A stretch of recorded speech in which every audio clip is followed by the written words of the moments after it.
Chapter 13.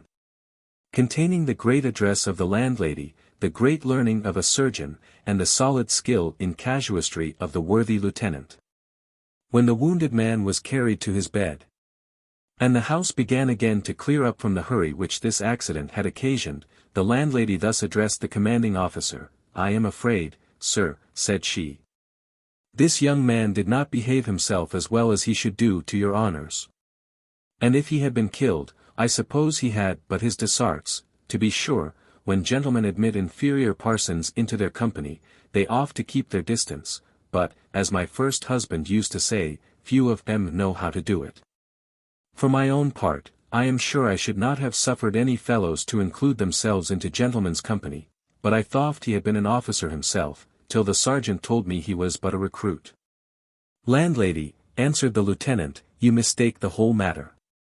The young man behaved himself extremely well, and is, I believe, a much better gentleman than the ensign who abused him. If the young fellow dies, the man who struck him will have most reason to be sorry for it, for the regiment will get rid of a very troublesome fellow, who is a scandal to the army. And if he escapes from the hands of justice, blame me, madam, that's all." "Aye. Good lack-a-day," said the landlady, "who could have thought it? I am satisfied your honour will see justice done. And to be sure it oft to be to every one. Gentlemen oft not to kill poor folks without answering for it. A poor man hath a soul to be saved, as well as his betters." "Indeed, madam," said the lieutenant, "you do the volunteer wrong. I dare swear he is more of a gentleman than the officer."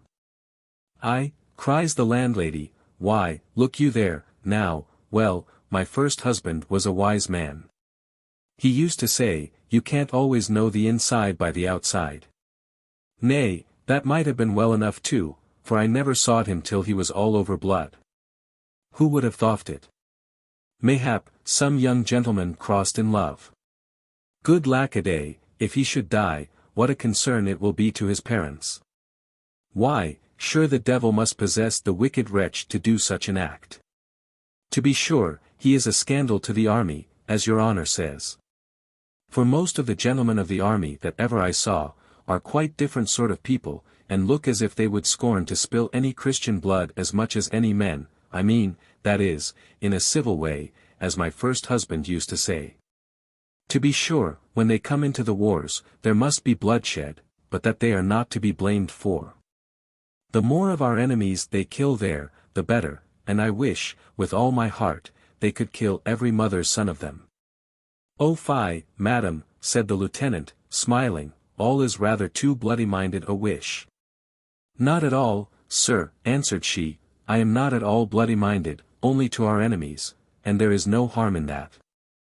To be sure it is natural for us to wish our enemies dead, that the wars may be at an end, and our taxes be lowered, for it is a dreadful thing to pay as we do. Why now, there is above 40 shillings for window lights, and yet we have stopped up all we could, we have almost blinded the house, I am sure. Says I to the exciseman, says I think you ought to favour us. I am sure we are very good friends to the government, and so we are for sartain, for we pay a mint of money to, And yet I often think to myself the government doth not imagine itself more obliged to us, than to those that don't pay, a farthing. Aye, it is the way of the world." She was proceeding in this manner when the surgeon entered the room. The lieutenant immediately asked how his patient did. But he resolved him only by saying, "Better, I believe, than he would have been by this time, if I had not been called. And even as it is, perhaps it would have been lucky if I could have been called sooner." "I hope, sir," said the lieutenant, "the skull is not fractured." Cries the surgeon, "fractures are not always the most dangerous symptoms.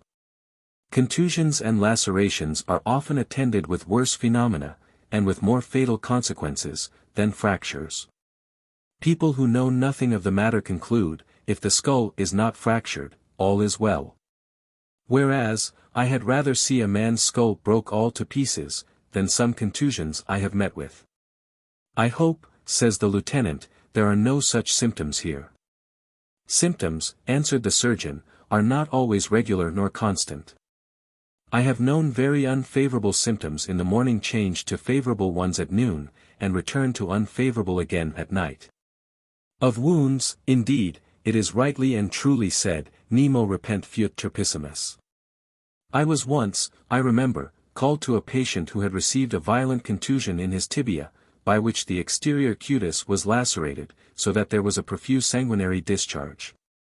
And the interior membranes were so develicated, that the os or bone very plainly appeared through the aperture of the vulnus or wound. Some febrile symptoms intervening at the same time, for the pulse was exuberant and indicated much phlebotomy, I apprehended an immediate mortification. To prevent which, I presently made a large orifice in the vein of the left arm, whence I drew 20 ounces of blood, which I expected to have found extremely sizy and glutinous, or indeed coagulated, as it is in pleuritic complaints. But, to my surprise, it appeared rosy and florid, and its consistency differed little from the blood of those in perfect health. I then applied a fomentation to the part, which highly answered the intention. And after 3 or 4 times dressing, the wound began to discharge a thick pus or matter, by which means the cohesion, but perhaps I do not make myself perfectly well understood? No, really, answered the lieutenant, I cannot say I understand a syllable. Well, sir, said the surgeon, then I shall not tire your patience. In short, within 6 weeks my patient was able to walk upon his legs as perfectly as he could have done before he received the contusion. I wish, sir, said the lieutenant, you would be so kind only to inform me, whether the wound this young gentleman hath had the misfortune to receive, is likely to prove mortal. Sir, answered the surgeon, to say whether a wound will prove mortal or not at first dressing, would be very weak and foolish presumption, we are all mortal. And symptoms often occur in a cure which the greatest of our profession could never foresee. But do you think him in danger, says the other dot, in danger?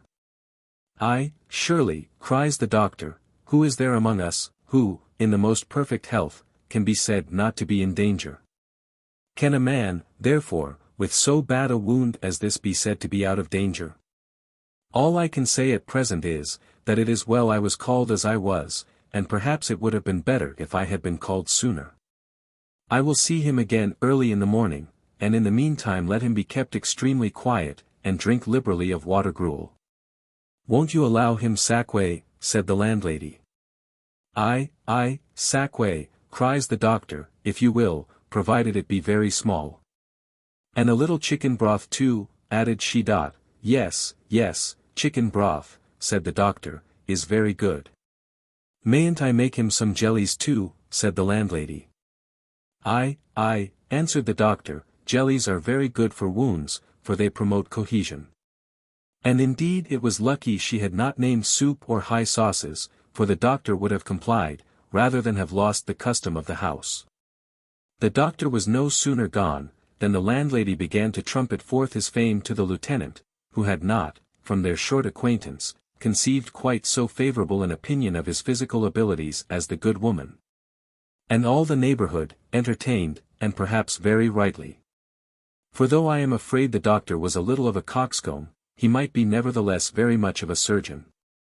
The lieutenant having collected from the learned discourse of the surgeon that Mr. Jones was in great danger, gave orders for keeping Mr. Northerton under a very strict guard, designing in the morning to attend him to a justice of peace. And to commit the conducting the troops to Gloucester to the French lieutenant, who, though he could neither read, write, nor speak any language, was, however, a good officer. In the evening, our commander sent a message to Mr. Jones, that if a visit would not be troublesome, he would wait on him. This civility was very kindly and thankfully received by Jones, and the lieutenant accordingly went up to his room, where he found the wounded man much better than he expected. Nay, Jones assured his friend, that if he had not received express orders to the contrary from the surgeon, he should have got up long ago. For he appeared to himself to be as well as ever, and felt no other inconvenience from his wound but an extreme soreness on that side of his head. I should be very glad, quoth the lieutenant, if you was as well as you fancy yourself, for then you could be able to do yourself justice immediately. For when a matter can't be made up, as in case of a blow, the sooner you take him out the better, but I am afraid you think yourself better than you are, and he would have too much advantage over you. I'll try, however, answered Jones, if you please, and will be so kind to lend me a sword, for I have none here of my own. My sword is heartily at your service, my dear boy, cries the lieutenant, kissing him. You are a brave lad, and I love your spirit, but I fear your strength, for such a blow, and so much loss of blood, must have very much weakened you. And though you feel no want of strength in your bed, yet you most probably would after a thrust or two. I can't consent to your taking him out tonight, but I hope you will be able to come up with us before we get many days' march advance. And I give you my honor you shall have satisfaction, or the man who hath injured you shan't stay in our regiment. I wish, said Jones, it was possible to decide this matter tonight. Now you have mentioned it to me, I shall not be able to rest. Oh, never think of it, returned the other, a few days will make no difference. The wounds of honor are not like those in your body, they suffer nothing by the delay of cure. It will be altogether as well for you to receive satisfaction a week hence as now. But suppose, says Jones, I should grow worse, and die of the consequences of my present wound? Then your honor, answered the lieutenant, will require no reparation at all. I myself will do justice to your character, and testify to the world your intention to have acted properly, if you had recovered. Still, replied Jones, I am concerned at the delay. I am almost afraid to mention it to you who are a soldier. But though I have been a very wild young fellow, still in my most serious moments, and at the bottom, I am really a Christian. So am I too, I assure you, said the officer. And so zealous a one, that I was pleased with you at dinner for taking up the cause of your religion, and I am a little offended with you now, young gentleman, that you should express a fear of declaring your faith before any one. But how terrible must it be, cries Jones, to any one who is really a Christian, to cherish malice in his breast, in opposition to the command of him who hath expressly forbid it. How can I bear to do this on a sick bed? Or how shall I make up my account, with such an article as this in my bosom against me? Why, I believe there is such a command, cries the lieutenant, but a man of honor can't keep it. And you must be a man of honor, if you will be in the army. I remember I once put the case to our chaplain over a bowl of punch, and he confessed there was much difficulty in it. But he said, he hoped there might be a latitude granted to soldiers in this one instance, and to be sure it is our duty to hope so, for who would bear to live without his honor? No, no, my dear boy, be a good Christian as long as you live. But be a man of honor too, and never put up an affront. Not all the books, nor all the parsons in the world, shall ever persuade me to that. I love my religion very well, but I love my honor more. There must be some mistake in the wording the text, or in the translation, or in the understanding it, or somewhere or other. But however that be, a man must run the risque, for he must preserve his honor. So compose yourself tonight, and I promise you shall have an opportunity of doing yourself justice. Here he gave Jones a hearty buss, shook him by the hand, and took his leave. But though the lieutenant's reasoning was very satisfactory to himself, it was not entirely so to his friend. Jones therefore, having revolved this matter much in his thoughts, at last came to a resolution, which the reader will find in the next chapter. Chapter 14. A most dreadful chapter indeed. And which few readers ought to venture upon in an evening, especially when alone. Jones swallowed a large mess of chicken, or rather cock, broth, with a very good appetite, as indeed he would have done the cock it was made of. With a pound of bacon into the bargain. And now, finding in himself no deficiency of either health or spirit, he resolved to get up and seek his enemy. But first he sent for the sergeant, who was his first acquaintance among these military gentlemen. Unluckily that worthy officer having, in a literal sense, taken his fill of liquor, had been some time retired to his bolster, where he was snoring so loud that it was not easy to convey a noise in at his ears capable of drowning that which issued from his nostrils. However, as Jones persisted in his desire of seeing him, a vociferous drawer at length found means to disturb his slumbers, and to acquaint him with the message. Of which the sergeant was no sooner made sensible, than he arose from his bed, and having his clothes already on, immediately attended. Jones did not think fit to acquaint the sergeant with his design. Though he might have done it with great safety, for the halberdier was himself a man of honor, and had killed his man. He would therefore have faithfully kept this secret, or indeed any other which no reward was published for discovering. But as Jones knew not those virtues in so short an acquaintance, his caution was perhaps prudent and commendable enough. He began therefore by acquainting the sergeant, that as he was now entered into the army, he was ashamed of being without what was perhaps the most necessary implement of a soldier, namely, a sword. Adding, that he should be infinitely obliged to him, if he could procure one. For which, says he, I will give you any reasonable price, nor do I insist upon its being silver-hilted, only a good blade, and such as may become a soldier's thigh. The sergeant, who well knew what had happened, and had heard that Jones was in a very dangerous condition, immediately concluded, from such a message, at such a time of night, and from a man in such a situation, that he was light-headed. Now as he had his wit, to use that word in its common signification, always ready, he bethought himself of making his advantage of this humor in the sick man. Sir, says he, I believe I can fit you. I have a most excellent piece of stuff by me. It is not indeed silver-hilted, which, as you say, doth not become a soldier, but the handle is decent enough, and the blade one of the best in Europe. It is a blade that, in short, I will fetch it you this instant, and you shall see it and handle it. I am glad to see your honor so well with all my heart.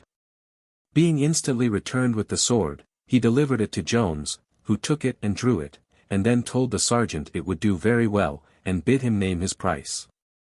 The sergeant now began to harangue in praise of his goods.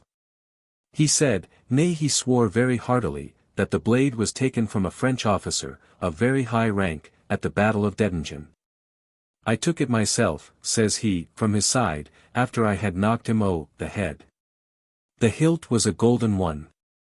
That I sold to one of our fine gentlemen, for there are some of them, and please your honor, who value the hilt of a sword more than the blade. Here the other stopped him, and begged him to name a price. The sergeant, who thought Jones absolutely out of his senses, and very near his end, was afraid lest he should injure his family by asking too little. However, after a moment's hesitation, he contented himself with naming 20 guineas, and swore he would not sell it for less to his own brother. 20 guineas. Says Jones, in the utmost surprise, sure you think I am mad, or that I never saw a sword in my life. 20 guineas, indeed. I did not imagine you would endeavor to impose upon me. Here, take the sword. No, now I think on't, I will keep it myself, and show it your officer in the morning, acquainting him, at the same time, what a price you asked me for it. The sergeant, as we have said, had always his wit, in sensu predicto, about him, and now plainly saw that Jones was not in the condition he had apprehended him to be. He now, therefore, counterfeited as great surprise as the other had shown, and said, I am certain, sir, I have not asked you so much out of the way. Besides, you are to consider, it is the only sword I have, and I must run the risque of my officer's displeasure, by going without one myself. And truly, putting all this together, I don't think 20 shillings was so much out of the way. 20 shillings, cries Jones, why, you just now asked me 20 guineas. How, cries the sergeant, sure your honor must have mistaken me, or else I mistook myself, and indeed I am but half awake. 20 guineas, indeed. No wonder your honor flew into such a passion. I say 20 guineas too. No, I mean 20 shillings, I assure you. And when your honor comes to consider everything, I hope you will not think that so extravagant a price. It is indeed true, you may buy a weapon which looks as well for less money. But. Here Jones interrupted him, saying, I will be so far from making any words with you, that I will give you a shilling more than your demand. He then gave him a guinea, bid him return to his bed, and wished him a good march, adding, he hoped to overtake them before the division reached Worcester. The sergeant very civilly took his leave, fully satisfied with his merchandise, and not a little pleased with his dexterous recovery from that false step into which his opinion of the sick man's light-headedness had betrayed him. As soon as the sergeant was departed, Jones rose from his bed, and dressed himself entirely, putting on even his coat, which, as its color was white, showed very visibly the streams of blood which had flowed down it. And now, having grasped his new-purchased sword in his hand, he was going to issue forth, when the thought of what he was about to undertake laid suddenly hold of him. And he began to reflect that in a few minutes he might possibly deprive a human being of life, or might lose his own. "Very well," said he, "and in what cause do I venture my life?" "Why, in that of my honor." "And who is this human being?" "A rascal who hath injured and insulted me without provocation." "But is not revenge forbidden by heaven?" "Yes, but it is enjoined by the world." "Well, but shall I obey the world in opposition to the express commands of heaven? Shall I incur the divine displeasure rather than be called, coward, scoundrel? I'll think no more. I am resolved, and must fight him." The clock had now struck 12, and every one in the house were in their beds, except the sentinel who stood to guard Northerton, when Jones, softly opening his door, issued forth in pursuit of his enemy, of whose place of confinement he had received a perfect description from the drawer. It is not easy to conceive a much more tremendous figure than he now exhibited. He had on, as we have said, a light-colored coat, covered with streams of blood. His face, which missed that very blood, as well as 20 ounces more drawn from him by the surgeon, was pallid. Round his head was a quantity of bandage, not unlike a turban. In the right hand he carried a sword, and in the left a candle. So that the bloody Banquo was not worthy to be compared to him. In fact, I believe a more dreadful apparition was never raised in a churchyard, nor in the imagination of any good people met in a winter evening over a Christmas fire in Somersetshire. When the sentinel first saw our hero approach, his hair began gently to lift up his grenadier cap, and in the same instant his knees fell to blows with each other. Presently his whole body was seized with worse than an ague fit. He then fired his piece, and fell flat on his face. Whether fear or courage was the occasion of his firing, or whether he took aim at the object of his terror, I cannot say. If he did, however, he had the good fortune to miss his man. Jones, seeing the fellow fall, guessed the cause of his fright, at which he could not forbear smiling, not in the least reflecting on the danger from which he had just escaped. He then passed by the fellow, who still continued in the posture in which he fell, and entered the room where Northerton, as he had heard, was confined.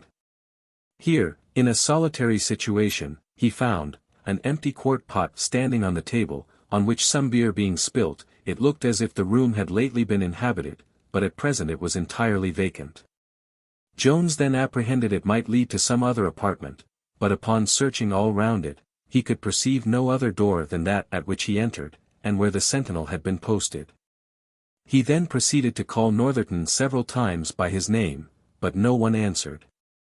Nor did this serve to any other purpose than to confirm the sentinel in his terrors, who was now convinced that the volunteer was dead of his wounds, and that his ghost was come in search of the murderer. He now lay in all the agonies of horror. And I wish, with all my heart, some of those actors who are hereafter to represent a man frightened out of his wits had seen him, that they might be taught to copy nature, instead of performing several antic tricks and gestures, for the entertainment and applause of the galleries. Perceiving the bird was flown, at least despairing to find him, and rightly apprehending that the report of the firelock would alarm the whole house, our hero now blew out his candle, and gently stole back again to his chamber, and to his bed, whither he would not have been able to have gotten undiscovered, had any other person been on the same staircase, save only one gentleman who was confined to his bed by the gout. For before he could reach the door to his chamber, the hall where the sentinel had been posted was half full of people, some in their shirts, and others not half dressed, all very earnestly inquiring of each other what was the matter. The soldier was now found lying in the same place and posture in which we just now left him. Several immediately applied themselves to raise him, and some concluded him dead. But they presently saw their mistake, for he not only struggled with those who laid their hands on him, but fell a roaring like a bull. In reality, he imagined so many spirits or devils were handling him. For his imagination, being possessed with the horror of an apparition, converted every object he saw or felt into nothing but ghosts and spectres. At length he was overpowered by numbers, and got upon his legs. When candles being brought, and seeing 2 or 3 of his comrades present, he came a little to himself, but when they asked him what was the matter, he answered, "I am a dead man, that's all, I am a dead man, I can't recover it, I have seen him." "What hast thou seen, Jack?" says one of the soldiers. "Why, I have seen the young volunteer that was killed yesterday." He then imprecated the most heavy curses on himself, if he had not seen the volunteer, all over blood, vomiting fire out of his mouth and nostrils, pass by him into the chamber where Ensign Northerton was, and then seizing the ensign by the throat, fly away with him in a clap of thunder. This relation met with a gracious reception from the audience. All the women present believed it firmly, and prayed heaven to defend them from murder. Amongst the men too, many had faith in the story. But others turned it into derision and ridicule, and a sergeant who was present answered very coolly, "Young man, you will hear more of this, for going to sleep and dreaming on your post." The soldier replied, "You may punish me if you please. But I was as broad awake as I am now, and the devil carry me away, as he hath the ensign, if I did not see the dead man, as I tell you, with eyes as big and as fiery as 2 large flambeaux." The commander of the forces, and the commander of the house, were now both arrived. For the former, being awake at the time, and hearing the sentinel fire his piece, thought it his duty to rise immediately, though he had no great apprehensions of any mischief. Whereas the apprehensions of the latter were much greater, lest her spoons and tankards should be upon the march, without having received any such orders from her. Our poor sentinel, to whom the sight of this officer was not much more welcome than the apparition, as he thought it, which he had seen before, again related the dreadful story, and with many additions of blood and fire. But he had the misfortune to gain no credit with either of the last-mentioned persons, for the officer, though a very religious man, was free from all terrors of this kind. Besides, having so lately left Jones in the condition we have seen, he had no suspicion of his being dead. As for the landlady, though not over-religious, she had no kind of aversion to the doctrine of spirits. But there was a circumstance in the tale which she well knew to be false, as we shall inform the reader presently. But whether Northerton was carried away in thunder or fire, or in whatever other manner he was gone, it was now certain that his body was no longer in custody. Upon this occasion the lieutenant formed a conclusion not very different from what the sergeant is just mentioned to have made before, and immediately ordered the sentinel to be taken prisoner. So that, by a strange reverse of fortune, though not very uncommon in a military life, the guard became the guarded. Chapter 15. The conclusion of the foregoing adventure. Besides the suspicion of sleep, the lieutenant harbored another and worse doubt against the poor sentinel, and this was, that of treachery. For as he believed not one syllable of the apparition, so he imagined the whole to be an invention formed only to impose upon him, and that the fellow had in reality been bribed by Northerton to let him escape. And this he imagined the rather, as the fright appeared to him the more unnatural in one who had the character of as brave and bold a man as any in the regiment, having been in several actions, having received several wounds, and, in a word, having behaved himself always like a good and valiant soldier. That the reader, therefore, may not conceive the least ill opinion of such a person, we shall not delay a moment in rescuing his character from the imputation of this guilt. Mr. Northerton then, as we have before observed, was fully satisfied with the glory which he had obtained from this action. He had perhaps seen, or heard, or guessed, that envy is apt to attend fame. Not that I would here insinuate that he was heathenishly inclined to believe in or to worship the goddess Nemesis, for, in fact, I am convinced he never heard of her name. He was, besides, of an active disposition, and had a great antipathy to those close quarters in the castle of Gloucester, for which a justice of peace might possibly give him a billet. Nor was he moreover free from some uneasy meditations on a certain wooden edifice, which I forbear to name, in conformity to the opinion of mankind, who, I think, rather ought to honor than to be ashamed of this building, as it is. Or at least might be made, of more benefit to society than almost any other public erection. In a word, to hint at no more reasons for his conduct, Mr. Northerton was desirous of departing that evening, and nothing remained for him but to contrive the quomodo, which appeared to be a matter of some difficulty. Now this young gentleman, though somewhat crooked in his morals, was perfectly straight in his person, which was extremely strong and well made. His face too was accounted handsome by the generality of women, for it was broad and ruddy, with tolerably good teeth. Such charms did not fail making an impression on my landlady, who had no little relish for this kind of beauty. She had, indeed, a real compassion for the young man, and hearing from the surgeon that affairs were like to go ill with the volunteer, she suspected they might hereafter wear no benign aspect with the ensign. Having obtained, therefore, leave to make him a visit, and finding him in a very melancholy mood, which she considerably heightened by telling him there were scarce any hopes of the volunteer's life, she proceeded to throw forth some hints, which the other readily and eagerly taking up, they soon came to a right understanding. And it was at length agreed that the ensign should, at a certain signal, ascend the chimney, which communicating very soon with that of the kitchen, he might there again let himself down. For which she would give him an opportunity by keeping the coast clear. But lest our readers, of a different complexion, should take this occasion of too hastily condemning all compassion as a folly, and pernicious to society, we think proper to mention another particular which might possibly have some little share in this action.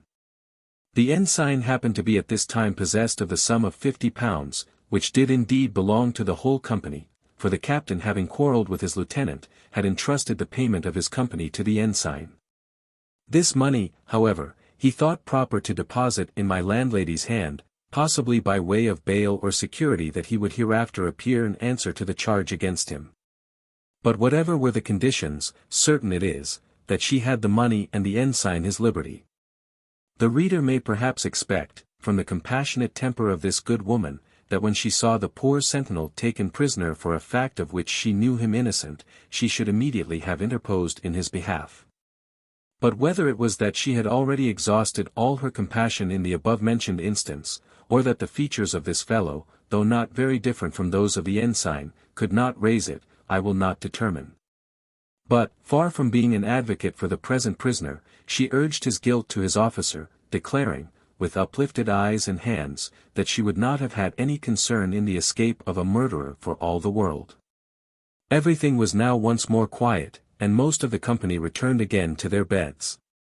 But the landlady, either from the natural activity of her disposition, or from her fear for her plate, having no propensity to sleep, prevailed with the officers, as they were to march within little more than an hour, to spend that time with her over a bowl of punch. Jones had lain awake all this while, and had heard great part of the hurry and bustle that had passed, of which he had now some curiosity to know the particulars. He therefore applied to his bell, which he rung at least 20 times without any effect, for my landlady was in such high mirth with her company, that no clapper could be heard there but her own. And the drawer and chambermaid, who were sitting together in the kitchen, for neither durst he sit up nor she lie in bed alone, the more they heard the bell ring the more they were frightened, and as it were nailed down in their places. At last, at a lucky interval of chat, the sound reached the ears of our good landlady, who presently sent forth her summons, which both her servants instantly obeyed. "Joe," says the mistress, "don't you hear the gentleman's bell ring? Why don't you go up?" "It is not my business," answered the drawer, "to wait upon the chambers, it is Betty chambermaids." "If you come to that," answered the maid, "it is not my business to wait upon gentlemen. I have done it indeed sometimes. But the devil fetch me if ever I do again, since you make your preambles about it." The bell still ringing violently, their mistress fell into a passion, and swore, if the drawer did not go up immediately, she would turn him away that very morning. "If you do, madam," says he, "I can't help it. I won't do another servant's business." She then applied herself to the maid, and endeavored to prevail by gentle means, but all in vain. Betty was as inflexible as Joe. Both insisted it was not their business, and they would not do it. The lieutenant then fell a-laughing, and said, "Come, I will put an end to this contention." And then turning to the servants, commended them for their resolution in not giving up the point, but added, he was sure, if one would consent to go the other would. To which proposal they both agreed in an instant, and accordingly went up very lovingly and close together. When they were gone, the lieutenant appeased the wrath of the landlady, by satisfying her why they were both so unwilling to go alone. They returned soon after, and acquainted their mistress, that the sick gentleman was so far from being dead, that he spoke as heartily as if he was well. And that he gave his service to the captain, and should be very glad of the favour of seeing him before he marched. The good lieutenant immediately complied with his desires, and sitting down by his bedside, acquainted him with the scene which had happened below, concluding with his intentions to make an example of the sentinel. Upon this Jones related to him the whole truth, and earnestly begged him not to punish the poor soldier, who, I am confident, says he, is as innocent of the ensign's escape, as he is of forging any lie, or of endeavouring to impose on you. The lieutenant hesitated a few moments, and then answered, "Why, as you have cleared the fellow of one part of the charge, so it will be impossible to prove the other, because he was not the only sentinel. But I have a good mind to punish the rascal for being a coward. Yet who knows what effect the terror of such an apprehension may have? And, to say the truth, he hath always behaved well against an enemy.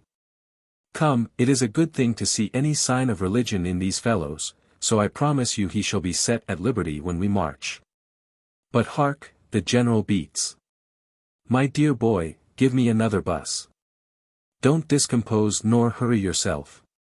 But remember the Christian doctrine of patience, and I warrant you will soon be able to do yourself justice, and to take an honourable revenge on the fellow who hath injured you." The lieutenant then departed, and Jones endeavoured to compose himself to rest. Book 8 containing about 2 days. Chapter 1. A wonderful long chapter concerning the marvellous. Being much the longest of all our introductory chapters. As we are now entering upon a book in which the course of our history will oblige us to relate some matters of a more strange and surprising kind than any which have hitherto occurred. It may not be amiss, in the prolegomenous or introductory chapter, to say something of that species of writing which is called the marvellous. To this we shall, as well for the sake of ourselves as of others, endeavour to set some certain bounds, and indeed nothing can be more necessary, as critics of different complexions are here apt to run into very different extremes. For while some are, with M. Dacier, ready to allow, that the same thing which is impossible may be yet probable, 9 others have so little historic or poetic faith, that they believe nothing to be either possible or probable. The like to which hath not occurred to their own observation. First, then, I think it may very reasonably be required of every writer, that he keeps within the bounds of possibility, and still remembers that what it is not possible for man to perform, it is scarce possible for man to believe he did perform. This conviction perhaps gave birth to many stories of the antient heathen deities, for most of them are of poetical original. The poet, being desirous to indulge a wanton and extravagant imagination, took refuge in that power, of the extent of which his readers were no judges, or rather which they imagined to be infinite. And consequently they could not be shocked at any prodigies related of it. This hath been strongly urged in defence of Homer's miracles, and it is perhaps a defence, not, as Mr. Pope would have it, because Ulysses told a set of foolish lies to the Phaeacians, who were a very dull nation. But because the poet himself wrote to heathens, to whom poetical fables were articles of faith. For my own part, I must confess, so compassionate is my temper, I wish Polypheme had confined himself to his milk diet and preserved his eye. Nor could Ulysses be much more concerned than myself, when his companions were turned into swine by Circe, who showed, I think, afterwards, too much regard for man's flesh to be supposed capable of converting it into bacon. I wish, likewise, with all my heart, that Homer could have known the rule prescribed by Horace, to introduce supernatural agents as seldom as possible. We should not then have seen his gods coming on trivial errands, and often behaving themselves so as not only to forfeit all title to respect, but to become the objects of scorn and derision. A conduct which must have shocked the credulity of a pious and sagacious heathen. And which could never have been defended, unless by agreeing with a supposition to which I have been sometimes almost inclined, that this most glorious poet, as he certainly was, had an intent to burlesque the superstitious faith of his own age and country. But I have rested too long on a doctrine which can be of no use to a Christian writer. For as he cannot introduce into his works any of that heavenly host which make a part of his creed, so it is horrid puerility to search the heathen theology for any of those deities who have been long since dethroned from their immortality. Lord Shaftesbury observes, that nothing is more cold than the invocation of a muse by a modern. He might have added, that nothing can be more absurd. A modern may with much more elegance invoke a ballad, as some have thought Homer did, or a mug of ale, with the author of Hudibras. Which latter may perhaps have inspired much more poetry, as well as prose, than all the liquors of Hippocrene or Helicon. The only supernatural agents which can in any manner be allowed to us moderns, are ghosts. But of these I would advise an author to be extremely sparing. These are indeed, like arsenic, and other dangerous drugs in physic, to be used with the utmost caution. Nor would I advise the introduction of them at all in those works, or by those authors, to which, or to whom, a horse laugh in the reader would be any great prejudice or mortification. As for elves and fairies, and other such mummery, I purposely omit the mention of them, as I should be very unwilling to confine within any bounds those surprising imaginations, for whose vast capacity the limits of human nature are too narrow. Whose works are to be considered as a new creation, and who have consequently just right to do what they will with their own. Man therefore is the highest subject, unless on very extraordinary occasions indeed, which presents itself to the pen of our historian, or of our poet. And, in relating his actions, great care is to be taken that we do not exceed the capacity of the agent we describe. Nor is possibility alone sufficient to justify us, we must keep likewise within the rules of probability. It is, I think, the opinion of Aristotle. Or if not, it is the opinion of some wise man, whose authority will be as weighty when it is as old, that it is no excuse for a poet who relates what is incredible, that the thing related is really matter of fact. This may perhaps be allowed true with regard to poetry, but it may be thought impracticable to extend it to the historian.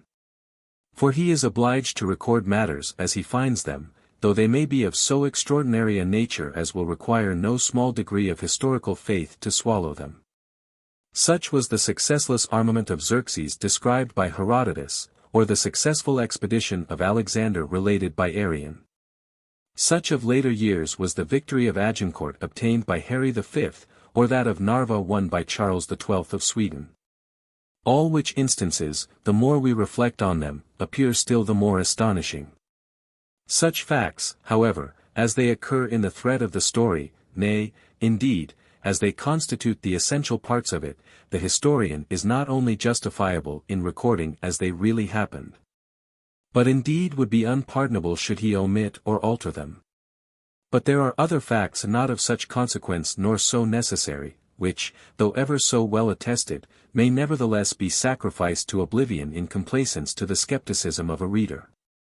Such is that memorable story of the ghost of George Villiers, which might with more propriety have been made a present of to Dr. Drelincourt, to have kept the ghost of Mrs. Veal company, at the head of his discourse upon death, than have been introduced into so solemn a work as the History of the Rebellion. To say the truth, if the historian will confine himself to what really happened, and utterly reject any circumstance, which, though never so well attested, he must be well assured is false, he will sometimes fall into the marvellous, but never into the incredible. He will often raise the wonder and surprise of his reader, but never that incredulous hatred mentioned by Horace.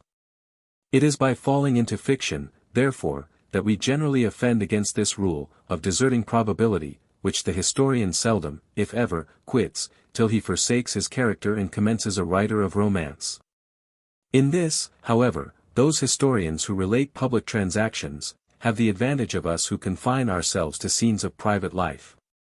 The credit of the former is by common notoriety supported for a long time. And public records, with the concurrent testimony of many authors, bear evidence to their truth in future ages. Thus a Trajan and an Antoninus, a Nero and a Caligula, have all met with the belief of posterity. And no one doubts but that men so very good, and so very bad, were once the masters of mankind. But we who deal in private character, who search into the most retired recesses, and draw forth examples of virtue and vice from holes and corners of the world, are in a more dangerous situation. As we have no public notoriety, no concurrent testimony, no records to support and corroborate what we deliver, it becomes us to keep within the limits not only of possibility, but of probability too. And this more especially in painting what is greatly good and amiable. Knavery and folly, though never so exorbitant, will more easily meet with assent, for ill nature adds great support and strength to faith. Thus we may, perhaps, with little danger, relate the history of Fisher, who having long owed his bread to the generosity of Mr. Derby, and having one morning received a considerable bounty from his hands, yet, in order to possess himself of what remained in his friend's scritor, concealed himself in a public office of the Temple, through which there was a passage into Mr. Derby's chambers. Here he overheard Mr. Derby for many hours solacing himself at an entertainment which he that evening gave his friends, and to which Fisher had been invited. During all this time, no tender, no grateful reflections arose to restrain his purpose. But when the poor gentleman had let his company out through the office, Fisher came suddenly from his lurking place, and walking softly behind his friend into his chamber, discharged a pistol ball into his head. This may be believed when the bones of Fisher are as rotten as his heart. Nay, perhaps it will be credited, that the villain went 2 days afterwards with some young ladies to the play of Hamlet.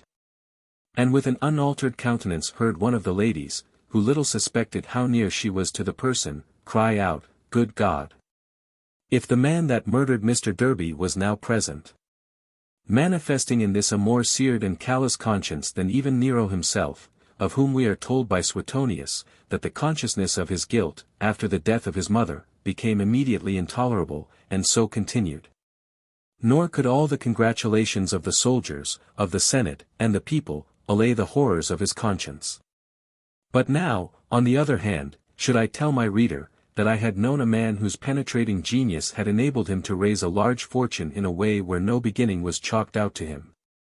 That he had done this with the most perfect preservation of his integrity, and not only without the least injustice or injury to any one individual person, but with the highest advantage to trade, and a vast increase of the public revenue. That he had expended one part of the income of this fortune in discovering a taste superior to most, by works where the highest dignity was united with the purest simplicity, and another part in displaying a degree of goodness superior to all men, by acts of charity to objects whose only recommendations were their merits or their wants. That he was most industrious in searching after merit in distress, most eager to relieve it, and then as careful, perhaps too careful, to conceal what he had done. That his house, his furniture, his gardens, his table, his private hospitality, and his public beneficence, all denoted the mind from which they flowed, and were all intrinsically rich and noble, without tinsel, or external ostentation. That he filled every relation in life with the most adequate virtue, that he was most piously religious to his Creator, most zealously loyal to his sovereign, a most tender husband to his wife, a kind relation, munificent patron, a warm and firm friend, a knowing and a cheerful companion, indulgent to his servants, hospitable to his neighbors, charitable to the poor, and benevolent to all mankind. Should I add to these the epithets of wise, brave, elegant, and indeed every other amiable epithet in our language, I might surely say, Quis credet? Nemo Hercule. Nemo. Vel duo, vel Nemo. And yet I know a man who is all I have here described.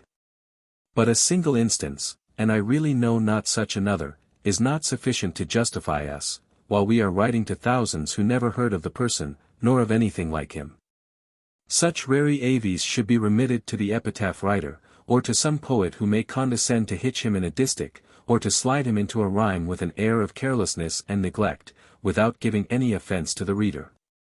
In the last place, the actions should be such as may not only be within the compass of human agency, and which human agents may probably be supposed to do, but they should be likely for the very actors and characters themselves to have performed. For what may be only wonderful and surprising in one man, may become improbable, or indeed impossible, when related of another. This last requisite is what the dramatic critics call conversation of character. And it requires a very extraordinary degree of judgment, and a most exact knowledge of human nature. It is admirably remarked by a most excellent writer, that zeal can no more hurry a man to act in direct opposition to itself, than a rapid stream can carry a boat against its own current. I will venture to say, that for a man to act in direct contradiction to the dictates of his nature, is, if not impossible, as improbable and as miraculous as anything which can well be conceived. Should the best parts of the story of M.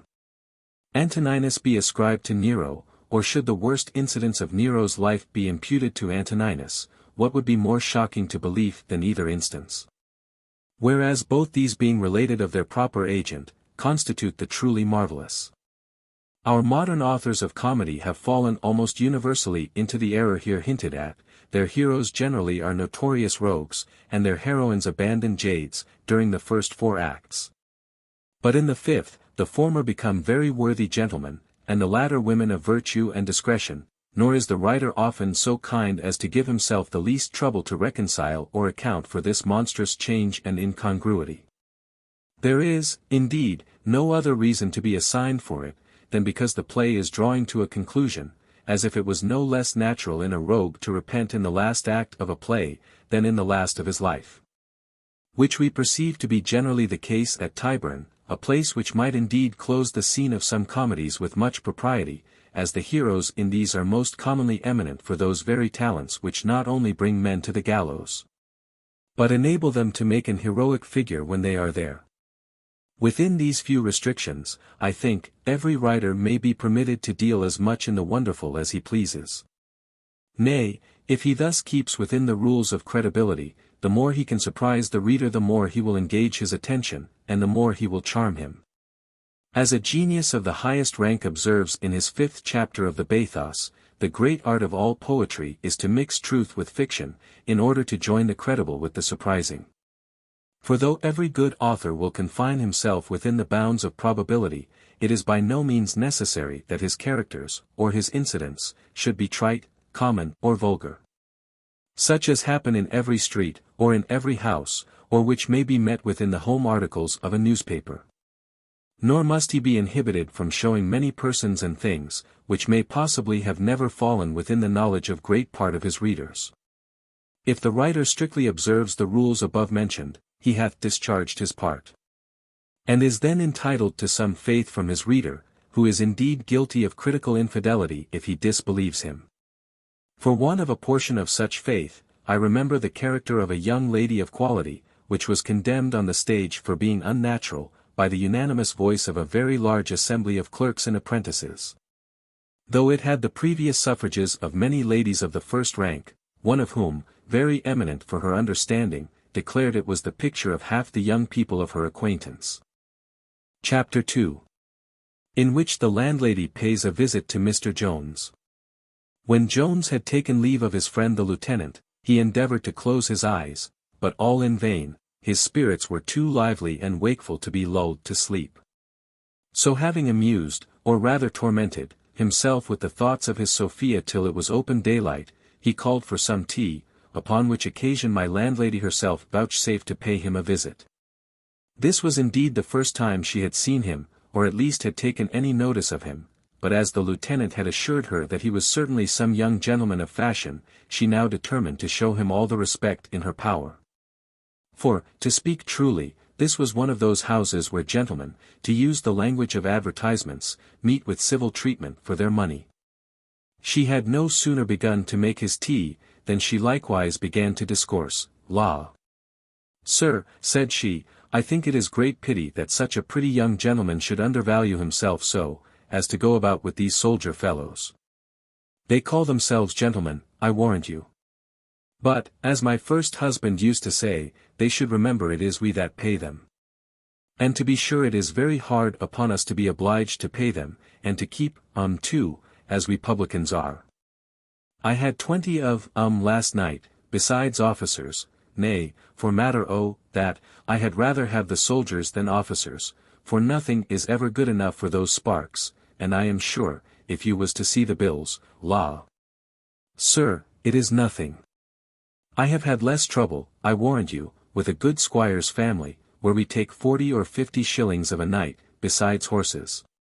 And yet I warrants me, there is narrow a one of those officer fellows but looks upon himself to be as good as arrow a squire of £500 a year.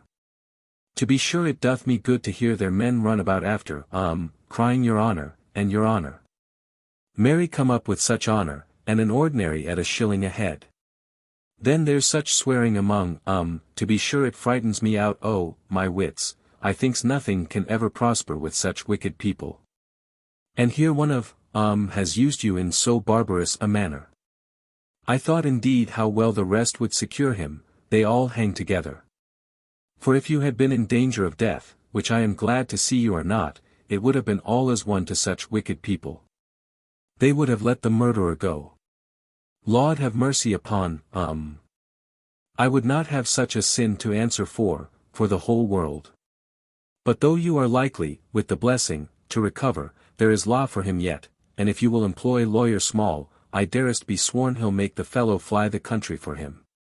Though perhaps he'll have fled the country before, for it is here today and gone tomorrow with such chaps. I hope, however, you will learn more wit for the future, and return back to your friends. I warrant they are all miserable for your loss. And if they was but to know what had happened, my seeming. I would not for the world they should. Come, we know very well what all the matter is, but if one won't, another will, so pretty a gentleman need never want a lady. I am sure, if I was you, I would see the finest she that ever wore a head hanged, before I would go for a soldier for her dot. Nay, don't blush so, for indeed he did to a violent degree. Why, you thought, sir, I knew nothing of the matter, I warrant you, about Madam Sophia. How, says Jones, starting up, do you know my Sophia? Do I? I marry, cries the landlady, many's the time hath she lain in this house. With her aunt, I suppose, says Jones. Why, there it is now, cries the landlady. I know the old lady very well. And a sweet young creature is Madam Sophia, that's the truth on't. A sweet creature, cries Jones, oh heavens! Angels are painted fair to look like her. There's in her all that we believe of heathen. Amazing brightness, purity, and truth. Eternal joy and everlasting love. And could I ever have imagined that you had known my Sophia? I wish, says the landlady, you knew half so much of her. What would you have given to have sat by her bedside? What a delicious neck she hath! Her lovely limbs have stretched themselves in that very bed you now lie in. Here! Cries Jones, hath Sophia ever laid here? Here, there, in that very bed, says the landlady, where I wish you had her this moment, and she may wish so too for anything I know to the contrary, for she hath mentioned your name to me. Ha! Cries he, did she ever mention her poor Jones? You flatter me now, I can never believe so much.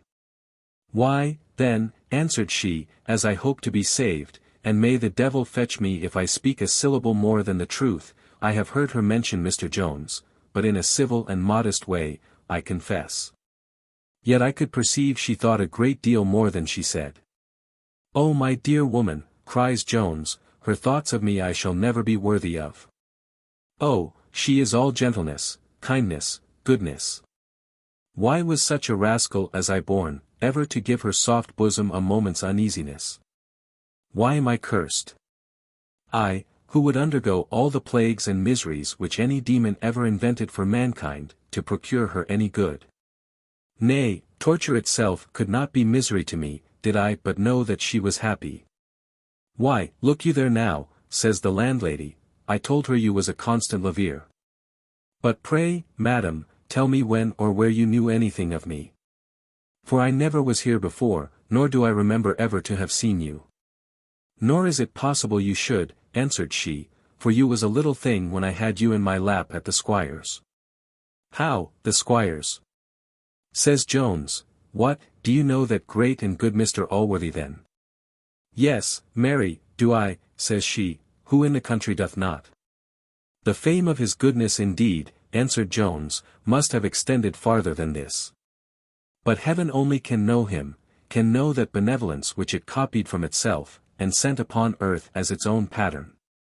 Mankind are as ignorant of such divine goodness, as they are unworthy of it, but none so unworthy of it as myself. I, who was raised by him to such a height, taken in, as you must well know, a poor base-born child, adopted by him, and treated as his own son, to dare by my follies to disoblige him, to draw his vengeance upon me. Yes, I deserve it all. For I will never be so ungrateful as ever to think he hath done an act of injustice by me. No, I deserve to be turned out of doors, as I am. And now, madam, says he, I believe you will not blame me for turning soldier, especially with such a fortune as this in my pocket. At which words he shook a purse, which had but very little in it, and which still appeared to the landlady to have less. My good landlady was, according to vulgar phrase, struck all of a heap by this relation. She answered coldly, that to be sure people were the best judges what was most proper for their circumstances. But hark, says she, I think I hear somebody call. Coming. Coming. The devil's in all our folk, nobody hath any ears. I must go downstairs, if you want any more breakfast the maid will come up. Coming. At which words, without taking any leave, she flung out of the room, for the lower sort of people are very tenacious of respect. And though they are contented to give this gratis to persons of quality, yet they never confer it on those of their own order without taking care to be well paid for their pains. Chapter 3. In which the surgeon makes his second appearance. Before we proceed any farther, that the reader may not be mistaken in imagining the landlady knew more than she did, nor surprised that she knew so much. It may be necessary to inform him that the lieutenant had acquainted her that the name of Sophia had been the occasion of the quarrel.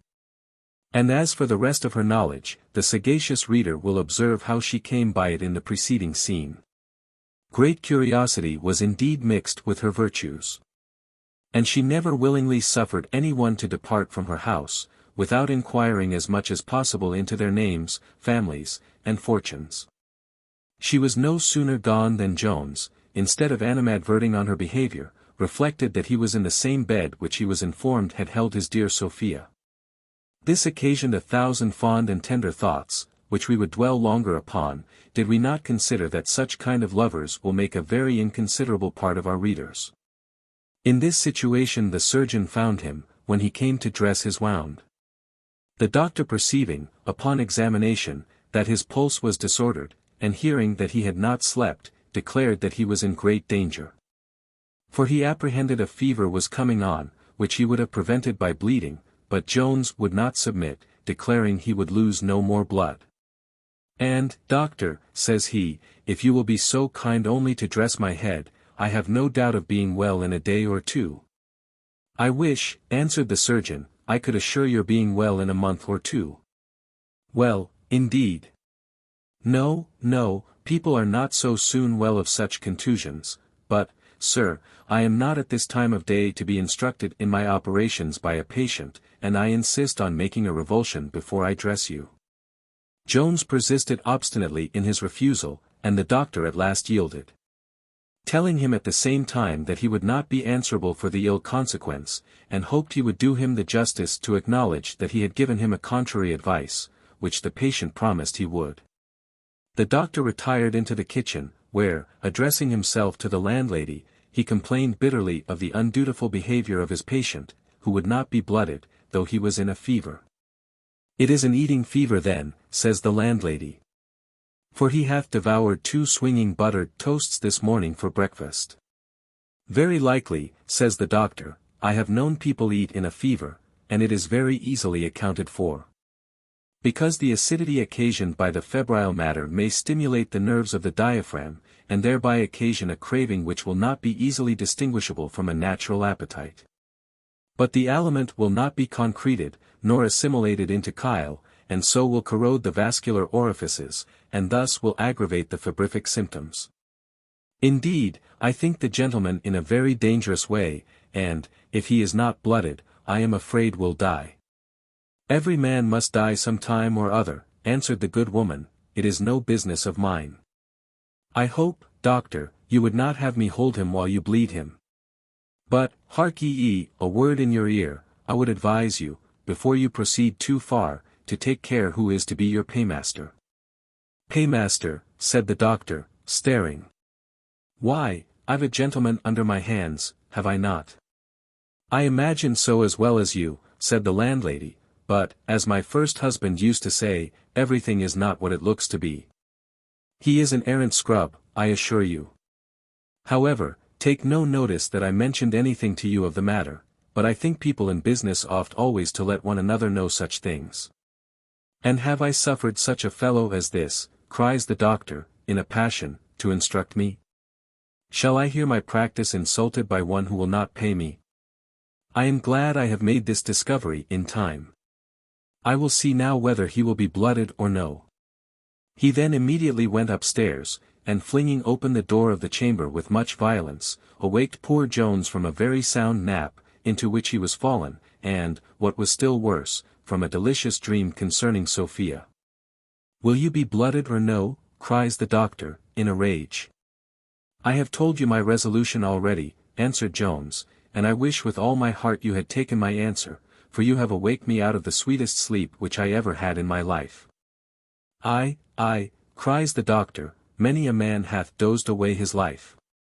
Sleep is not always good, no more than food, but remember, I demand of you for the last time, will you be blooded? I answer you for the last time, said Jones, I will not.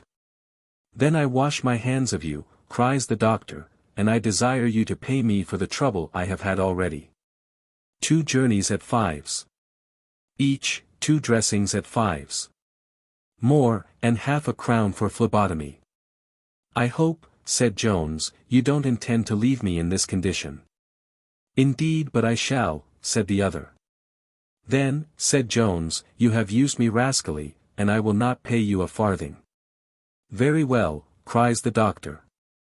The first loss is the best. What a pox did my landlady mean by sending for me to such vagabonds? At which words he flung out of the room, and his patient turning himself about soon recovered his sleep, but his dream was unfortunately gone. Chapter 4.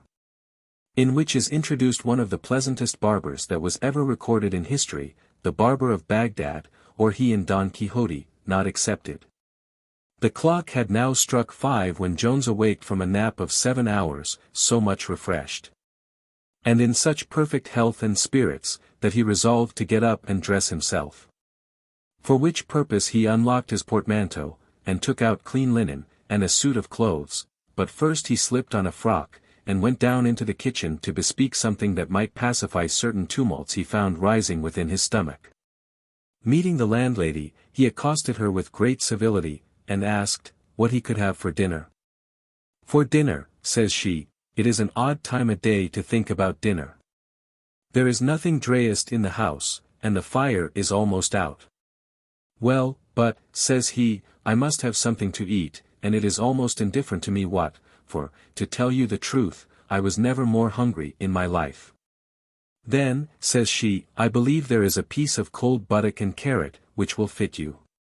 Nothing better, answered Jones, but I should be obliged to you, if you would let it be fried. To which the landlady consented, and said, smiling, she was glad to see him so well recovered, for the sweetness of our hero's temper was almost irresistible, besides, she was really no ill-humoured woman at the bottom. But she loved money so much, that she hated everything which had the semblance of poverty. Jones now returned in order to dress himself, while his dinner was preparing, and was, according to his orders, attended by the barber. This barber, who went by the name of Little Benjamin, was a fellow of great oddity in humour, which had frequently led him into small inconveniencies, such as slaps in the face, kicks in the breech, broken bones, and for every one doth not understand a jest, and those who do are often displeased with being themselves the subjects of it. This vice was, however, incurable in him. And though he had often smarted for it, yet if ever he conceived a joke, he was certain to be delivered of it, without the least respect of persons, time, or place.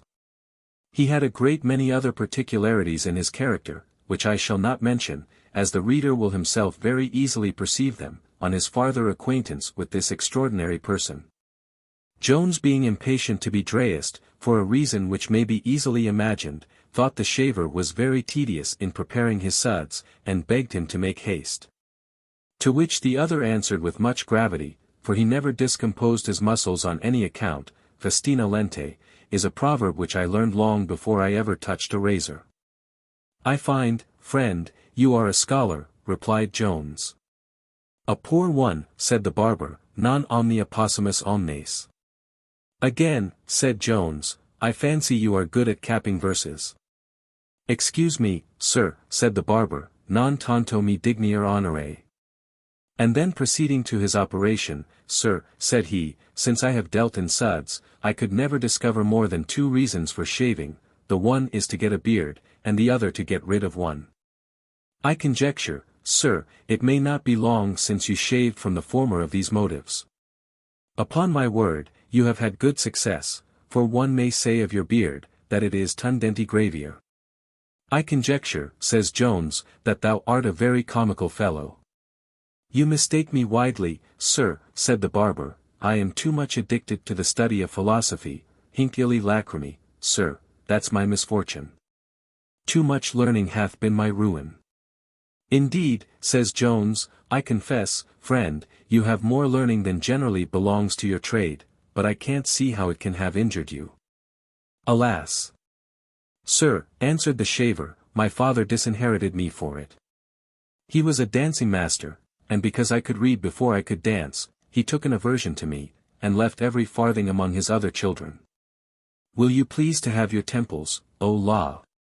I ask your pardon, I fancy there is hiatus in manuscriptis. I heard you was going to the wars, but I find it was a mistake. Why do you conclude so, says Jones. Sure, sir, answered the barber, you are too wise a man to carry a broken head thither, for that would be carrying coals to Newcastle. Upon my word, cries Jones, thou art a very odd fellow, and I like thy humour extremely. I shall be very glad if thou wilt come to me after dinner, and drink a glass with me, I long to be better acquainted with thee. Oh dear sir, said the barber, I can do you 20 times as great a favour, if you will accept of it. What is that, my friend, cries Jones. Why, I will drink a bottle with you if you please, for I dearly love good nature. And as you have found me out to be a comical fellow, so I have no skill in physiognomy, if you are not one of the best-natured gentlemen in the universe. Jones now walked downstairs neatly dressed, and perhaps the fair Adonis was not a lovelier figure, and yet he had no charms for my landlady, for as that good woman did not resemble Venus at all in her person, so neither did she in her taste. Happy had it been for Nanny the chambermaid, if she had seen with the eyes of her mistress, for that poor girl fell so violently in love with Jones in 5 minutes, that her passion afterwards cost her many a sigh. This Nanny was extremely pretty, and altogether as coy, for she had refused a drawer, and 1 or 2 young farmers in the neighbourhood, but the bright eyes of our hero thawed all her ice in a moment. When Jones returned to the kitchen, his cloth was not yet laid, nor indeed was there any occasion it should, his dinner remaining in statu quo, as did the fire which was to dress it. This disappointment might have put many a philosophical temper into a passion, but it had no such effect on Jones. He only gave the landlady a gentle rebuke, saying, since it was so difficult to get it heated he would eat the beef cold. But now the good woman, whether moved by compassion, or by shame, or by whatever other motive, I cannot tell, first gave her servants a round scold for disobeying the orders which she had never given. And then bidding the drawer lay a napkin in the sun, she set about the matter in good earnest, and soon accomplished it. This sun, into which Jones was now conducted, was truly named, as lucus a non lucendo, for it was an apartment into which the sun had scarce ever looked. It was indeed the worst room in the house, and happy was it for Jones that it was so. However, he was now too hungry to find any fault, but having once satisfied his appetite, he ordered the drawer to carry a bottle of wine into a better room, and expressed some resentment at having been shown into a dungeon. The drawer having obeyed his commands, he was, after some time, attended by the barber, who would not indeed have suffered him to wait so long for his company had he not been listening in the kitchen to the landlady, who was entertaining a circle that she had gathered round her with the history of poor Jones, part of which she had extracted from his own lips, and the other part was her own ingenious composition. For she said, he was a poor parish boy, taken into the house of Squire Allworthy, where he was bred up as an apprentice, and now turned out of doors for his misdeeds, particularly for making love to his young mistress. And probably for robbing the house. For how else should he come by the little money he hath, and this, says she, is your gentleman, forsooth. A servant of Squire Allworthy, says the barber, what's his name? Why he told me his name was Jones, says she, perhaps he goes by a wrong name. Nay, and he told me, too, that the squire had maintained him as his own son, though he had quarrelled with him now. And if his name be Jones, he told you the truth, said the barber, for I have relations who live in that country, nay, and some people say he is his son. Why doth he not go by the name of his father? I can't tell that, said the barber. Many people's sons don't go by the name of their father. Nay, said the landlady, if I thought he was a gentleman's son, though he was a byblow, I should behave to him in another guess manner. For many of these byblows come to be great men, and, as my poor first husband used to say, never affront any customer that's a gentleman. Chapter 5. A dialogue between Mr. Jones and the barber. This conversation passed partly while Jones was at dinner in his dungeon, and partly while he was expecting the barber in the parlour. And, as soon as it was ended, Mr. Benjamin, as we have said, attended him, and was very kindly desired to sit down. Jones then filling out a glass of wine, drank his health by the appellation of Doctissime Tonsorum. Ago tibi gratias, Domini, said the barber. And then looking very steadfastly at Jones, he said, with great gravity, and with a seeming surprise, as if he had recollected a face he had seen before, Sir, may I crave the favour to know if your name is not Jones? To which the other answered, that it was. Pro deum ac hominem fidem, says the barber, how strangely things come to pass. Mr. Jones, I am your most obedient servant. I find you do not know me, which indeed is no wonder, since you never saw me but once, and then you was very young. Pray, sir, how doth the good Squire Allworthy? How doth thou Optimus Omnium Patronus? I find, said Jones, you do indeed know me. But I have not the like happiness of recollecting you. I do not wonder at that, cries Benjamin, but I am surprised I did not know you sooner, for you are not in the least altered. And pray, sir, may I, without offence, inquire whither you are travelling this way? Fill the glass, Mr. Barber, said Jones, and ask no more questions. Nay, sir, answered Benjamin, I would not be troublesome. And I hope you don't think me a man of an impertinent curiosity, for that is a vice which nobody can lay to my charge, but I ask pardon. For when a gentleman of your figure travels without his servants, we may suppose him to be, as we say, in casu incognito, and perhaps I ought not to have mentioned your name. I own, says Jones, I did not expect to have been so well known in this country as I find I am, yet, for particular reasons, I shall be obliged to you if you will not mention my name to any other person till I am gone from hence. Pauca verba, answered the barber, and I wish no other here knew you but myself, for some people have tongues, but I promise you I can keep a secret. My enemies will allow me that virtue. And yet that is not the characteristic of your profession, Mr. Barber, answered Jones. Alas! Sir, replied Benjamin, non esse male nunc et olim sic erit. I was not born nor bred a barber, I assure you. I have spent most of my time among gentlemen, and though I say it, I understand something of gentility. And if you had thought me as worthy of your confidence as you have some other people, I should have shown you I could have kept a secret better. I should not have degraded your name in a public kitchen, for indeed, sir, some people have not used you well. For besides making a public proclamation of what you told them of a quarrel between yourself and Squire Allworthy, they added lies of their own, things which I knew to be lies. You surprise me greatly, cries Jones. Upon my word, sir, answered Benjamin, I tell the truth, and I need not tell you my landlady was the person. I am sure it moved me to hear the story, and I hope it is all false. For I have a great respect for you, I do assure you I have, and have had ever since the good nature you showed to Black George, which was talked of all over the country, and I received more than one letter about it. Indeed, it made you beloved by everybody. You will pardon me, therefore, for it was real concern at what I heard made me ask many questions. For I have no impertinent curiosity about me, but I love good nature and thence became a morus abundantia erga te. Every profession of friendship easily gains credit with the miserable. It is no wonder therefore, if Jones, who, besides his being miserable, was extremely open-hearted, very readily believed all the professions of Benjamin, and received him into his bosom.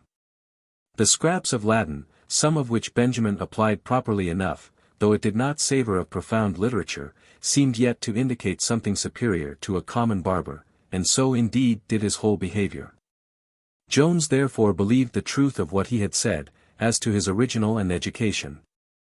And at length, after much entreaty, he said, Since you have heard, my friend, so much of my affairs, and seem so desirous to know the truth, if you will have patience to hear it, I will inform you of the whole. Patience! Cries Benjamin, that I will, if the chapter was never so long, and I am very much obliged to you for the honour you do me. Jones now began, and related the whole history, forgetting only a circumstance or two, namely, everything which passed on that day in which he had fought with Thwackum. And ended with his resolution to go to sea, till the rebellion in the north had made him change his purpose, and had brought him to the place where he then was. Little Benjamin, who had been all attention, never once interrupted the narrative. But when it was ended he could not help observing, that there must be surely something more invented by his enemies, and told Mr. Allworthy against him, or so good a man would never have dismissed one he had loved so tenderly, in such a manner. To which Jones answered, he doubted not but such villainous arts had been made use of to destroy him. And surely it was scarce possible for any one to have avoided making the same remark with the barber, who had not indeed heard from Jones one single circumstance upon which he was condemned. For his actions were not now placed in those injurious lights in which they had been misrepresented to Allworthy. Nor could he mention those many false accusations which had been from time to time preferred against him to Allworthy, for with none of these he was himself acquainted. He had likewise, as we have observed, omitted many material facts in his present relation. Upon the whole, indeed, everything now appeared in such favourable colours to Jones, that malice itself would have found it no easy matter to fix any blame upon him. Not that Jones desired to conceal or to disguise the truth. Nay, he would have been more unwilling to have suffered any censure to fall on Mr. Allworthy for punishing him, than on his own actions for deserving it, but, in reality, so it happened, and so it always will happen. For let a man be never so honest, the account of his own conduct will, in spite of himself, be so very favourable, that his vices will come purified through his lips, and, like foul liquors well strained, will leave all their foulness behind. For though the facts themselves may appear, yet so different will be the motives, circumstances, and consequences, when a man tells his own story, and when his enemy tells it, that we scarce can recognize the facts to be one and the same. Though the barber had drank down this story with greedy ears, he was not yet satisfied. There was a circumstance behind which his curiosity, cold as it was, most eagerly longed for. Jones had mentioned the fact of his amour, and of his being the rival of Blifil, but had cautiously concealed the name of the young lady. The barber, therefore, after some hesitation, and many hums and haws, at last begged leave to crave the name of the lady, who appeared to be the principal cause of all this mischief. Jones paused a moment, and then said, Since I have trusted you with so much, and since, I am afraid, her name is become too public already on this occasion, I will not conceal it from you. Her name is Sophia Western. Pro deum ac hominum fidem. Squire Western hath a daughter grown a woman. Ay, and such a woman, cries Jones, that the world cannot match. No I ever saw anything so beautiful, but that is her least excellence. Such sense. Such goodness. Oh, I could praise her for ever, and yet should omit half her virtues. Mr. Western a daughter grown up, cries the barber, I remember the father a boy, well, tempus edax rerum. The wine being now at an end, the barber pressed very eagerly to be his bottle. But Jones absolutely refused, saying, he had already drank more than he ought, and that he now chose to retire to his room, where he wished he could procure himself a book. A book, cries Benjamin, what book would you have? Latin or English? I have some curious books in both languages, such as Erasmi Colloquia, Ovid de Tristibus, Gradus ad Parnassum, and in English I have several of the best books, though some of them are a little torn, but I have a great part of Stowe's Chronicle. The 6th volume of Pope's Homer, the 3rd volume of The Spectator, the 2nd volume of Eckhard's Roman History, The Craftsman, Robinson Crusoe, Thomas à Kempis, and 2 volumes of Tom Brown's works. Those last, cries Jones, are books I never saw, so if you please lend me one of those volumes. The barber assured him he would be highly entertained, for he looked upon the author to have been one of the greatest wits that ever the nation produced. He then stepped to his house, which was hard by, and immediately returned. After which, the barber having received very strict injunctions of secrecy from Jones, and having sworn inviolably to maintain it, they separated, the barber went home, and Jones retired to his chamber. Chapter 6. In which more of the talents of Mr. Benjamin will appear, as well as who this extraordinary person was. In the morning Jones grew a little uneasy at the desertion of his surgeon, as he apprehended some inconvenience, or even danger, might attend the not dressing his wound. He inquired of the drawer, what other surgeons were to be met with in that neighborhood. The drawer told him, there was one not far off, but he had known him often refuse to be concerned after another had been sent before him. But, sir, says he, if you will take my advice, there is not a man in the kingdom can do your business better than the barber who was with you last night. We look upon him to be one of the ablest men at a cut in all this neighborhood. For though he hath not been her above 3 months, he hath done several great cures. The drawer was presently dispatched for little Benjamin, who being acquainted in what capacity he was wanted, prepared himself accordingly, and attended. But with so different an air and aspect from that which he wore when his basin was under his arm, that he could scarce be known to be the same person. So, Tonsor, says Jones, I find you have more trades than one. How came you not to inform me of this last night? A surgeon, answered Benjamin, with great gravity, is a profession, not a trade. The reason why I did not acquaint you last night that I professed this art, was, that I then concluded you was under the hands of another gentleman, and I never love to interfere with my brethren in their business. Ars omnibus communis. But now, sir, if you please, I will inspect your head, and when I see into your skull, I will give my opinion of your case. Jones had no great faith in this new professor, however, he suffered him to open the bandage and to look at his wound. Which as soon as he had done, Benjamin began to groan and shake his head violently. Upon which Jones, in a peevish manner, bid him not play the fool, but tell him in what condition he found him. Shall I answer you as a surgeon, or a friend? Said Benjamin. As a friend, and seriously, said Jones. Why then, upon my soul, cries Benjamin, it would require a great deal of art to keep you from being well after a very few dressings. And if you will suffer me to apply some salve of mine, I will answer for the success. Jones gave his consent, and the plaister was applied accordingly. There, sir, cries Benjamin, now I will, if you please, resume my former self. But a man is obliged to keep up some dignity in his countenance whilst he is performing these operations, or the world will not submit to be handled by him. You can't imagine, sir, of how much consequence a grave aspect is to a grave character. A barber may make you laugh, but a surgeon ought rather to make you cry. Mr. Barber, or Mr. Surgeon, or Mr. Barber Surgeon, said Jones. Oh dear sir, answered Benjamin, interrupting him, infandum, Regina, ubes renovare dolorem.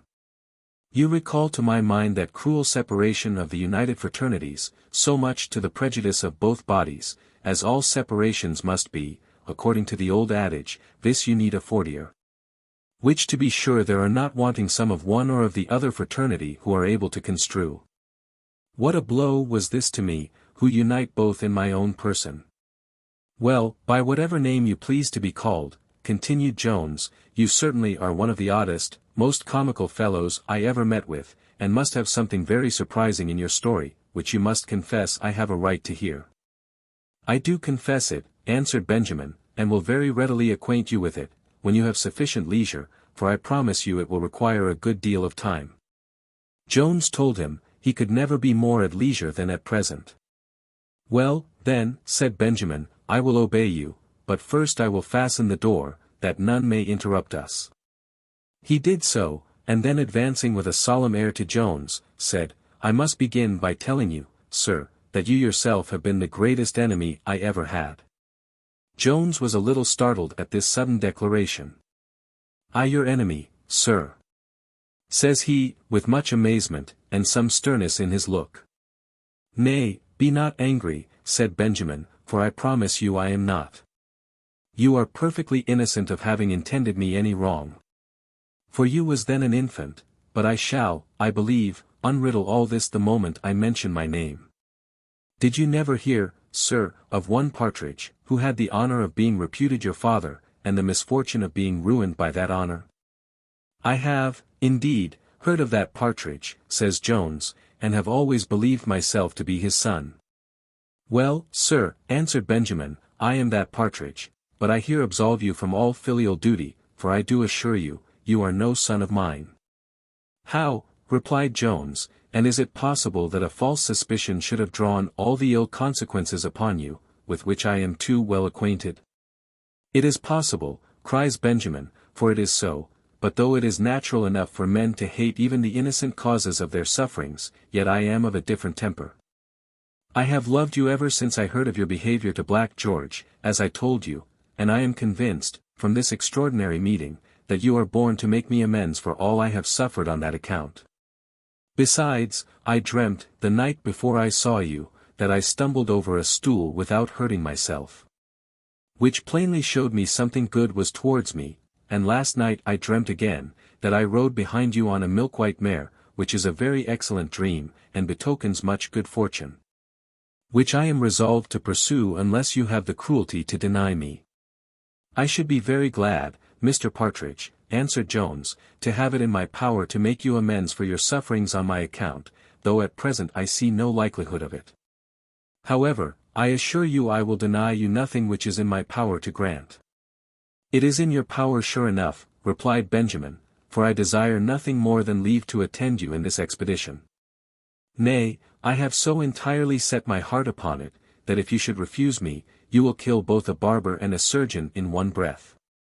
Jones answered, smiling, that he should be very sorry to be the occasion of so much mischief to the public.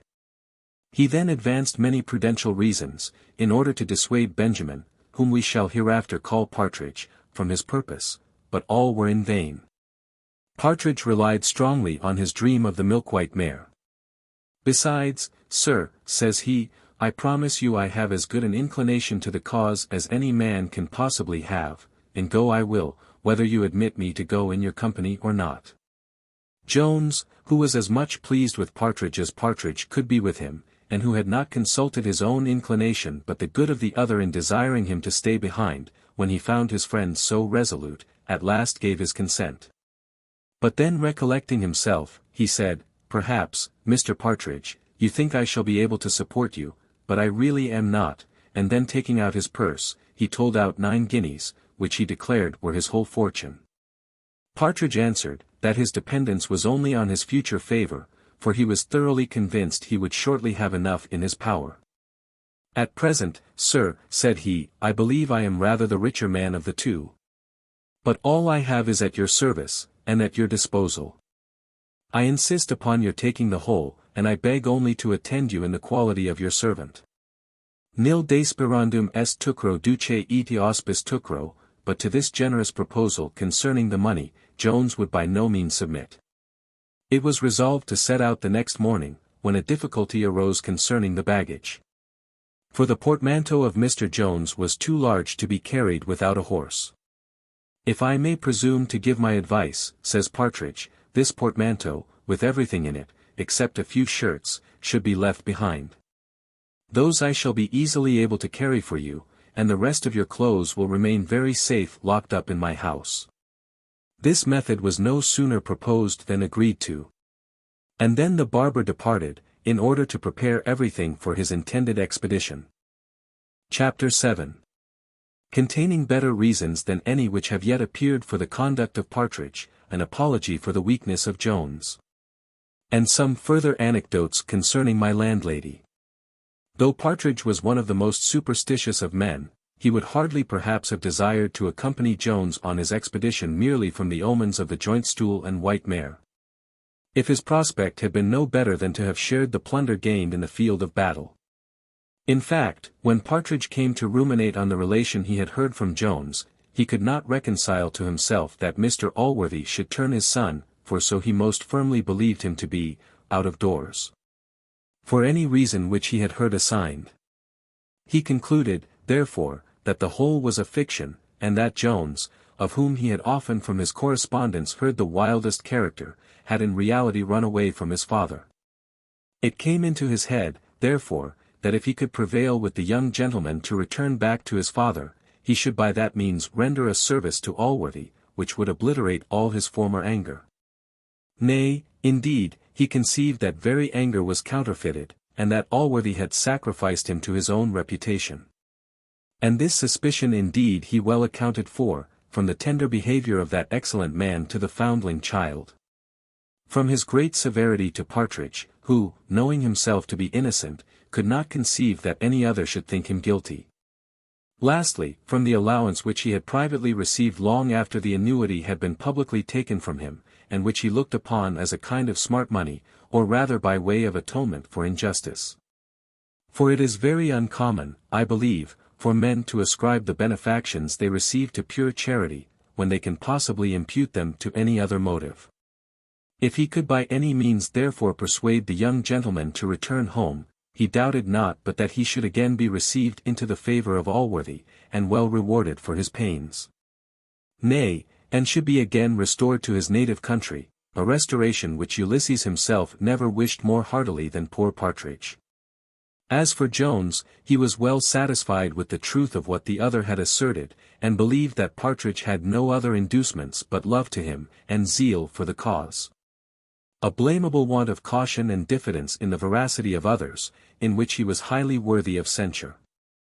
To say the truth, there are but two ways by which men become possessed of this excellent quality. The one is from long experience, and the other is from nature, which last, I presume, is often meant by genius, or great natural parts. And it is infinitely the better of the two, not only as we are masters of it much earlier in life, but as it is much more infallible and conclusive, for a man who hath been imposed on by ever so many, may still hope to find others more honest.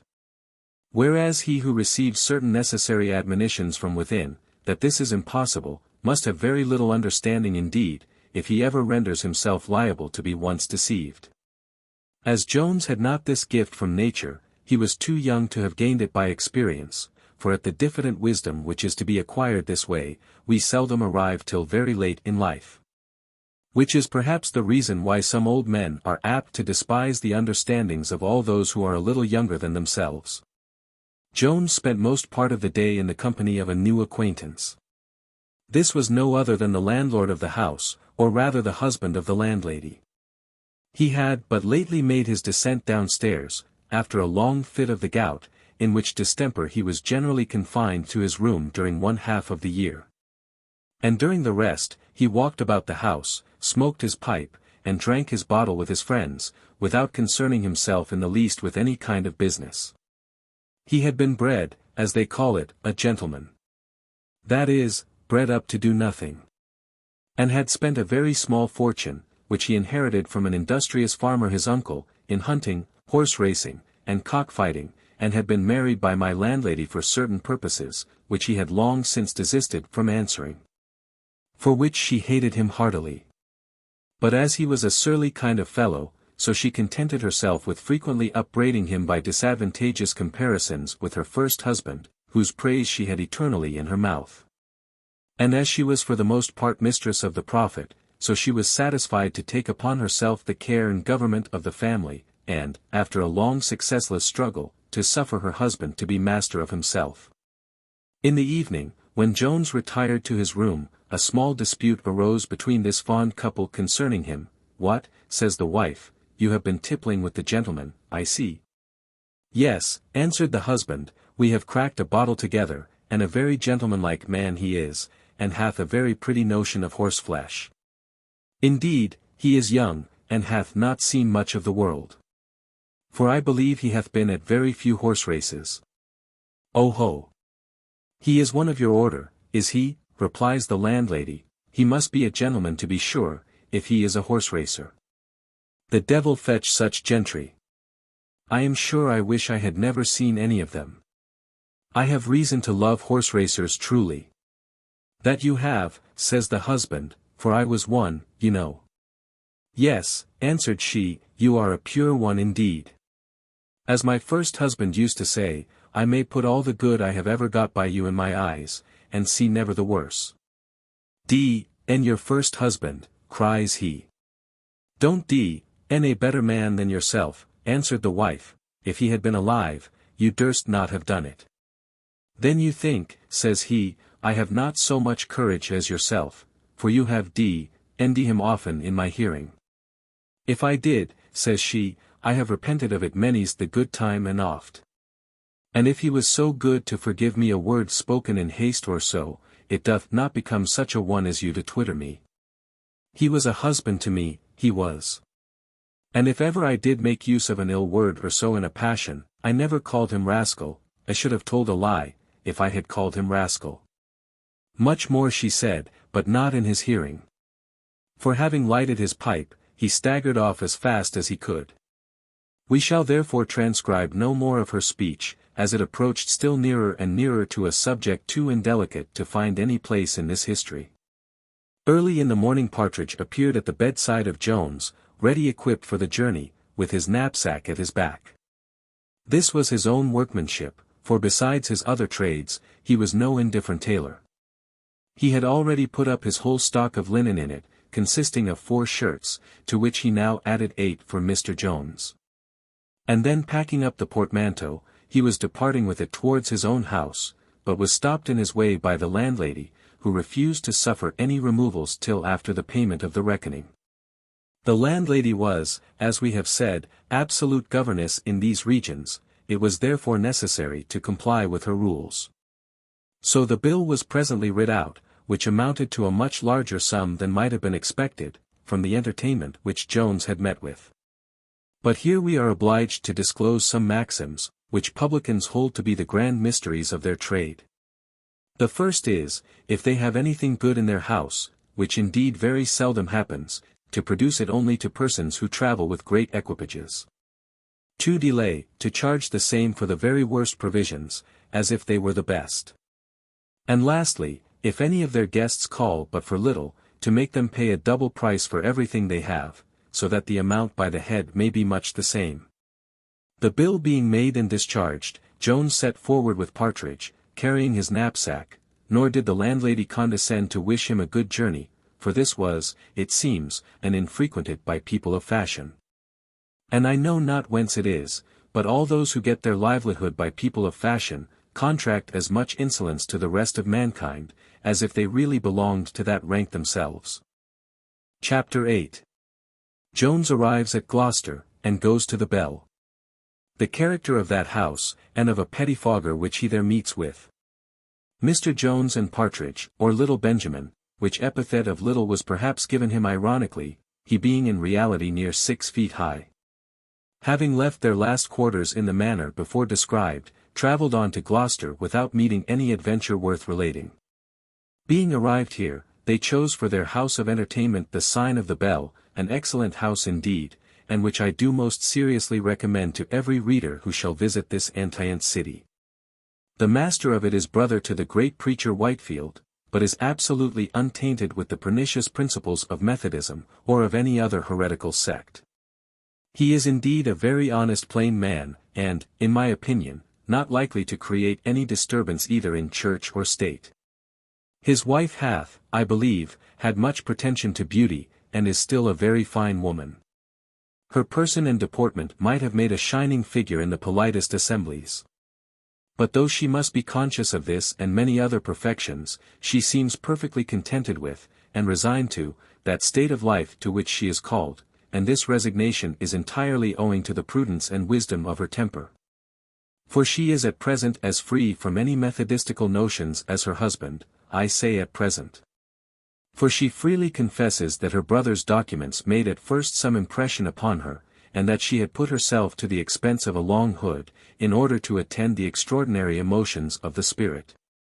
But having found, during an experiment of 3 weeks, no emotions, she says, worth a farthing, she very wisely laid by her hood, and abandoned the sect. To be concise, she is a very friendly good-natured woman. And so industrious to oblige, that the guests must be of a very morose disposition who are not extremely well satisfied in her house. Mrs. Whitefield happened to be in the yard when Jones and his attendant marched in. Her sagacity soon discovered in the air of our hero something which distinguished him from the vulgar.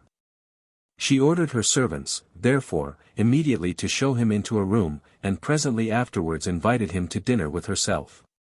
Which invitation he very thankfully accepted, for indeed much less agreeable company than that of Mrs. Whitefield, and a much worse entertainment than she had provided, would have been welcome after so long fasting and so long a walk. Besides Mr. Jones and the good governess of the mansion, there sat down at table an attorney of Salisbury, indeed the very same who had brought the news of Mrs. Blifil's death to Mr. Allworthy, and whose name, which I think we did not before mention, was Dowling. There was likewise present another person, who styled himself a lawyer, and who lived somewhere near Linlinch, in Somersetshire. This fellow, I say, styled himself a lawyer, but was indeed a most vile pettifogger, without sense or knowledge of any kind, one of those who may be termed train-bearers to the law. A sort of supernumeraries in the profession, who are the hackneys of attorneys, and will ride more miles for half a crown than a post-boy. During the time of dinner, the Somersetshire lawyer recollected the face of Jones, which he had seen at Mr. Allworthy's, for he had often visited in that gentleman's kitchen.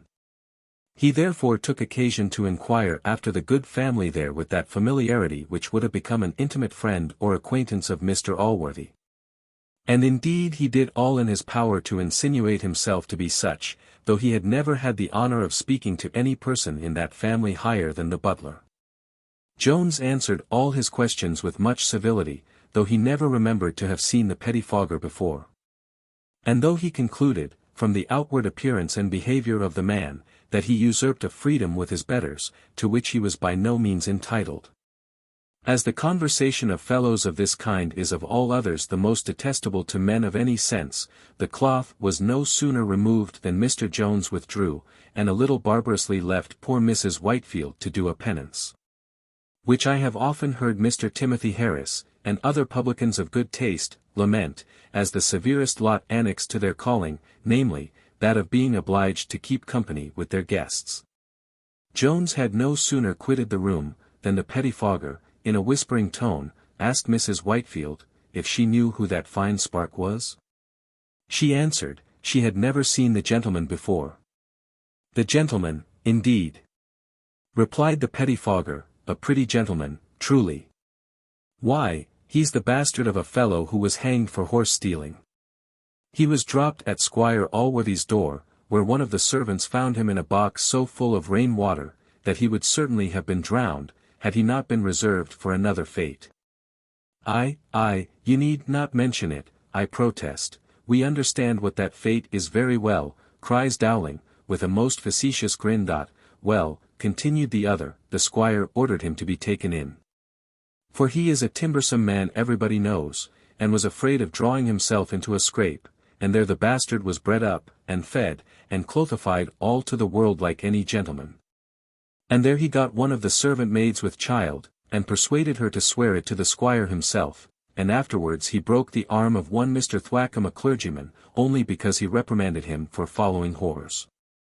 And afterwards he snapped a pistol at Mr. Blyfield behind his back, and once, when Squire Allworthy was sick, he got a drum, and beat it all over the house to prevent him from sleeping. And 20 other pranks he hath played, for all which, about 4 or 5 days ago, just before I left the country, the squire stripped him stark naked, and turned him out of doors. And very justly too, I protest, cries Dowling. I would turn my own son out of doors, if he was guilty of half as much. And pray what is the name of this pretty gentleman? The name answered Pettifogger, why, he is called Thomas Jones. Jones, answered Dowling a little eagerly. What, Mr. Jones that lived at Mr. Allworthy's? Was that the gentleman that dined with us? The very same, said the other. I have heard of the gentleman, cries Dowling, often, but I never heard any ill character of him. And I am sure, says Mrs. Whitefield, if half what this gentleman hath said be true, Mr. Jones hath the most deceitful countenance I ever saw, for sure his looks promise something very different. And I must say, for the little I have seen of him, he is as civil a well-bred man as you would wish to converse with. Pettifogger, calling to mind that he had not been sworn, as he usually was, before he gave his evidence, now bound what he had declared with so many oaths and imprecations that the landlady's ears were shocked, and she put a stop to his swearing, by assuring him of her belief. Upon which he said, I hope, madam, you imagine I would scorn to tell such things of any man, unless I knew them to be true.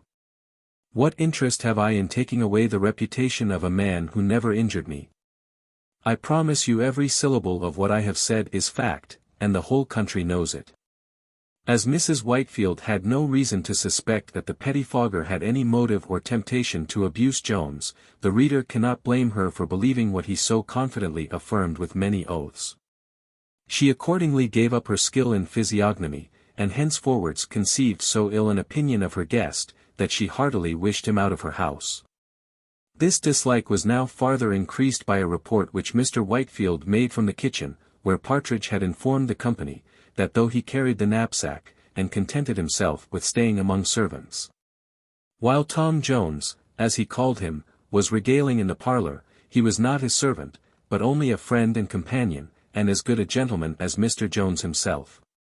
Dowling sat all this while silent, biting his fingers, making faces, grinning, and looking wonderfully arch. At last he opened his lips, and protested that the gentleman looked like another sort of man.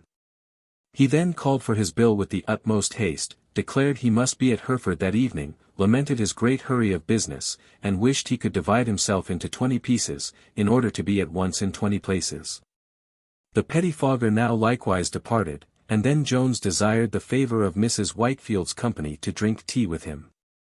But she refused, and with a manner so different from that with which she had received him at dinner, that it a little surprised him. And now he soon perceived her behaviour totally changed. For instead of that natural affability which we have before celebrated, she wore a constrained severity on her countenance, which was so disagreeable to Mr. Jones, that he resolved, however late, to quit the house that evening. He did indeed account somewhat unfairly for this sudden change, for besides some hard and unjust surmises concerning female fickleness and mutability, he began to suspect that he owed this want of civility to his want of horses. A sort of animals which, as they dirty no sheets, are thought in inns to pay better for their beds than their riders, and are therefore considered as the more desirable company. But Mrs. Whitefield, to do her justice, had a much more liberal way of thinking. She was perfectly well bred, and could be very civil to a gentleman, though he walked on foot. In reality, she looked on our hero as a sorry scoundrel, and therefore treated him as such, for which not even Jones himself, had he known as much as the reader, could have blamed her. Nay, on the contrary, he must have approved her conduct, and have esteemed her the more for the disrespect shown towards himself. This is indeed a most aggravating circumstance, which attends depriving men unjustly of their reputation. For a man who is conscious of having an ill character, cannot justly be angry with those who neglect and slight him, but ought rather to despise such as affect his conversation, unless where a perfect intimacy must have convinced them that their friend's character hath been falsely and injuriously aspersed. This was not, however, the case of Jones. For as he was a perfect stranger to the truth, so he was with good reason offended at the treatment he received. He therefore paid his reckoning and departed, highly against the will of Mr. Partridge, who having remonstrated much against it to no purpose, at last condescended to take up his knapsack and to attend his friend. Chapter 9. Containing several dialogues between Jones and Partridge, concerning love, cold, hunger, and other matters. With the lucky and narrow escape of Partridge, as he was on the very brink of making a fatal discovery to his friend. The shadows began now to descend larger from the high mountains, the feathered creation had betaken themselves to their rest. Now the highest order of mortals were sitting down to their dinners, and the lowest order to their suppers. In a word, the clock struck 5 just as Mr. Jones took his leave of Gloucester. An hour at which, as it was now midwinter, the dirty fingers of night would have drawn her sable curtain over the universe, had not the moon forbid her, who now, with a face as broad and as red as those of some jolly mortals, who, like her, turn night into day, began to rise from her bed, where she had slumbered away the day, in order to sit up all night. Jones had not travelled far before he paid his compliments to that beautiful planet, and, turning to his companion, asked him if he had ever beheld so delicious an evening. Partridge making no ready answer to his question, he proceeded to comment on the beauty of the moon, and repeated some passages from Milton, who hath certainly excelled all other poets in his description of the heavenly luminaries. He then told Partridge the story from the Spectator, of 2 lovers who had agreed to entertain themselves when they were at a great distance from each other, by repairing, at a certain fixed hour, to look at the moon. Thus pleasing themselves with the thought that they were both employed in contemplating the same object at the same time. Those lovers, added he, must have had souls truly capable of feeling all the tenderness of the sublimest of all human passions. Very probably, cries Partridge, but I envy them more, if they had bodies incapable of feeling cold. For I am almost frozen to death, and am very much afraid I shall lose a piece of my nose before we get to another house of entertainment. Nay, truly, we may well expect some judgment should happen to us for our folly in running away so by night from one of the most excellent inns I ever set my foot into. I am sure I never saw more good things in my life, and the greatest lord in the land cannot live better in his own house than he may there. And to forsake such a house, and go a-rambling about the country, the Lord knows whither, per divia rura viarum, I say nothing for my part, but some people might not have charity enough to conclude we were in our sober senses. Fie upon it, Mr. Partridge, says Jones, have a better heart, consider you are going to face an enemy, and are you afraid of facing a little cold? I wish, indeed, we had a guide to advise which of these roads we should take. May I be so bold, says Partridge, to offer my advice? Interdum stultus opportuna loquitur, why, which of them, cries Jones, would you recommend? Truly neither of them, answered Partridge. The only road we can be certain of finding, is the road we came. A good hearty pace will bring us back to Gloucester in an hour, but if we go forward, the Lord Harry knows when we shall arrive at any place. For I see at least 50 miles before me, and no house in all the way. You see, indeed, a very fair prospect, says Jones, which receives great additional beauty from the extreme lustre of the moon. However, I will keep the left-hand track, as that seems to lead directly to those hills, which we were informed lie not far from Worcester. And here, if you are inclined to quit me, you may, and return back again. But for my part, I am resolved to go forward. It is unkind in you, sir, says Partridge, to suspect me of any such intention. What I have advised hath been as much on your account as on my own, but since you are determined to go on, I am as much determined to follow. I pray sequarte. They now travelled some miles without speaking to each other, during which suspense of discourse Jones often sighed, and Benjamin groaned as bitterly, though from a very different reason. At length Jones made a full stop, and turning about, cries, who knows, Partridge, but the loveliest creature in the universe may have her eyes now fixed on that very moon which I behold at this instant. Very likely, sir," answered Partridge. "And if my eyes were fixed on a good sirloin of roast beef, the devil might take the moon and her horns into the bargain." "Did ever Tremontaine make such an answer?" cries Jones. "Prithee, Partridge, wast thou ever susceptible of love in thy life, or hath time worn away all the traces of it from thy memory?" "Alack-a-day," cries Partridge, "well would it have been for me if I had never known what love was. Infandum regina ubes renovare dolorem. I am sure I have tasted all the tenderness, and sublimities, and bitternesses of the passion." "Was your mistress unkind, then?" says Jones. "Very unkind, indeed, sir," answered Partridge. "For she married me, and made one of the most confounded wives in the world. However, heaven be praised, she's gone. And if I believed she was in the moon, according to a book I once read, which teaches that to be the receptacle of departed spirits, I would never look at it for fear of seeing her. But I wish, sir, that the moon was a looking-glass for your sake, and that Miss Sophia Western was now placed before it." "My dear Partridge," cries Jones, "what a thought was there! A thought which I am certain could never have entered into any mind but that of a lover. Oh Partridge! Could I hope once again to see that face, but, alas! All those golden dreams are vanished for ever, and my only refuge from future misery is to forget the object of all my former happiness." "And do you really despair of ever seeing Miss Western again?" answered Partridge. "If you will follow my advice I will engage you shall not only see her but have her in your arms." "Ha! Do not awaken a thought of that nature," cries Jones, "I have struggled sufficiently to conquer all such wishes already." "Nay," answered Partridge, "if you do not wish to have your mistress in your arms you are a most extraordinary lover indeed." "Well, well," says Jones, "let us avoid this subject, but pray what is your advice?" "To give it you in the military phrase, then," says Partridge, "as we are soldiers, to the right about. Let us return the way we came, we may yet reach Gloucester tonight, though late.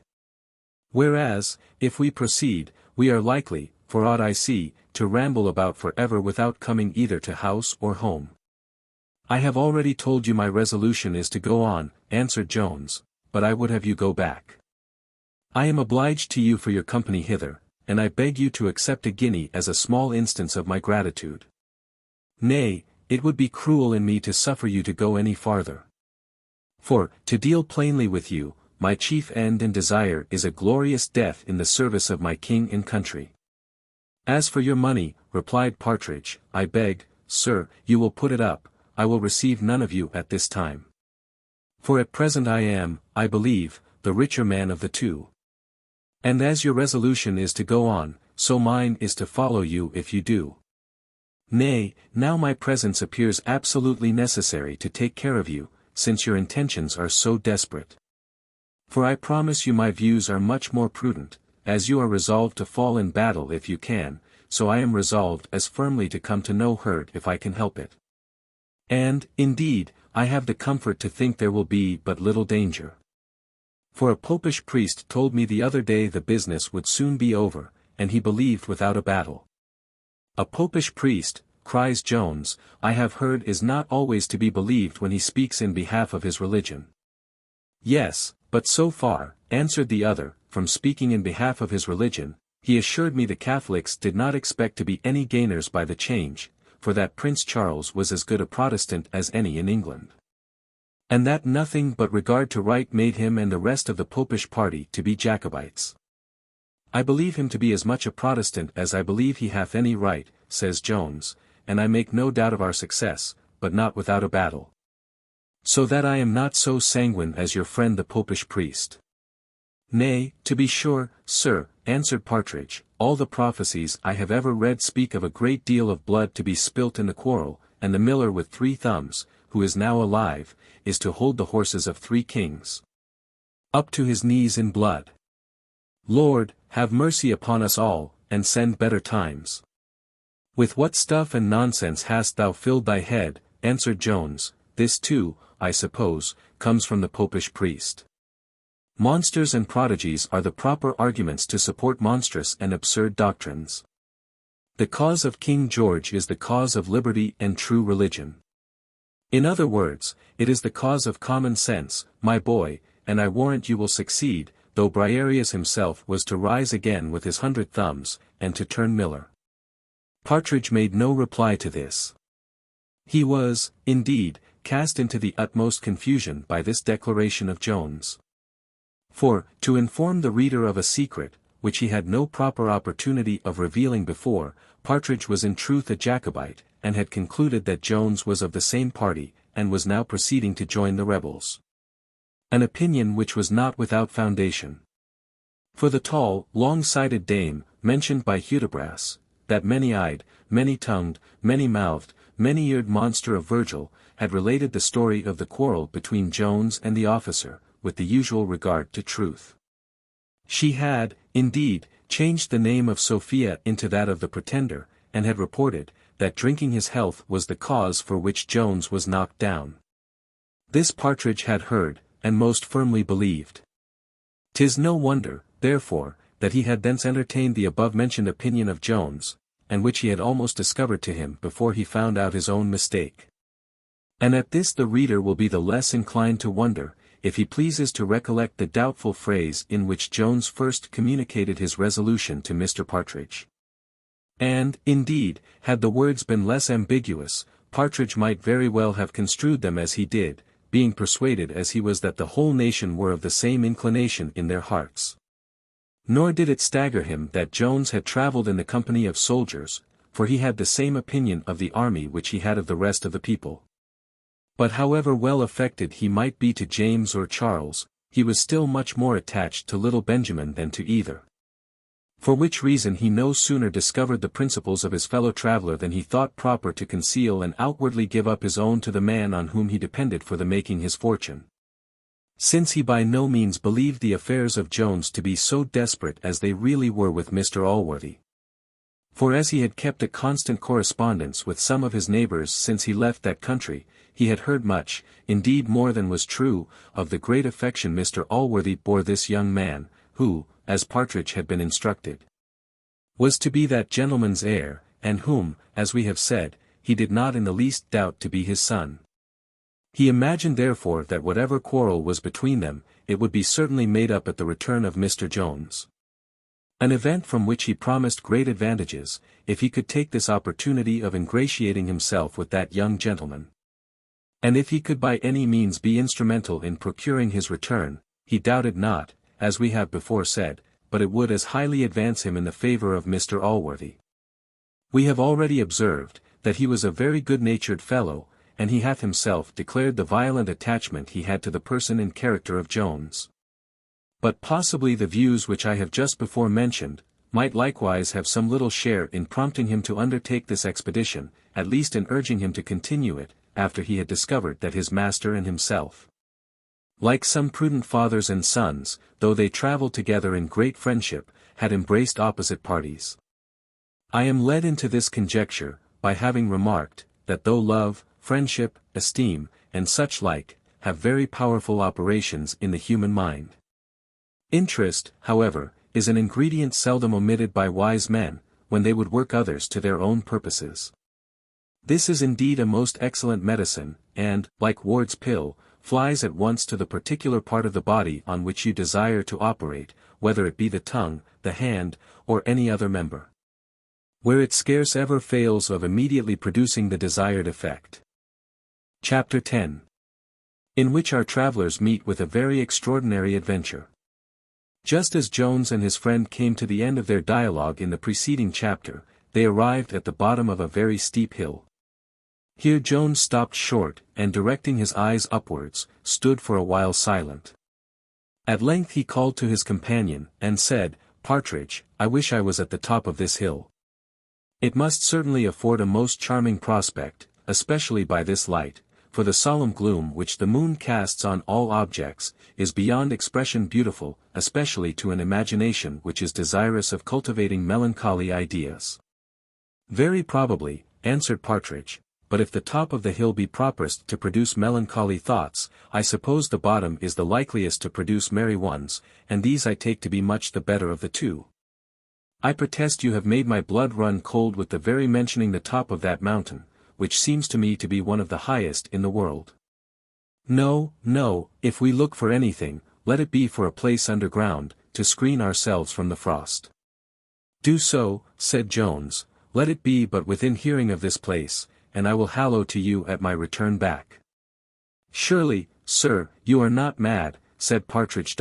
Indeed, I am, answered Jones, if ascending this hill be madness, but as you complain so much of the cold already, I would have you stay below. I will certainly return to you within an hour. Pardon me, sir, cries Partridge, I have determined to follow you wherever you go. Indeed, he was now afraid to stay behind. For though he was coward enough in all respects, yet his chief fear was that of ghosts, with which the present time of night, and the wildness of the place, extremely well suited. At this instant Partridge espied a glimmering light through some trees, which seemed very near to them. He immediately cried out in a rapture, Oh, sir! Heaven hath at last heard my prayers, and hath brought us to a house, perhaps it may be an inn. Let me beseech you, sir, if you have any compassion either for me or yourself, do not despise the goodness of Providence, but let us go directly to yon light. Whether it be a public house or no, I am sure if they be Christians that dwell there, they will not refuse a little house room to persons in our miserable condition. Jones at length yielded to the earnest supplications of Partridge, and both together made directly towards the place whence the light issued. They soon arrived at the door of this house, or cottage, for it might be called either, without much impropriety. Here Jones knocked several times without receiving any answer from within. At which Partridge, whose head was full of nothing but of ghosts, devils, witches, and such like, began to tremble, crying, Lord, have mercy upon us. Surely the people must be all dead. I can see no light neither now, and yet I am certain I saw a candle burning but a moment before. Well, I have heard of such things. What hast thou heard of? Said Jones. The people are either fast asleep, or probably, as this is a lonely place, are afraid to open their door. He then began to vociferate pretty loudly, and at last an old woman, opening an upper casement, asked, who they were, and what they wanted. Jones answered, they were travellers who had lost their way, and having seen a light in the window, had been led thither in hopes of finding some fire to warm themselves. Whoever you are, cries the woman, you have no business here. Nor shall I open the door to any one at this time of night.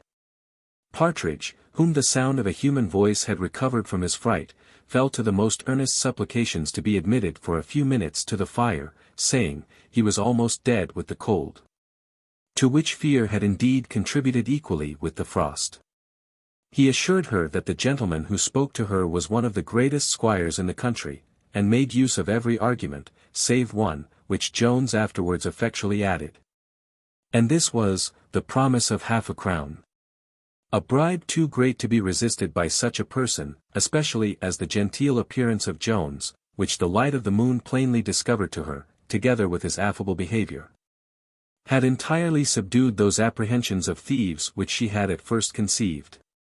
She agreed, therefore, at last, to let them in, where Partridge, to his infinite joy, found a good fire ready for his reception. The poor fellow, however, had no sooner warmed himself, than those thoughts which were always uppermost in his mind, began a little to disturb his brain. There was no article of his creed in which he had a stronger faith than he had in witchcraft, nor can the reader conceive a figure more adapted to inspire this idea, than the old woman who now stood before him. She answered exactly to that picture drawn by Otway in his Orphan. Indeed, if this woman had lived in the reign of James I, her appearance alone would have hanged her, almost without any evidence. Many circumstances likewise conspired to confirm Partridge in his opinion. Her living, as he then imagined, by herself in so lonely a place. And in a house, the outside of which seemed much too good for her, but its inside was furnished in the most neat and elegant manner. To say the truth, Jones himself was not a little surprised at what he saw. For, besides the extraordinary neatness of the room, it was adorned with a great number of knickknacks and curiosities, which might have engaged the attention of a virtuoso. While Jones was admiring these things, and Partridge sat trembling with the firm belief that he was in the house of a witch, the old woman said, "I hope, gentlemen, you will make what haste you can. For I expect my master presently, and I would not for double the money he should find you here." "Then you have a master," cried Jones. "Indeed, you will excuse me, good woman, but I was surprised to see all those fine things in your house." "Ah, sir," said she, "if the 20th part of these things were mine, should think myself a rich woman. But pray, sir, do not stay much longer, for I look for him in every minute." "Why, sure he would not be angry with you," said Jones, "for doing a common act of charity." "Alack-a-day, sir," said she, "he is a strange man, not at all like other people. He keeps no company with anybody, and seldom walks out but by night, for he doth not care to be seen, and all the country people are as much afraid of meeting him, for his dress is enough to frighten those who are not used to it. They call him, the man of the hill, for there he walks by night, and the country people are not, I believe, more afraid of the devil himself. He would be terribly angry if he found you here." "Pray, sir," says Partridge, "don't let us offend the gentleman, I am ready to walk, and was never warmer in my life. Do pray, sir, let us go.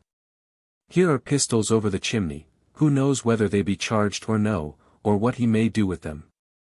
"Fear nothing, Partridge," cries Jones, "I will secure thee from danger." "Nay, for matter o' that, he never doth any mischief," said the woman, "but to be sure it is necessary he should keep some arms for his own safety. For his house hath been beset more than once, and it is not many nights ago that we thought we heard thieves about it. For my own part, I have often wondered that he is not murdered by some villain or other, as he walks out by himself at such hours. But then, as I said, the people are afraid of him, and besides, they think, I suppose, he hath nothing about him worth taking. I should imagine, by this collection of rarities," cries Jones, "that your master had been a traveller." "Yes, sir," answered she, "he hath been a very great one, there be few gentlemen that know more of all matters than he. I fancy he hath been crossed in love, or whatever it is I know not. But I have lived with him above these 30 years, and in all that time he hath hardly spoke to 6 living people." She then again solicited their departure, in which she was backed by Partridge. But Jones purposely protracted the time, for his curiosity was greatly raised to see this extraordinary person. Though the old woman, therefore, concluded every one of her answers with desiring him to be gone, and Partridge proceeded so far as to pull him by the sleeve, he still continued to invent new questions, till the old woman, with an affrighted countenance, declared she heard her master's signal. And at the same instant more than one voice was heard without the door, crying, "D—n your blood, show us your money this instant. Your money, you villain, or we will blow your brains about your ears." "Oh, good heaven!" cries the old woman, "some villains, to be sure, have attacked my master. Oh la! What shall I do? What shall I do?" "How," cries Jones, "how, are these pistols loaded?" "Oh, good sir, there is nothing in them, indeed." "Oh, pray don't murder us, gentlemen." For in reality she now had the same opinion of those within as she had of those without. Jones made her no answer. But snatching an old broadsword which hung in the room, he instantly sallied out, where he found the old gentleman struggling with 2 ruffians, and begging for mercy. Jones asked no questions, but fell so briskly to work with his broadsword, that the fellows immediately quitted their hold, and without offering to attack our hero, betook themselves to their heels and made their escape. For he did not attempt to pursue them, being contented with having delivered the old gentleman, and indeed he concluded he had pretty well done their business, for both of them, as they ran off, cried out with bitter oaths that they were dead men. Jones presently ran to lift up the old gentleman, who had been thrown down in the scuffle, expressing at the same time great concern lest he should have received any harm from the villains. The old man stared a moment at Jones, and then cried, "No, sir, no, I have very little harm, I thank you. Lord have mercy upon me." "I see, sir," said Jones, "you are not free from apprehensions even of those who have had the happiness to be your deliverers, nor can I blame any suspicions which you may have, but indeed you have no real occasion for any. Here are none but your friends present. Having missed our way this cold night, we took the liberty of warming ourselves at your fire, whence we were just departing when we heard you call for assistance, which, I must say, Providence alone seems to have sent you. Providence, indeed, cries the old gentleman, if it be so. So it is, I assure you, cries Jones. Here is your own sword, sir, I have used it in your defence, and I now return it into your hand. The old man having received the sword, which was stained with the blood of his enemies, looked steadfastly at Jones during some moments, and then with a sigh cried out, You will pardon me, young gentleman. I was not always of a suspicious temper, nor am I a friend to ingratitude. Be thankful then, cries Jones, to that Providence to which you owe your deliverance. As to my part, I have only discharged the common duties of humanity, and what I would have done for any fellow creature in your situation. Let me look at you a little longer, cries the old gentleman. You are a human creature then? Well, perhaps you are. Come pray walk into my little hut. You have been my deliverer indeed. The old woman was distracted between the fears which she had of her master, and for him, and Partridge was, if possible, in a greater fright. The former of these, however, when she heard her master speak kindly to Jones, and perceived what had happened, came again to herself. But Partridge no sooner saw the gentleman, than the strangeness of his dress infused greater terrors into that poor fellow than he had before felt, either from the strange description which he had heard, or from the uproar which had happened at the door. To say the truth, it was an appearance which might have affected a more constant mind than that of Mr. Partridge. This person was of the tallest size, with a long beard as white as snow. His body was clothed with the skin of an ass, made something into the form of a coat. He wore likewise boots on his legs, and a cap on his head, both composed of the skin of some other animals. As soon as the old gentleman came into his house, the old woman began her congratulations on his happy escape from the ruffians. Yes, cried he, I have escaped, indeed, thanks to my preserver. Oh, the blessing on him! Answered she, he is a good gentleman, I warrant him. I was afraid your worship would have been angry with me for letting him in. And to be certain I should not have done it, had not I seen by the moonlight, that he was a gentleman, and almost frozen to death. And to be certain it must have been some good angel that sent him hither, and tempted me to do it. I am afraid, sir, said the old gentleman to Jones, that I have nothing in this house which you can either eat or drink, unless you will accept a dram of brandy, of which I can give you some most excellent, and which I have had by me these 30 years. Jones declined this offer in a very civil and proper speech, and then the other asked him, whither he was travelling when he missed his way, saying, I must own myself surprised to see such a person as you appear to be, journeying on foot at this time of night. I suppose, sir, you are a gentleman of these parts, for you do not look like one who is used to travel far without horses. Appearances, cried Jones, are often deceitful, men sometimes look what they are not. I assure you I am not of this country, and whither I am travelling, in reality I scarce know myself. Whoever you are, or whithersoever you are going, answered the old man, I have obligations to you which I can never return. I once more, replied Jones, affirm that you have none. For there can be no merit in having hazarded that in your service on which I set no value, and nothing is so contemptible in my eyes as life. I am sorry, young gentleman, answered the stranger, that you have any reason to be so unhappy at your years. Indeed I am, sir, answered Jones, the most unhappy of mankind. Perhaps you have had a friend, or a mistress, replied the other. How could you, cries Jones, mention 2 words sufficient to drive me to distraction? Either of them are enough to drive any man to distraction, answered the old man. I inquire no farther, sir. Perhaps my curiosity hath led me too far already. Indeed, sir, cries Jones, I cannot censure a passion which I feel at this instant in the highest degree. You will pardon me when I assure you, that everything which I have seen or heard since I first entered this house hath conspired to raise the greatest curiosity in me.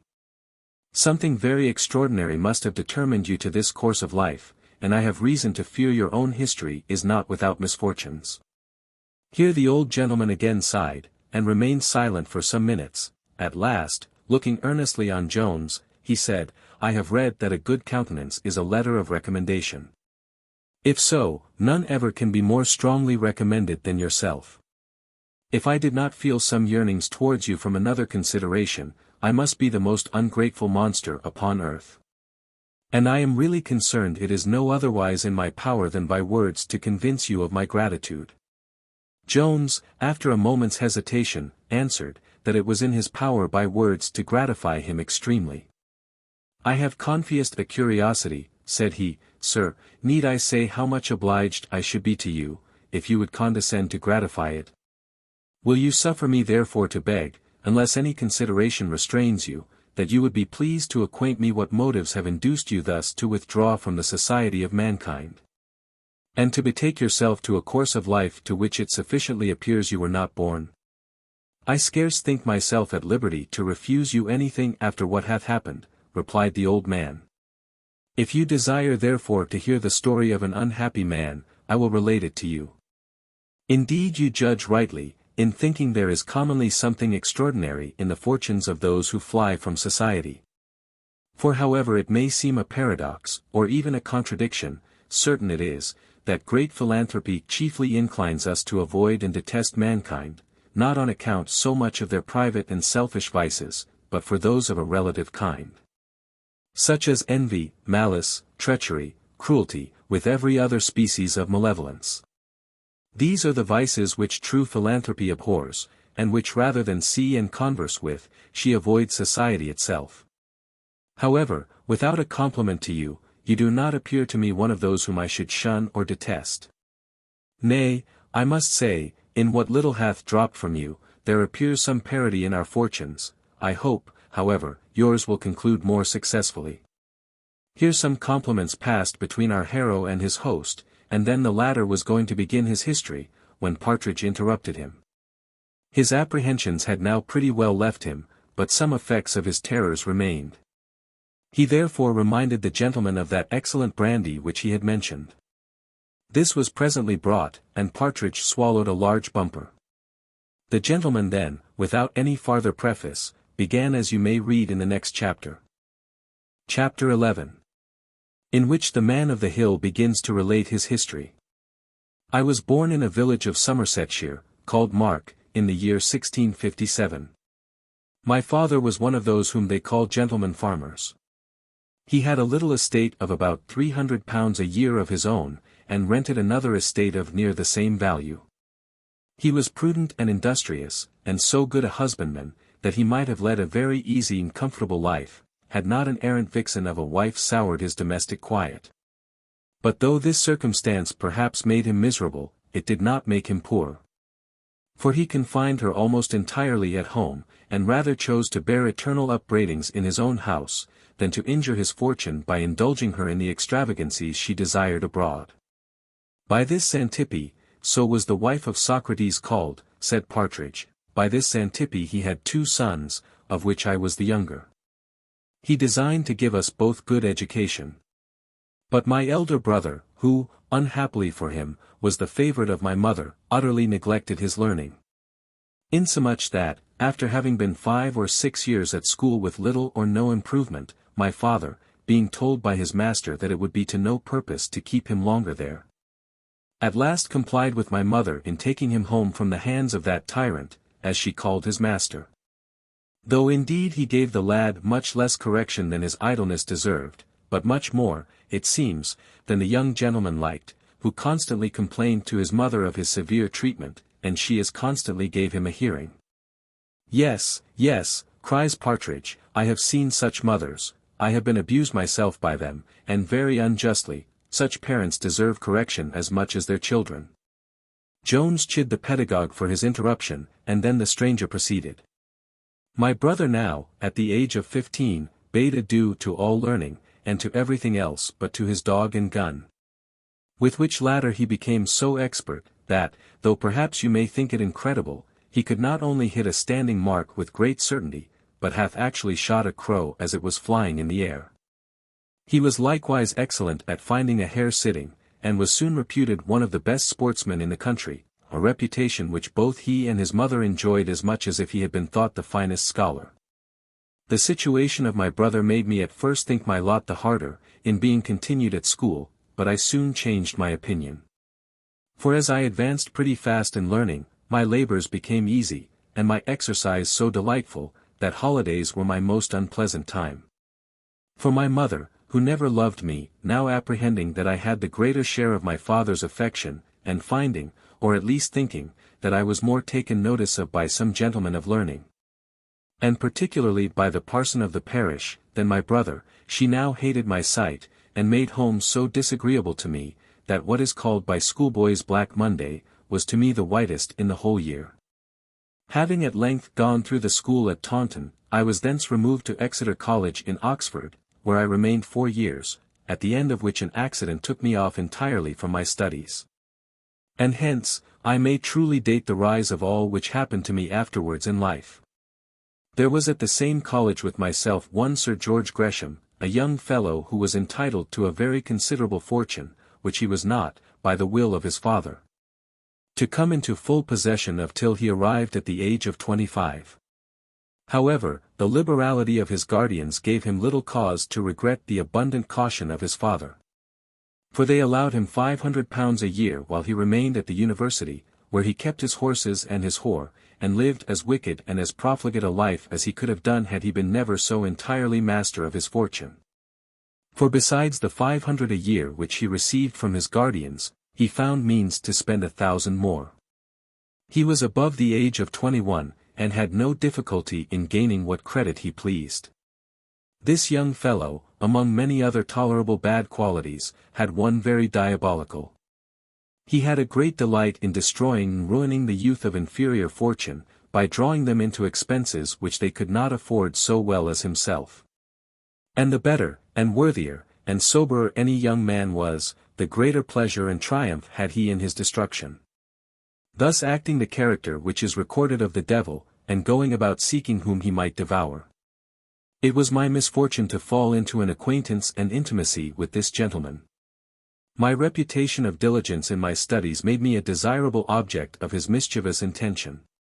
And my own inclination made it sufficiently easy for him to effect his purpose, for though I had applied myself with much industry to books, in which I took great delight, there were other pleasures in which I was capable of taking much greater.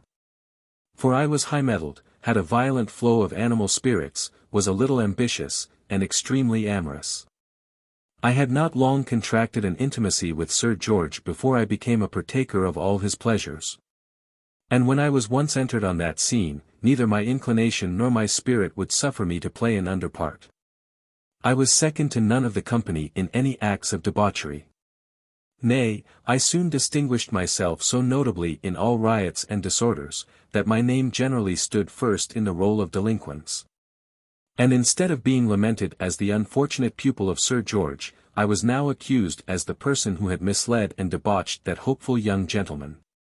For though he was the ringleader and promoter of all the mischief, he was never so considered.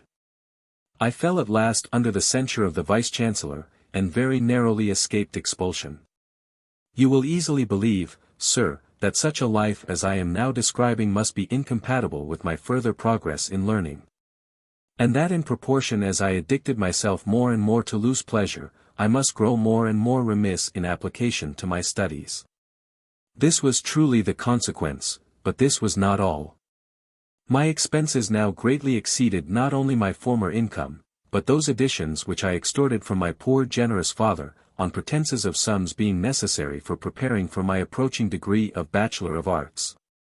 These demands, however, grew at last so frequent and exorbitant, that my father by slow degrees opened his ears to the accounts which he received from many quarters of my present behavior, and which my mother failed not to echo very faithfully and loudly. Adding, this is the fine gentleman, the scholar who doth so much honor to his family, and is to be the making of it. I thought what all this learning would come to. He is to be the ruin of us all, I find, after his elder brother hath been denied necessaries for his sake, to perfect his education forsooth, for which he was to pay us such interest. I thought what the interest would come to. With much more of the same kind.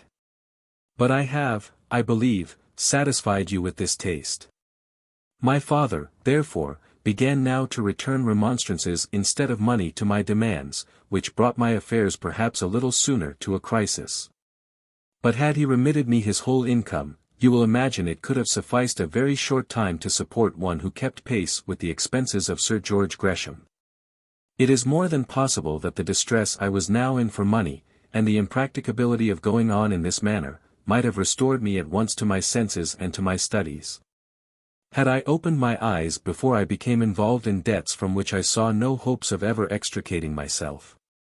This was indeed the great art of Sir George, and by which he accomplished the ruin of many, whom he afterwards laughed at as fools and coxcombs, for vying, as he called it, with a man of his fortune. To bring this about, he would now and then advance a little money himself, in order to support the credit of the unfortunate youth with other people, till, by means of that very credit, he was irretrievably undone. My mind being by these means grown as desperate as my fortune, there was scarce a wickedness which I did not meditate, in order for my relief. Self-murder itself became the subject of my serious deliberation. And I had certainly resolved on it, had not a more shameful, though perhaps less sinful, thought expelled it from my head. Here he hesitated a moment, and then cried out, I protest, so many years have not washed away the shame of this act, and I shall blush while I relate it. Jones desired him to pass over anything that might give him pain in the relation. But Partridge eagerly cried out, Oh, pray, sir, let us hear this. I had rather hear this than all the rest. As I hope to be saved, I will never mention a word of it. Jones was going to rebuke him, but the stranger prevented it by proceeding thus. I had a chum, a very prudent, frugal young lad, who, though he had no very large allowance, had by his parsimony heaped up upwards of 40 guineas. Which I knew he kept in his escritoire. I took therefore an opportunity of purloining his key from his breeches pocket, while he was asleep, and thus made myself master of all his riches, after which I again conveyed his key into his pocket. And counterfeiting sleep, though I never once closed my eyes, lay in bed till after he arose and went to prayers, an exercise to which I had long been unaccustomed. Timorous thieves, by extreme caution, often subject themselves to discoveries, which those of a bolder kind escape. Thus it happened to me, for had I boldly broke open his escritoire, I had, perhaps, escaped even his suspicion. But as it was plain that the person who robbed him had possessed himself of his key, he had no doubt, when he first missed his money, but that his chum was certainly the thief. Now as he was of a fearful disposition, and much my inferior in strength, and I believe in courage, he did not dare to confront me with my guilt, for fear of worse bodily consequences which might happen to him. He repaired therefore immediately to the Vice-Chancellor, and upon swearing to the robbery, and to the circumstances of it, very easily obtained a warrant against one who had now so bad a character through the whole university. Luckily for me, I lay out of the college the next evening. For that day I attended a young lady in a chaise to Whitney, where we stayed all night, and in our return, the next morning, to Oxford, I met one of my cronies, who acquainted me with sufficient news concerning myself to make me turn my horse another way. Pray, sir, did he mention anything of the warrant? Said Partridge. But Jones begged the gentleman to proceed without regarding any impertinent questions. Which he did as follows. Having now abandoned all thoughts of returning to Oxford, the next thing which offered itself was a journey to London. I imparted this intention to my female companion, who at first remonstrated against it. But upon producing my wealth, she immediately consented.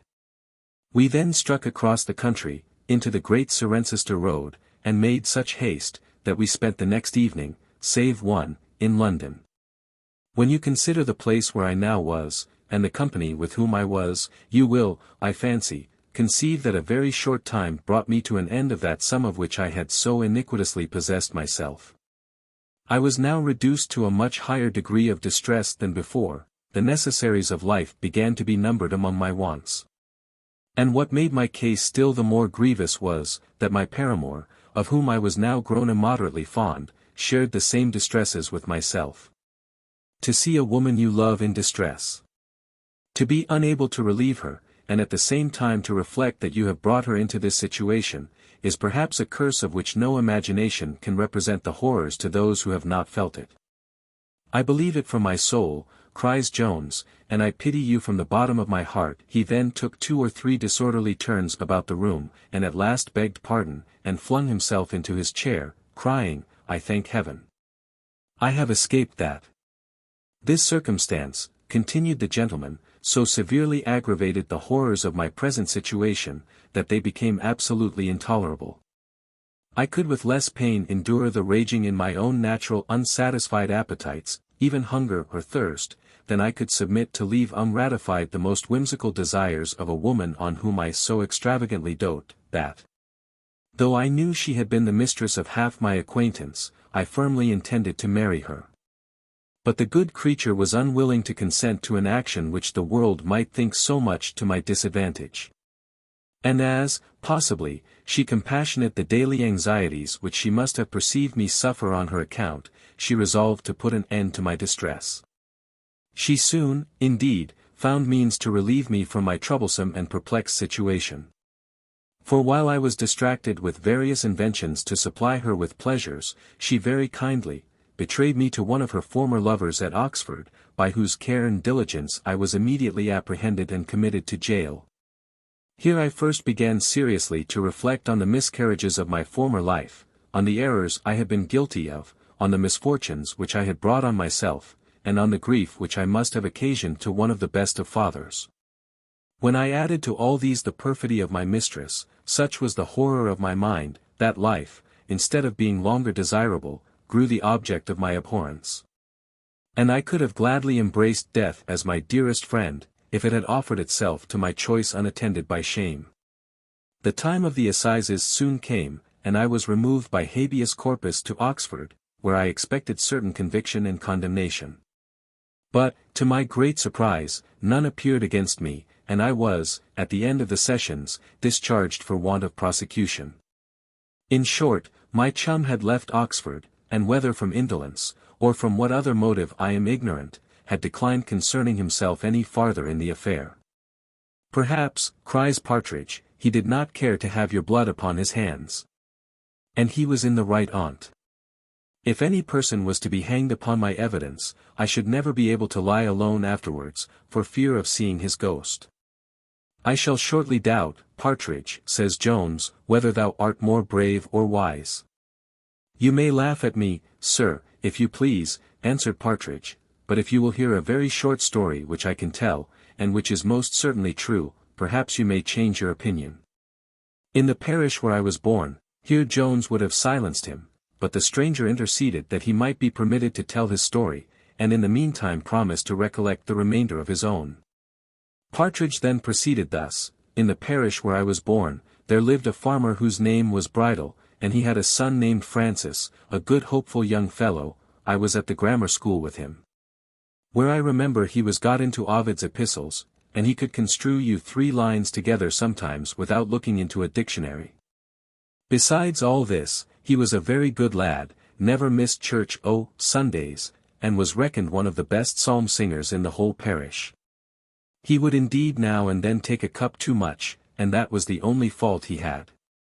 Well, but come to the ghost, cries Jones. Never fear, sir, I shall come to him soon enough, answered Partridge.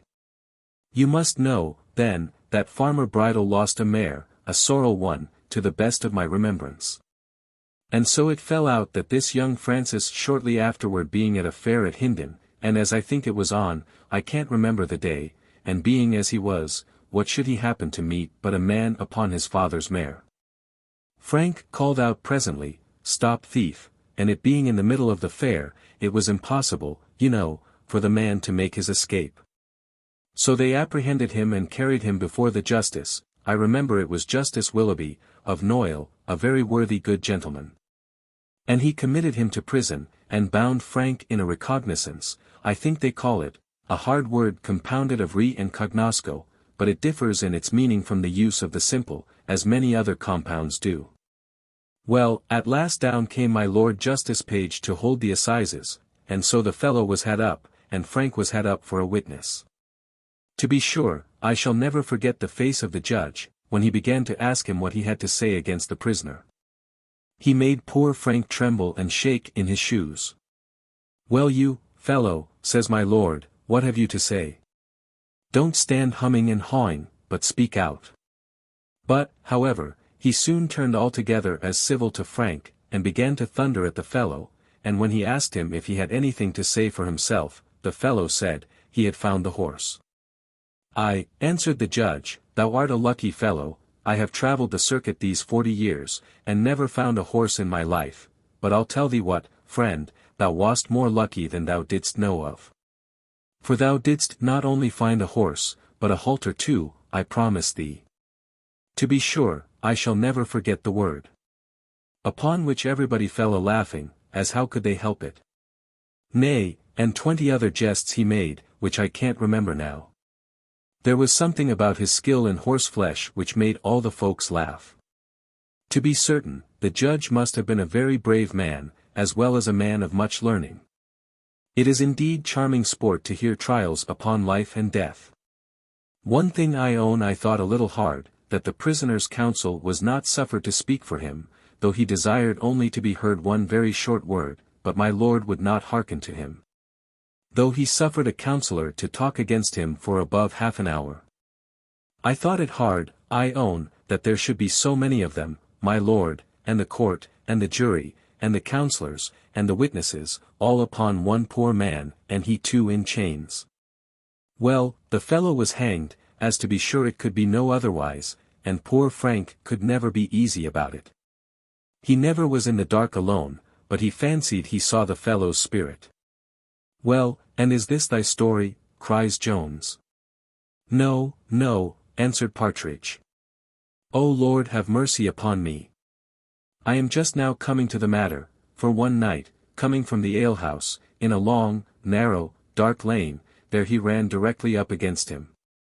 And the spirit was all in white, and fell upon Frank, and Frank, who was a sturdy lad, fell upon the spirit again, and there they had a tussle together, and poor Frank was dreadfully beat. Indeed he made a shift at last to crawl home.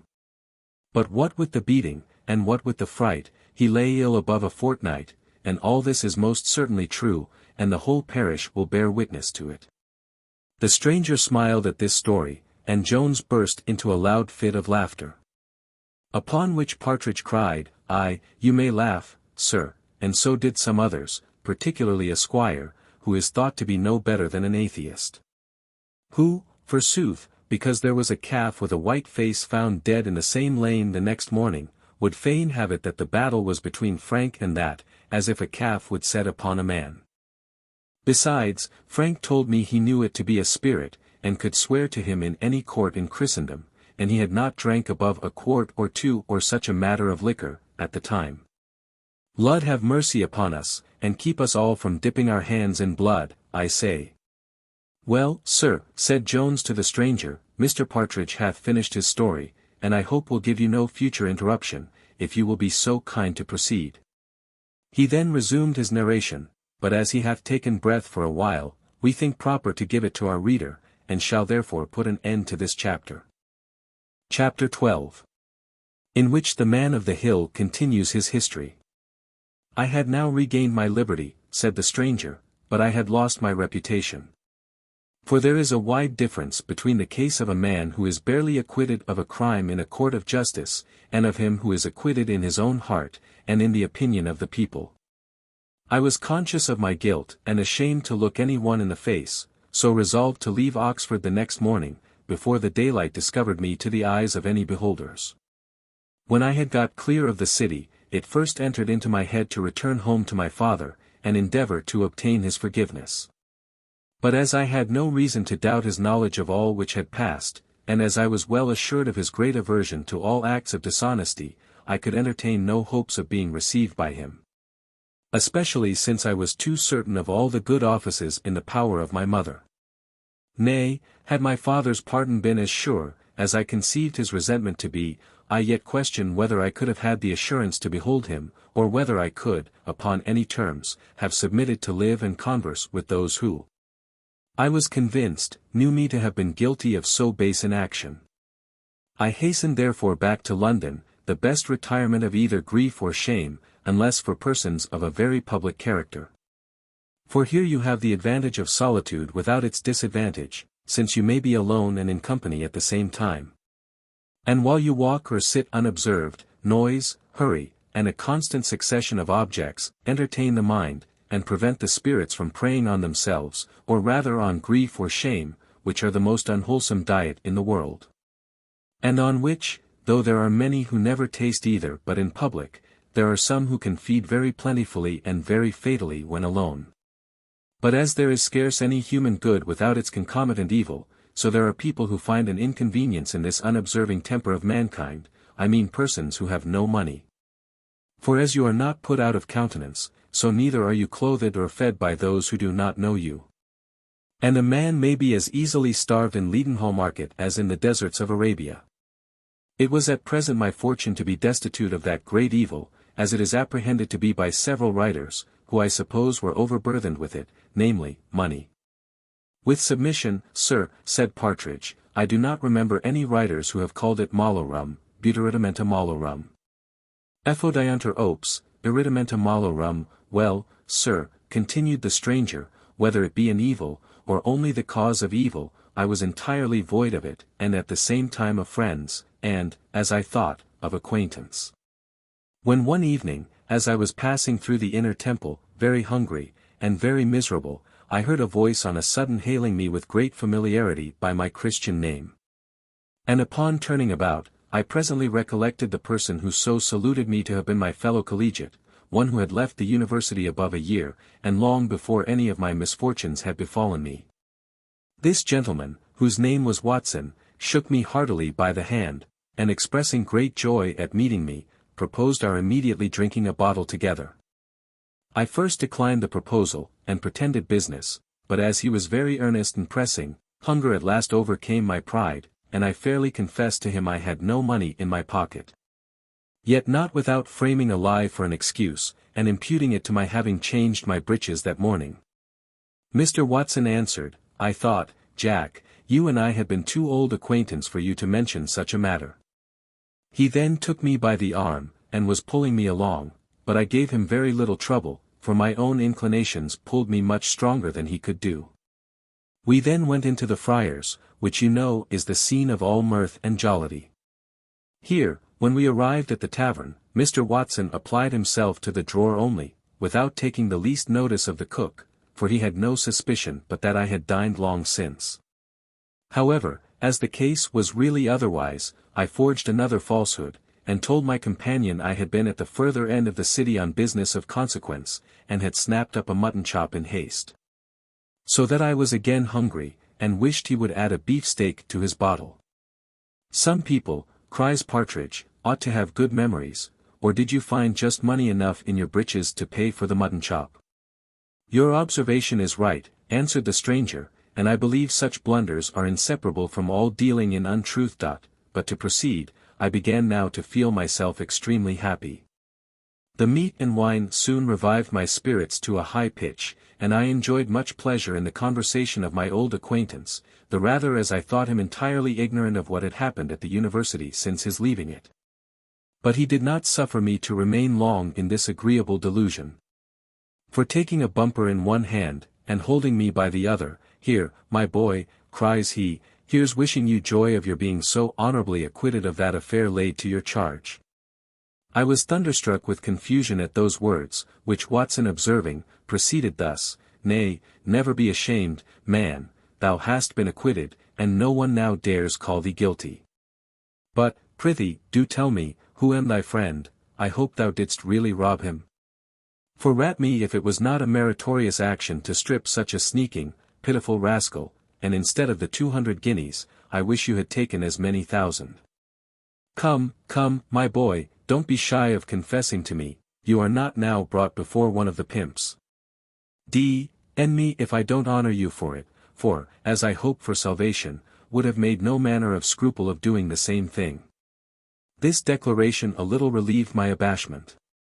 And as wine had now somewhat opened my heart, I very freely acknowledged the robbery, but acquainted him that he had been misinformed as to the sum taken, which was little more than a fifth part of what he had mentioned. I am sorry for it with all my heart, quoth he, and I wish thee better success another time. Though, if you will take my advice, you shall have no occasion to run any such risque. Here, said he, taking some dice out of his pocket, here's the stuff. Here are the implements, here are the little doctors which cure the distempers of the purse. Follow but my counsel, and I will show you a way to empty the pocket of a queer cull without any danger of the nubbing cheat. Nubbing cheat, cries Partridge, pray, sir, what is that? Why that, sir, says the stranger, is a cant phrase for the gallows, for as gamesters differ little from highwaymen in their morals, so do they very much resemble them in their language. We had now each drank our bottle, when Mr. Watson said, the board was sitting, and that he must attend, earnestly pressing me at the same time to go with him and try my fortune. I answered he knew that was at present out of my power, as I had informed him of the emptiness of my pocket. To say the truth, I doubted not from his many strong expressions of friendship, but that he would offer to lend me a small sum for that purpose, but he answered, never mind that, man. E'en boldly run a levant. Partridge was going to inquire the meaning of that word, but Jones stopped his mouth, but be circumspect as to the man. I will tip you the proper person, which may be necessary, as you do not know the town, nor can distinguish a rum cull from a queer one. The bill was now brought, when Watson paid his share, and was departing. I reminded him, not without blushing, of my having no money. He answered, that signifies nothing, score it behind the door, or make a bold brush and take no notice. Or, stay, says he. I will go downstairs first, and then do you take up my money, and score the whole reckoning at the bar, and I will wait for you at the corner. I expressed some dislike at this, and hinted my expectations that he would have deposited the whole. But he swore he had not another sixpence in his pocket. He then went down, and I was prevailed on to take up the money and follow him, which I did close enough to hear him tell the drawer the reckoning was upon the table. The drawer passed by me upstairs, but I made such haste into the street, that I heard nothing of his disappointment, nor did I mention a syllable at the bar, according to my instructions. We now went directly to the gaming table, where Mr. Watson, to my surprise, pulled out a large sum of money and placed it before him, as did many others. All of them, no doubt, considering their own heaps as so many decoy birds, which were to entice and draw over the heaps of their neighbors. Here it would be tedious to relate all the freaks which fortune, or rather the dice, played in this her temple. Mountains of gold were in a few moments reduced to nothing at one part of the table, and rose as suddenly in another. The rich grew in a moment poor, and the poor as suddenly became rich. So that it seemed a philosopher could nowhere have so well instructed his pupils in the contempt of riches, at least he could nowhere have better inculcated the uncertainty of their duration. For my own part, after having considerably improved my small estate, I at last entirely demolished it. Mr. Watson too, after much variety of luck, rose from the table in some heat, and declared he had lost a cool 100, and would play no longer. Then coming up to me, he asked me to return with him to the tavern, but I positively refused, saying, I would not bring myself a second time into such a dilemma, and especially as he had lost all his money and was now in my own condition. Pooh! Says he, I have just borrowed a couple of guineas of a friend, and one of them is at your service.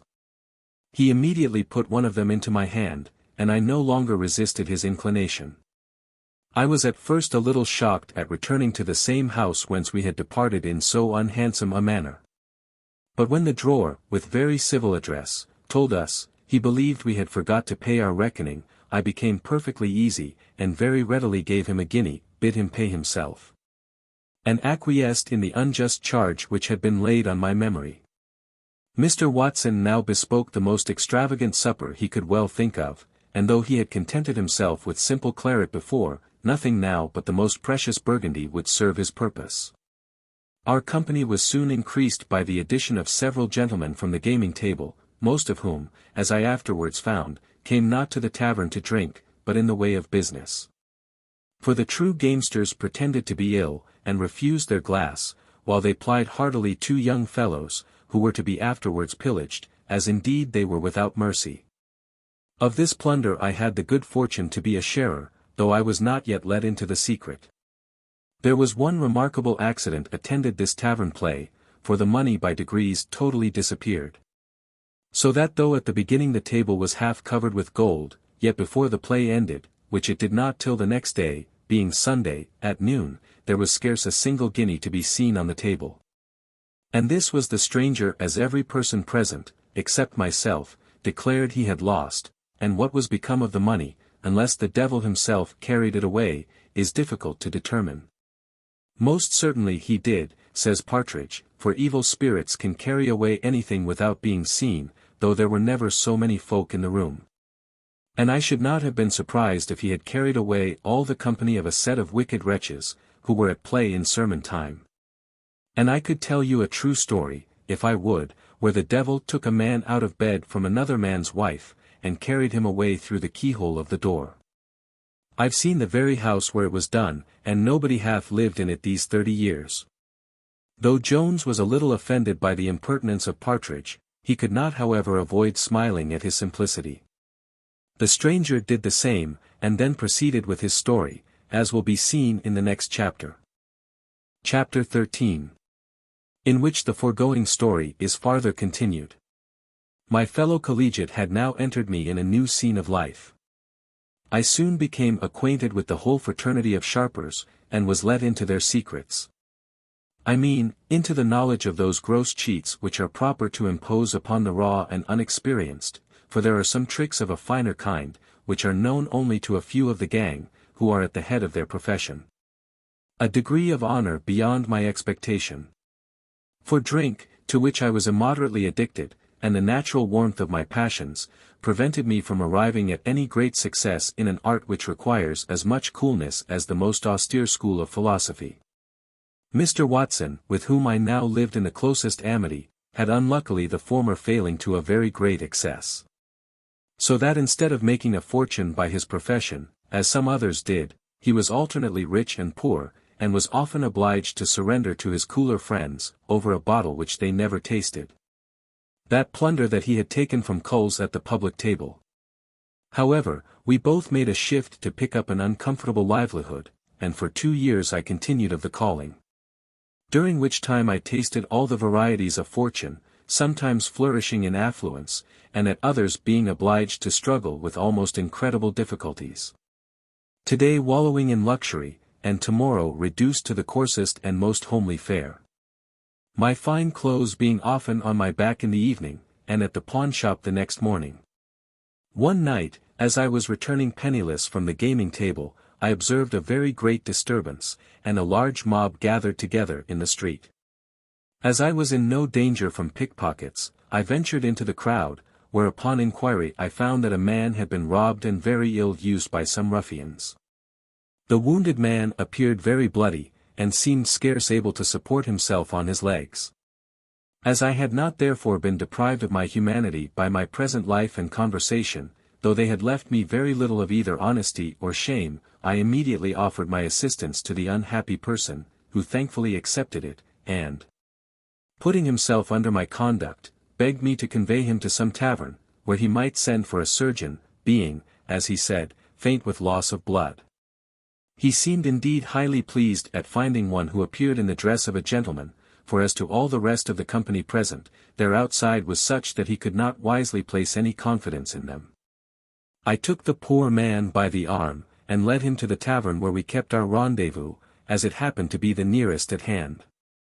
A surgeon happening luckily to be in the house, immediately attended, and applied himself to dressing his wounds, which I had the pleasure to hear were not likely to be mortal.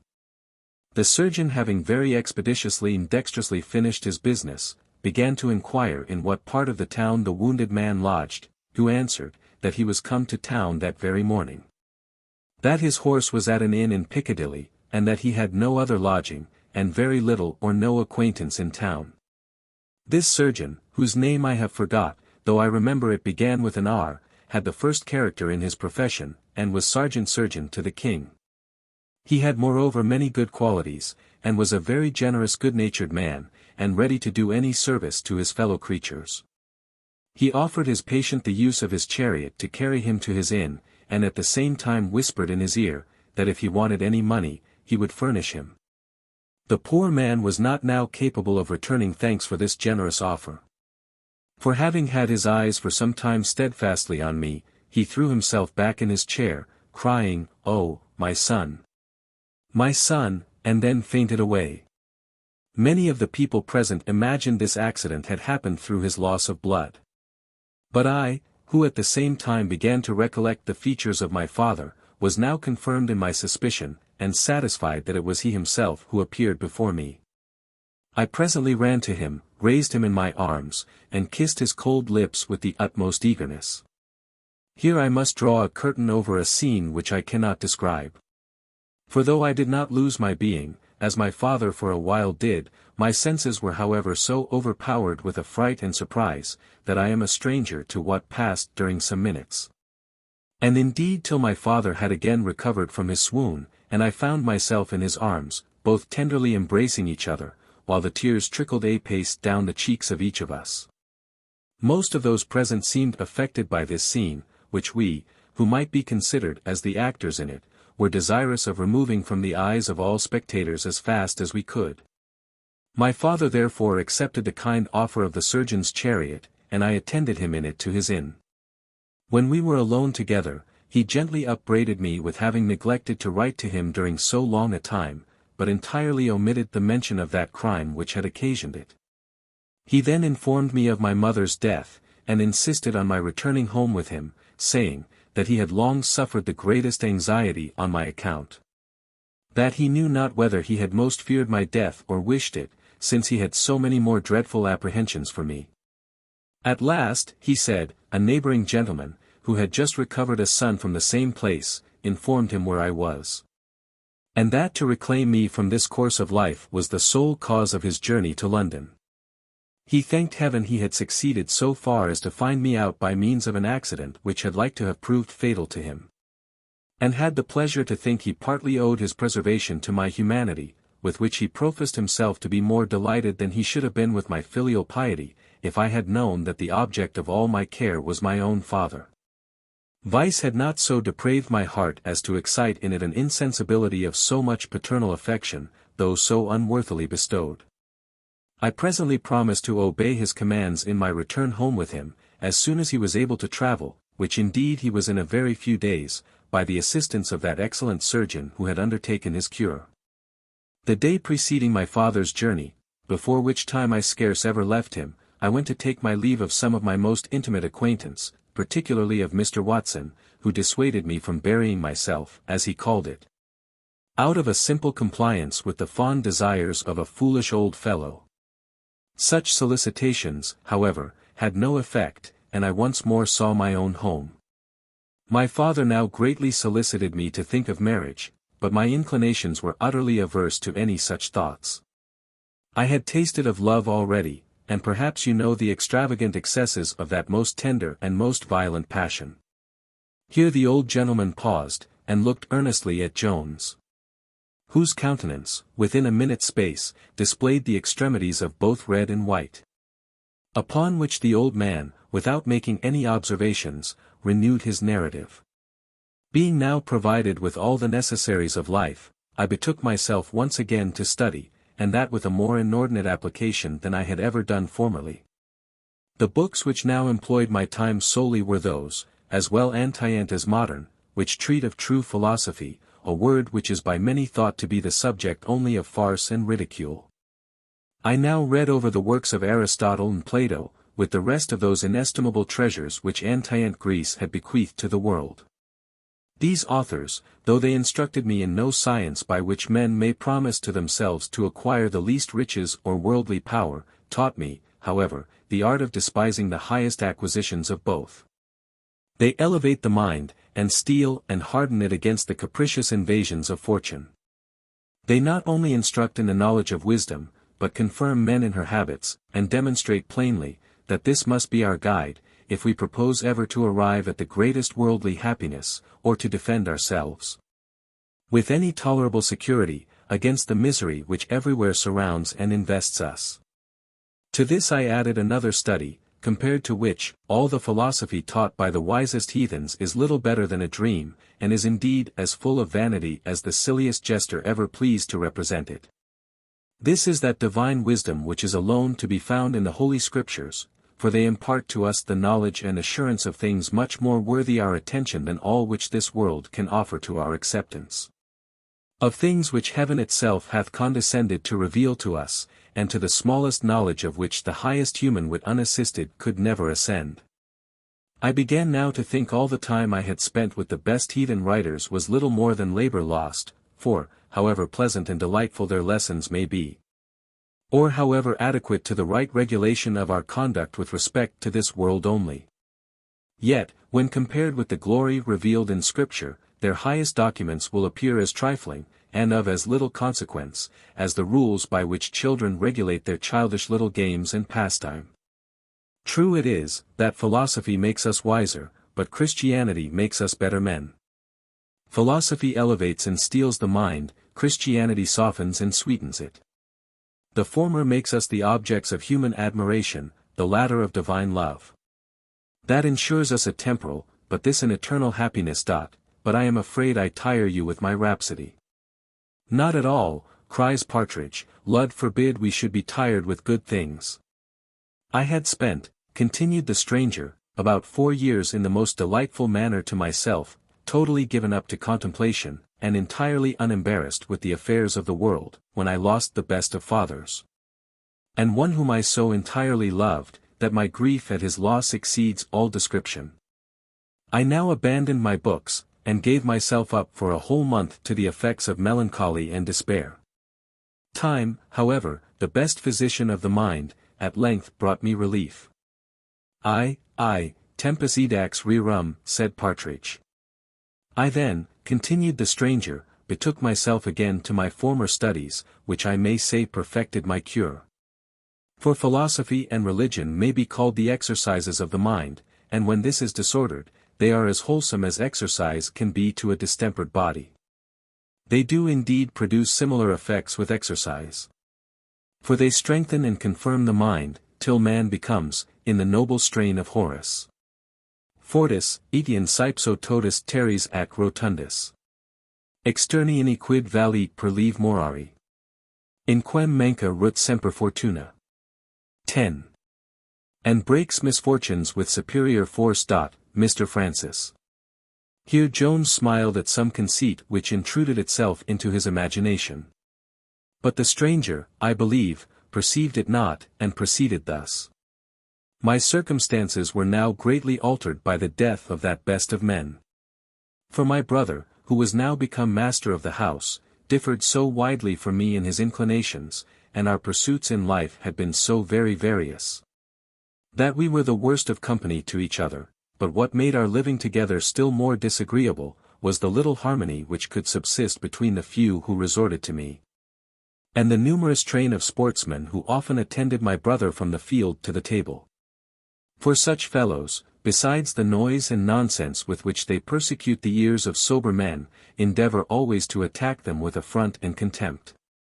This was so much the case, that neither I myself, nor my friends, could ever sit down to a meal with them without being treated with derision, because we were unacquainted with the phrases of sportsmen.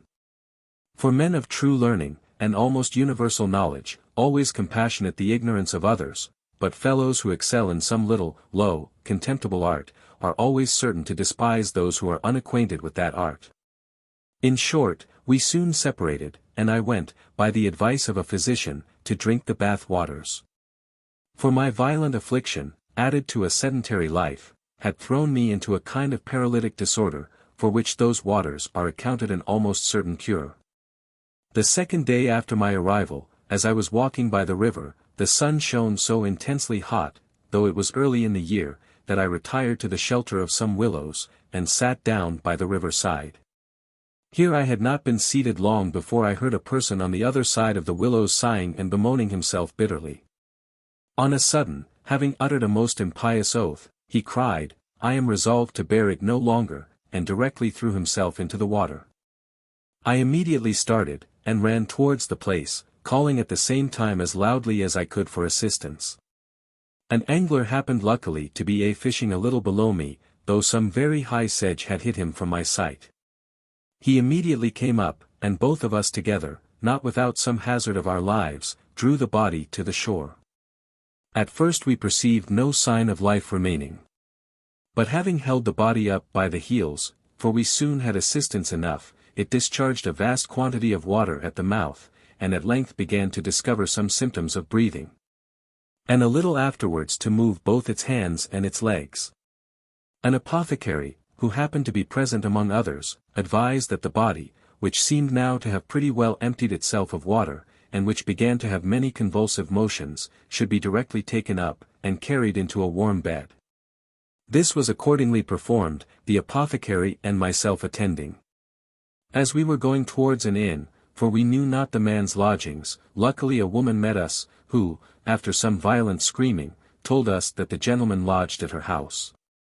When I had seen the man safely deposited there, I left him to the care of the apothecary, I suppose, used all the right methods with him, for the next morning I heard he had perfectly recovered his senses. I then went to visit him, intending to search out, as well as I could, the cause of his having attempted so desperate an act, and to prevent, as far as I was able, his pursuing such wicked intentions for the future. I was no sooner admitted into his chamber, than we both instantly knew each other, for who should this person be but my good friend Mr. Watson? Here I will not trouble you with what passed at our first interview. For I would avoid prolixity as much as possible. Pray let us hear all, cries Partridge, I want mightily to know what brought him to Bath. You shall hear everything material, answered the stranger. And then proceeded to relate what we shall proceed to write, after we have given a short breathing time to both ourselves and the reader. Chapter 14. In which the man of the hill concludes his history. Mr. Watson, continued the stranger, very freely acquainted me, that the unhappy situation of his circumstances, occasioned by a tide of ill luck, had in a manner forced him to a resolution of destroying himself. I now began to argue very seriously with him, in opposition to this heathenish, or indeed diabolical, principle of the lawfulness of self-murder, and said everything which occurred to me on the subject. But, to my great concern, it seemed to have very little effect on him. He seemed not at all to repent of what he had done, and gave me reason to fear he would soon make a second attempt of the like horrible kind. When I had finished my discourse, instead of endeavoring to answer my arguments, he looked me steadfastly in the face, and with a smile said, "You are strangely altered, my good friend, since I remember you. I question whether any of our bishops could make a better argument against suicide than you have entertained me with, but unless you can find somebody who will lend me a cool 100, I must either hang, or drown, or starve. And, in my opinion, the last death is the most terrible of the three." I answered him very gravely that I was indeed altered since I had seen him last. That I had found leisure to look into my follies and to repent of them. I then advised him to pursue the same steps, and at last concluded with an assurance that I myself would lend him £100, if it would be of any service to his affairs, and he would not put it into the power of a die to deprive him of it. Mr. Watson, who seemed almost composed in slumber by the former part of my discourse, was roused by the latter. He seized my hand eagerly, gave me 1,000 thanks, and declared I was a friend indeed. Adding that he hoped I had a better opinion of him than to imagine he had profited so little by experience, as to put any confidence in those damned dice which had so often deceived him. "No, no," cries he. "Let me but once handsomely be set up again, and if ever fortune makes a broken merchant of me afterwards, I will forgive her."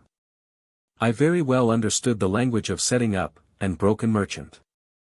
I therefore said to him, with a very grave face, "Mr. Watson, you must endeavour to find out some business or employment, by which you may procure yourself a livelihood. And I promise you, could I see any probability of being repaid hereafter, I would advance a much larger sum than what you have mentioned, to equip you in any fair and honourable calling. But as to gaming, besides the baseness and wickedness of making it a profession, you are really, to my own knowledge, unfit for it, and it will end in your certain ruin." "Why now, that's strange," answered he. Neither you, nor any of my friends, would ever allow me to know anything of the matter, and yet I believe I am as good a hand at every game as any of you all. And I heartily wish I was to play with you only for your whole fortune. I should desire no better sport, and I would let you name your game into the bargain. But come, my dear boy, have you the 100 in your pocket? I answered I had only a bill for £50, which I delivered him, and promised to bring him the rest next morning, and after giving him a little more advice, took my leave. I was indeed better than my word, for I returned to him that very afternoon. When I entered the room, I found him sitting up in his bed at cards with a notorious gamester. This sight, you will imagine, shocked me not a little. To which I may add the mortification of seeing my bill delivered by him to his antagonist, and 30 guineas only given in exchange for it. The other gamester presently quitted the room, and then Watson declared he was ashamed to see me. But, says he, I find luck runs so damnably against me, that I will resolve to leave off play for ever. I have thought of the kind proposal you made me ever since, and I promise you there shall be no fault in me, if I do not put it in execution. Though I had no great faith in his promises, I produced him the remainder of the 100 in consequence of my own, for which he gave me a note, which was all I ever expected to see in return for my money. We were prevented from any further discourse at present by the arrival of the apothecary, who, with much joy in his countenance, and without even asking his patient how he did, proclaimed there was great news arrived in a letter to himself, which he said would shortly be public. That the Duke of Monmouth was landed in the west with a vast army of Dutch. And that another vast fleet hovered over the coast of Norfolk, and was to make a descent there, in order to favour the Duke's enterprise with a diversion on that side. This apothecary was one of the greatest politicians of his time. He was more delighted with the most paltry packet, than with the best patient, and the highest joy he was capable of, he received from having a piece of news in his possession an hour or two sooner than any other person in the town. His advices, however, were seldom authentic, for he would swallow almost anything as a truth, a humour which many made use of to impose upon him. Thus it happened with what he at present communicated. For it was known within a short time afterwards that the Duke was really landed, but that his army consisted only of a few attendants, and as to the diversion in Norfolk, it was entirely false. The apothecary stayed no longer in the room than while he acquainted us with his news, and then, without saying a syllable to his patient on any other subject, departed to spread his advices all over the town.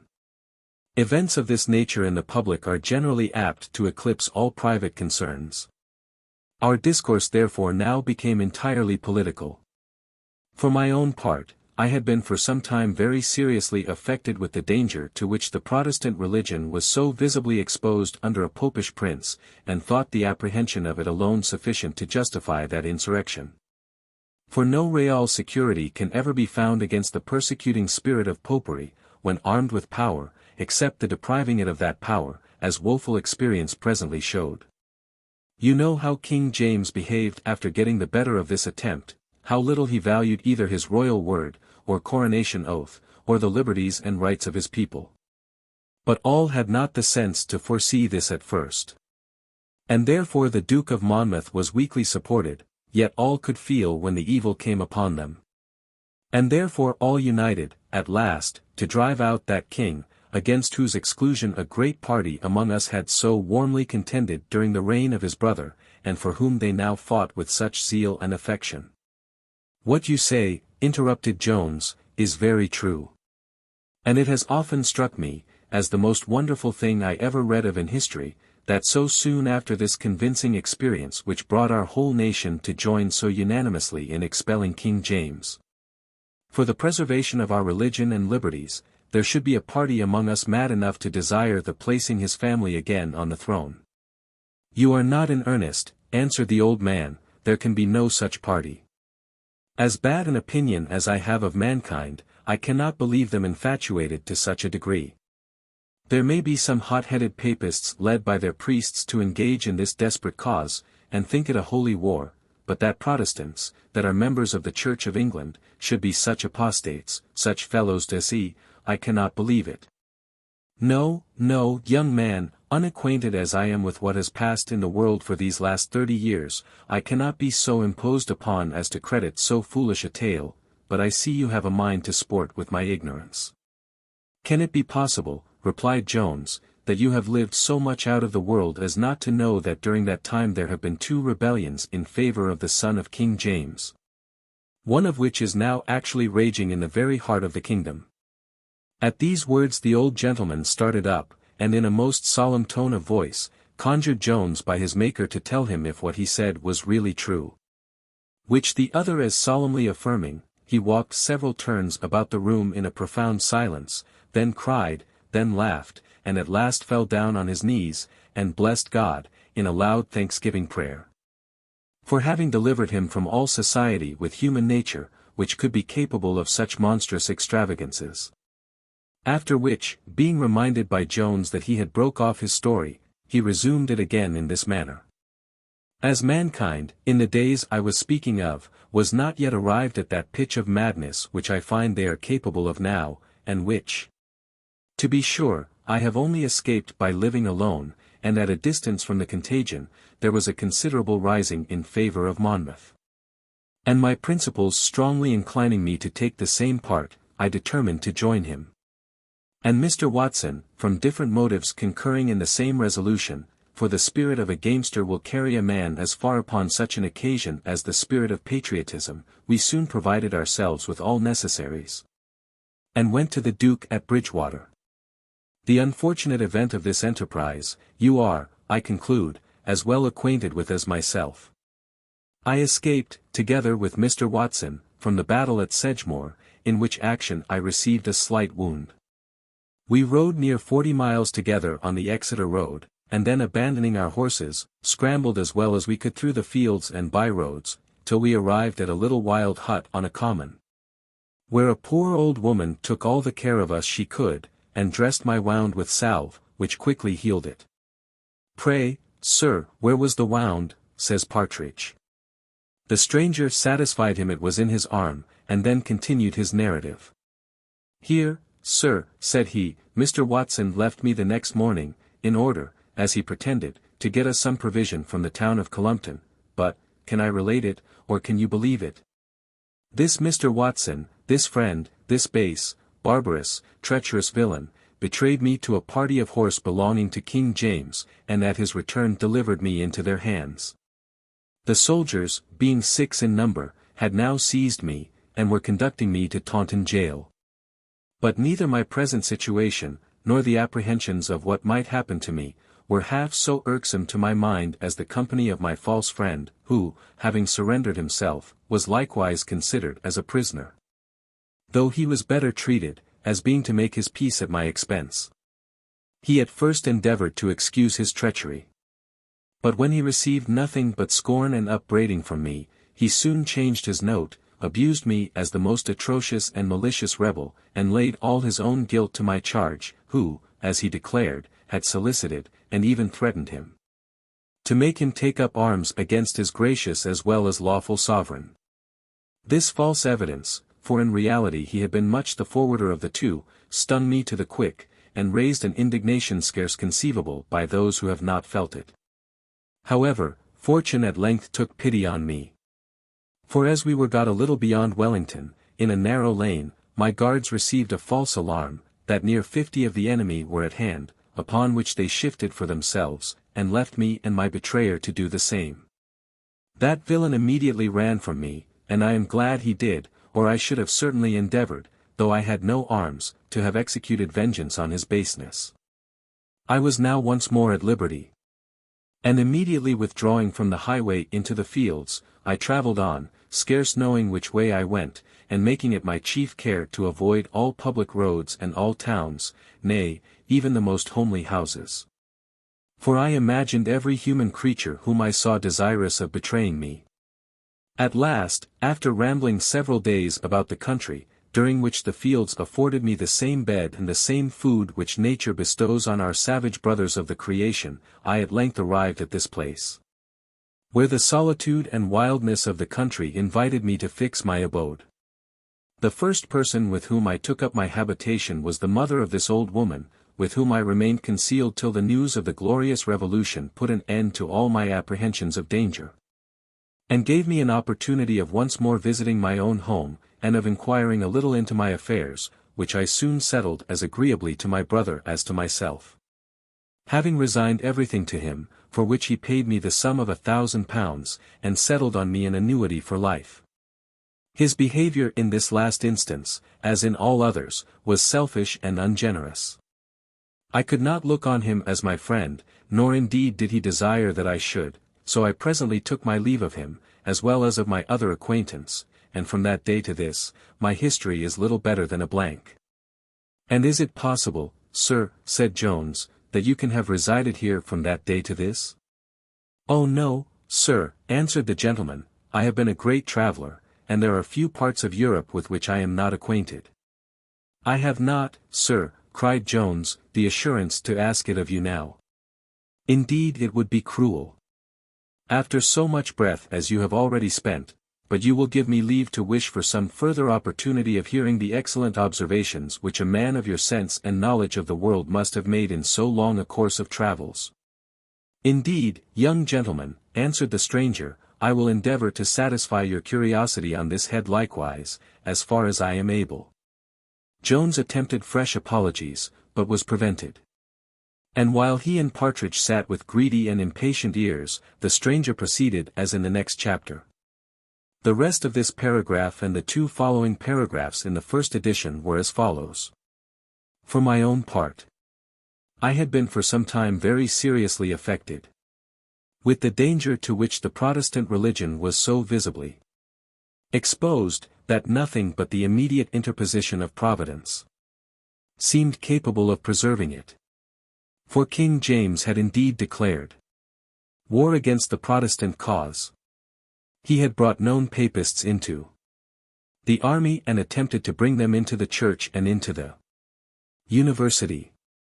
Popish priests swarmed through the nation, appeared publicly in their habits, and boasted that they should shortly walk in procession through the streets.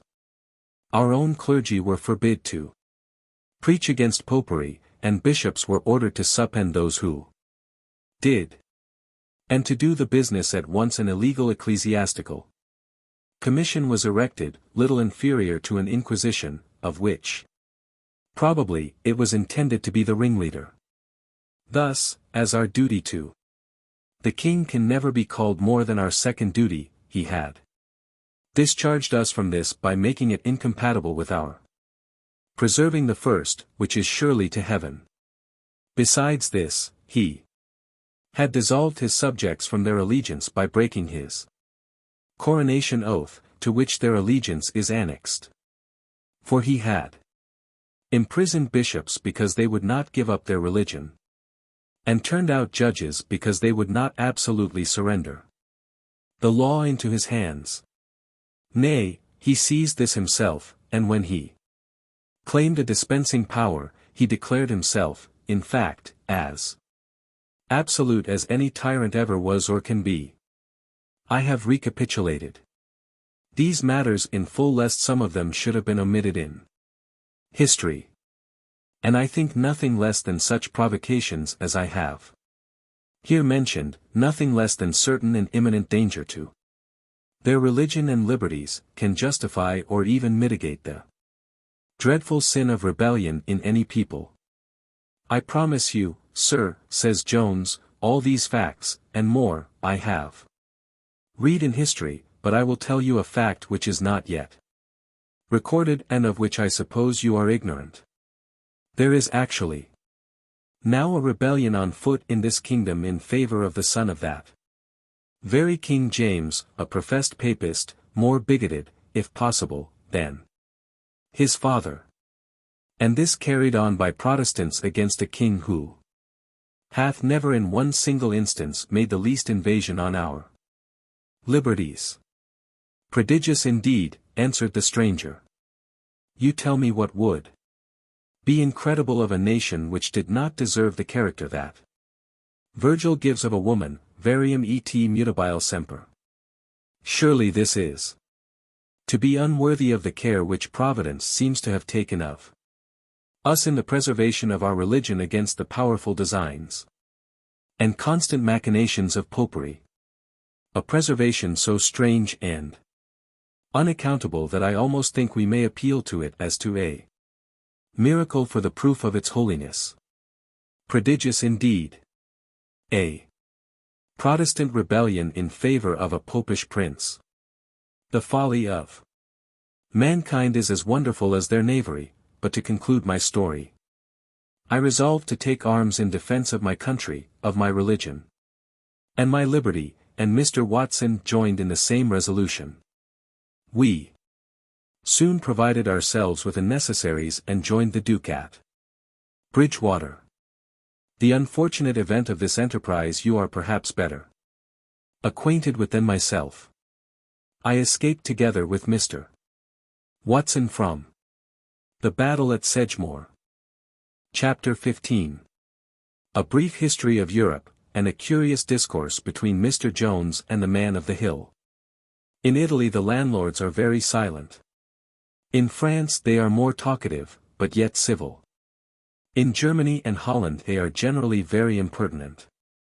And as for their honesty, I believe it is pretty equal in all those countries. The laquais à louange are sure to lose no opportunity of cheating you. And as for the postilions, I think they are pretty much alike all the world over. These, sir, are the observations on men which I made in my travels, for these were the only men I ever conversed with. My design, when I went abroad, was to divert myself by seeing the wondrous variety of prospects, beasts, birds, fishes, insects, and vegetables, with which God has been pleased to enrich the several parts of this globe. A variety which, as it must give great pleasure to a contemplative beholder, so doth it admirably display the power, and wisdom, and goodness of the Creator. Indeed, to say the truth, there is but one work in his whole creation that doth him any dishonour, and with that I have long since avoided holding any conversation. You will pardon me, cries Jones. But I have always imagined that there is in this very work you mention as great variety as in all the rest, for, besides the difference of inclination, customs and climates have, I am told, introduced the utmost diversity into human nature. Very little indeed, answered the other. Those who travel in order to acquaint themselves with the different manners of men might spare themselves much pains by going to a carnival at Venice. For there they will see at once all which they can discover in the several courts of Europe. The same hypocrisy, the same fraud, in short, the same follies and vices dressed in different habits. In Spain, these are equipped with much gravity. And in Italy, with vast splendor. In France, a knave is dressed like a fop, and in the northern countries, like a sloven. But human nature is everywhere the same, everywhere the object of detestation and scorn. As for my own part, I passed through all these nations as you perhaps may have done through a crowd at a shoe-jostling to get by them, holding my nose with one hand, and defending my pockets with the other, without speaking a word to any of them. While I was pressing on to see what I wanted to see. Which, however entertaining it might be in itself, scarce made me amends for the trouble the company gave me. Did not you find some of the nations among which you travelled less troublesome to you than others? Said Jones. Oh yes, replied the old man, the Turks were much more tolerable to me than the Christians, for they are men of profound taciturnity, and never disturb a stranger with questions. Now and then indeed they bestow a short curse upon him, or spit in his face as he walks the streets, but then they have done with him, and a man may live an age in their country without hearing a dozen words from them. But of all the people I ever saw, heaven defend me from the French. With their damned prate and civilities, and doing the honour of their nation to strangers, as they are pleased to call it, but indeed setting forth their own vanity. They are so troublesome, that I had infinitely rather pass my life with the Hottentots than set my foot in Paris again. They are a nasty people, but their nastiness is mostly without. Whereas, in France, and some other nations that I won't name, it is all within, and makes them stink much more to my reason than that of Hottentots does to my nose. Thus, sir, I have ended the history of my life. For as to all that series of years during which I have lived retired here, it affords no variety to entertain you, and may be almost considered as one day. The retirement has been so complete, that I could hardly have enjoyed a more absolute solitude in the deserts of the Thebais than here in the midst of this populous kingdom. As I have no estate, I am plagued with no tenants or stewards, my annuity is paid me pretty regularly, as indeed it ought to be, for it is much less than what I might have expected in return for what I gave up. Visits I admit none. And the old woman who keeps my house knows that her place entirely depends upon her saving me all the trouble of buying the things that I want, keeping off all solicitation or business from me, and holding her tongue whenever I am within hearing. As my walks are all by night, I am pretty secure in this wild unfrequented place from meeting any company. Some few persons I have met by chance, and sent them home heartily frightened, as from the oddness of my dress and figure they took me for a ghost or a hobgoblin. But what has happened tonight shows that even here I cannot be safe from the villainy of men, for without your assistance I had not only been robbed, but very probably murdered. The rest of this paragraph is omitted in the third edition. Jones thanked the stranger for the trouble he had taken in relating his story, and then expressed some wonder how he could possibly endure a life of such solitude. In which, says he, you may well complain of the want of variety. Indeed, I am astonished how you have filled up, or rather killed, so much of your time. I am not at all surprised, answered the other, that to one whose affections and thoughts are fixed on the world my hours should appear to have wanted employment in this place, but there is one single act, for which the whole life of man is infinitely too short. What time can suffice for the contemplation and worship of that glorious, immortal, and eternal being, among the works of whose stupendous creation not only this globe, but even those numberless luminaries which we may here behold spangling all the sky, though they should many of them be suns lighting different systems of worlds, may possibly appear but as a few atoms opposed to the whole earth which we inhabit? Can a man who by divine meditations is admitted as it were into the conversation of this ineffable, incomprehensible majesty, think days, or years, or ages, too long for the continuance of so ravishing an honor? Shall the trifling amusements, the palling pleasures, the silly business of the world, roll away our hours too swiftly from us, and shall the pace of time seem sluggish to a mind exercised in studies so high, so important, and so glorious? As no time is sufficient, so no place is improper, for this great concern. On what object can we cast our eyes which may not inspire us with ideas of his power, of his wisdom, and of his goodness? It is not necessary that the rising sun should dart his fiery glories over the eastern horizon, nor that the boisterous winds should rush from their caverns, and shake the lofty forest. Nor that the opening clouds should pour their deluges on the plains. It is not necessary, I say, that any of these should proclaim his majesty. There is not an insect, not a vegetable, of so low an order in the creation as not to be honored with bearing marks of the attributes of its great Creator. Marks not only of his power, but of his wisdom and goodness. Man alone, the king of this globe, the last and greatest work of the Supreme Being, below the sun, man alone hath basely dishonored his own nature. And by dishonesty, cruelty, ingratitude, and treachery, hath called his Maker's goodness in question, by puzzling us to account how a benevolent being should form so foolish and so vile an animal. Yet this is the being from whose conversation you think, I suppose, that I have been unfortunately restrained, and without whose blessed society, life, in your opinion, must be tedious and insipid. In the former part of what you said, replied Jones, I most heartily and readily concur, but I believe, as well as hope, that the abhorrence which you express for mankind in the conclusion, is much too general. Indeed, you here fall into an error, which in my little experience I have observed to be a very common one, by taking the character of mankind from the worst and basest among them. Whereas, indeed, as an excellent writer observes, nothing should be esteemed as characteristical of a species, but what is to be found among the best and most perfect individuals of that species.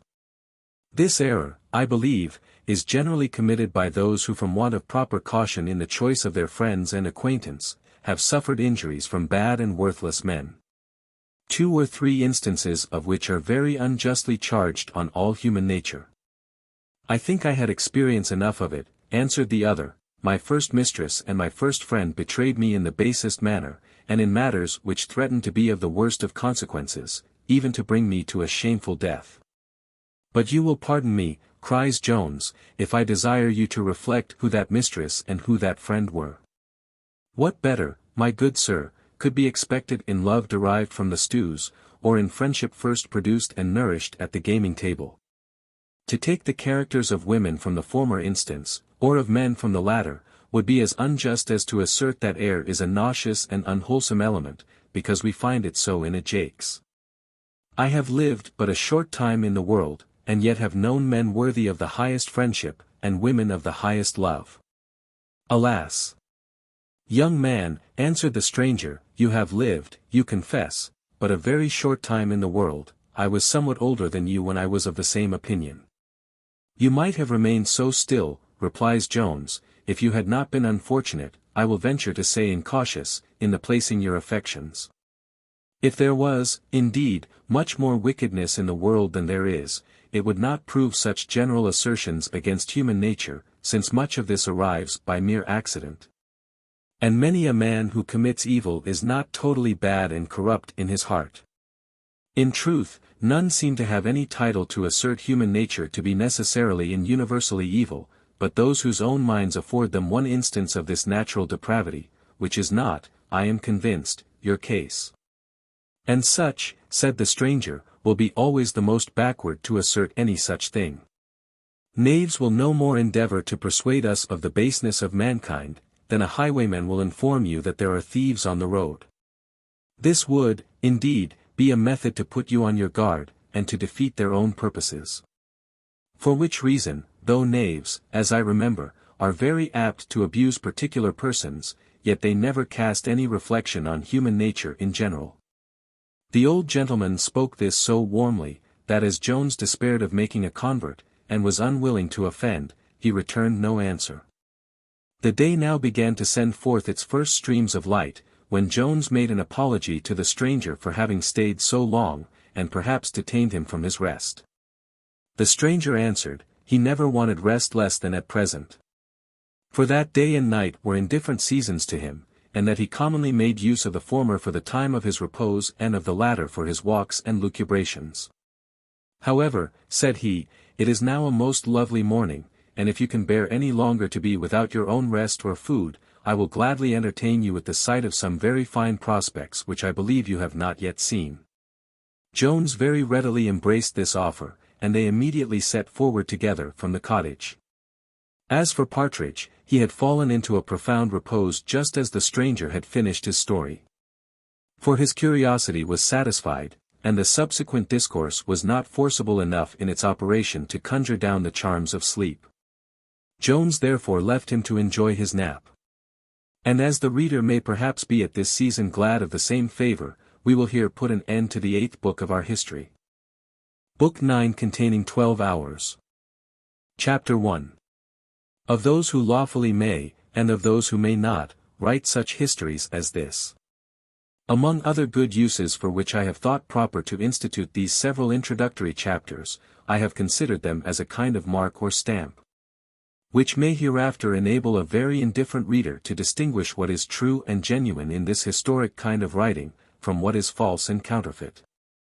Indeed, it seems likely that some such mark may shortly become necessary, since the favorable reception which 2 or 3 authors have lately procured for their works of this nature from the public, will probably serve as an encouragement to many others to undertake the like. Thus a swarm of foolish novels and monstrous romances will be produced, either to the great impoverishing of booksellers, or to the great loss of time and deprivation of morals in the reader. Nay, often to the spreading of scandal and calumny, and to the prejudice of the characters of many worthy and honest people. I question not but the ingenious author of The Spectator was principally induced to prefix Greek and Latin mottos to every paper, from the same consideration of guarding against the pursuit of those scribblers, who having no talents of a writer but what is taught by the writing master, are yet nowise afraid nor ashamed to assume the same titles with the greatest genius, than their good brother in the fable was of braying in the lion's skin. By the device therefore of his motto, it became impracticable for any man to presume to imitate the spectators, without understanding at least one sentence in the learned languages. In the same manner I have now secured myself from the imitation of those who are utterly incapable of any degree of reflection, and whose learning is not equal to an essay. I would not be here understood to insinuate that the greatest merit of such historical productions can ever lie in these introductory chapters. But, in fact, those parts which contain mere narrative only, afford much more encouragement to the pen of an imitator, than those which are composed of observation and reflection. Here I mean such imitators as Rowe was of Shakespeare, or as Horace hints some of the Romans were of Cato, by bare feet and sour faces. To invent good stories, and to tell them well, are possibly very rare talents, and yet I have observed few persons who have scrupled to aim at both, and if we examine the romances and novels with which the world abounds, I think we may fairly conclude, that most of the authors would not have attempted to show their teeth, if the expression may be allowed me, in any other way of writing. Nor could indeed have strung together a dozen sentences on any other subject whatever. Scribimus indocti doctique passum 11.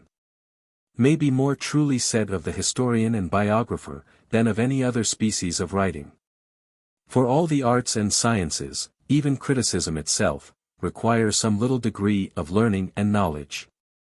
Poetry, indeed, may perhaps be thought an exception. But then it demands numbers, or something like numbers, whereas, to the composition of novels and romances, nothing is necessary but paper, pens, and ink, with the manual capacity of using them. This, I conceive, their productions show to be the opinion of the authors themselves, and this must be the opinion of their readers, if indeed there be any such. Hence we are to derive that universal contempt which the world, who always denominate the whole from the majority, have cast on all historical writers who do not draw their materials from records. And it is the apprehension of this contempt that hath made us so cautiously avoid the term romance, a name with which we might otherwise have been well enough contented. Though, as we have good authority for all our characters, no less indeed than the vast authentic doomsday book of nature, as is elsewhere hinted, our labours have sufficient title to the name of history. Certainly they deserve some distinction from those works, which one of the wittiest of men regarded only as proceeding from a pruritus, or indeed rather from a looseness of the brain. But besides the dishonour which is thus cast on one of the most useful as well as entertaining of all kinds of writing, there is just reason to apprehend, that by encouraging such authors we shall propagate much dishonour of another kind. I mean to the characters of many good and valuable members of society, for the dullest writers, no more than the dullest companions, are always inoffensive. They have both enough of language to be indecent and abusive. And surely if the opinion just above cited be true, we cannot wonder that works so nastily derived should be nasty themselves, or have a tendency to make others so. To prevent therefore, for the future, such intemperate abuses of leisure, of letters, and of the liberty of the press, especially as the world seems at present to be more than usually threatened with them, I shall here venture to mention some qualifications, every one of which are in a pretty high degree necessary to this order of historians. The first is, genius, without a full vein of which no study, says Horace, can avail us. By genius I would understand that power or rather those powers of the mind, which are capable of penetrating into all things within our reach and knowledge, and of distinguishing their essential differences. These are no other than invention and judgment, and they are both called by the collective name of genius, as they are of those gifts of nature which we bring with us into the world. Concerning each of which many seem to have fallen into very great errors, for by invention, I believe, is generally understood a creative faculty, which would indeed prove most romance writers to have the highest pretensions to it. Whereas by invention is really meant no more, and so the word signifies, than discovery, or finding out, or to explain it at large, a quick and sagacious penetration into the true essence of all the objects of our contemplation. This, I think, can rarely exist without the concomitancy of judgment, for how we can be said to have discovered the true essence of two things, without discerning their difference, seems to me hard to conceive. Now this last is the undisputed province of judgment, and yet some few men of wit have agreed with all the dull fellows in the world in representing these two to have been seldom or never the property of one and the same person. But though they should be so, they are not sufficient for our purpose, without a good share of learning. For which I could again cite the authority of Horace, and of many others, if any was necessary to prove that tools are of no service to a workman, when they are not sharpened by art, or when he wants rules to direct him in his work, or hath no matter to work upon.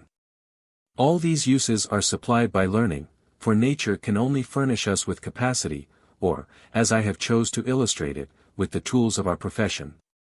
Learning must fit them for use, must direct them in it, and, lastly, must contribute part at least of the materials. A competent knowledge of history and of the belles lettres is here absolutely necessary. And without this share of knowledge at least, to affect the character of an historian, is as vain as to endeavor at building a house without timber or mortar, or brick or stone.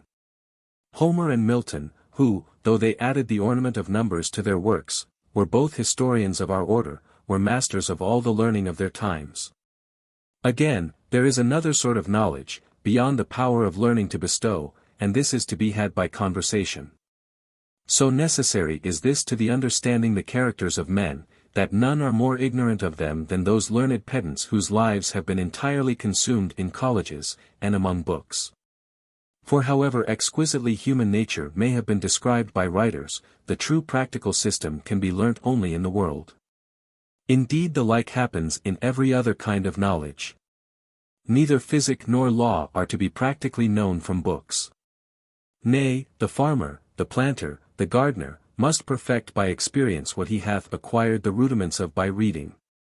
How accurately soever the ingenious Mr. Miller may have described the plant, he himself would advise his disciple to see it in the garden. As we must perceive, that after the nicest strokes of a Shakespeare or a Johnson, of a Wycherley or an Otway, some touches of nature will escape the reader, which the judicious action of a Garrick, of a Cibber, or a Clive XII can convey to him. So, on the real stage, the character shows himself in a stronger and bolder light than he can be described. And if this be the case in those fine and nervous descriptions which great authors themselves have taken from life, how much more strongly will it hold when the writer himself takes his lines not from nature, but from books. Such characters are only the faint copy of a copy, and can have neither the justness nor spirit of an original. Now this conversation in our historian must be universal, that is, with all ranks and degrees of men. For the knowledge of what is called high life will not instruct him in low, nor, e converso, will his being acquainted with the inferior part of mankind teach him the manners of the superior. And though it may be thought that the knowledge of either may sufficiently enable him to describe at least that in which he hath been conversant, yet he will even here fall greatly short of perfection. For the follies of either rank do in reality illustrate each other. For instance, the affectation of high life appears more glaring and ridiculous from the simplicity of the low.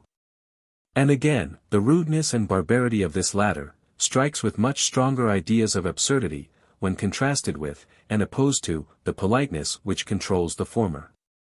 Besides, to say the truth, the manners of our historian will be improved by both these conversations, for in the one he will easily find examples of plainness, honesty, and sincerity, in the other of refinement, elegance, and a liberality of spirit. Which last quality I myself have scarce ever seen in men of low birth and education. Nor will all the qualities I have hitherto given my historian avail him, unless he have what is generally meant by a good heart and be capable of feeling. The author who will make me weep, says Horace, must first weep himself. In reality, no man can paint a distress well which he doth not feel while he is painting it. Nor do I doubt but that the most pathetic and affecting scenes have been writ with tears. In the same manner it is with the ridiculous. I am convinced I never make my reader laugh heartily but where I have laughed before him. Unless it should happen at any time, that instead of laughing with me he should be inclined to laugh at me. Perhaps this may have been the case at some passages in this chapter, from which apprehension I will here put an end to it. Chapter 2. Containing a very surprising adventure indeed, which Mr. Jones met with in his walk with the man of the hill.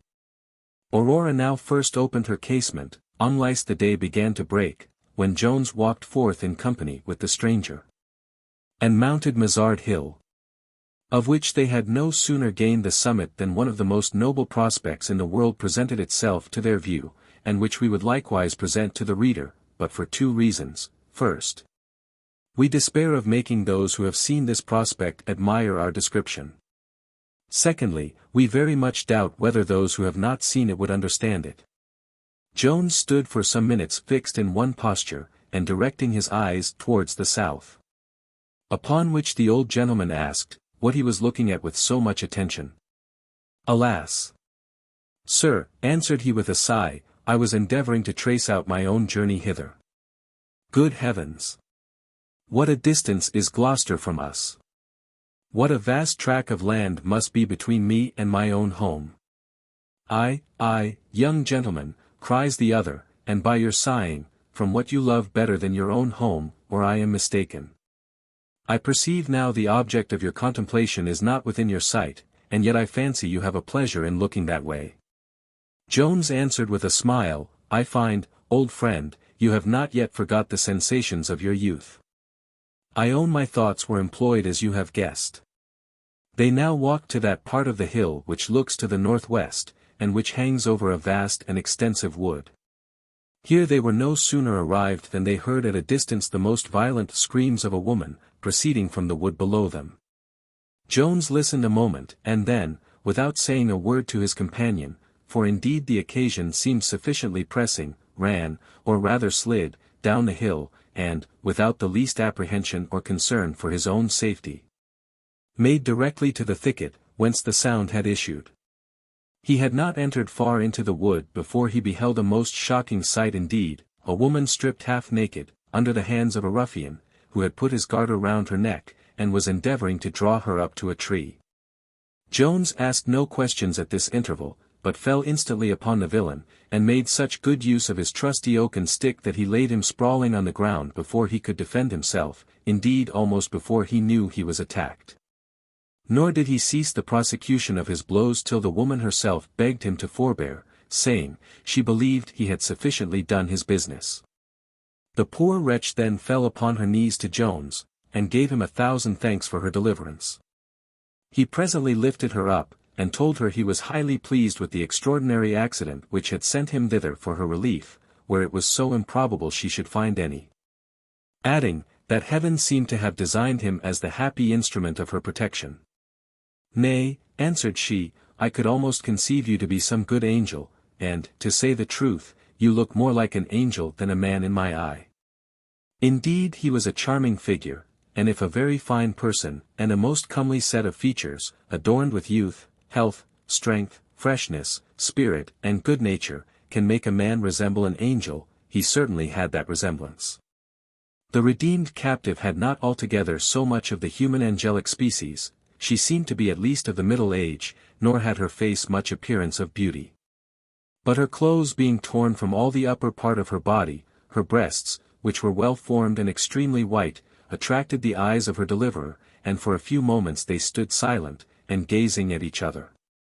Till the ruffian on the ground beginning to move, Jones took the garter which had been intended for another purpose, and bound both his hands behind him. And now, on contemplating his face, he discovered, greatly to his surprise, and perhaps not a little to his satisfaction, this very person to be no other than Ensign Northerton. Nor had the ensign forgotten his former antagonist, whom he knew the moment he came to himself. His surprise was equal to that of Jones, but I conceive his pleasure was rather less on this occasion. Jones helped Northerton upon his legs, and then looking him steadfastly in the face, I fancy, sir, said he, you did not expect to meet me any more in this world, and I confess I had as little expectation to find you here. However, fortune, I see, hath brought us once more together, and hath given me satisfaction for the injury I have received, even without my own knowledge. It is very much like a man of honour, indeed, answered Northerton, to take satisfaction by knocking a man down behind his back. Neither am I capable of giving you satisfaction here, as I have no sword. But if you dare behave like a gentleman, let us go where I can furnish myself with one, and I will do by you as a man of honour ought. Doth it become such a villain as you are, cries Jones, to contaminate the name of honour by assuming it? But I shall waste no time in discourse with you. Justice requires satisfaction of you now, and shall have it. Then turning to the woman, he asked her, if she was near her home. Or if not, whether she was acquainted with any house in the neighbourhood, where she might procure herself some decent clothes, in order to proceed to a justice of the peace. She answered she was an entire stranger in that part of the world. Jones then recollecting himself, said, he had a friend near who would direct them. Indeed, he wondered at his not following. But, in fact, the good man of the hill, when our hero departed, sat himself down on the brow, where, though he had a gun in his hand, he with great patience and unconcern had attended the issue. Jones then stepping without the wood, perceived the old man sitting as we have just described him. He presently exerted his utmost agility, and with surprising expedition ascended the hill.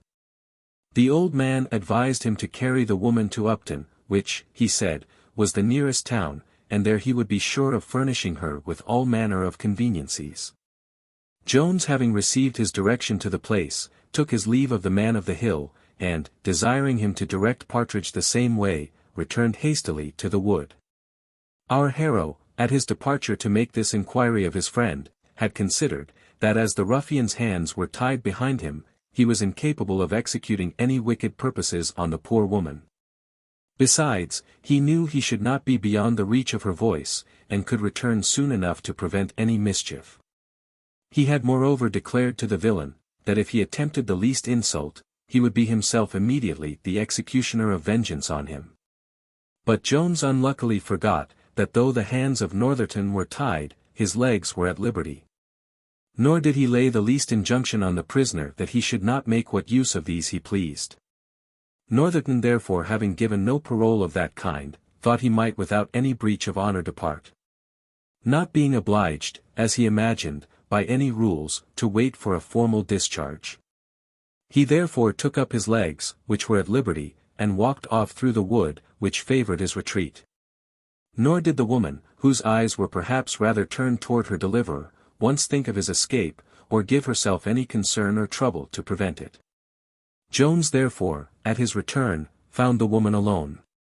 He would have spent some time in searching for Northerton, but she would not permit him, earnestly entreating that he would accompany her to the town whither they had been directed.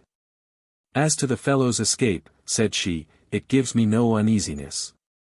For philosophy and Christianity both preach up forgiveness of injuries.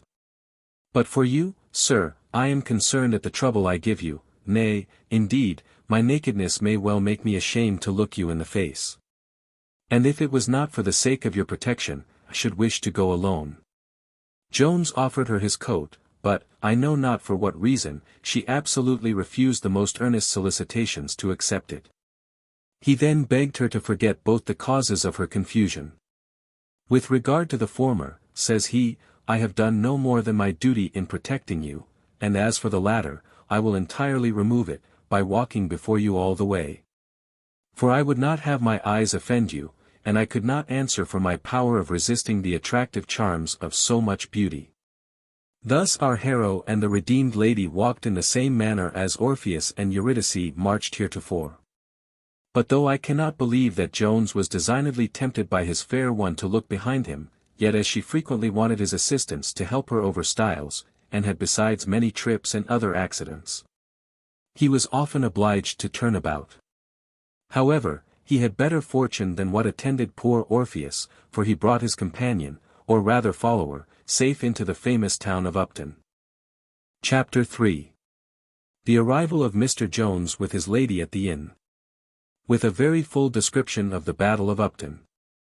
Though the reader, we doubt not, is very eager to know who this lady was, and how she fell into the hands of Mr. Northerton, we must beg him to suspend his curiosity for a short time.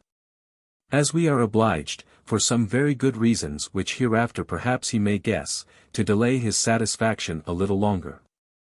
Mr. Jones and his fair companion no sooner entered the town, than they went directly to that in which in their eyes presented the fairest appearance to the street.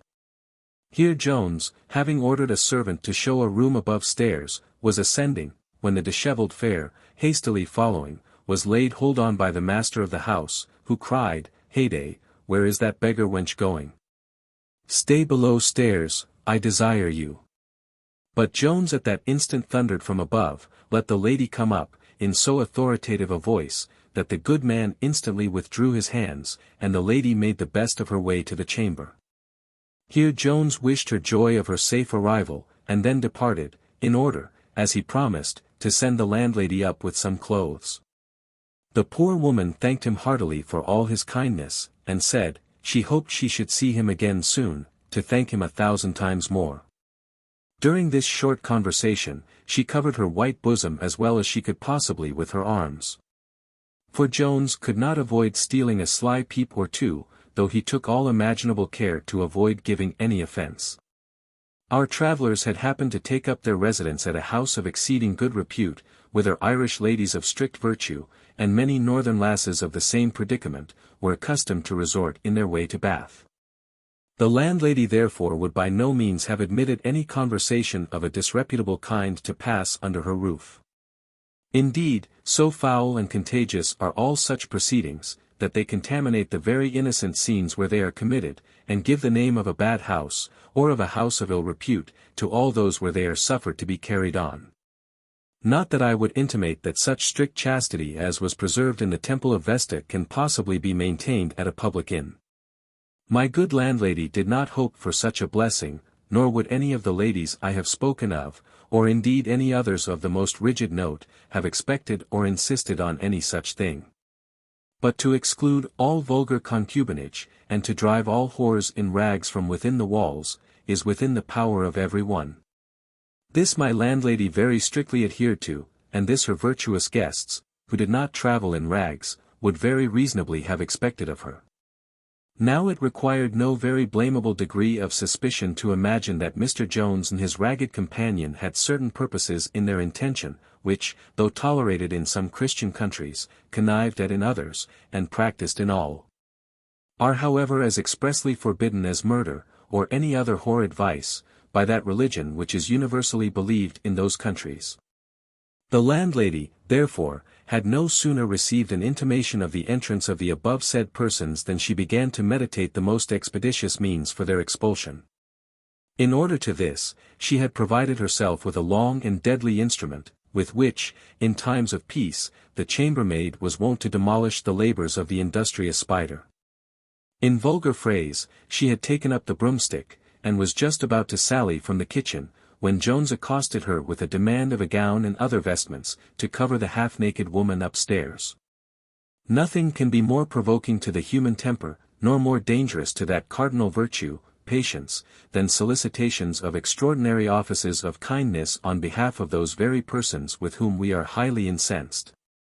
For this reason Shakespeare hath artfully introduced his Desdemona soliciting favours for Cassio of her husband, as the means of inflaming, not only his jealousy, but his rage, to the highest pitch of madness. And we find the unfortunate more less able to command his passion on this occasion, than even when he beheld his valued present to his wife in the hands of his supposed rival. In fact, we regard these efforts as insults on our understanding, and to such the pride of man is very difficultly brought to submit. My landlady, though a very good-tempered woman, had, I suppose, some of this pride in her composition, for Jones had scarce ended his request, when she fell upon him with a certain weapon, which, though it be neither long, nor sharp, nor hard, nor indeed threatens from its appearance with either death or wound, hath been however held in great dread and abhorrence by many wise men, nay, by many brave ones. Insomuch, that some who have dared to look into the mouth of a loaded cannon, have not dared to look into a mouth where this weapon was brandished. And rather than run the hazard of its execution, have contented themselves with making a most pitiful and sneaking figure in the eyes of all their acquaintance. To confess the truth, I am afraid Mr. Jones was one of these.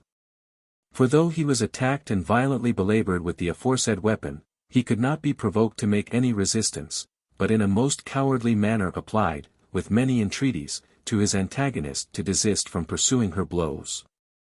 In plain English, he only begged her with the utmost earnestness to hear him. But before he could obtain his request, my landlord himself entered into the fray, and embraced that side of the cause which seemed to stand very little in need of assistance. There are a sort of heroes who are supposed to be determined in their choosing or avoiding a conflict by the character and behaviour of the person whom they are to engage. These are said to know their men, and Jones, I believe, knew his woman.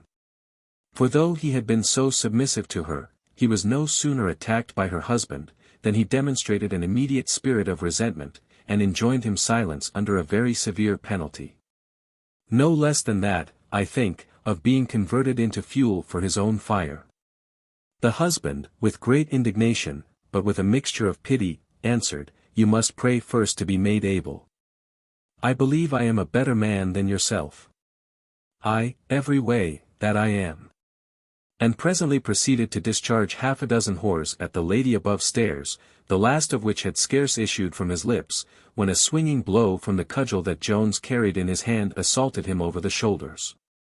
It is a question whether the landlord or the landlady was the most expeditious in returning this blow.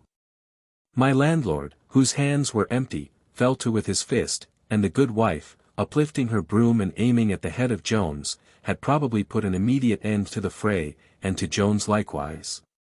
Had not the descent of this broom been prevented, not by the miraculous intervention of any heathen deity, but by a very natural though fortunate accident, viz. by the arrival of Partridge, who entered the house at that instant, for fear had caused him to run every step from the hill, and who, seeing the danger which threatened his master or companion, which you chose to call him, prevented so sad a catastrophe, by catching hold of the landlady's arm, as it was brandished aloft in the air. The landlady soon perceived the impediment which prevented her blow, and being unable to rescue her arm from the hands of Partridge, she let fall the broom. And then leaving Jones to the discipline of her husband, she fell with the utmost fury on that poor fellow, who had already given some intimation of himself, by crying, "Zounds! Do you intend to kill my friend?" Partridge, though not much addicted to battle, would not however stand still when his friend was attacked, nor was he much displeased with that part of the combat which fell to his share. He therefore returned my landlady's blows as soon as he received them, and now the fight was obstinately maintained on all parts, and it seemed doubtful to which side fortune would incline, when the naked lady, who had listened at the top of the stairs to the dialogue which preceded the engagement, descended suddenly from above, and without weighing the unfair inequality of 2 to 1, fell upon the poor woman who was boxing with Partridge. Nor did that great champion desist, but rather redoubled his fury, when he found fresh succors were arrived to his assistance. Victory must now have fallen to the side of the travellers, for the bravest troops must yield to numbers, had not Susan the chambermaid come luckily to support her mistress. This Susan was as two-handed a wench, according to the phrase, as any in the country, and would, I believe, have beat the famed Thalestris herself, or any of her subject Amazons. For her form was robust and manlike, and every way made for such encounters.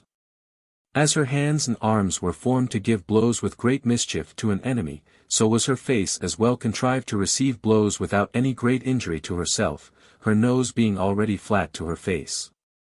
Her lips were so large, that no swelling could be perceived in them, and moreover they were so hard, that a fist could hardly make any impression on them. Lastly, her cheekbones stood out, as if nature had intended them for 2 bastions to defend her eyes in those encounters for which she seemed so well calculated, and to which she was most wonderfully well inclined. This fair creature entering the field of battle, immediately filed to that wing where her mistress maintained so unequal a fight with one of either sex. Here she presently challenged Partridge to single combat. He accepted the challenge, and a most desperate fight began between them.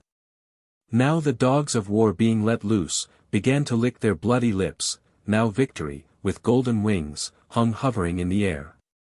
Now Fortune, taking her scales from her shelf, began to weigh the fates of Tom Jones, his female companion, and Partridge, against the landlord, his wife, and maid, all which hung in exact balance before her.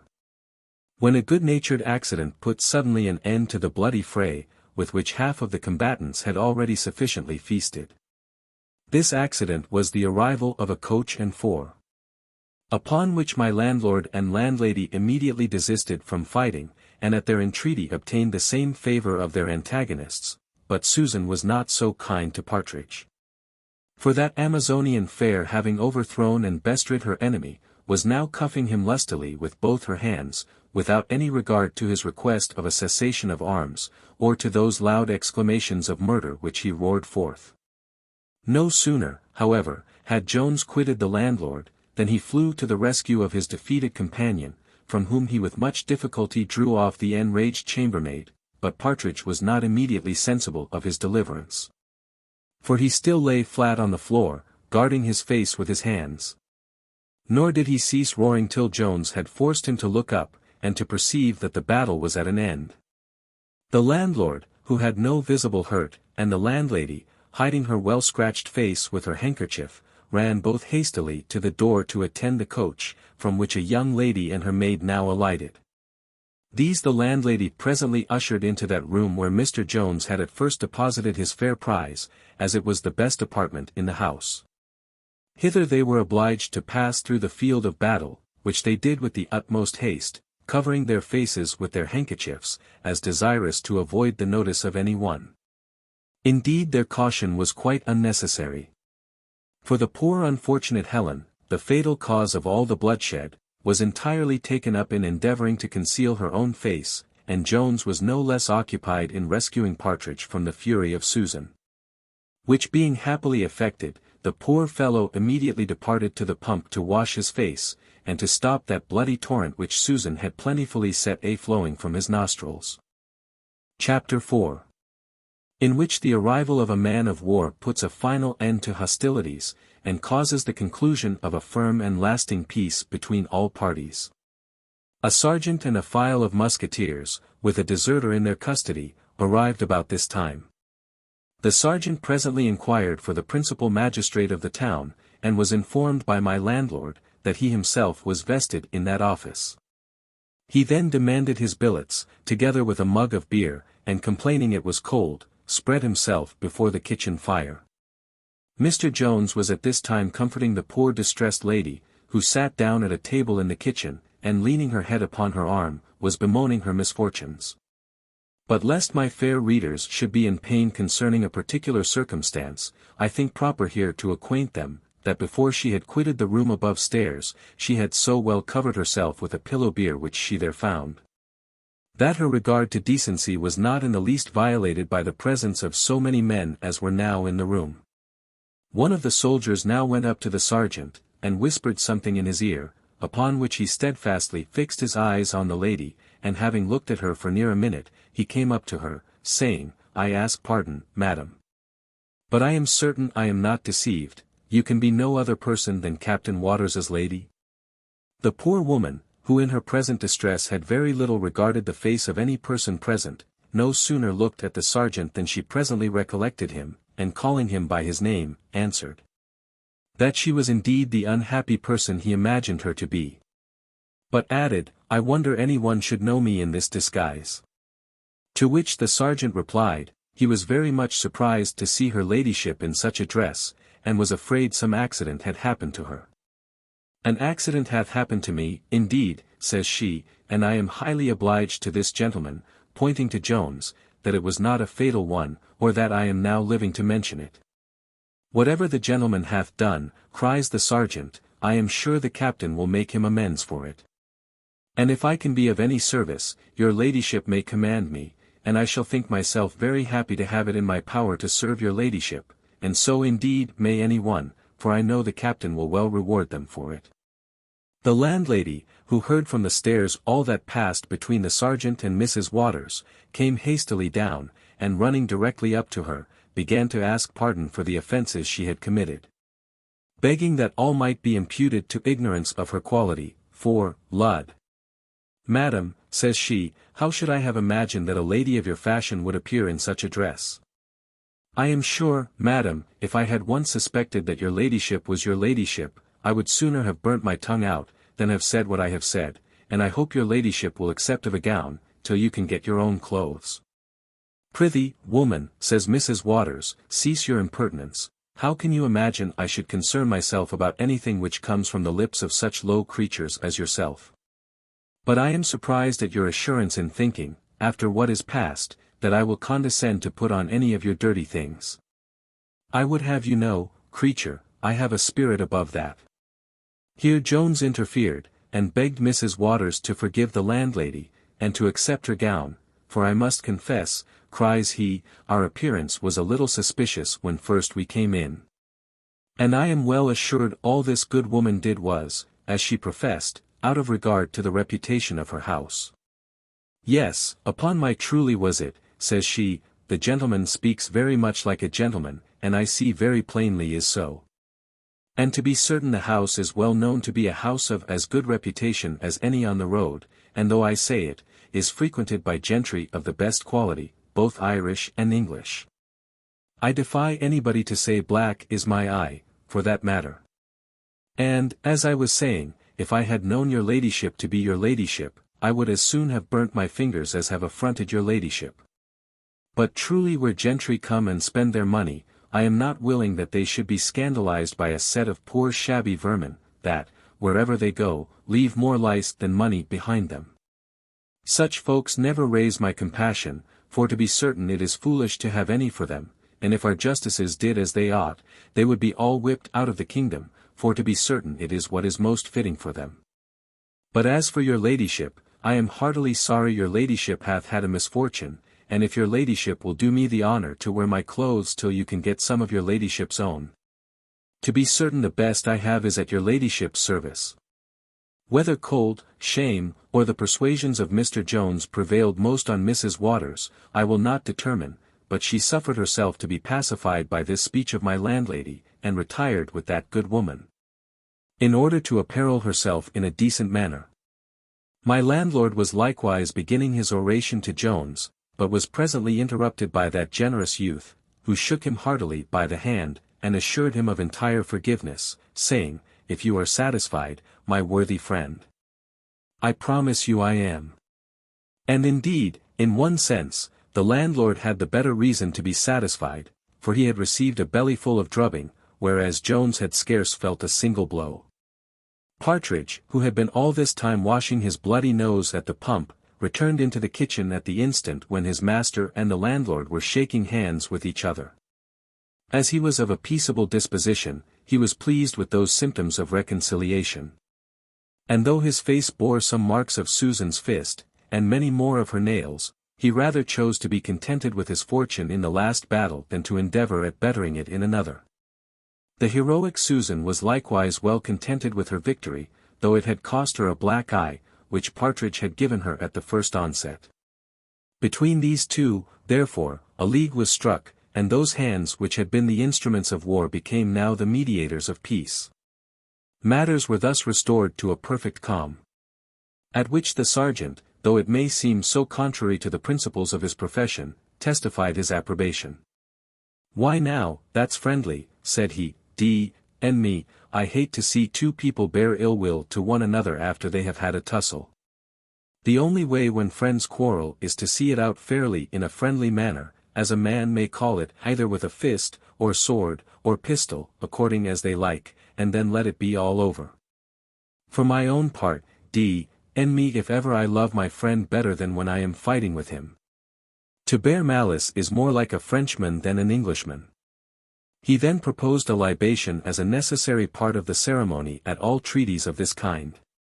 Perhaps the reader may here conclude that he was well versed in antient history, but this, though highly probable, as he cited no authority to support the custom, I will not affirm with any confidence. Most likely indeed it is, that he founded his opinion on very good authority, since he confirmed it with many violent oaths.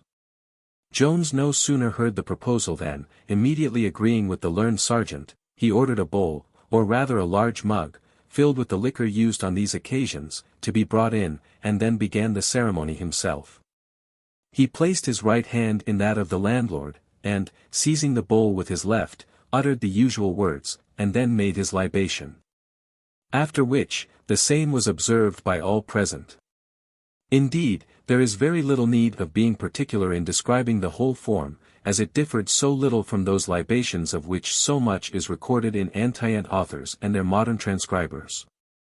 The principal difference lay in two instances, for, first, the present company poured the liquor only down their throats, and, secondly, the sergeant, who officiated as priest, drank the last. But he preserved, I believe, the anti-ant form, in swallowing much the largest draught of the whole company, and in being the only person present who contributed nothing towards the libation besides his good offices in assisting at the performance. The good people now ranged themselves round the kitchen fire, where good humour seemed to maintain an absolute dominion, and Partridge not only forgot his shameful defeat, but converted hunger into thirst, and soon became extremely facetious. We must however quit this agreeable assembly for a while, and attend Mr. Jones to Mrs. Waters's apartment, where the dinner which he had bespoke was now on the table. Indeed, it took no long time in preparing, having been all dressed 3 days before, and required nothing more from the cook than to warm it over again. Chapter 5. An apology for all heroes who have good stomachs, with a description of a battle of the amorous kind. Heroes, notwithstanding the high ideas which, by the means of flatterers, they may entertain of themselves, or the world may conceive of them, have certainly more of mortal than divine about them. However elevated their minds may be, their bodies at least, which is much the major part of most, are liable to the worst infirmities, and subject to the vilest offices of human nature. Among these latter, the act of eating, which hath by several wise men been considered as extremely mean and derogatory from the philosophic dignity, must be in some measure performed by the greatest prince, hero, or philosopher upon earth. Nay, sometimes nature hath been so frolicsome as to exact of these dignified characters a much more exorbitant share of this office than she hath obliged those of the lowest order to perform. To say the truth, as no known inhabitant of this globe is really more than man, so none need be ashamed of submitting to what the necessities of man demand. But when those great personages I have just mentioned condescend to aim at confining such low offices to themselves, as when, by hoarding or destroying, they seem desirous to prevent any others from eating, then they surely become very low and despicable. Now, after this short preface, we think it no disparagement to our hero to mention the immoderate ardour with which he laid about him at this season. Indeed, it may be doubted whether Ulysses, who by the way seems to have had the best stomach of all the heroes in that eating poem of the Odyssey, ever made a better meal. 3 pounds at least of that flesh which formerly had contributed to the composition of an ox was now honoured with becoming part of the individual Mr. Jones. This particular we thought ourselves obliged to mention, as it may account for our hero's temporary neglect of his fair companion, who eat but very little, and was indeed employed in considerations of a very different nature, which passed unobserved by Jones, till he had entirely satisfied that appetite which a fast of 24 hours had procured him. But his dinner was no sooner ended than his attention to other matters revived. With these matters therefore we shall now proceed to acquaint the reader. Mr. Jones, of whose personal accomplishments we have hitherto said very little, was, in reality, one of the handsomest young fellows in the world. His face, besides being the picture of health, had in it the most apparent marks of sweetness and good nature.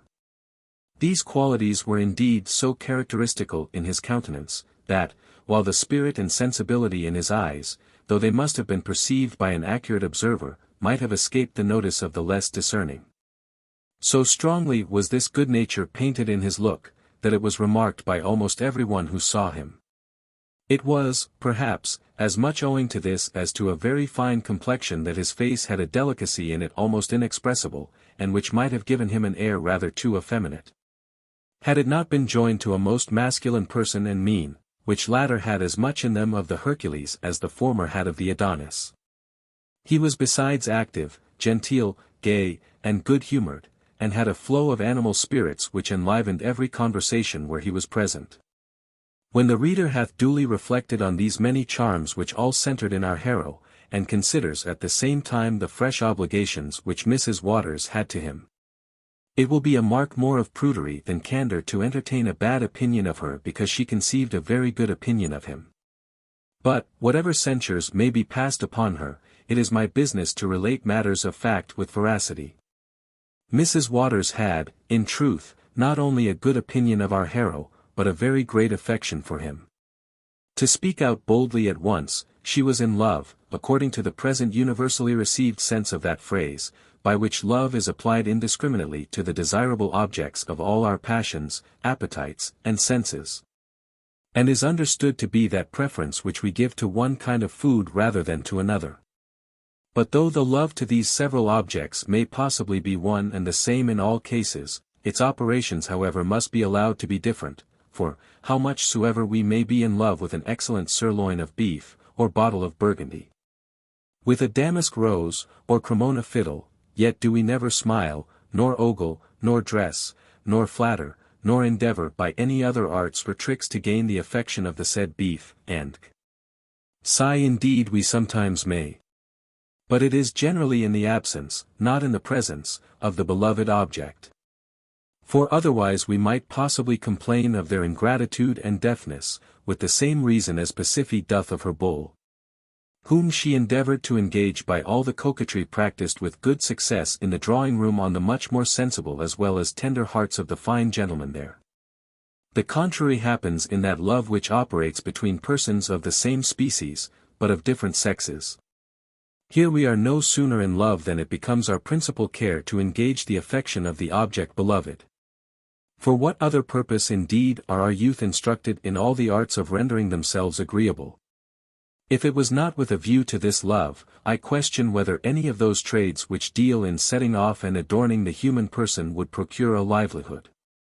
Nay, those great polishers of our manners, who are by some thought to teach what principally distinguishes us from the brute creation, even dancing masters themselves, might possibly find no place in society. In short, all the graces which young ladies and young gentlemen too learn from others, and the many improvements which, by the help of a looking-glass, they add of their own, are in reality those very spicula et defaces amoris so often mentioned by Ovid.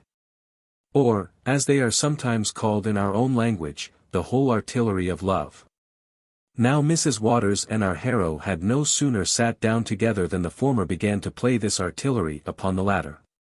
But here, as we are about to attempt a description hitherto unassayed either in prose or verse, we think proper to invoke the assistance of certain aerial beings, who will, we doubt not, come kindly to our aid on this occasion.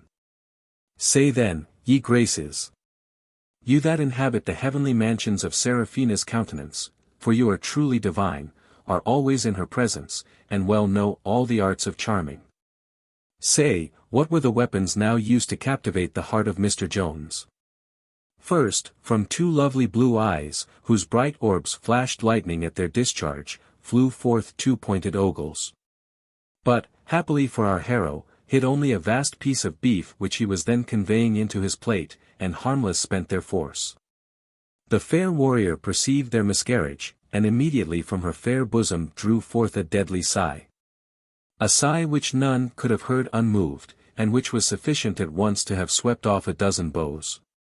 So soft, so sweet, so tender, that the insinuating air must have found its subtle way to the heart of our hero, had it not luckily been driven from his ears by the coarse bubbling of some bottled ale, which at that time he was pouring forth. Many other weapons did she essay, but the god of eating, if there be any such deity, for I do not confidently assert it, preserved his votary. Or perhaps it may not be dignus vindice notice, and the present security of Jones may be accounted for by natural means, for as love frequently preserves from the attacks of hunger, so may hunger possibly, in some cases, defend us against love. The fair one, enraged at her frequent disappointments, determined on a short cessation of arms, which interval she employed in making ready every engine of amorous warfare for the renewing of the attack when dinner should be over. No sooner then was the cloth removed than she again began her operations. First, having planted her right eye sidewise against Mr. Jones, she shot from its corner a most penetrating glance, which, though great part of its force was spent before it reached our hero, did not vent itself absolutely without effect. This the fair one perceiving, hastily withdrew her eyes, and levelled them downwards, as if she was concerned for what she had done. Though by this means she designed only to draw him from his guard, and indeed to open his eyes, through which she intended to surprise his heart. And now, gently lifting up those two bright orbs which had already begun to make an impression on poor Jones, she discharged a volley of small charms at once from her whole countenance in a smile. Not a smile of mirth, nor of joy, but a smile of affection, which most ladies have always ready at their command, and which serves them to show at once their good humour, their pretty dimples, and their white teeth. This smile our hero received full in his eyes, and was immediately staggered with its force. He then began to see the designs of the enemy, and indeed to feel their success. A parley now was set on foot between the parties, during which the artful fair so slyly and imperceptibly carried on her attack, that she had almost subdued the heart of our hero before she again repaired to acts of hostility. To confess the truth, I am afraid Mr. Jones maintained a kind of Dutch defence, and treacherously delivered up the garrison, without duly weighing his allegiance to the fair Sophia. In short, no sooner had the amorous parley ended and the lady had unmasked the royal battery, by carelessly letting her handkerchief drop from her neck, than the heart of Mr. Jones was entirely taken. And the fair conqueror enjoyed the usual fruits of her victory. Here the Graces think proper to end their description, and here we think proper to end the chapter. Chapter 6. A friendly conversation in the kitchen, which had a very common, though not very friendly, conclusion. While our lovers were entertaining themselves in the manner which is partly described in the foregoing chapter, they were likewise furnishing out an entertainment for their good friends in the kitchen. And this in a double sense, by affording them matter for their conversation, and, at the same time, drink to enliven their spirits. There were now assembled round the kitchen fire, besides my landlord and landlady, who occasionally went backward and forward, Mr. Partridge, the sergeant, and the coachman who drove the young lady and her maid. Partridge having acquainted the company with what he had learnt from the man of the hill concerning the situation in which Mrs. Waters had been found by Jones, the sergeant proceeded to that part of her history which was known to him. He said she was the wife of Mr. Waters, who was a captain in their regiment, and had often been with him at quarters. Some folks, says he, used indeed to doubt whether they were lawfully married in a church or no. But, for my part, that's no business of mine. I must own, if I was put to my corporal oath, I believe she is little better than one of us, and I fancy the captain may go to heaven when the sun shines upon a rainy day. But if he does, that is neither here nor there, for he won't want company. And the lady, to give the devil his due, is a very good sort of lady, and loves the cloth, and is always desirous to do strict justice to it. For she hath begged off many a poor soldier, and, by her goodwill, would never have any of them punished.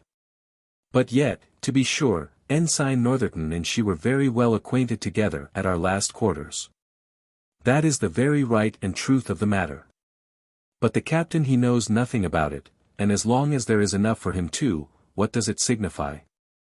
He loves her not a bit the worse, and I am certain would run any man through the body that was to abuse her, therefore I won't abuse her, for my part. I only repeat what other folks say. And, to be certain, what everybody says, there must be some truth in. Aye, a great deal of truth, I warrant you, cries Partridge, veritas odium perit, all a parcel of scandalous stuff, answered the mistress of the house. I am sure, now she is drayest, she looks like a very good sort of lady, and she behaves herself like one, for she gave me a guinea for the use of my clothes. A very good lady indeed, cries the landlord. And if you had not been a little too hasty, you would not have quarrelled with her as you did at first. You need mention that with my truly, answered she, if it had not been for your nonsense, nothing had happened. You must be meddling with what did not belong to you, and throw in your fool's discourse. Well, answered he, what's past cannot be mended, so there's an end of the matter. Yes, cries she, for this once. But will it be mended ever the more hereafter? This is not the first time I have suffered for your numbskulls pate. I wish you would always hold your tongue in the house, and meddle only in matters without doors, which concern you. Don't you remember what happened about 7 years ago? Nay, my dear, returned he, don't rip up old stories. Come, all's well, and I am sorry for what I have done. The landlady was going to reply, but was prevented by the peacemaking sergeant, sorely to the displeasure of Partridge, who was a great lover of what is called fun, and a great promoter of those harmless quarrels which tend rather to the production of comical than tragical incidents. The sergeant asked Partridge whither he and his master were travelling. None of your magisters, answered Partridge, I am no man's servant, I assure you, for, though I have had misfortunes in the world, I write gentleman after my name. And, as poor and simple as I may appear now, I have taught grammar school in my time, said Hay mihi. Non sum quot fui. No offence, I hope, sir, said the sergeant. Where, then, if I may venture to be so bold, may you and your friend be travelling? You have now denominated us right, says Partridge. Amici sumus. And I promise you my friend is one of the greatest gentlemen in the kingdom, at which words both landlord and landlady pricked up their ears. He is the heir of Squire Allworthy. What, the squire who doth so much good all over the country? Cries my landlady. Even he, answered Partridge. Then I warrant, says she, he'll have a swinging great estate hereafter. Most certainly, answered Partridge. Well, replied the landlady, I thought the first moment I saw him he looked like a good sort of gentleman, but my husband here, to be sure, is wiser than anybody. I own, my dear, cries he, it was a mistake. A mistake, indeed, answered she. But when did you ever know me to make such mistakes? But how comes it, sir, cries the landlord, that such a great gentleman walks about the country afoot? I don't know, returned Partridge, great gentlemen have humour sometimes. He hath now a dozen horses and servants at Gloucester, and nothing would serve him, but last night, it being very hot weather, he must cool himself with a walk to yon high hill, whither I likewise walked with him to bear him company. But if ever you catch me there again, for I was never so frightened in all my life. We met with the strangest man there. I'll be hanged, cries the landlord, if it was not the man of the hill, as they call him, if indeed he be a man. But I know several people who believe it is the devil that lives there. Nay, nay, like enough, says Partridge. And now you put me in the head of it, I verily and sincerely believe it was the devil, though I could not perceive his cloven foot, but perhaps he might have the power given him to hide that. Since evil spirits can appear in what shapes they please. And pray, sir, says the sergeant, no offence, I hope, but pray what sort of a gentleman is the devil? For I have heard some of our officers say there is no such person, and that it is only a trick of the parsons, to prevent their being broke. For, if it was publicly known that there was no devil, the parsons would be of no more use than we are in time of peace. Those officers, says Partridge, are very great scholars, I suppose. Not much of scholars neither, answered the sergeant, they have not half your learning, sir, I believe, and, to be sure, I thought there must be a devil, notwithstanding what they said, though one of them was a captain. For methought, thinks I to myself, if there be no devil, how can wicked people be sent to him? And I have read all that upon a book. Some of your officers, quoth the landlord, will find there is a devil, to their shame, I believe. I don't question but he'll pay off some old scores upon my account. Here was one quartered upon me half a year, who had the conscience to take up one of my best beds, though he hardly spent a shilling a day in the house, and suffered his men to roast cabbages at the kitchen fire. Because I would not give them a dinner on a Sunday. Every good Christian must desire there should be a devil for the punishment of such wretches. Hark ye, landlord, said the sergeant, don't abuse the cloth, for I won't take it. And the cloth. Answered the landlord, I have suffered enough by them. Bear witness, gentlemen, says the sergeant, he curses the king, and that's high treason. I curse the king. You villain, said the landlord. Yes, you did, cries the sergeant. You cursed the cloth, and that's cursing the king. It's all one and the same, for every man who curses the cloth would curse the king if he durst, so for matter that, it's all one and the same thing. Excuse me there, Mr. Sergeant, quoth Partridge, that's a non sequitur. None of your outlandish linguo, answered the sergeant, leaping from his seat, I will not sit still and hear the cloth abused. You mistake me, friend, cries Partridge. I did not mean to abuse the cloth, I only said your conclusion was a non sequitur, you are another, cries the sergeant, and you come to that. No more a sequitur than yourself. You are a pack of rascals, and I'll prove it. for I will fight the best man of you all for £20. This challenge effectually silenced Partridge, whose stomach for drubbing did not so soon return after the hearty meal which he had lately been treated with. But the coachman, whose bones were less sore, and whose appetite for fighting was somewhat sharper, did not so easily brook the affront, of which he conceived some part at least fell to his share. He started therefore from his seat, and, advancing to the sergeant, swore he looked on himself to be as good a man as any in the army, and offered to box for a guinea. The military man accepted the combat, but refused the wager. Upon which both immediately stripped and engaged, till the driver of horses was so well mauled by the leader of men, that he was obliged to exhaust his small remainder of breath in begging for quarter.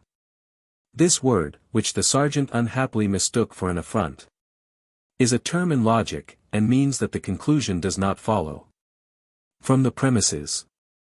The young lady was now desirous to depart, and had given orders for her coach to be prepared, but all in vain, for the coachman was disabled from performing his office for that evening.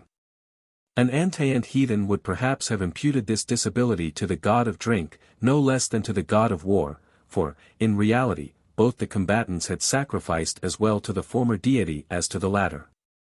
To speak plainly, they were both dead drunk, nor was Partridge in a much better situation. As for my landlord, drinking was his trade, and the liquor had no more effect on him than it had on any other vessel in his house. The mistress of the inn, being summoned to attend Mr. Jones and his companion at their tea, gave a full relation of the latter part of the foregoing scene, and at the same time expressed great concern for the young lady, who, she said, was under the utmost uneasiness at being prevented from pursuing her journey. She is a sweet pretty creature, added she, and I am certain I have seen her face before. I fancy she is in love, and running away from her friends. Who knows but some young gentleman or other may be expecting her, with a heart as heavy as her own. Jones fetched a heavy sigh at those words, of which, though Mrs. Waters observed it, she took no notice while the landlady continued in the room. But, after the departure of that good woman, she could not forbear giving our hero certain hints on her suspecting some very dangerous rival in his affections. The awkward behavior of Mr. Jones on this occasion convinced her of the truth, without his giving her a direct answer to any of her questions, but she was not nice enough in her amours to be greatly concerned at the discovery. The beauty of Jones highly charmed her eye, but as she could not see his heart, she gave herself no concern about it. She could feast heartily at the table of love, without reflecting that some other already had been, or hereafter might be, feasted with the same repast. A sentiment which, if it deals but little in refinement, deals, however, much in substance, and is less capricious, and perhaps less ill-natured and selfish, than the desires of those females who can be contented enough to abstain from the possession of their lovers, provided they are sufficiently satisfied that no one else possesses them. Chapter 7. Containing a fuller account of Mrs. Waters, and by what means she came into that distressful situation from which she was rescued by Jones. Though nature hath by no means mixed up an equal share either of curiosity or vanity in every human composition, there is perhaps no individual to whom she hath not allotted such a proportion of both as requires much arts, and pains too, to subdue and keep under. A conquest, however, absolutely necessary to every one who would in any degree deserve the characters of wisdom or good breeding. As Jones, therefore, might very justly be called a well-bred man, he had stifled all that curiosity which the extraordinary manner in which he had found Mrs. Waters must be supposed to have occasioned. He had, indeed, at first thrown out some few hints to the lady. But, when he perceived her industriously avoiding any explanation, he was contented to remain in ignorance, the rather as he was not without suspicion that there were some circumstances which must have raised her blushes. Had she related the whole truth? Now, since it is possible that some of our readers may not so easily acquiesce under the same ignorance, and as we are very desirous to satisfy them all, we have taken uncommon pains to inform ourselves of the real fact, with the relation of which we shall conclude this book. This lady, then, had lived some years with one Captain Waters, who was a captain in the same regiment to which Mr. Northerton belonged. She passed for that gentleman's wife, and went by his name. And yet, as the sergeant said, there were some doubts concerning the reality of their marriage, which we shall not at present take upon us to resolve. Mrs. Waters, I am sorry to say it, had for some time contracted an intimacy with the above-mentioned ensign, which did no great credit to her reputation. That she had a remarkable fondness for that young fellow is most certain. But whether she indulged this to any very criminal lengths is not so extremely clear, unless we will suppose that women never grant every favour to a man but one, without granting him that one also. The division of the regiment to which Captain Waters belonged had 2 days preceded the march of that company to which Mr. Northerton was the ensign. So that the former had reached Worcester the very day after the unfortunate re-encounter between Jones and Northerton which we have before recorded. Now, it had been agreed between Mrs. Waters and the captain that she would accompany him in his march as far as Worcester, where they were to take their leave of each other, and she was thence to return to Bath, where she was to stay till the end of the winter's campaign against the rebels. With this agreement Mr. Northerton was made acquainted. To say the truth, the lady had made him an assignation at this very place, and promised to stay at Worcester till his division came thither. With what view, and for what purpose, must be left to the reader's divination, for, though we are obliged to relate facts, we are not obliged to do a violence to our nature by any comments to the disadvantage of the loveliest part of the creation. Northerton no sooner obtained a release from his captivity, as we have seen, than he hasted away to overtake Mrs. Waters. Which, as he was a very active nimble fellow, he did at the last-mentioned city, some few hours after Captain Waters had left her. At his first arrival he made no scruple of acquainting her with the unfortunate accident, which he made appear very unfortunate indeed, for he totally extracted every particle of what could be called fault, at least in a court of honour, though he left some circumstances which might be questionable in a court of law. Women, to their glory be it spoken, are more generally capable of that violent and apparently disinterested passion of love, which seeks only the good of its object, than men. Mrs. Waters, therefore, was no sooner apprised of the danger to which her lover was exposed, than she lost every consideration besides that of his safety. And this being a matter equally agreeable to the gentleman, it became the immediate subject of debate between them. After much consultation on this matter, it was at length agreed that the ensign should go across the country to Hereford, whence he might find some conveyance to one of the seaports in Wales, and thence might make his escape abroad. In all which expedition Mrs. Waters declared she would bear him company, and for which she was able to furnish him with money, a very material article to Mr. Northerton, she having then in her pocket 3 bank notes to the amount of £90, besides some cash, and a diamond ring of pretty considerable value on her finger. All which she, with the utmost confidence, revealed to this wicked man, little suspecting she should by these means inspire him with a design of robbing her. Now, as they must, by taking horses from Worcester, have furnished any pursuers with the means of hereafter discovering their route, the ensign proposed, and the lady presently agreed, to make their first stage on foot. For which purpose the hardness of the frost was very seasonable. The main part of the lady's baggage was already at Bath, and she had nothing with her at present besides a very small quantity of linen, which the gallant undertook to carry in his own pockets.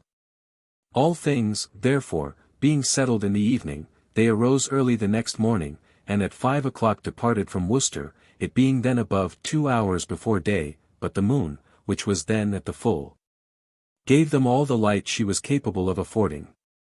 Mrs. Waters was not of that delicate race of women who are obliged to the invention of vehicles for the capacity of removing themselves from one place to another, and with whom consequently a coach is reckoned among the necessaries of life.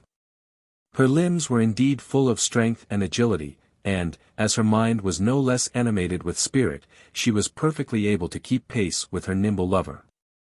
Having travelled on for some miles in a high road, which Northerton said he was informed led to Hereford, they came at the break of day to the side of a large wood, where he suddenly stopped, and, affecting to meditate a moment with himself, expressed some apprehensions from travelling any longer in so public a way.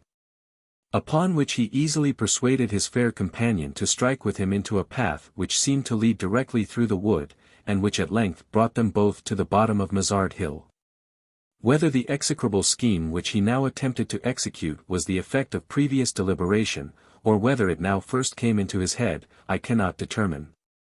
But being arrived in this lonely place, where it was very improbable he should meet with any interruption, he suddenly slipped his garter from his leg, and, laying violent hands on the poor woman, endeavored to perpetrate that dreadful and detestable fact which we have before commemorated, and which the providential appearance of Jones did so fortunately prevent.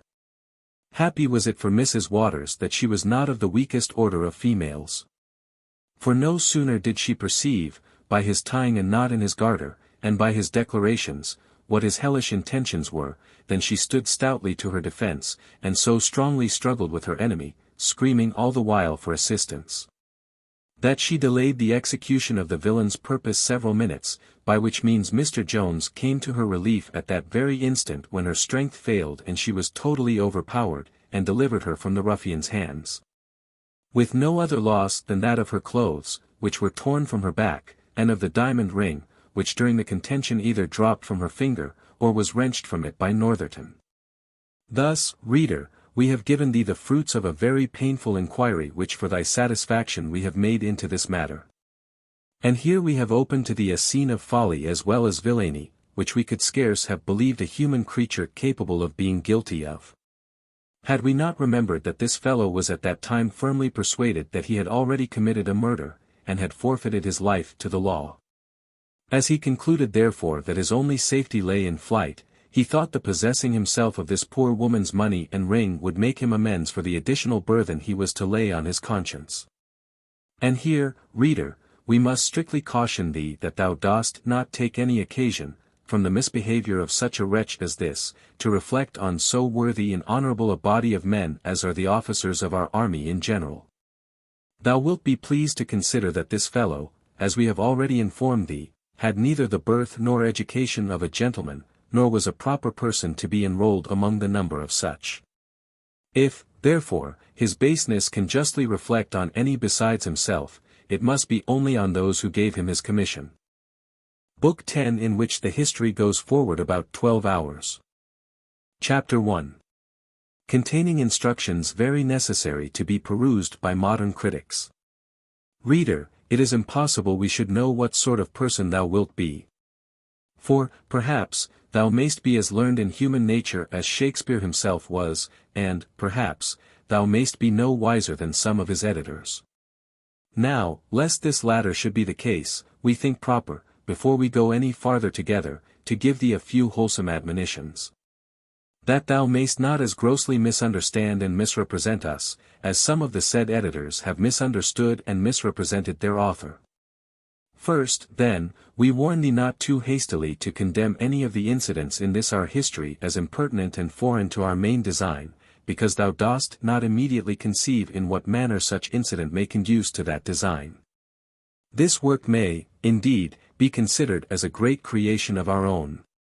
And for a little reptile of a critic to presume to find fault with any of its parts, without knowing the manner in which the whole is connected, and before he comes to the final catastrophe, is a most presumptuous absurdity. The allusion and metaphor we have here made use of, we must acknowledge to be infinitely too great for our occasion. But there is, indeed, no other, which is at all adequate to express the difference between an author of the first rate and a critic of the lowest. Another caution we would give thee, my good reptile, is, that thou dost not find out too near a resemblance between certain characters here introduced, as, for instance, between the landlady who appears in the 7th book and her in the 9th. Thou art to know, friend, that there are certain characteristics in which most individuals of every profession and occupation agree. To be able to preserve these characteristics, and at the same time to diversify their operations, is one talent of a good writer. Again, to mark the nice distinction between two persons actuated by the same vice or folly is another. And, as this last talent is found in very few writers, so is the true discernment of it found in as few readers, though, I believe, the observation of this forms a very principal pleasure in those who are capable of the discovery. Every person, for instance, can distinguish between Sir Epicure Mammon and Sir Fopling Flutter. But to note the difference between Sir Fopling Flutter and Sir Courtly Nice requires a more exquisite judgment, for want of which, vulgar spectators of plays very often do great injustice in the theatre. Where I have sometimes known a poet in danger of being convicted as a thief, upon much worse evidence than the resemblance of hands hath been held to be in the law. In reality, I apprehend every amorous widow on the stage would run the hazard of being condemned as a servile imitation of Dido, but that happily very few of our playhouse critics understand enough of Latin to read Virgil. In the next place, we must admonish thee, my worthy friend, for, perhaps, thy heart may be better than thy head, not to condemn a character as a bad one, because it is not perfectly a good one. If thou dost delight in these models of perfection, there are books enow written to gratify thy taste, but, as we have not, in the course of our conversation, ever happened to meet with any such person, we have not chosen to introduce any such here. To say the truth, I a little question whether mere man ever arrived at this consummate degree of excellence. As well as whether there hath ever existed a monster bad enough to verify that. Nulla virtut redemptum. Ovidius, 13. In Juvenal. Nor do I, indeed, conceive the good purposes served by inserting characters of such angelic perfection, or such diabolical depravity, in any work of invention. Since, from contemplating either, the mind of man is more likely to be overwhelmed with sorrow and shame than to draw any good uses from such patterns. For in the former instance he may be both concerned and ashamed to see a pattern of excellence in his nature, which he may reasonably despair of ever arriving at. And in contemplating the latter he may be no less affected with those uneasy sensations, at seeing the nature of which he is a partaker degraded into so odious and detestable a creature. In fact, if there be enough of goodness in a character to engage the admiration and affection of a well-disposed mind, though there should appear some of those little blemishes quas humana parum cabit natura, they will raise our compassion rather than our abhorrence. Indeed, nothing can be of more moral use than the imperfections which are seen in examples of this kind, since such form a kind of surprise, more apt to affect and dwell upon our minds than the faults of very vicious and wicked persons. The foibles and vices of men, in whom there is great mixture of good, become more glaring objects from the virtues which contrast them and shew their deformity. And when we find such vices attended with their evil consequence to our favorite characters, we are not only taught to shun them for our own sake, but to hate them for the mischiefs they have already brought on those we love. And now, my friend, having given you these few admonitions, we will, if you please, once more set forward with our history. Chapter 2. Containing the arrival of an Irish gentleman, with very extraordinary adventures which ensued at the inn. Now the little trembling hare, which the dread of all her numerous enemies, and chiefly of that cunning, cruel, carnivorous animal, man, had confined all the day to her lurking place, sports wantonly o'er the lawns. Now on some hollow tree the owl, shrill chorister of the night, hoots forth notes which might charm the ears of some modern connoisseurs in music. Now, in the imagination of the half-drunk clown, as he staggers through the churchyard, or rather charnel yard, to his home, fear paints the bloody hobgoblin. Now thieves and ruffians are awake, and honest watchmen fast asleep. In plain English, it was now midnight, and the company at the inn, as well those who have been already mentioned in this history, as some others who arrived in the evening, were all in bed. Only Susan chambermaid was now stirring, she being obliged to wash the kitchen before she retired to the arms of the fond expecting hostler. In this posture were affairs at the inn when a gentleman arrived their post. He immediately alighted from his horse, and, coming up to Susan, inquired of her, in a very abrupt and confused manner, being almost out of breath with eagerness, whether there was any lady in the house. The hour of night, and the behaviour of the man, who stared very wildly all the time, a little surprised Susan, so that she hesitated before she made any answer. Upon which the gentleman, with redoubled eagerness, begged her to give him a true information, saying, he had lost his wife, and was come in pursuit of her. Upon my shoul, cries he, I have been near catching her already in 2 or 3 places, if I had not found her gone just as I came up with her. If she be in the house, do carry me up in the dark and show her to me.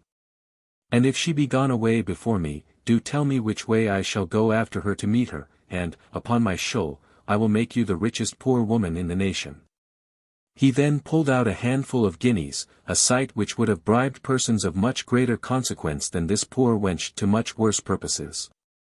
Susan, from the account she had received of Mrs. Waters, made not the least doubt but that she was the very identical stray whom the right owner pursued. As she concluded, therefore, with great appearance of reason, that she never could get money in an honester way than by restoring a wife to her husband, she made no scruple of assuring the gentleman that the lady he wanted was then in the house. And was presently afterwards prevailed upon, by very liberal promises, and some earnest paid into her hands, to conduct him to the bedchamber of Mrs. Waters. It hath been a custom long established in the polite world, and that upon very solid and substantial reasons, that a husband shall never enter his wife's apartment without first knocking at the door. The many excellent uses of this custom need scarce be hinted to a reader who hath any knowledge of the world, for by this means the lady hath time to adjust herself, or to remove any disagreeable object out of the way. For there are some situations in which nice and delicate women would not be discovered by their husbands. To say the truth, there are several ceremonies instituted among the polished part of mankind, which, though they may, to coarser judgments, appear as matters of mere form, are found to have much of substance in them, by the more discerning. And lucky would it have been had the custom above mentioned been observed by our gentleman in the present instance. Knock, indeed, he did at the door, but not with one of those gentle raps which is usual on such occasions.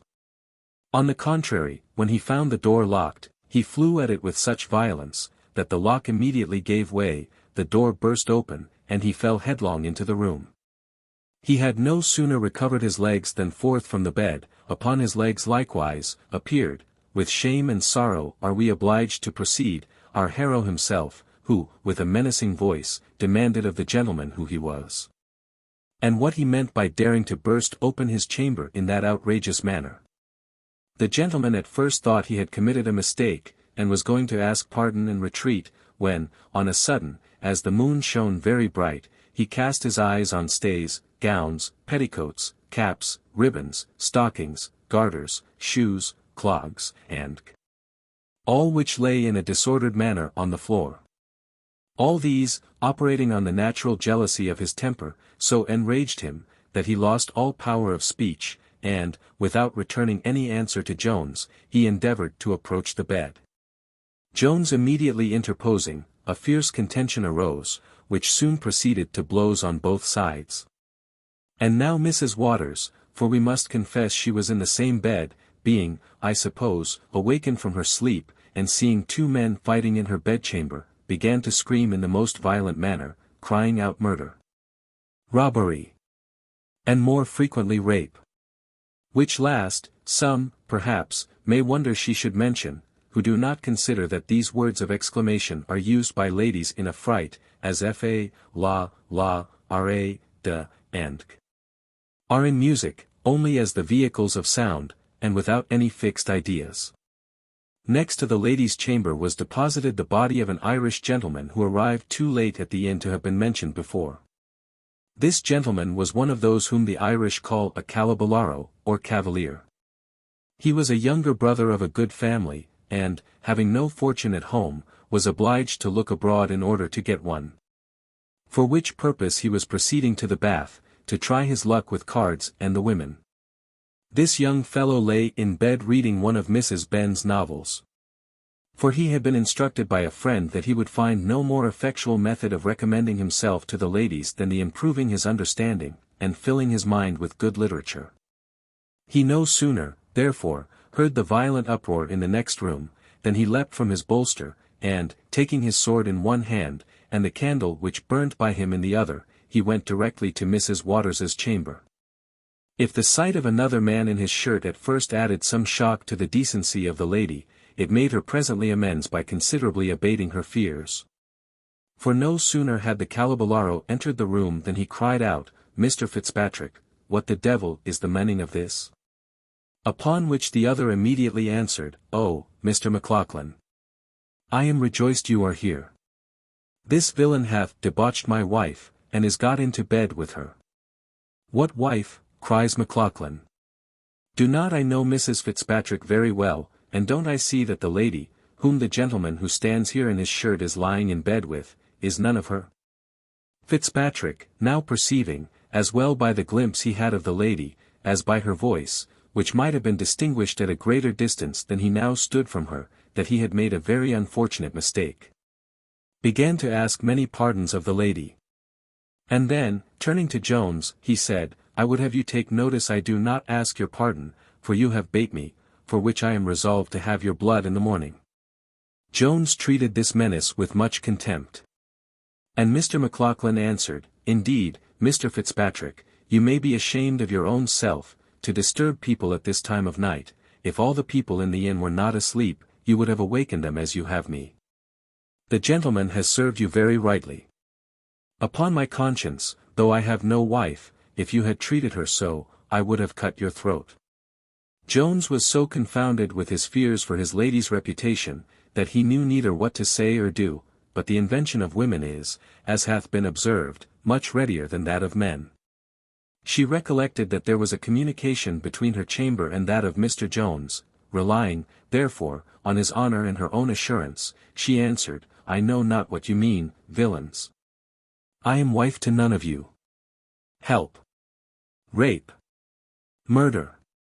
Rape. And now, the landlady coming into the room, Mrs. Waters fell upon her with the utmost virulence, saying, she thought herself in a sober inn, and not in a bawdy house. But that a set of villains had broke into her room, with an intent upon her honour, if not upon her life, and both, she said, were equally dear to her. The landlady now began to roar as loudly as the poor woman in bed had done before. She cried, she was undone, and that the reputation of her house, which was never blown upon before, was utterly destroyed. Then, turning to the men, she cried, what, in the devil's name, is the reason of all this disturbance in the lady's room? Fitzpatrick, hanging down his head, repeated, that he had committed a mistake, for which he heartily asked pardon, and then retired with his countrymen. Jones, who was too ingenious to have missed the hint given him by his fair one, boldly asserted, that he had run to her assistance upon hearing the door broke open, with what design he could not conceive, unless of robbing the lady. Which, if they intended, he said, he had the good fortune to prevent. I never had a robbery committed in my house since I have kept it, cries the landlady. I would have you to know, sir, I harbour no highwayman here. I scorn the word, though I say it. None but honest, good gentlefolks, are welcome to my house, and, I thank good luck, I have always had enow of such customers, indeed as many as I could entertain. Here hath been my lord, and then she repeated over a catalogue of names and titles, many of which we might, perhaps, be guilty of a breach of privilege by inserting. Jones, after much patience, at length interrupted her, by making an apology to Mrs. Waters, for having appeared before her in his shirt, assuring her that nothing but a concern for her safety could have prevailed on him to do it. The reader may inform himself of her answer, and, indeed, of her whole behaviour to the end of the scene, by considering the situation which she affected, it being that of a modest lady, who was awakened out of her sleep by 3 strange men in her chamber. This was the part which she undertook to perform, and, indeed, she executed it so well, that none of our theatrical actresses could exceed her, in any of their performances, either on or off the stage. And hence, I think, we may very fairly draw an argument, to prove how extremely natural virtue is to the fair sex. For, though there is not, perhaps, 1 in 10,000 who is capable of making a good actress, and even among these we rarely see 2 who are equally able to personate the same character, yet this of virtue they can all admirably well put on. And as well those individuals who have it not, as those who possess it, can all act it to the utmost degree of perfection. When the men were all departed, Mrs. Waters, recovering from her fear, recovered likewise from her anger, and spoke in much gentler accents to the landlady, who did not so readily quit her concern for the reputation of the house, in favour of which she began again to number the many great persons who had slept under her roof. But the lady stopped her short, and having absolutely acquitted her of having had any share in the past disturbance, begged to be left to her repose, which, she said, she hoped to enjoy unmolested during the remainder of the night. Upon which the landlady, after much civility in many courtesies, took her leave. Chapter 3. A dialogue between the landlady and Susan the chambermaid, proper to be read by all innkeepers and their servants, with the arrival and affable behaviour of a beautiful young lady, which may teach persons of condition how they may acquire the love of the whole world. The landlady, remembering that Susan had been the only person out of bed when the door was burst open, resorted presently to her, to inquire into the first occasion of the disturbance, as well as who the strange gentleman was, and when and how he arrived. Susan related the whole story which the reader knows already, varying the truth only in some circumstances, as she saw convenient, and totally concealing the money which she had received. But whereas her mistress had, in the preface to her inquiry, spoken much in compassion for the fright which the lady had been in concerning any intended depredations on her virtue, Susan could not help endeavouring to quiet the concern which her mistress seemed to be under on that account, by swearing heartily she saw Jones leap out from her bed. The landlady fell into a violent rage at these words. "A likely story, truly," cried she, "that a woman should cry out, and endeavour to expose herself, if that was the case. I desire to know what better proof any lady can give of her virtue than her crying out, which, I believe, 20 people can witness for her she did. I beg, madam, you would spread no such scandal of any of my guests. For it will not only reflect on them, but upon the house, and I am sure no vagabonds, nor wicked beggarly people, come here." "Well," says Susan, "then I must not believe my own eyes." "No, indeed, must you not always," answered her mistress. "I would not have believed my own eyes against such good gentlefolks. I have not had a better supper ordered this half-year than they ordered last night. And so easy and good-humoured were they, that they found no fault with my Worcestershire perry, which I sold them for champagne. And to be sure it is as well tasted and as wholesome as the best champagne in the kingdom, otherwise I would scorn to give it, and they drank me 2 bottles. No, no, I will never believe any harm of such sober good sort of people." Susan being thus silenced, her mistress proceeded to other matters. "And so you tell me," continued she, "that the strange gentleman came post, and there is a footman without with the horses. Why, then, he is certainly some of your great gentlefolks too.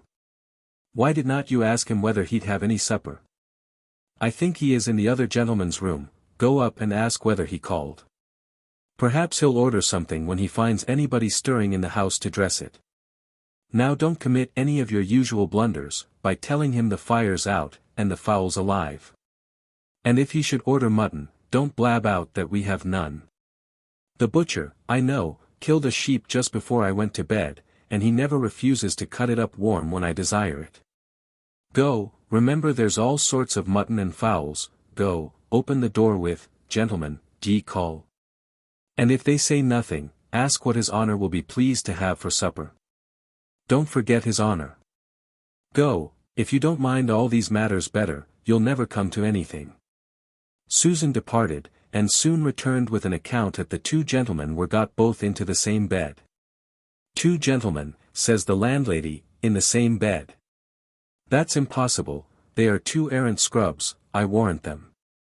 And I believe young Squire Allworthy guessed right, that the fellow intended to rob her ladyship.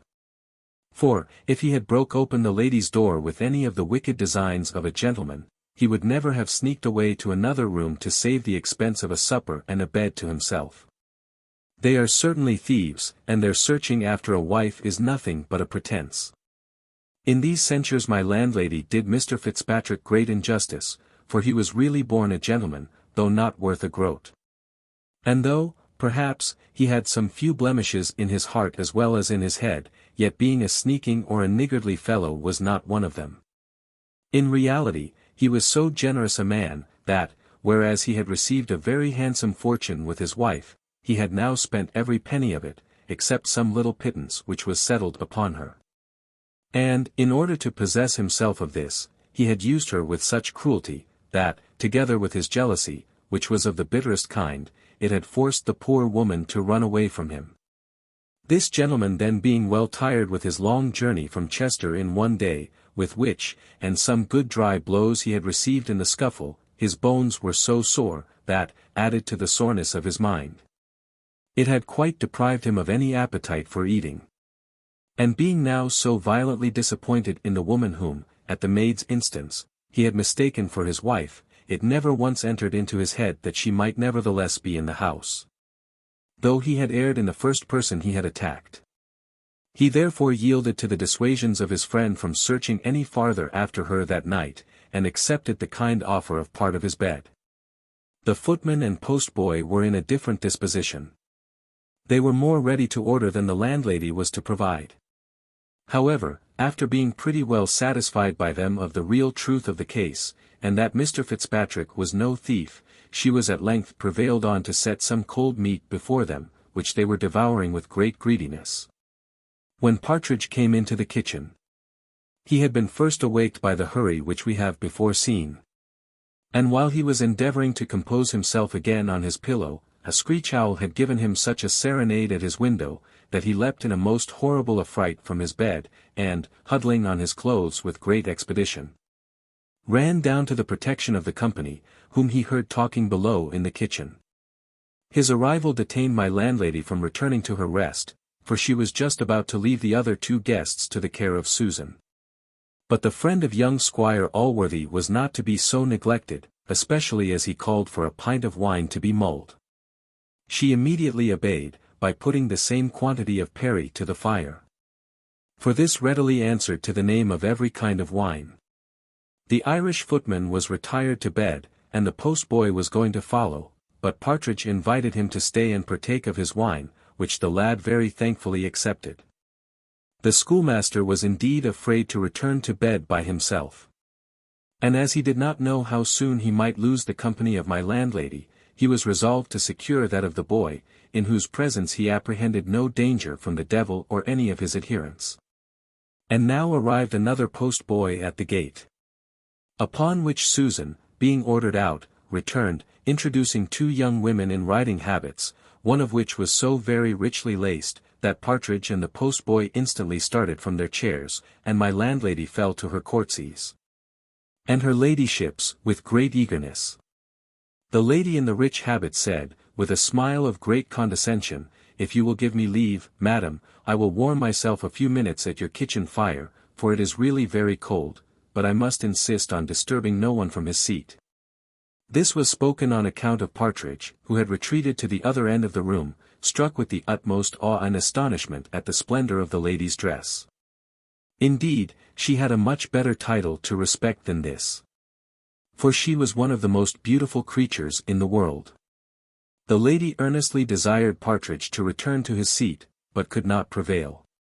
She then pulled off her gloves, and displayed to the fire two hands, which had every property of snow in them, except that of melting. Her companion, who was indeed her maid, likewise pulled off her gloves, and discovered what bore an exact resemblance, in cold and colour, to a piece of frozen beef. "I wish, madam," quoth the latter, "your ladyship would not think of going any farther tonight. I am terribly afraid your ladyship will not be able to bear the fatigue."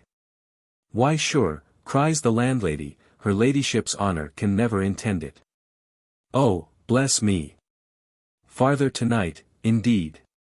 Let me beseech your ladyship not to think on't, but, to be sure, your ladyship can't. What will your honour be pleased to have for supper?" "I have mutton of all kinds, and some nice chicken." "I think, madam," said the lady, "it would be rather breakfast than supper, but I can't eat anything, and, if I stay, shall only lie down for an hour or two.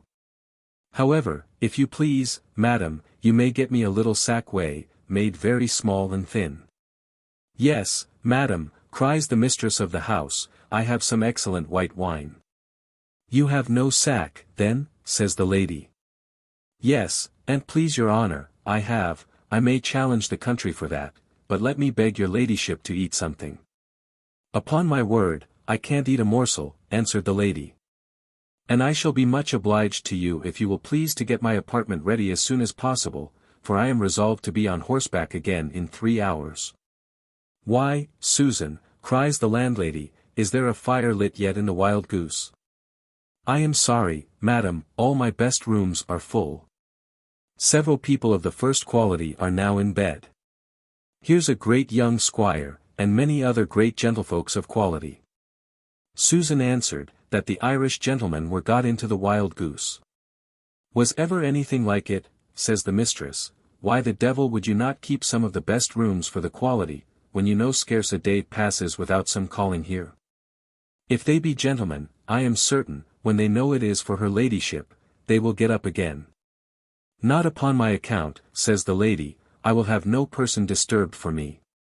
If you have a room that is commonly decent, it will serve me very well, though it be never so plain. I beg, madam, you will not give yourself so much trouble on my account. Oh, madam, cries the other, I have several very good rooms for that matter, but none good enough for your honour's ladyship. However, as you are so condescending to take up with the best I have, do, Susan, get a fire in the Rose this minute. Will your ladyship be pleased to go up now, or stay till the fire is lighted? I think I have sufficiently warmed myself, answered the lady, so, if you please, I will go now. I am afraid I have kept people, and particularly that gentleman, meaning Partridge, too long in the cold already. Indeed, I cannot bear to think of keeping any person from the fire this dreadful weather. She then departed with her maid, the landlady marching with 2 lighted candles before her. When that good woman returned, the conversation in the kitchen was all upon the charms of the young lady. There is indeed in perfect beauty a power which none almost can withstand, for my landlady, though she was not pleased at the negative given to the supper, declared she had never seen so lovely a creature. Partridge ran out into the most extravagant encomiums on her face, though he could not refrain from paying some compliments to the gold lace on her habit. The postboys sung forth the praises of her goodness, which were likewise echoed by the other postboy, who was now come in. She's a true good lady, I warrant her, says he, for she hath mercy upon dumb creatures. For she asked me every now and tan upon the journey, if I did not think she should hurt the horses by riding too fast. And when she came in she charged me to give them as much corn as ever they would eat. Such charms are there in affability, and so sure is it to attract the praises of all kinds of people. It may indeed be compared to the celebrated Mrs. Hussey. 14 It is equally sure to set off every female perfection to the highest advantage, and to palliate and conceal every defect. A short reflection, which we could not forbear making in this place, where my reader hath seen the loveliness of an affable deportment, and truth will now oblige us to contrast it, by showing the reverse. Chapter 4. Containing infallible nostrums for procuring universal disesteem and hatred. The lady had no sooner laid herself on her pillow than the waiting woman returned to the kitchen to regale with some of those dainties which her mistress had refused. The company, at her entrance, shewed her the same respect which they had before paid to her mistress, by rising, but she forgot to imitate her, by desiring them to sit down again. Indeed, it was scarce possible they should have done so, for she placed her chair in such a posture as to occupy almost the whole fire. She then ordered a chicken to be broiled that instant, declaring, if it was not ready in a quarter of an hour, she would not stay for it. Now, though the said chicken was then at roost in the stable, and required the several ceremonies of catching, killing, and picking, before it was brought to the gridiron, my landlady would nevertheless have undertaken to do all within the time. But the guest, being unfortunately admitted behind the scenes, must have been witness to the forgery. The poor woman was therefore obliged to confess that she had none in the house. But, madam, said she, I can get any kind of mutton in an instant from the butcher's. Do you think, then, answered the waiting gentlewoman, that I have the stomach of a horse, to eat mutton at this time of night? Sure you people that keep inns imagine your betters are like yourselves. Indeed, I expected to get nothing at this wretched place. I wonder my lady would stop at it. I suppose none but tradesmen and graziers ever call here. The landlady fired at this indignity offered to her house. However, she suppressed her temper, and contented herself with saying, very good quality frequented it, she thanked heaven. Don't tell me, cries the other, of quality. I believe I know more of people of quality than such as you dot, but, prithee, without troubling me with any of your impertinence, do tell me what I can have for supper, for, though I cannot eat horse flesh, I am really hungry." "Why, truly, madam," answered the landlady, "you could not take me again at such a disadvantage. For I must confess I have nothing in the house, unless a cold piece of beef, which indeed a gentleman's footman and the postboy have almost cleared to the bone." "Woman," said Mrs. Abigail, "so for shortness we will call her, I entreat you not to make me sick. If I had fasted a month, I could not eat what had been touched by the fingers of such fellows. Is there nothing neat or decent to be had in this horrid place?" "What think you of some eggs and bacon, madam?" said the landlady. "Are your eggs new laid? Are you certain they were laid today? And let me have the bacon cut very nice and thin. For I can't endure anything that's grostot.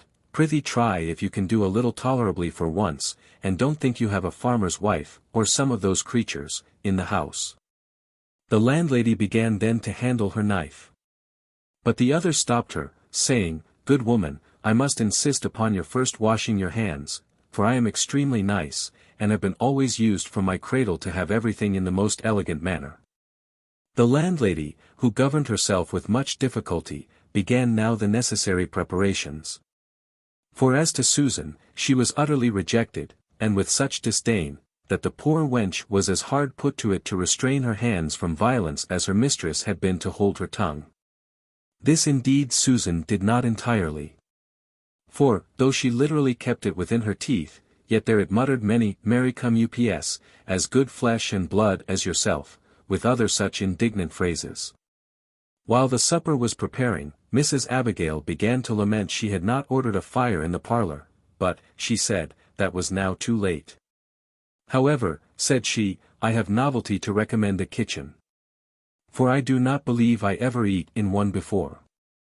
Then, turning to the postboys, she asked them, why they were not in the stable with their horses.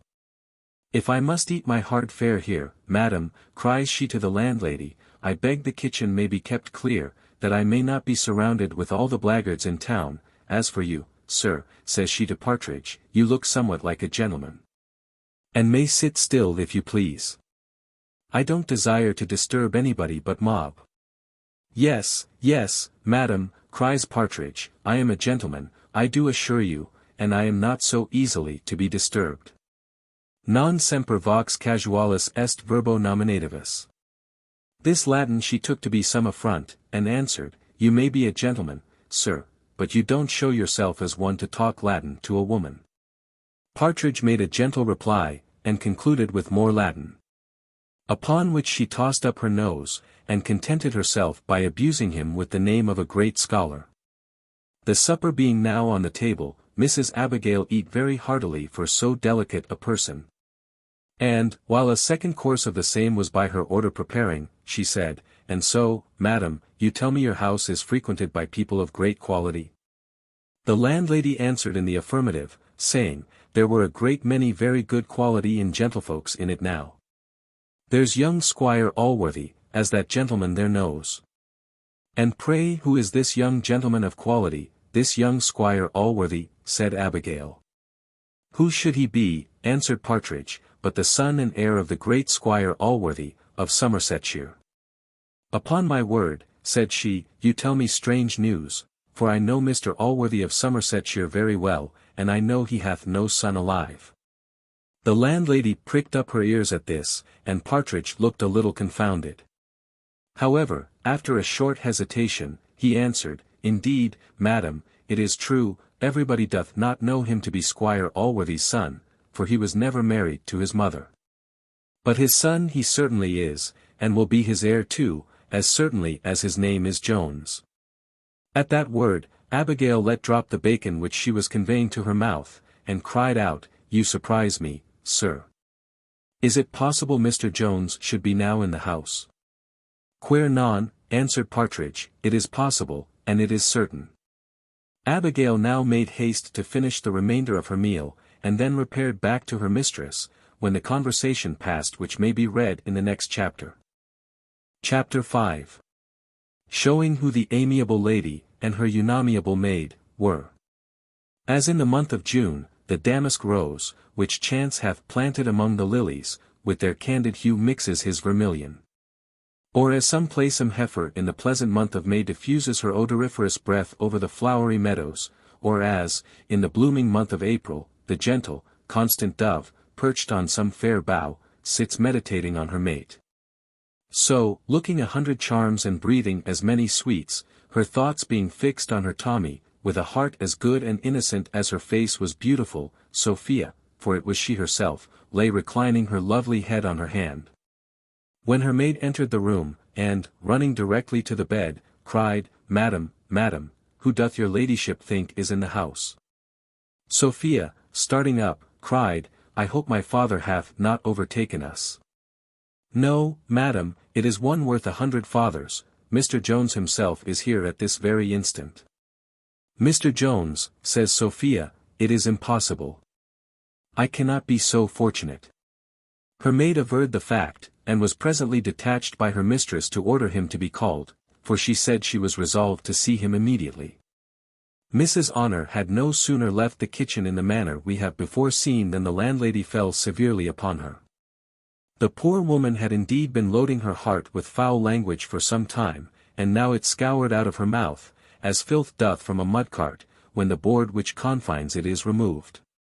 Partridge likewise shovelled in his share of calumny, and, what may surprise the reader, not only bespattered the maid, but attempted to sully the lily-white character of Sophia herself. "Never a barrel the better herring," cries he, "nocitur assotio," is a true saying. It must be confessed, indeed, that the lady in the fine garments is the civiller of the two, but I warrant neither of them are a bit better than they should be. A couple of Bath trulls, I'll answer for them, your quality don't ride about at this time o' night without servants. "Spodlikins, and that's true," cries the landlady, "you have certainly hit upon the very matter. For quality don't come into a house without bespeaking a supper, whether they eat or no." While they were thus discoursing, Mrs. Honour returned and discharged her commission, by bidding the landlady immediately wake Mr. Jones, and tell him a lady wanted to speak with him. The landlady referred her to Partridge, saying, he was the squire's friend, but, for her part, she never called men folks, especially gentlemen, and then walked sullenly out of the kitchen. Honour applied herself to Partridge. But he refused, for my friend, cries he, went to bed very late, and he would be very angry to be disturbed so soon. Mrs. Honour insisted still to have him called, saying, she was sure, instead of being angry, that he would be to the highest degree delighted when he knew the occasion. "Another time, perhaps, he might," cries Partridge. "But non omnia possumus omnes. One woman is enough at once for a reasonable man." "What do you mean by one woman, fellow?" cries Honour. "None of your fellow," answered Partridge. He then proceeded to inform her plainly that Jones was in bed with a wench, and made use of an expression too indelicate to be here inserted. Which so enraged Mrs. Honour, that she called him jackanapes, and returned in a violent hurry to her mistress, whom she acquainted with the success of her errand, and with the account she had received. Which, if possible, she exaggerated, being as angry with Jones as if he had pronounced all the words that came from the mouth of Partridge. She discharged a torrent of abuse on the master, and advised her mistress to quit all thoughts of a man who had never shown himself deserving of her. She then ripped up the story of Molly Seagrim, and gave the most malicious turn to his formerly quitting Sophia herself, which, I must confess, the present incident not a little countenanced. The spirits of Sophia were too much dissipated by concern to enable her to stop the torrent of her maid. At last, however, she interrupted her, saying, "I never can believe this, some villain hath belied him. You say you had it from his friend. But surely it is not the office of a friend to betray such secrets." "I suppose," cries Honour, "the fellow is his pimp, for I never saw so ill-looked a villain. Besides, such profligate rakes as Mr. Jones are never ashamed of these matters." To say the truth, this behaviour of Partridge was a little inexcusable, but he had not slept off the effect of the dose which he swallowed the evening before. Which had, in the morning, received the addition of above a pint of wine, or indeed rather of malt spirits, for the perry was by no means pure. Now, that part of his head which nature designed for the reservoir of drink being very shallow, a small quantity of liquor overflowed it, and opened the sluices of his heart, so that all the secrets there deposited run out. These sluices were indeed, naturally, very ill secured. To give the best-natured turn we can to his disposition, he was a very honest man. For, as he was the most inquisitive of mortals, and eternally prying into the secrets of others, so he very faithfully paid them by communicating, in return, everything within his knowledge. While Sophia, tormented with anxiety, knew not what to believe, nor what resolution to take, Susan arrived with the sackway. Mrs. Honour immediately advised her mistress, in a whisper, to pump this wench, who probably could inform her of the truth. Sophia approved it, and began as follows: "Come hither, child. Now answer me truly what I am going to ask you, and I promise you I will very well reward you. Is there a young gentleman in this house, a handsome young gentleman, that—" Here Sophia blushed and was confounded. "A young gentleman," cries Honour, "that came hither in company with that saucy rascal who is now in the kitchen?" Susan answered, "There was." "Do you know anything of any lady?" continues Sophia, "any lady? I don't ask you whether she is handsome or no, perhaps she is not, that's nothing to the purpose, but do you know of any lady?" "La, madam," cries Honour, "you will make a very bad examiner. Hark ye, child," says she, "is not that very young gentleman now in bed with some nasty troll or other?" Here Susan smiled, and was silent. "Answer the question, child," says Sophia, "and here's a guinea for you." "A guinea? Madam," cries Susan. "La, what's a guinea? If my mistress should know it I shall certainly lose my place that very instant." "Here's another for you," says Sophia, "and I promise you faithfully your mistress shall never know it." Susan, after a very short hesitation, took the money, and told the whole story, concluding with saying, "If you have any great curiosity, madam, I can steal softly into his room, and see whether he be in his own bed or no." She accordingly did this by Sophia's desire, and returned with an answer in the negative. Sophia now trembled and turned pale. Mrs. Honour begged her to be comforted, and not to think any more of so worthless a fellow. "Why there," says Susan, "I hope, madam, your ladyship won't be offended, but pray, madam, is not your ladyship's name Madam Sophia Western?" "How is it possible you should know me?" answered Sophia. "Why that man, that the gentlewoman spoke of, who is in the kitchen, told about you last night. But I hope your ladyship is not angry with me." "Indeed, child," said she, "I am not, pray tell me all, and I promise you I'll reward you." "Why, madam," continued Susan, "that man told us all in the kitchen that Madam Sophia Western, indeed I don't know how to bring it out." Here she stopped, till, having received encouragement from Sophia, and being vehemently pressed by Mrs. Honour, she proceeded thus: "He told us, madam, though to be sure it is all a lie, that your ladyship was dying for love of the young squire. And that he was going to the wars to get rid of you. I thought to myself then he was a false-hearted wretch, but, now, to see such a fine, rich, beautiful lady as you be, forsaken for such an ordinary woman, for to be sure so she is, and another man's wife into the bargain. It is such a strange unnatural thing, in a manner." Sophia gave her a third guinea, and, telling her she would certainly be her friend if she mentioned nothing of what had passed, nor informed anyone who she was, dismissed the girl, with orders to the postboy to get the horses ready immediately. Being now left alone with her maid, she told her trusty waiting woman, that she never was more easy than at present. "I am now convinced," said she, "he is not only a villain, but a low despicable wretch. I can forgive all rather than his exposing my name in so barbarous a manner. That renders him the object of my contempt. Yes, Honour, I am now easy, I am indeed, I am very easy," and then she burst into a violent flood of tears. After a short interval spent by Sophia, chiefly in crying, and assuring her maid that she was perfectly easy, Susan arrived with an account that the horses were ready, when a very extraordinary thought suggested itself to our young heroine.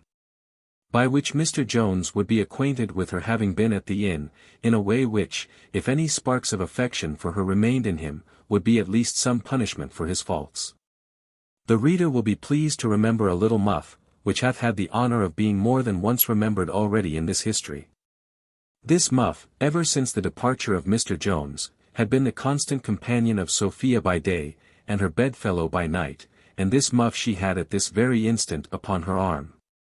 Whence she took it off with great indignation, and, having writ her name with her pencil upon a piece of paper which she pinned to it, she bribed the maid to convey it into the empty bed of Mr. Jones, in which, if he did not find it, she charged her to take some method of conveying it before his eyes in the morning. Then, having paid for what Mrs. Honour had eaten, in which bill was included an account for what she herself might have eaten, she mounted her horse, and, once more assuring her companion that she was perfectly easy, continued her journey. Chapter 6. Containing, among other things, the ingenuity of Partridge, the madness of Jones, and the folly of Fitzpatrick. It was now past 5 in the morning, and other company began to rise and come to the kitchen. Among whom were the sergeant and the coachman, who, being thoroughly reconciled, made a libation, or, in the English phrase, drank a hearty cup together. In this drinking nothing more remarkable happened than the behaviour of Partridge, who, when the sergeant drank a health to King George, repeated only the word king, nor could he be brought to utter more. For though he was going to fight against his own cause, yet he could not be prevailed upon to drink against it.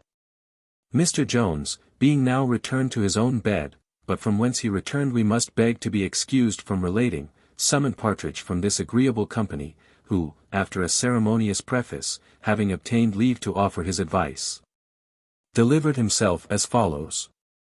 It is, sir, an old saying, and a true one, that a wise man may sometimes learn counsel from a fool. I wish, therefore, I might be so bold as to offer you my advice, which is to return home again, and leave these horrida bella, these bloody wars, to fellows who are contented to swallow gunpowder, because they have nothing else to eat. Now, everybody knows your honour wants for nothing at home. When that's the case, why should any man travel abroad? Partridge, cries Jones, thou art certainly a coward. I wish, therefore, thou wouldst return home thyself, and trouble me no more. I ask your honour's pardon, cries Partridge, I spoke on your account more than my own. For as to me, heaven knows my circumstances are bad enough, and I am so far from being afraid, that I value a pistol, or a blunderbuss, or any such thing, no more than a pop-gun. Every man must die once, and what signifies the manner how? Besides, perhaps I may come off with the loss only of an arm or a leg. I assure you, sir, I was never less afraid in my life, and so, if your honour is resolved to go on, I am resolved to follow you. But, in that case, I wish I might give my opinion. To be sure, it is a scandalous way of travelling, for a great gentleman like you to walk afoot. Now here are 2 or 3 good horses in the stable, which the landlord will certainly make no scruple of trusting you with, but, if he should, I can easily contrive to take them. And, let the worst come to the worst, the king would certainly pardon you, as you are going to fight in his cause. Now, as the honesty of Partridge was equal to his understanding, and both dealt only in small matters, he would never have attempted a roguery of this kind, had he not imagined it altogether safe. For he was one of those who have more consideration of the gallows than of the fitness of things, but, in reality, he thought he might have committed this felony without any danger. For, besides that he doubted not but the name of Mr. Allworthy would sufficiently quiet the landlord, he conceived they should be altogether safe, whatever turn affairs might take. As Jones, he imagined, would have friends enough on one side, and as his friends would as well secure him on the other. When Mr. Jones found that Partridge was in earnest in this proposal, he very severely rebuked him, and that in such bitter terms, that the other attempted to laugh it off, and presently turned the discourse to other matters. Saying, he believed they were then in a bawdy house, and that he had with much ado prevented 2 wenches from disturbing his honour in the middle of the night. Heyday, says he, I believe they got into your chamber whether I would or no. For here lies the muff of one of them on the ground. Indeed, as Jones returned to his bed in the dark, he had never perceived the muff on the quilt, and, in leaping into his bed, he had tumbled it on the floor. This Partridge now took up, and was going to put into his pocket, when Jones desired to see it. The muff was so very remarkable, that our hero might possibly have recollected it without the information annexed. But his memory was not put to that hard office, for at the same instant he saw and read the word Sophia Western upon the paper which was pinned to it. His looks now grew frantic in a moment, and he eagerly cried out, "Oh heavens! How came this muff here?" "I know no more than your honor," cried Partridge, "but I saw it upon the arm of one of the women who would have disturbed you, if I would have suffered them." "Where are they?" cries Jones, jumping out of bed, and laying hold of his clothes. "Many miles off, I believe, by this time," said Partridge. And now Jones, upon further inquiry, was sufficiently assured that the bearer of this muff was no other than the lovely Sophia herself. The behavior of Jones on this occasion, his thoughts, his looks, his words, his actions, were such as beggar all description. After many bitter execrations on Partridge, and not fewer on himself, he ordered the poor fellow, who was frightened out of his wits, to run down and hire him horses at any rate. And a very few minutes afterwards, having shuffled on his clothes, he hastened downstairs to execute the orders himself, which he had just before given. But before we proceed to what passed on his arrival in the kitchen, it will be necessary to recur to what had there happened since Partridge had first left it on his master's summons. The sergeant was just marched off with his party, when the two Irish gentlemen arose, and came downstairs. Both complaining that they had been so often waked by the noises in the inn, that they had never once been able to close their eyes all night. The coach which had brought the young lady and her maid, and which, perhaps, the reader may have hitherto concluded was her own, was, indeed, a returned coach belonging to Mr. King, of Bath. One of the worthiest and honestest men that ever dealt in horseflesh, and whose coaches we heartily recommend to all our readers who travel that road. By which means they may, perhaps, have the pleasure of riding in the very coach, and being driven by the very coachman, that is recorded in this history.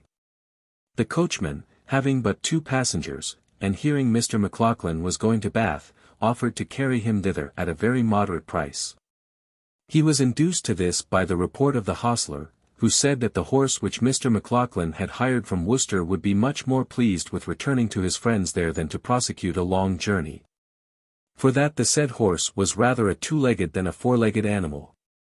Mr. Maclaughlan immediately closed with the proposal of the coachman, and, at the same time, persuaded his friend Fitzpatrick to accept of the 4th place in the coach.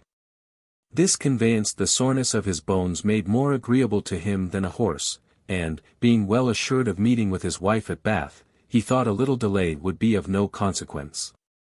Maclaughlan, who was much the sharper man of the two, no sooner heard that this lady came from Chester, with the other circumstances which he learned from the hostler, than it came into his head that she might possibly be his friend's wife. And presently acquainted him with this suspicion, which had never once occurred to Fitzpatrick himself. To say the truth, he was one of those compositions which nature makes up in too great a hurry, and forgets to put any brains into their head. Now it happens to this sort of men, as to bad hounds, who never hit off a fault themselves. But no sooner doth a dog of sagacity open his mouth than they immediately do the same, and, without the guidance of any scent, run directly forwards as fast as they are able.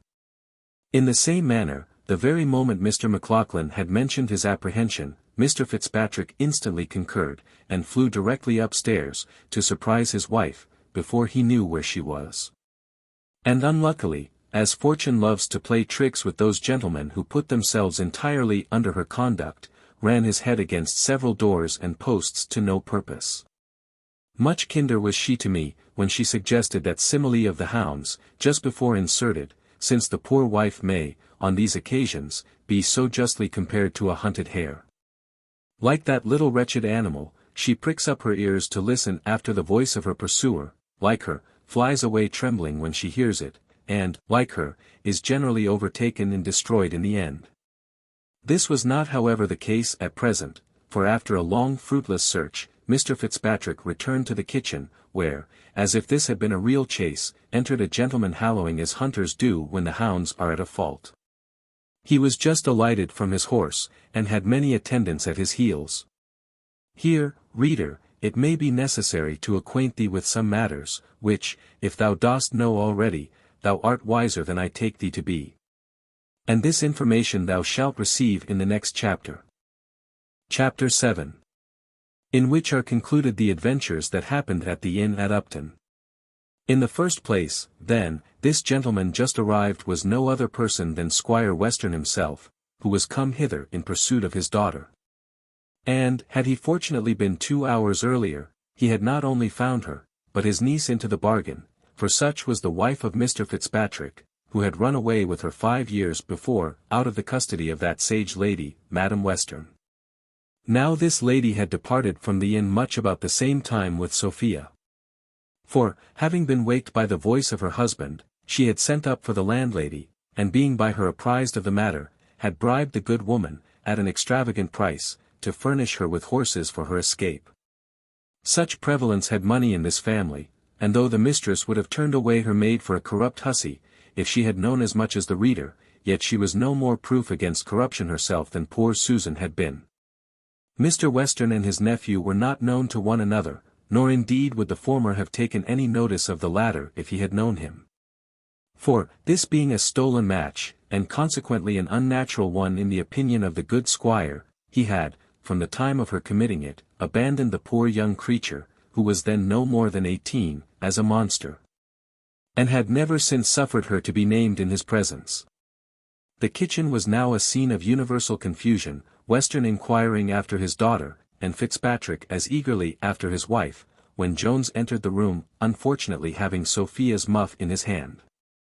As soon as Western saw Jones, he set up the same holla as is used by sportsmen when their game is in view.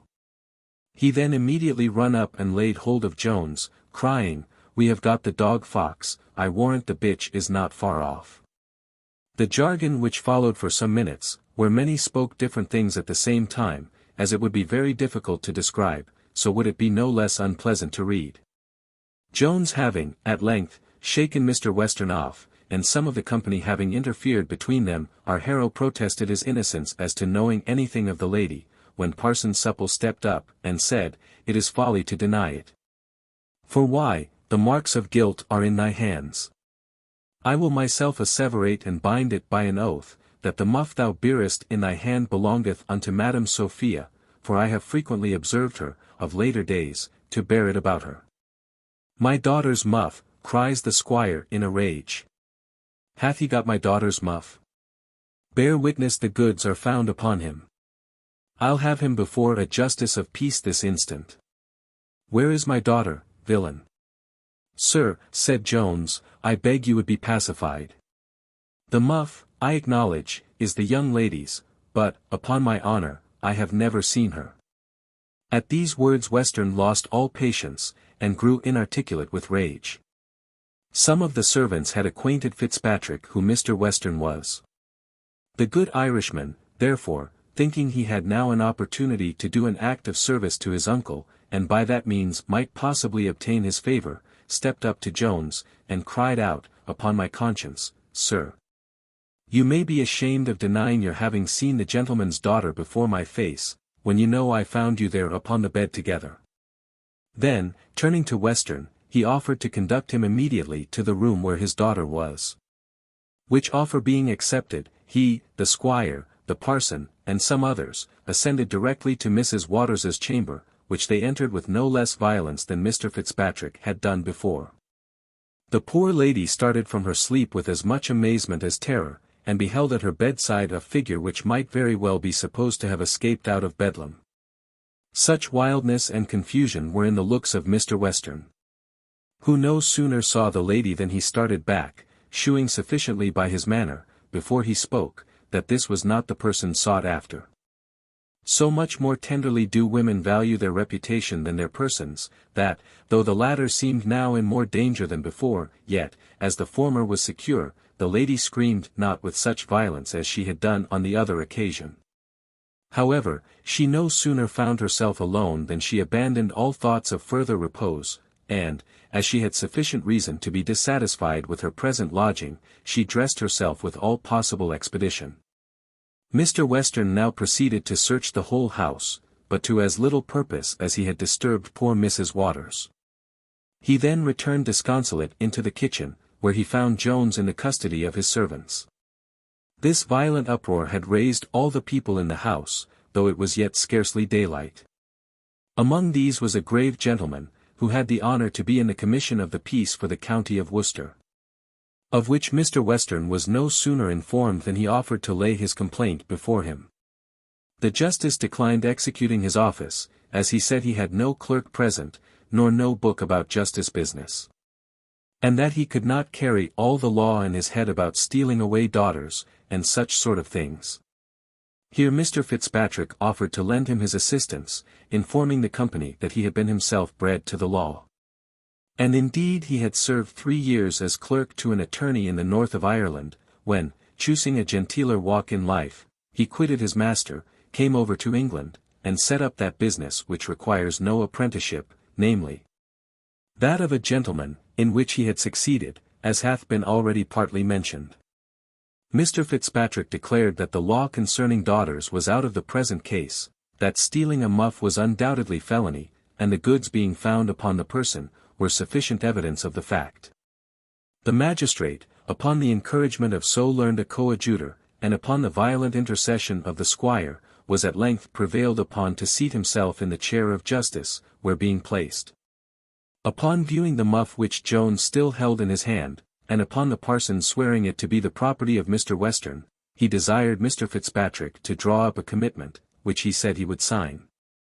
Jones now desired to be heard, which was at last, with difficulty, granted him. He then produced the evidence of Mr. Partridge, as to the finding it. But, what was still more, Susan deposed that Sophia herself had delivered the muff to her, and had ordered her to convey it into the chamber where Mr. Jones had found it. Whether a natural love of justice, or the extraordinary comeliness of Jones, had wrought on Susan to make the discovery, I will not determine.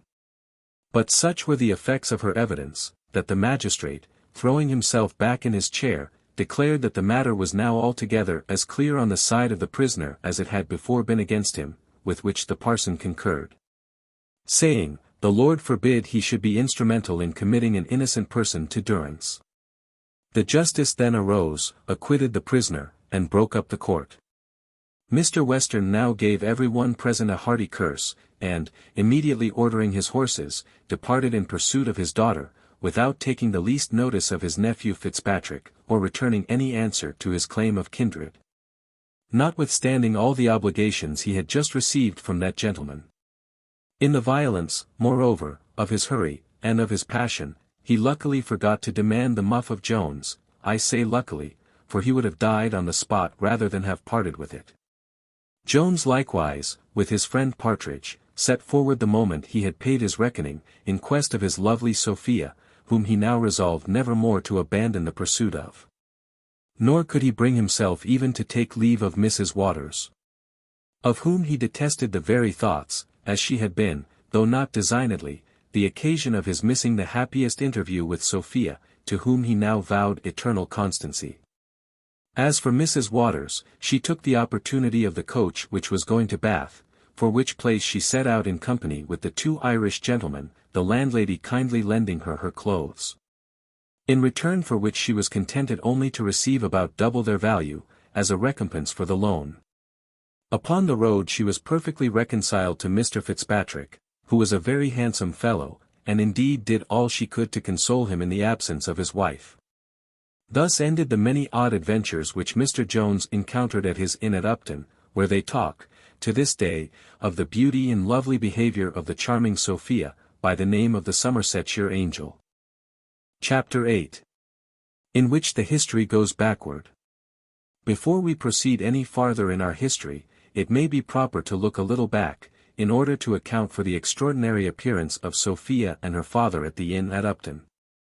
The reader may be pleased to remember that, in the 9th chapter of the 7th book of our history, we left Sophia, after a long debate between love and duty, deciding the cause, as it usually, I believe, happens, in favor of the former. This debate had arisen, as we have there shown, from a visit which her father had just before made her, in order to force her consent to a marriage with Blifil, and which he had understood to be fully implied in her acknowledgment, that she neither must nor could refuse any absolute command of his. Now from this visit the squire retired to his evening potation, overjoyed at the success he had gained with his daughter. And, as he was of a social disposition, and willing to have partakers in his happiness, the beer was ordered to flow very liberally into the kitchen. So that before 11 in the evening there was not a single person sober in the house except only Mrs. Western herself and the charming Sophia. Early in the morning a messenger was dispatched to summon Mr. Blifil. For, though the squire imagined that young gentleman had been much less acquainted than he really was with the former aversion of his daughter, as he had not, however, yet received her consent, he longed impatiently to communicate it to him. Not doubting but that the intended bride herself would confirm it with her lips. As to the wedding, it had the evening before been fixed, by the male parties, to be celebrated on the next morning save one. Breakfast was now set forth in the parlour, where Mr. Blifil attended, and where the squire and his sister likewise were assembled, and now Sophia was ordered to be called. "Oh, Shakespeare! Had I thy pen? Oh, Hogarth! Had I thy pencil? Then would I draw the picture of the poor serving man, who, with pale countenance, staring eyes, chattering teeth, faltering tongue, and trembling limbs. E'en such a man, so faint, so spiritless. So dull, so dead in look. So woebegone. Drew Priam's curtains in the dead of night. And would have told him, half his Troy was burned. Entered the room, and declared, that Madam Sophia was not to be found. Not to be found, cries the squire, starting from his chair, zounds and nation. Blood and fury. Where, when, how, what, not to be found? Where? La! Brother, said Mrs. Western, with true political coldness, you are always throwing yourself into such violent passions for nothing. My niece, I suppose, is only walked out into the garden. I protest you are grown so unreasonable, that it is impossible to live in the house with you. Nay, nay, answered the squire, returning as suddenly to himself, as he had gone from himself, if that be all the matter, it signifies not much. But, upon my soul, my mind misgave me when the fellow said she was not to be found. He then gave orders for the bell to be rung in the garden, and sat himself contentedly down. No two things could be more the reverse of each other than were the brother and sister in most instances. Particularly in this, that as the brother never foresaw anything at a distance, but was most sagacious in immediately seeing everything the moment it had happened. So the sister eternally foresaw at a distance, but was not so quick-sighted to objects before her eyes. Of both these the reader may have observed examples, and, indeed, both their several talents were excessive. For, as the sister often foresaw what never came to pass, so the brother often saw much more than was actually the truth. This was not however the case at present. The same report was brought from the garden as before had been brought from the chamber, that Madam Sophia was not to be found. The squire himself now sallied forth, and began to roar forth the name of Sophia as loudly, and in as hoarse a voice, as whilome did Hercules that of Hylas. And, as the poet tells us that the whole shore echoed back the name of that beautiful youth, so did the house, the garden, and all the neighboring fields resound nothing but the name of Sophia, in the hoarse voices of the men. And in the fixum, replacing, with, greater than shrill pipes of the women. While echoes seemed so pleased to repeat the beloved sound, that, if there is really such a person, I believe Ovid hath belied her sex. Nothing reigned for a long time but confusion. Till at last the squire, having sufficiently spent his breath, returned to the parlour, where he found Mrs. Western and Mr. Blifil, and threw himself, with the utmost dejection in his countenance, into a great chair. Here Mrs. Western began to apply the following consolation. Brother, I am sorry for what hath happened, and that my niece should have behaved herself in a manner so unbecoming her family. But it is all your own doings, and you have nobody to thank but yourself. You know she hath been educated always in a manner directly contrary to my advice, and now you see the consequence. Have I not 1,000 times argued with you about giving my niece her own will? But you know I never could prevail upon you. And when I had taken so much pains to eradicate her headstrong opinions, and to rectify your errors in policy, you know she was taken out of my hands, so that I have nothing to answer for. Had I been trusted entirely with the care of her education, no such accident as this had ever befallen you, so that you must comfort yourself by thinking it was all your own doing, and, indeed, what else could be expected from such indulgence? Zounds! Sister, answered he, you are enough to make one mad. Have I indulged her? Have I given her her will? It was no longer ago than last night that I threatened, if she disobeyed me, to confine her to her chamber upon bread and water as long as she lived. You would provoke the patience of Job. Did ever mortal hear the like? Replied she. Brother, if I had not the patience of 50 Jobs, you would make me forget all decency and decorum. Why would you interfere? Did I not beg you, did I not entreat you, to leave the whole conduct to me? You have defeated all the operations of the campaign by one false step. Would any man in his senses have provoked a daughter by such threats as these? How often have I told you that English women are not to be treated like Succession 15 slaves? We have the protection of the world, we are to be won by gentle means only, and not to be hectored, and bullied, and beat into compliance. I thank heaven no Salique law governs here. Brother, you have a roughness in your manner which no woman but myself would bear. I do not wonder my niece was frightened and terrified into taking this measure. And, to speak honestly, I think my niece will be justified to the world for what she hath done. I repeat it to you again, brother, you must comfort yourself by remembering that it is all your own fault. How often have I advised, here Western rose hastily from his chair, and, venting 2 or 3 horrid imprecations, ran out of the room. When he was departed, his sister expressed more bitterness, if possible, against him than she had done while he was present, for the truth of which she appealed to Mr. Blifil, who, with great complacence, acquiesced entirely in all she said. But excused all the faults of Mr. Western, as they must be considered, he said, to have proceeded from the too inordinate fondness of a father, which must be allowed the name of an amiable weakness. So much the more inexcusable, answered the lady, for whom doth he ruin by his fondness but his own child? To which Blifil immediately agreed.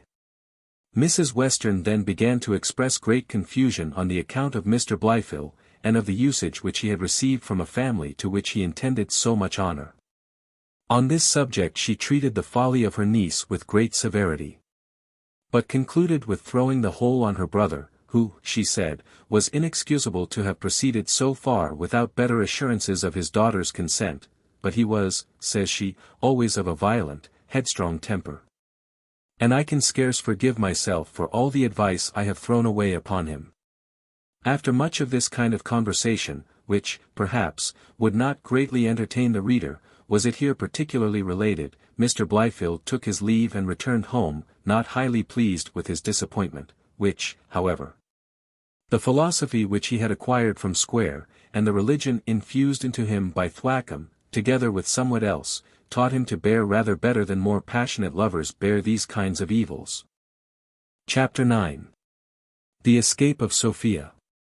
It is now time to look after Sophia, whom the reader, if he loves her half so well as I do, will rejoice to find escaped from the clutches of her passionate father, and from those of her dispassionate lover. 12 times did the iron register of time beat on the sonorous bell-metal, summoning the ghosts to rise and walk their nightly round. In plainer language, it was 12 o'clock, and all the family, as we have said, lay buried in drink and sleep, except only Mrs. Western, who was deeply engaged in reading a political pamphlet, and except our heroine, who now softly stole downstairs, and, having unbarred and unlocked one of the house doors, sallied forth, and hastened to the place of appointment. Notwithstanding the many pretty arts which ladies sometimes practice, to display their fears on every little occasion, almost as many as the other sex uses to conceal theirs, certainly there is a degree of courage which not only becomes a woman, but is often necessary to enable her to discharge her duty.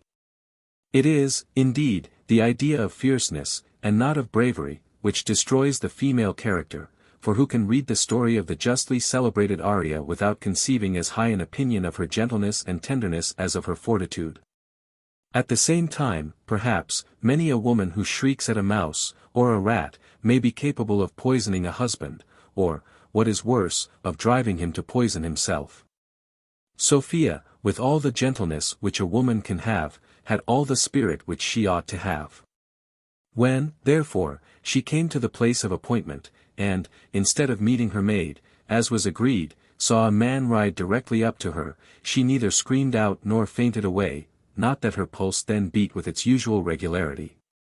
For she was, at first, under some surprise and apprehension, but these were relieved almost as soon as raised, when the man, pulling off his hat, asked her, in a very submissive manner, if her ladyship did not expect to meet another lady? And then proceeded to inform her that he was sent to conduct her to that lady. Sophia could have no possible suspicion of any falsehood in this account, she therefore mounted resolutely behind the fellow, who conveyed her safe to a town about 5 miles distant, where she had the satisfaction of finding the good Mrs. Honor, for, as the soul of the waiting woman was wrapped up in those very habiliments which used to enwrap her body, she could by no means bring herself to trust them out of her sight. Upon these, therefore, she kept guard in person, while she detached the aforesaid fellow after her mistress, having given him all proper instructions. They now debated what course to take, in order to avoid the pursuit of Mr. Western, who they knew would send after them in a few hours. The London road had such charms for Honor, that she was desirous of going on directly. Alleging that, as Sophia could not be missed till 8 or 9 the next morning, her pursuers would not be able to overtake her, even though they knew which way she had gone. But Sophia had too much at stake to venture anything to chance. Nor did she dare trust too much to her tender limbs, in a contest which was to be decided only by swiftness. She resolved, therefore, to travel across the country, for at least 20 or 30 miles, and then to take the direct road to London.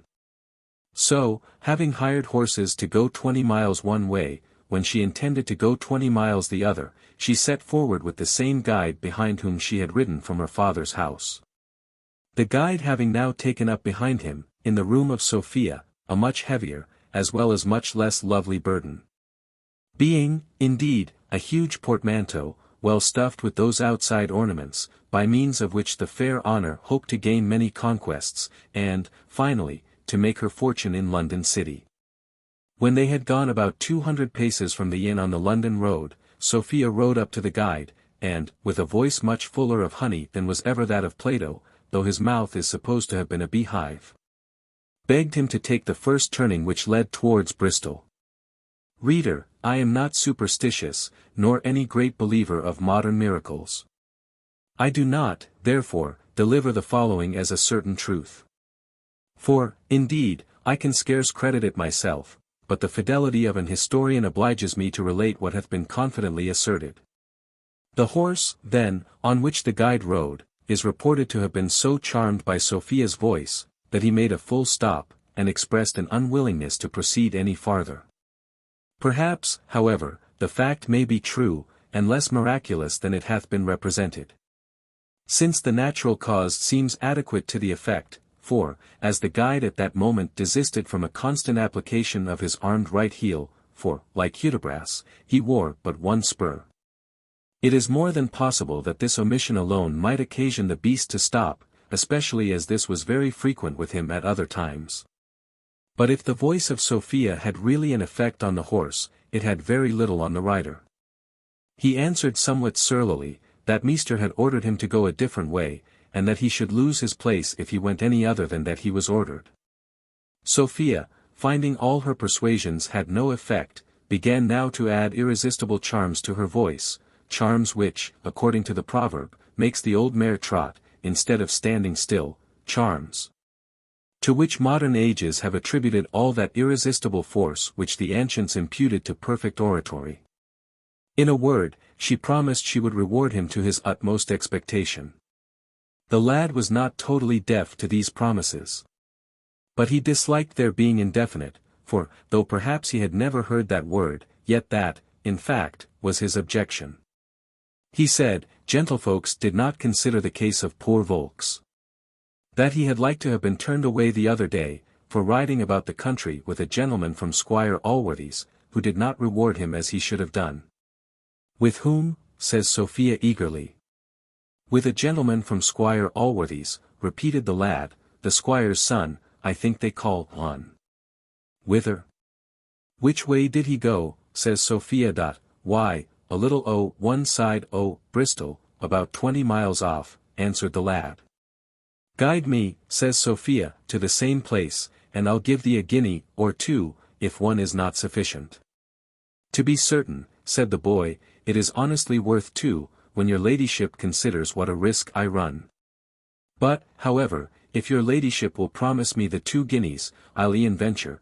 To be certain it is a sinful thing to ride about my meester's horses, but one comfort is, I can only be turned away, and 2 guineas will partly make me amends. The bargain being thus struck, the lad turned aside into the Bristol road, and Sophia set forward in pursuit of Jones, highly contrary to the remonstrances of Mrs. Honour, who had much more desire to see London than to see Mr. Jones, for indeed she was not his friend with her mistress, as he had been guilty of some neglect in certain pecuniary civilities, which are by custom due to the waiting gentlewoman in all love affairs, and more especially in those of a clandestine kind. This we impute rather to the carelessness of his temper than to any want of generosity, but perhaps she derived it from the latter motive. Certain it is that she hated him very bitterly on that account, and resolved to take every opportunity of injuring him with her mistress.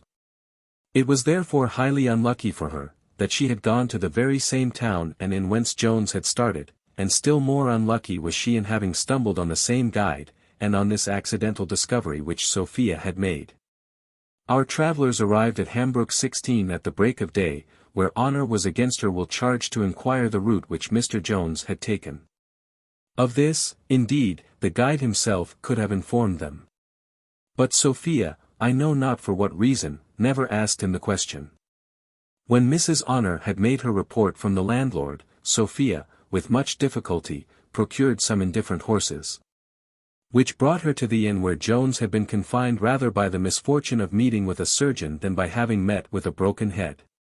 Here Honour, being again charged with a commission of inquiry, had no sooner applied herself to the landlady, and had described the person of Mr. Jones, than that sagacious woman began, in the vulgar phrase, to smell a rat.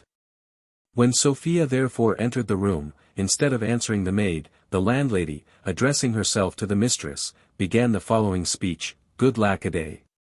Why there now, who would have thought it? I protest the loveliest couple that ever I beheld. I fackins, madam, it is no wonder the squire run on so about your ladyship. He told me indeed you was the finest lady in the world, and to be sure so you be. Mercy on him, poor heart. I bepitied him, so I did, when he used to hug his pillow, and call it his dear Madam Sophia. I did all I could to dissuade him from going to the wars. I told him there were men enow that were good for nothing else but to be killed, that had not the love of such fine ladies. Sure, says Sophia, the good woman is distracted. No, no, cries the landlady, I am not distracted. What, doth your ladyship think I don't know then? I assure you he told me all. What saucy fellow, cries Honour, told you anything of my lady? No saucy fellow, answered the landlady, but the young gentleman you inquired after, and a very pretty young gentleman he is, and he loves Madam Sophia Western to the bottom of his soul. He love my lady. I'd have you to know, woman, she is meat for his master. Nay, Honour, said Sophia, interrupting her, don't be angry with the good woman, she intends no harm. No, Mary, don't I, answered the landlady, emboldened by the soft accents of Sophia. And then launched into a long narrative too tedious to be here set down, in which some passages dropped that gave a little offence to Sophia, and much more to her waiting woman, who hence took occasion to abuse poor Jones to her mistress the moment they were alone together, saying, that he must be a very pitiful fellow, and could have no love for a lady, whose name he would thus prostitute in an alehouse. Sophia did not see his behaviour in so very disadvantageous a light, and was perhaps more pleased with the violent raptures of his love, which the landlady exaggerated as much as she had done every other circumstance, than she was offended with the rest. And indeed she imputed the whole to the extravagance, or rather ebullience, of his passion, and to the openness of his heart. This incident, however, being afterwards revived in her mind, and placed in the most odious colours by Honour, served to heighten and give credit to those unlucky occurrences at Upton, and assisted the waiting woman in her endeavours to make her mistress depart from that inn without seeing Jones. The landlady, finding Sophia intended to stay no longer than till her horses were ready, and that without either eating or drinking, soon withdrew. When Honour began to take her mistress to task, for indeed she used great freedom, and after a long harangue, in which she reminded her of her intention to go to London, and gave frequent hints of the impropriety of pursuing a young fellow, she at last concluded with this serious exhortation: "For heaven's sake, madam, consider what you are about, and whither you are going." This advice to a lady who had already rode near 40 miles, and in no very agreeable season, may seem foolish enough. It may be supposed she had well considered and resolved this already. Nay, Mrs. Honour, by the hints she threw out, seemed to think so. And this I doubt not is the opinion of many readers, who have, I make no doubt, been long since well convinced of the purpose of our heroine, and have heartily condemned her for it as a wanton baggage. But in reality this was not the case. Sophia had been lately so distracted between hope and fear, her duty and love to her father, her hatred to Blifil, her compassion, and, why should we not confess the truth, her love for Jones? Which last the behaviour of her father, of her aunt, of every one else, and more particularly of Jones himself, had blown into a flame, that her mind was in that confused state which may be truly said to make us ignorant of what we do, or whither we go, or rather, indeed, indifferent as to the consequence of either. The prudent and sage advice of her maid produced, however, some cool reflection, and she at length determined to go to Gloucester, and thence to proceed directly to London. But, unluckily, a few miles before she entered that town, she met the hack attorney, who, as is before mentioned, had dined there with Mr. Jones. This fellow, being well known to Mrs. Honour, stopped and spoke to her, of which Sophia at that time took little notice, more than to inquire who he was. But, having had a more particular account from Honour of this man afterwards at Gloucester, and hearing of the great expedition he usually made in travelling, for which, as hath been before observed, he was particularly famous.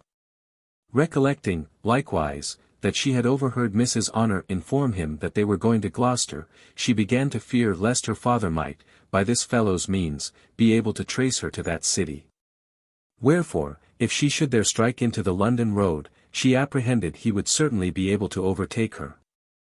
She therefore altered her resolution, and, having hired horses to go a week's journey away which she did not intend to travel, she again set forward after a light refreshment, contrary to the desire and earnest entreaties of her maid, and to the no less vehement remonstrances of Mrs. Whitefield, who, from good breeding, or perhaps from good nature, for the poor young lady appeared much fatigued, pressed her very heartily to stay that evening at Gloucester.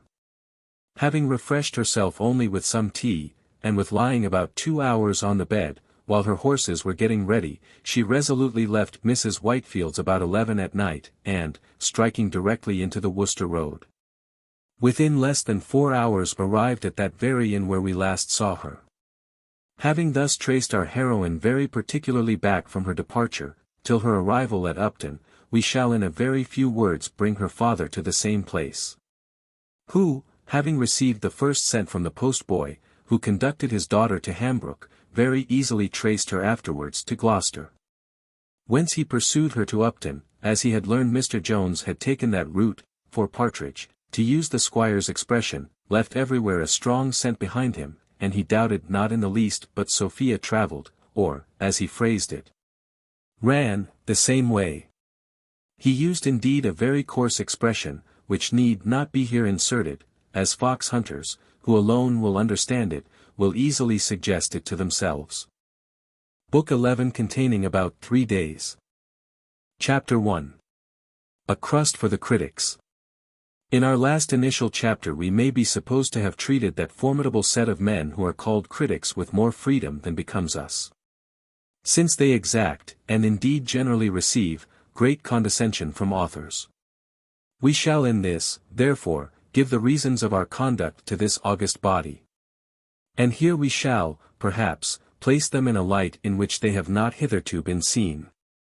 This word critic is of Greek derivation, and signifies judgment. Hence I presume some persons who have not understood the original, and have seen the English translation of the primitive, have concluded that it meant judgment in the legal sense, in which it is frequently used as equivalent to condemnation. I am the rather inclined to be of that opinion, as the greatest number of critics hath of late years been found amongst the lawyers.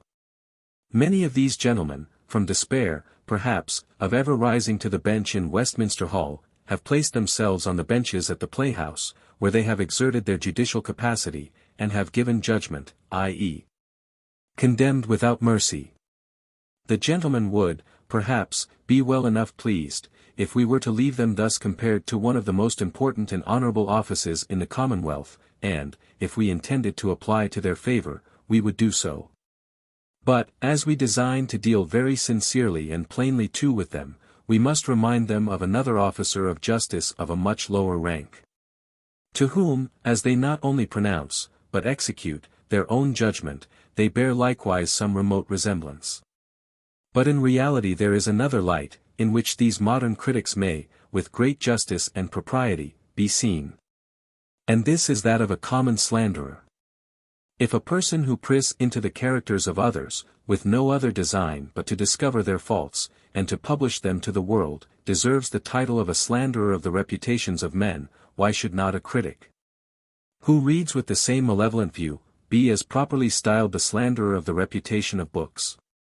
Vice hath not, I believe, a more abject slave, society produces not a more odious vermin, nor can the devil receive a guest more worthy of him, nor possibly more welcome to him, than a slanderer.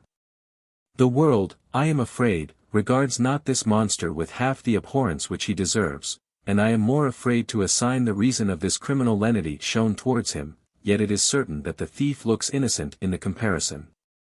Nay, the murderer himself can seldom stand in competition with his guilt, for slander is a more cruel weapon than a sword, as the wounds which the former gives are always incurable. One method, indeed, there is of killing, and that the basest and most execrable of all, which bears an exact analogy to the vice here disclaimed against, and that is poison, a means of revenge so base, and yet so horrible, that it was once wisely distinguished by our laws from all other murders, in the peculiar severity of the punishment. Besides the dreadful mischiefs done by slander, and the baseness of the means by which they are effected, there are other circumstances that highly aggravate its atrocious quality. For it often proceeds from no provocation, and seldom promises itself any reward, unless some black and infernal mind may propose a reward in the thoughts of having procured the ruin and misery of another.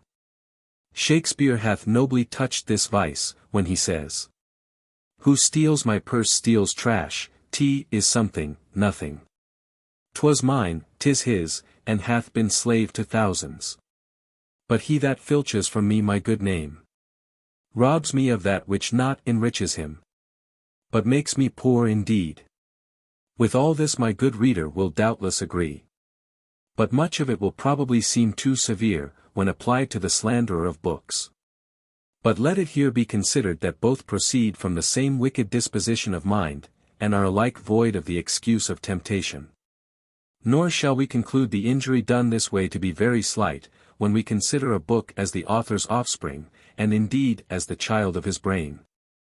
The reader who hath suffered his muse to continue hitherto in a virgin state can have but a very inadequate idea of this kind of paternal fondness. To such we may parody the tender exclamation of Macduff, "Alas! Thou hast written no book."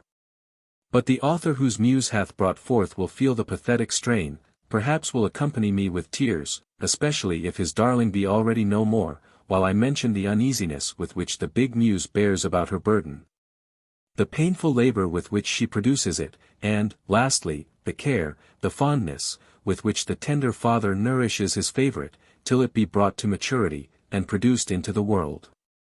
Nor is there any paternal fondness which seems less to savour of absolute instinct, and which may so well be reconciled to worldly wisdom, as this. These children may most truly be called the riches of their father. And many of them have with true filial piety fed their parent in his old age, so that not only the affection, but the interest, of the author may be highly injured by these slanderers, whose poisonous breath brings his book to an untimely end. Lastly, the slander of a book is, in truth, the slander of the author, for, as no one can call another bastard, without calling the mother a whore, so neither can any one give the names of sad stuff, horrid nonsense, and to a book, without calling the author a blockhead, which, though in a moral sense it is a preferable appellation to that of villain, is perhaps rather more injurious to his worldly interest. Now, however ludicrous all this may appear to some, others, I doubt not, will feel and acknowledge the truth of it, nay, may, perhaps, think I have not treated the subject with decent solemnity. But surely a man may speak truth with a smiling countenance.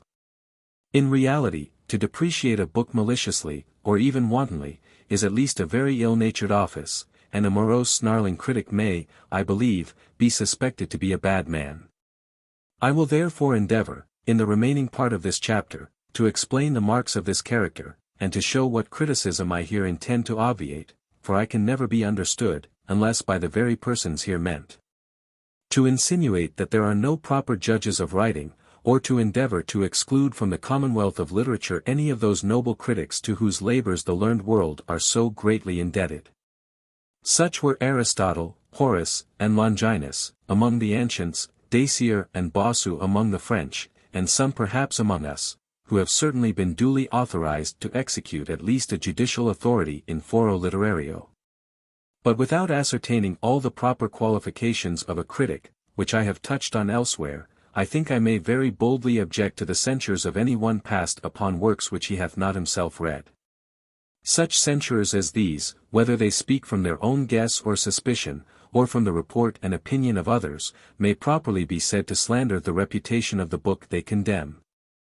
Such may likewise be suspected of deserving this character, who, without assigning any particular faults, condemn the whole in general defamatory terms, such as vile, dull, d stuff, and particularly by the use of the monosyllable low.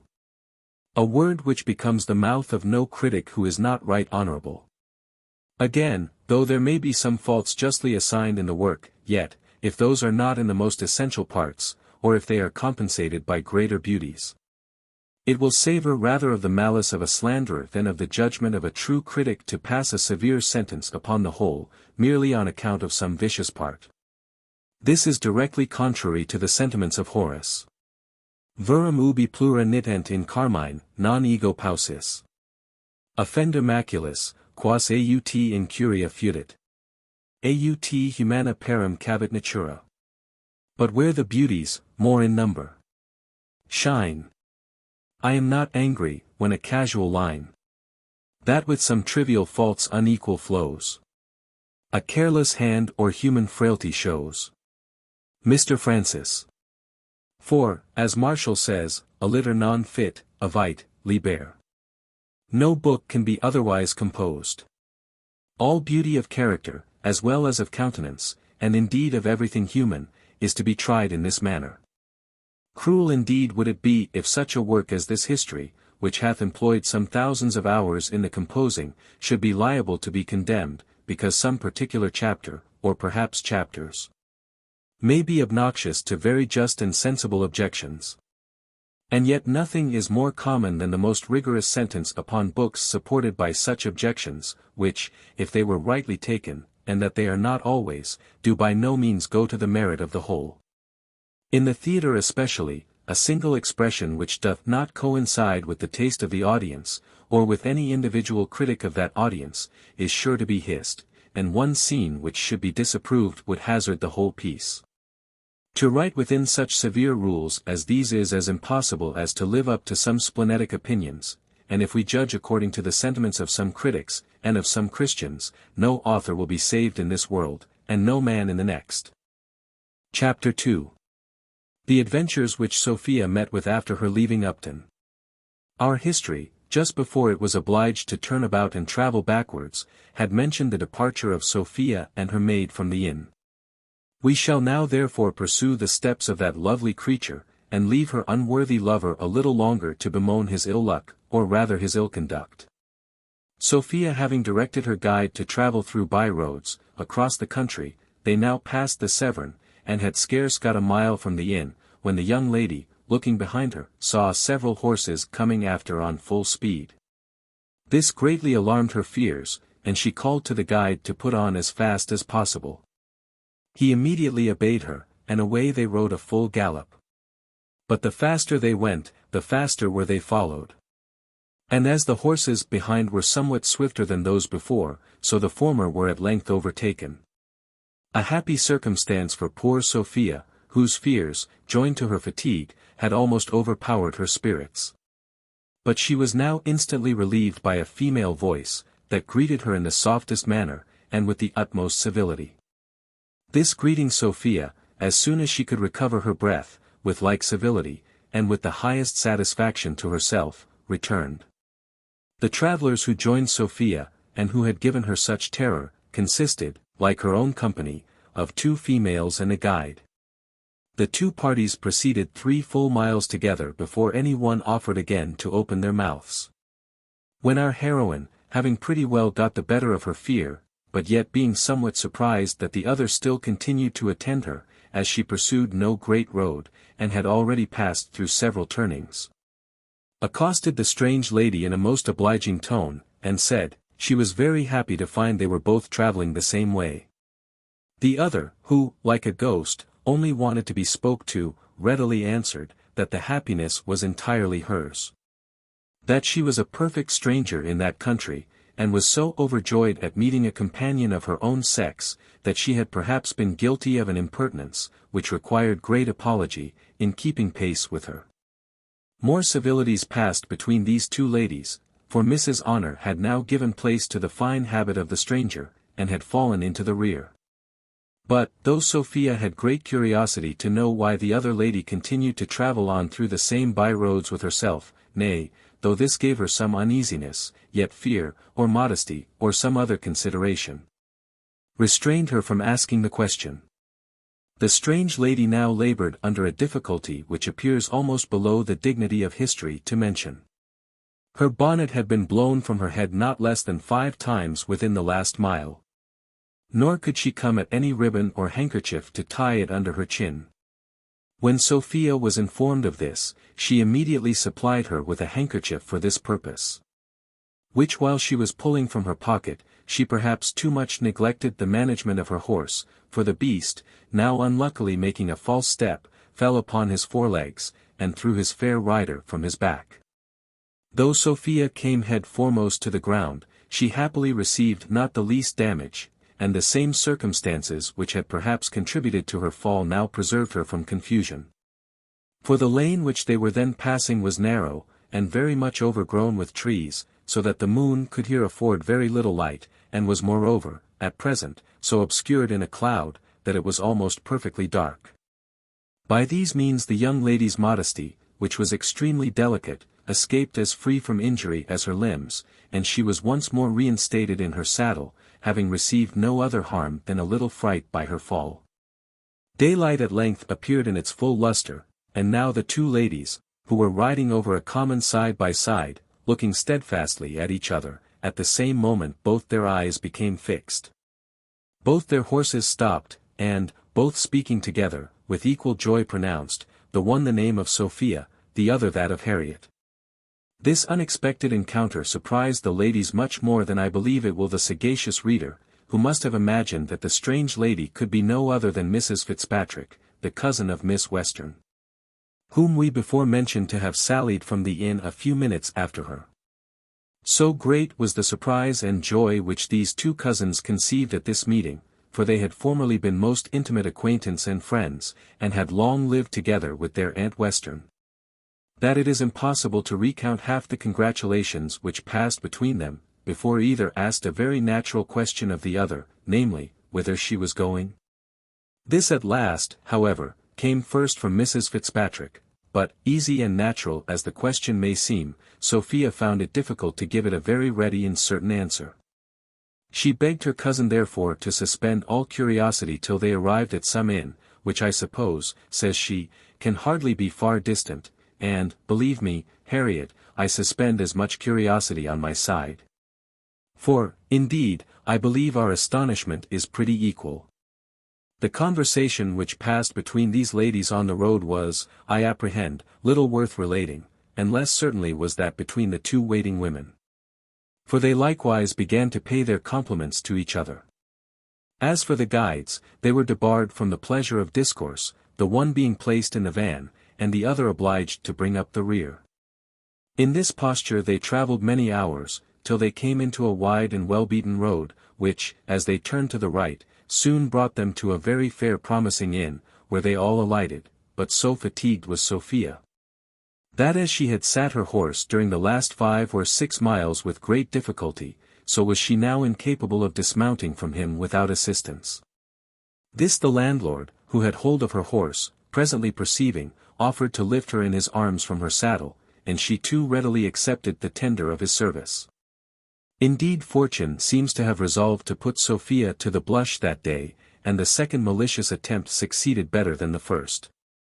For my landlord had no sooner received the young lady in his arms, than his feet, which the gout had lately very severely handled, gave way, and down he tumbled.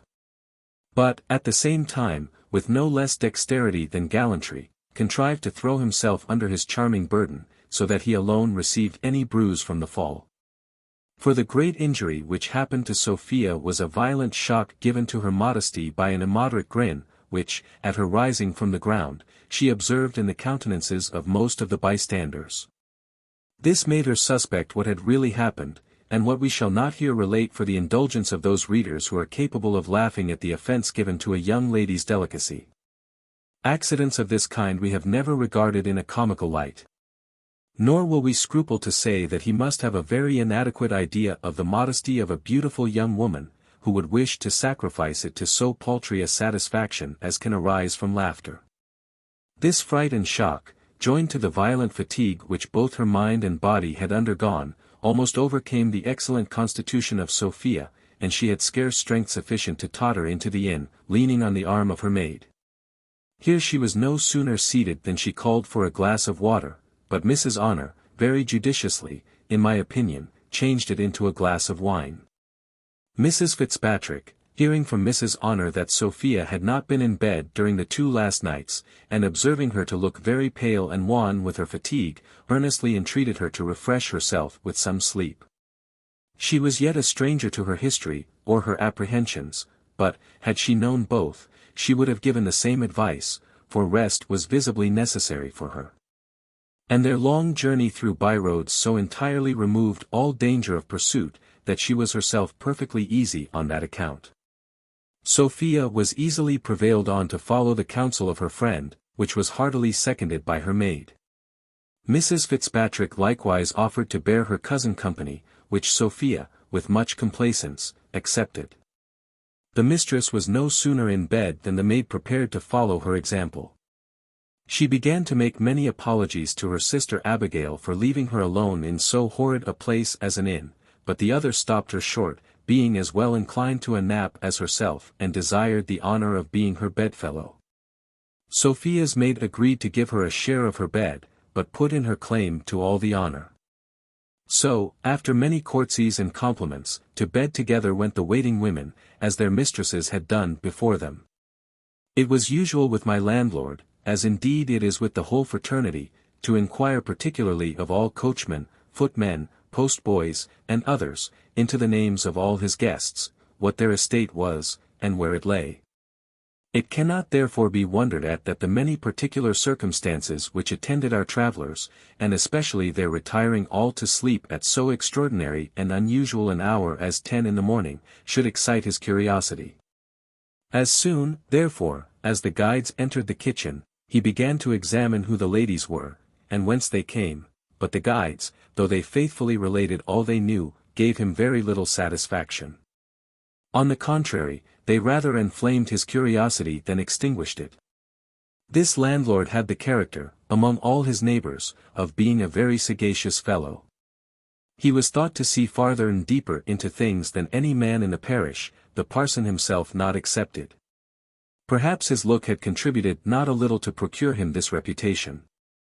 For there was in this something wonderfully wise and significant, especially when he had a pipe in his mouth, which, indeed, he seldom was without. His behaviour, likewise, greatly assisted in promoting the opinion of his wisdom. In his deportment he was solemn, if not sullen, and when he spoke, which was seldom, he always delivered himself in a slow voice.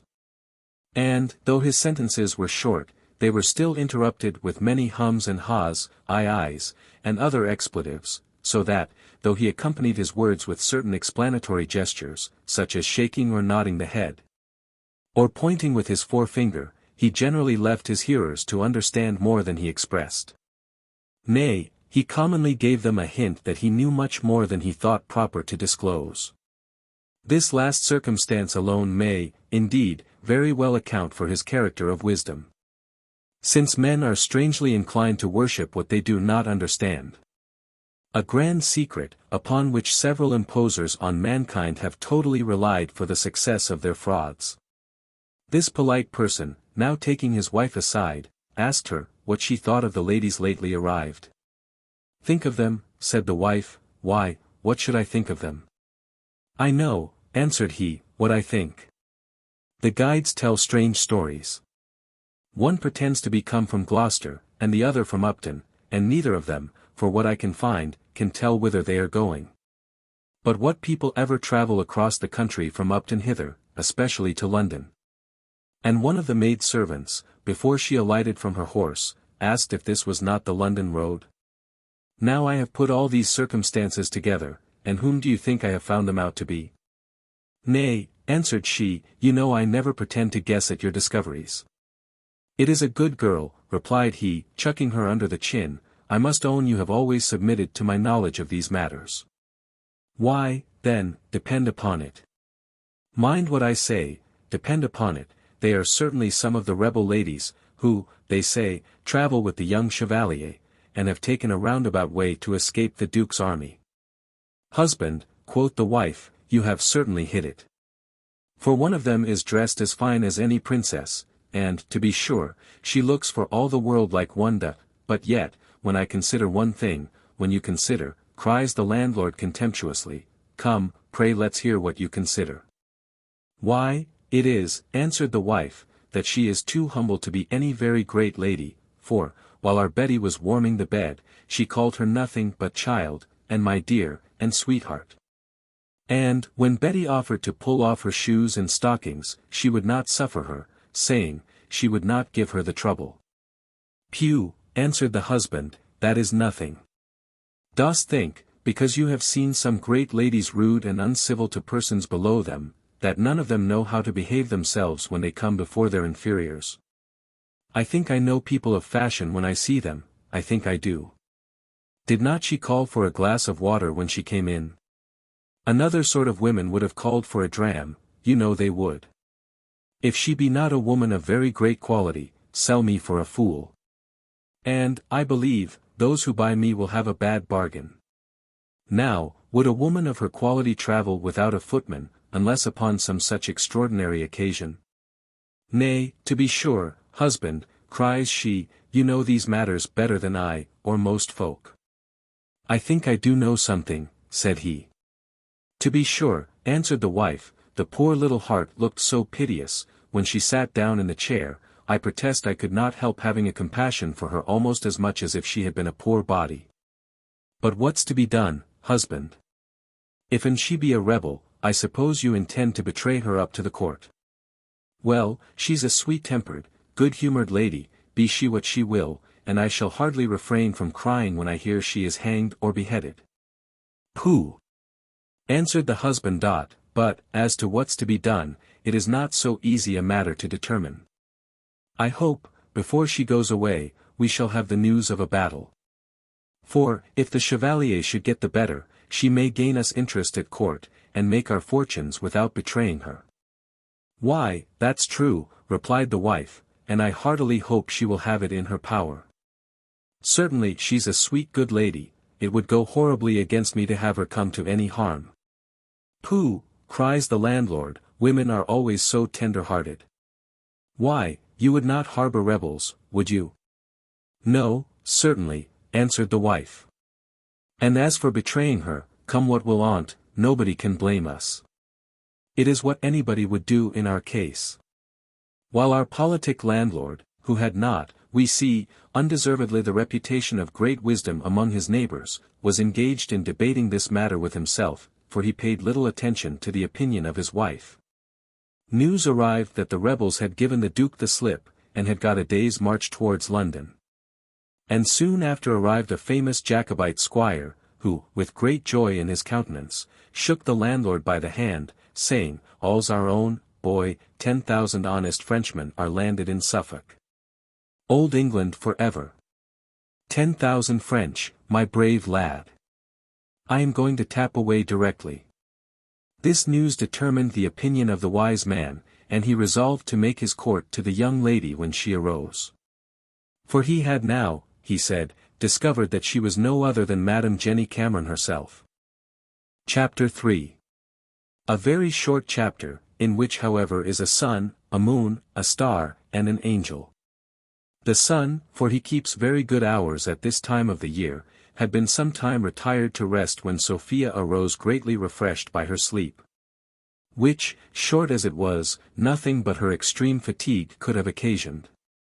For, though she had told her maid, and perhaps herself too, that she was perfectly easy when she left Upton, yet it is certain her mind was a little affected with that malady which is attended with all the restless symptoms of a fever. And is perhaps the very distemper which physicians mean, if they mean anything, by the fever on the spirits. Mrs. Fitzpatrick likewise left her bed at the same time, and, having summoned her maid, immediately dressed herself. She was really a very pretty woman, and, had she been in any other company but that of Sophia, might have been thought beautiful. But when Mrs. Honour of her own accord attended, for her mistress would not suffer her to be waked, and had equipped our heroine, the charms of Mrs. Fitzpatrick, who had performed the office of the morning star, and had preceded greater glories, shared the fate of that star, and were totally eclipsed the moment those glories shone forth. Perhaps Sophia never looked more beautiful than she did at this instant. We ought not, therefore, to condemn the maid of the inn for her hyperbole, who, when she descended, after having lighted the fire, declared, and ratified it with an oath, that if ever there was an angel upon earth, she was now above stairs.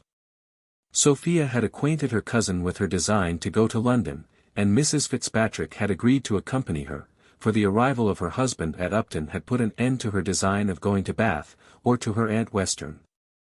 They had therefore no sooner finished their tea than Sophia proposed to set out, the moon then shining extremely bright, and as for the frost she defied it. Nor had she any of those apprehensions which many young ladies would have felt at travelling by night, for she had, as we have before observed, some little degree of natural courage. And this, her present sensations, which bordered somewhat on despair, greatly increased. Besides, as she had already travelled twice with safety by the light of the moon, she was the better emboldened to trust to it a third time. The disposition of Mrs. Fitzpatrick was more timorous. For, though the greater terrors had conquered the less, and the presence of her husband had driven her away at so unseasonable an hour from Upton, yet, being now arrived at a place where she thought herself safe from his pursuit, these lesser terrors of I know not what operated so strongly, that she earnestly entreated her cousin to stay till the next morning, and not expose herself to the dangers of travelling by night. Sophia, who was yielding to an excess, when she could neither laugh nor reason her cousin out of these apprehensions, at last gave way to them.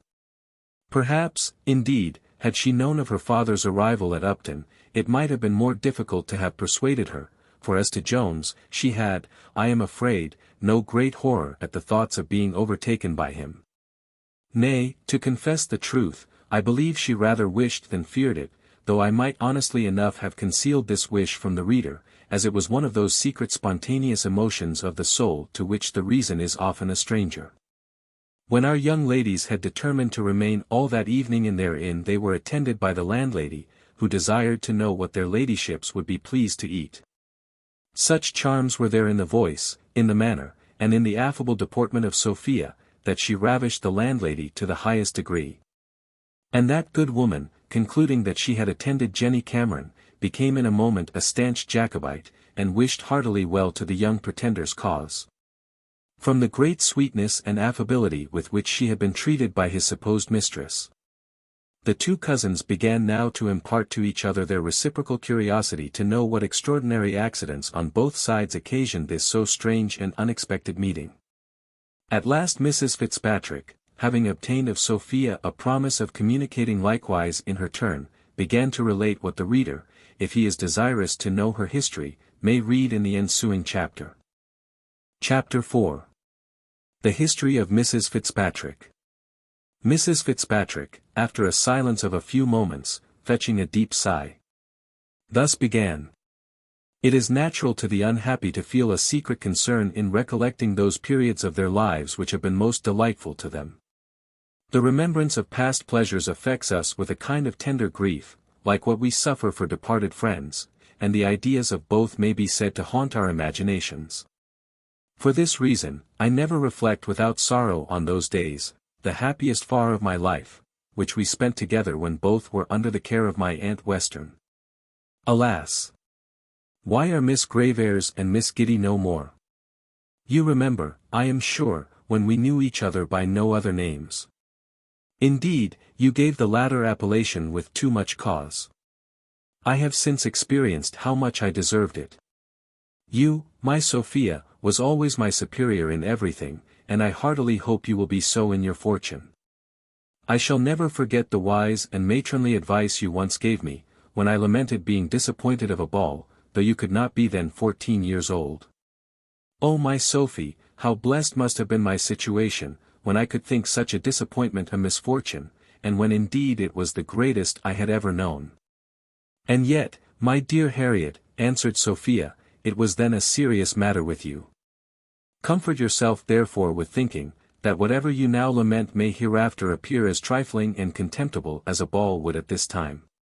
Alas, my Sophia, replied the other lady, you yourself will think otherwise of my present situation, for greatly must that tender heart be altered if my misfortunes do not draw many a sigh, nay, many a tear, from you.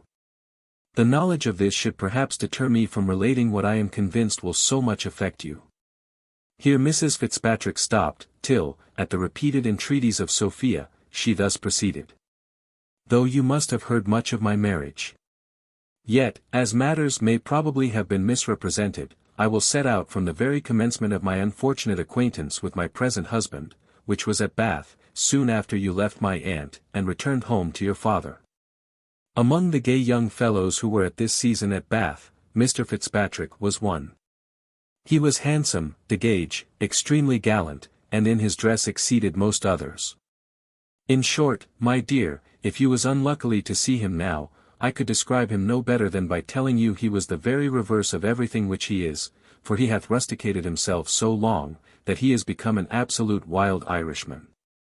But to proceed in my story, the qualifications which he then possessed so well recommended him, that, though the people of quality at that time lived separate from the rest of the company, and excluded them from all their parties, Mr. Fitzpatrick found means to gain admittance. It was perhaps no easy matter to avoid him, for he required very little or no invitation.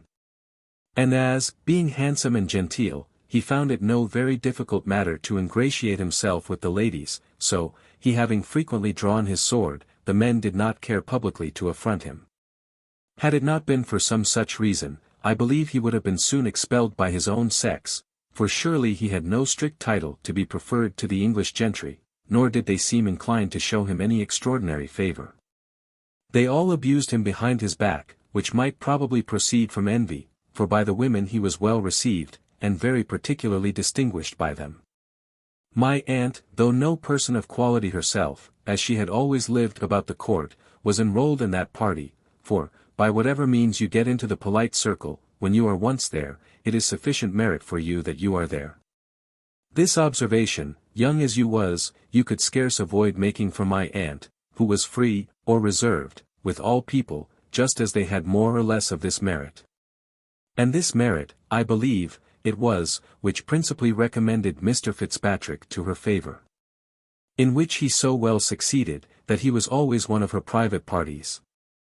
Nor was he backward in returning such distinction. For he soon grew so very particular in his behaviour to her, that the Scandal Club first began to take notice of it, and the better disposed persons made a match between them. For my own part, I confess, I made no doubt but that his designs were strictly honourable, as the phrase is, that is, to rob a lady of her fortune by way of marriage. My aunt was, I conceived, neither young enough nor handsome enough to attract much wicked inclination, but she had matrimonial charms in great abundance. I was the more confirmed in this opinion from the extraordinary respect which he showed to myself from the first moment of our acquaintance. This I understood as an attempt to lessen, if possible, that disinclination which my interest might be supposed to give me towards the match, and I know not but in some measure it had that effect. For, as I was well contented with my own fortune, and of all people the least a slave to interested views, so I could not be violently the enemy of a man with whose behaviour to me I was greatly pleased. And the more so, as I was the only object of such respect, for he behaved at the same time to many women of quality without any respect at all. Agreeable as this was to me, he soon changed it into another kind of behaviour, which was perhaps more so. He now put on much softness and tenderness, and languished and sighed abundantly. At times, indeed, whether from art or nature I will not determine, he gave his usual loose to gaiety and mirth, but this was always in general company, and with other women. For even in a country dance, when he was not my partner, he became grave, and put on the softest look imaginable the moment he approached me. Indeed he was in all things so very particular towards me, that I must have been blind not to have discovered it. And you was more pleased still, my dear Harriet, cries Sophia, you need not be ashamed, added she, sighing. For sure there are irresistible charms in tenderness, which too many men are able to affect. True, answered her cousin, men, who in all other instances want common sense, are very Machiavels in the art of loving. I wish I did not know an instance. Well, scandal now began to be as busy with me as it had before been with my aunt, and some good ladies did not scruple to affirm that Mr. Fitzpatrick had an intrigue with us both. But, what may seem astonishing, my aunt never saw, nor in the least seemed to suspect, that which was visible enough, I believe, from both our behaviours. One would indeed think that love quite puts out the eyes of an old woman. In fact, they so greedily swallow the addresses which are made to them, that, like an outrageous glutton, they are not at leisure to observe what passes amongst others at the same table. This I have observed in more cases than my own. And this was so strongly verified by my aunt, that, though she often found us together at her return from the pump, the least canting word of his, pretending impatience at her absence, effectually smothered all suspicion. One artifice succeeded with her to admiration. This was his treating me like a little child, and never calling me by any other name in her presence but that of pretty miss. This indeed did him some disservice with your humble servant. But I soon saw through it, especially as in her absence he behaved to me, as I have said, in a different manner. However, if I was not greatly disobliged by a conduct of which I had discovered the design, I smarted very severely for it. For my aunt really conceived me to be what her lover, as she thought him, called me, and treated me in all respects as a perfect infant. To say the truth, I wonder she had not insisted on my again wearing leading strings. At last, my lover, for so he was, thought proper, in a most solemn manner, to disclose a secret which I had known long before. He now placed all the love which he had pretended to my aunt to my account. He lamented, in very pathetic terms, the encouragement she had given him, and made a high merit of the tedious hours in which he had undergone her conversation. What shall I tell you, my dear Sophia? Then I will confess the truth. I was pleased with my man. I was pleased with my conquest.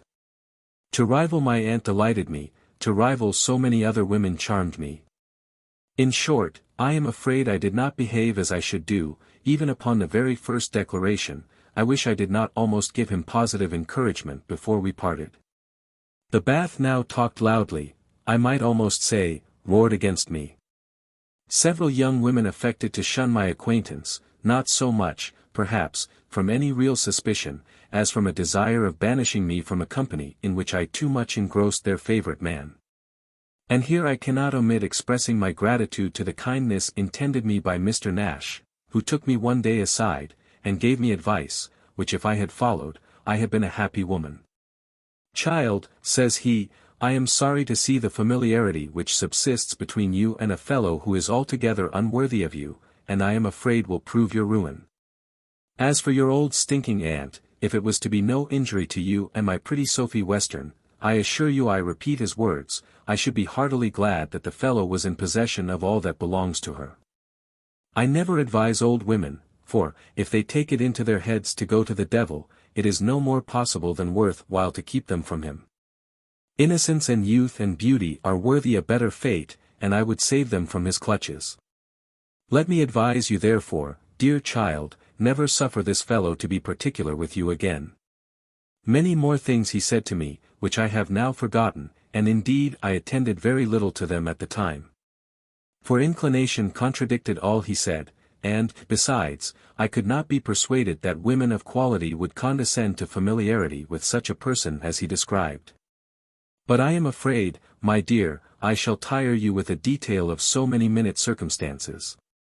To be concise, therefore, imagine me married, imagine me with my husband, at the feet of my aunt. And then imagine the maddest woman in Bedlam, in a raving fit, and your imagination will suggest to you no more than what really happened.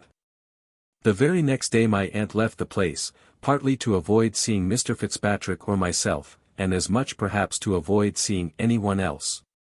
For, though I am told she hath since denied everything stoutly, I believe she was then a little confounded at her disappointment. Since that time, I have written to her many letters, but never could obtain an answer, which I must own sits somewhat the heavier, as she herself was, though undesignedly, the occasion of all my sufferings, for, had it not been under the colour of paying his addresses to her, Mr. Fitzpatrick would never have found sufficient opportunities to have engaged my heart, which, in other circumstances, I still flatter myself would not have been an easy conquest to such a person. Indeed, I believe I should not have erred so grossly in my choice if I had relied on my own judgment. But I trusted totally to the opinion of others, and very foolishly took the merit of a man for granted whom I saw so universally well received by the women. What is the reason, my dear, that we, who have understandings equal to the wisest and greatest of the other sex, so often make choice of the silliest fellows for companions and favourites? It raises my indignation to the highest pitch to reflect on the numbers of women of sense who have been undone by fools. Here she paused a moment, but, Sophia making no answer, she proceeded as in the next chapter. Chapter 5. In which the history of Mrs. Fitzpatrick is continued. We remained at Bath no longer than a fortnight after our wedding, for as to any reconciliation with my aunt, there were no hopes. And of my fortune not one farthing could be touched till I was of age, of which I now wanted more than 2 years. My husband therefore was resolved to set out for Ireland. Against which I remonstrated very earnestly, and insisted on a promise which he had made me before our marriage that I should never take this journey against my consent, and indeed I never intended to consent to it.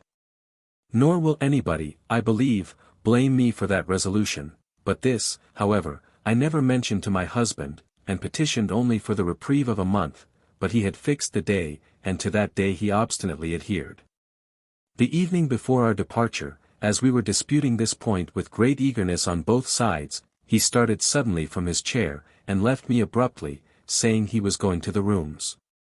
He was hardly out of the house when I saw a paper lying on the floor, which, I suppose, he had carelessly pulled from his pocket, together with his handkerchief.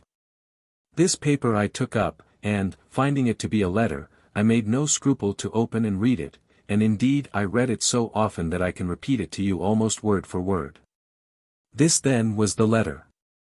To Mr. Brian Fitzpatrick. Sir.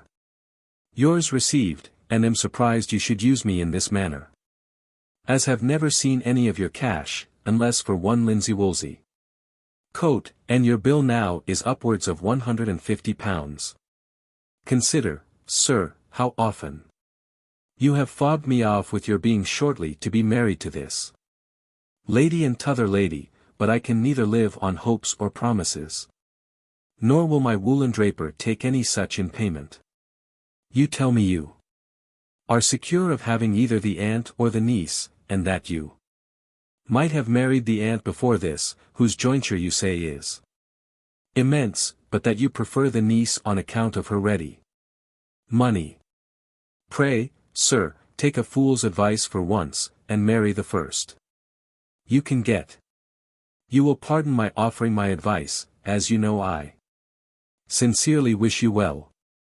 Shall draw on you per next post, in favour of Messrs. John Drugget and Company, at 14 days, which doubt not your honouring, and am, sir, your humble servant, Sam Cosgrave. This was the letter, word for word. Guess, my dear girl, guess how this letter affected me. You prefer the niece on account of her ready money. If every one of these words had been a dagger, I could with pleasure have stabbed them into his heart. But I will not recount my frantic behaviour on the occasion. I had pretty well spent my tears before his return home, but sufficient remains of them appeared in my swollen eyes. He threw himself sullenly into his chair, and for a long time we were both silent. At length, in a haughty tone, he said, I hope, madam, your servants have packed up all your things, for the coach will be ready by 6 in the morning. My patience was totally subdued by this provocation, and I answered, No, sir, there is a letter still remains unpacked, and then throwing it on the table I fell to upbraiding him with the most bitter language I could invent. Whether guilt, or shame, or prudence, restrained him I cannot say, but, though he is the most passionate of men, he exerted no rage on this occasion. He endeavoured, on the contrary, to pacify me by the most gentle means. He swore the phrase in the letter to which I principally objected was not his, nor had he ever written any such. He owned, indeed, the having mentioned his marriage, and that preference which he had given to myself, but denied with many oaths the having mentioned any such matter at all on account of the straits he was in for money, arising, he said, from his having too long neglected his estate in Ireland. And this, he said, which he could not bear to discover to me, was the only reason of his having so strenuously insisted on our journey. He then used several very endearing expressions, and concluded by a very fond caress, and many violent protestations of love. There was one circumstance which, though he did not appeal to it, had much weight with me in his favour, and that was the word jointure in the tailor's letter, whereas my aunt never had been married, and this Mr. Fitzpatrick well knew. As I imagined, therefore, that the fellow must have inserted this of his own head, or from hearsay, I persuaded myself he might have ventured likewise on that odious line on no better authority. What reasoning was this, my dear? Was I not an advocate rather than a judge, but why do I mention such a circumstance as this, or appeal to it for the justification of my forgiveness? In short, had he been guilty of 20 times as much, half the tenderness and fondness which he used would have prevailed on me to have forgiven him. I now made no farther objections to our setting out, which we did the next morning, and in a little more than a week arrived at the seat of Mr. Fitzpatrick. Your curiosity will excuse me from relating any occurrences which passed during our journey. For it would indeed be highly disagreeable to travel it over again, and no less so to you to travel it over with me. This seat, then, is an ancient mansion house. If I was in one of those merry humours in which you have so often seen me, I could describe it to you ridiculously enough. It looked as if it had been formerly inhabited by a gentleman. Here was room enough, and not the less room on account of the furniture, for indeed there was very little in it. An old woman, who seemed coeval with the building, and greatly resembled her whom Chaumont mentions in The Orphan, received us at the gate, and in a howl scarce human, and to me unintelligible, welcomed her master home. In short, the whole scene was so gloomy and melancholy, that it threw my spirits into the lowest dejection, which my husband discerning, instead of relieving, increased by 2 or 3 malicious observations. There are good houses, madam, says he, as you find, in other places besides England, but perhaps you had rather be in a dirty lodgings at Bath. Happy, my dear, is the woman who, in any state of life, hath a cheerful good-natured companion to support and comfort her. But why do I reflect on happy situations only to aggravate my own misery? My companion, far from clearing up the gloom of solitude, soon convinced me that I must have been wretched with him in any place, and in any condition. In a word, he was a surly fellow, a character perhaps you have never seen. For, indeed, no woman ever sees it exemplified but in a father, a brother, or a husband, and, though you have a father, he is not of that character. This surly fellow had formerly appeared to me the very reverse, and so he did still to every other person. Good heaven! How is it possible for a man to maintain a constant lie in his appearance abroad and in company, and to content himself with shewing disagreeable truth only at home? Here, my dear, they make themselves amends for the uneasy restraint which they put on their tempers in the world. For I have observed, the more merry and gay and good-humoured my husband hath at any time been in company, the more sullen and morose he was sure to become at our next private meeting. How shall I describe his barbarity? To my fondness he was cold and insensible. My little comical ways, which you, my Sophie, and which others, have called so agreeable, he treated with contempt. In my most serious moments he sung and whistled. And whenever I was thoroughly dejected and miserable he was angry, and abused me, for, though he was never pleased with my good humour, nor ascribed it to my satisfaction in him, yet my low spirits always offended him. And those he imputed to my repentance of having, as he said, married an Irishman. You will easily conceive, my dear Graveairs, I ask your pardon, I really forgot myself, that, when a woman makes an imprudent match in the sense of the world, that is, when she is not an arrant prostitute to pecuniary interest, she must necessarily have some inclination and affection for her man. You will as easily believe that this affection may possibly be lessened, nay, I do assure you, contempt will wholly eradicate it. This contempt I now began to entertain for my husband, whom I now discovered to be, I must use the expression, an arrant blockhead. Perhaps you will wonder I did not make this discovery long before. But women will suggest 1,000 excuses to themselves for the folly of those they like. Besides, give me leave to tell you, it requires a most penetrating eye to discern a fool through the disguises of gaiety and good breeding. It will be easily imagined that, when I once despised my husband, as I confess to you I soon did, I must consequently dislike his company, and indeed I had the happiness of being very little troubled with it. For our house was now most elegantly furnished, our cellars well stocked, and dogs and horses provided in great abundance. As my gentleman therefore entertained his neighbours with great hospitality, so his neighbours resorted to him with great alacrity.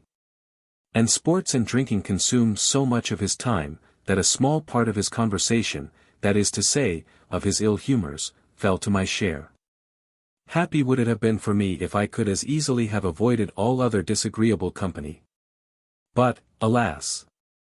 I was confined to some which constantly tormented me, and the more, as I saw no prospect of being relieved from them. These companions were my own racking thoughts, which plagued and in a manner haunted me night and day. In this situation I passed through a scene, the horrors of which can neither be painted nor imagined. Think, my dear, figure, if you can, to yourself, what I must have undergone. I became a mother by the man I scorned, hated, and detested. I went through all the agonies and miseries of a lying-in, 10 times more painful in such a circumstance than the worst labour can be when one endures it for a man one loves, in a desert, or rather, indeed, a scene of riot and revel. Without a friend, without a companion, or without any of those agreeable circumstances which often alleviate, and perhaps sometimes more than compensate, the sufferings of our sex at that season. Chapter 6. In which the mistake of the landlord throws Sophia into a dreadful consternation. Mrs. Fitzpatrick was proceeding in her narrative when she was interrupted by the entrance of dinner, greatly to the concern of Sophia. For the misfortunes of her friend had raised her anxiety, and left her no appetite but what Mrs. Fitzpatrick was to satisfy by her relation. Fixem, replacing, with, greater than the landlord now attended with a plate under his arm, and with the same respect in his countenance and address which he would have put on had the ladies arrived in a coach and six. The married lady seemed less affected with her own misfortunes than was her cousin, for the former eat very heartily, whereas the latter could hardly swallow a morsel. Sophia likewise showed more concern and sorrow in her countenance than appeared in the other lady, who, having observed these symptoms in her friend, begged her to be comforted, saying, perhaps all may yet end better than either you or I expect. Our landlord thought he had now an opportunity to open his mouth, and was resolved not to omit it. I am sorry, madam, cries he, that your ladyship can't eat, for to be sure you must be hungry after so long fasting.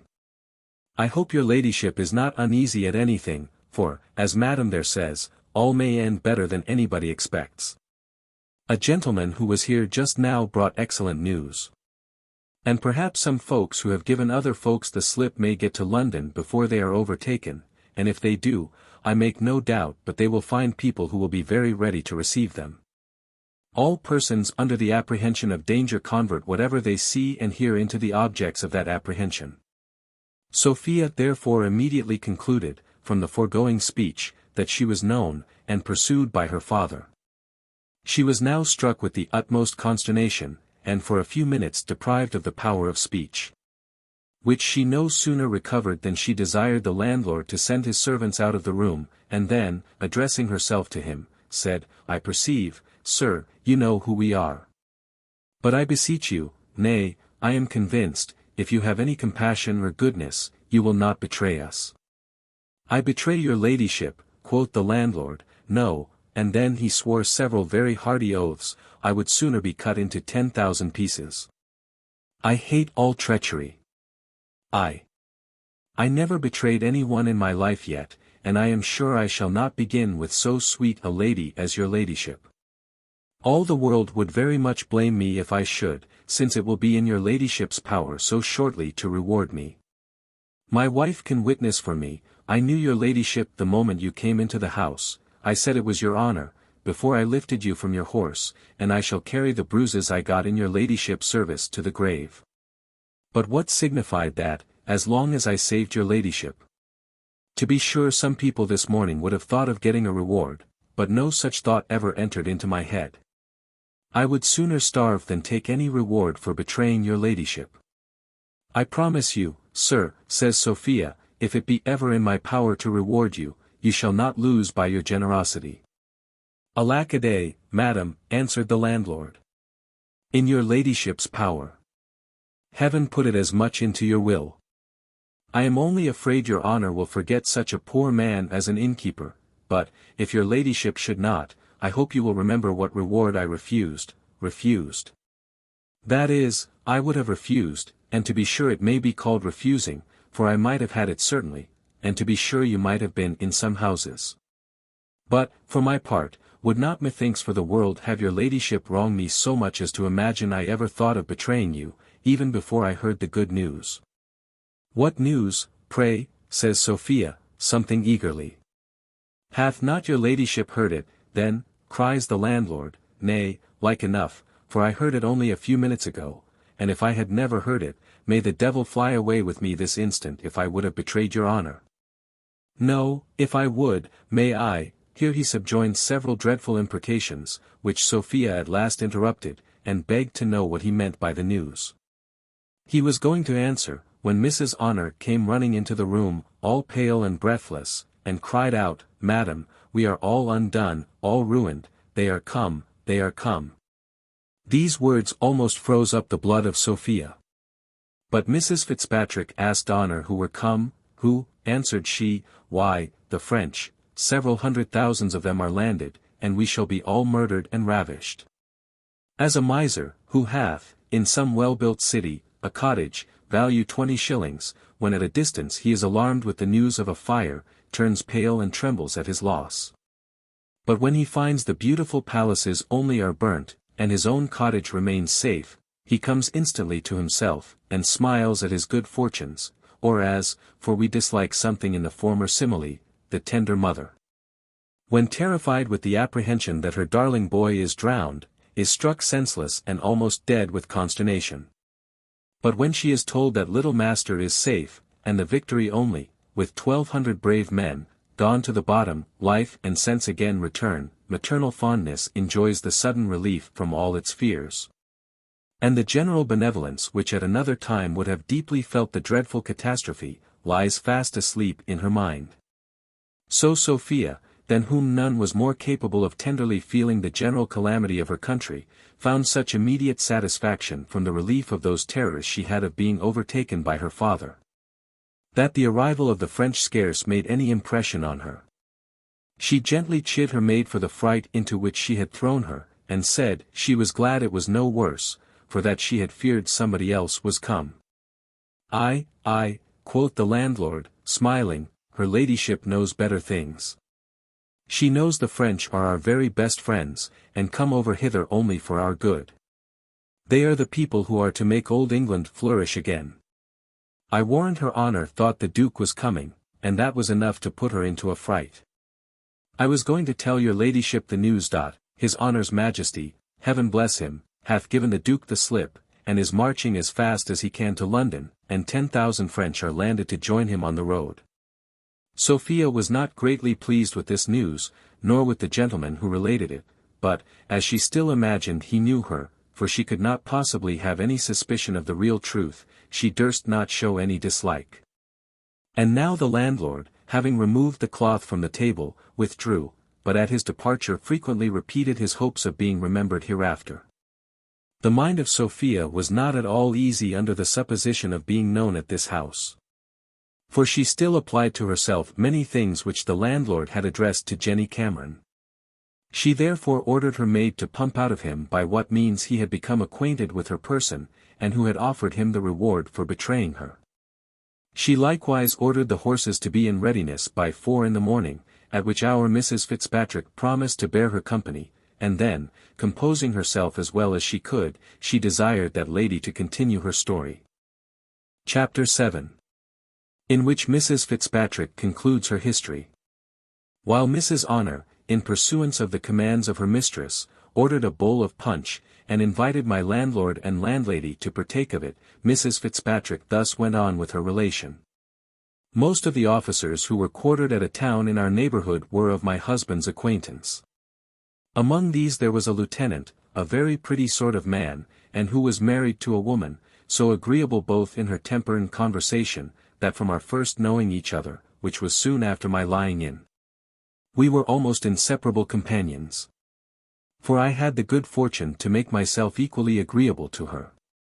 The lieutenant, who was neither a sot nor a sportsman, was frequently of our parties.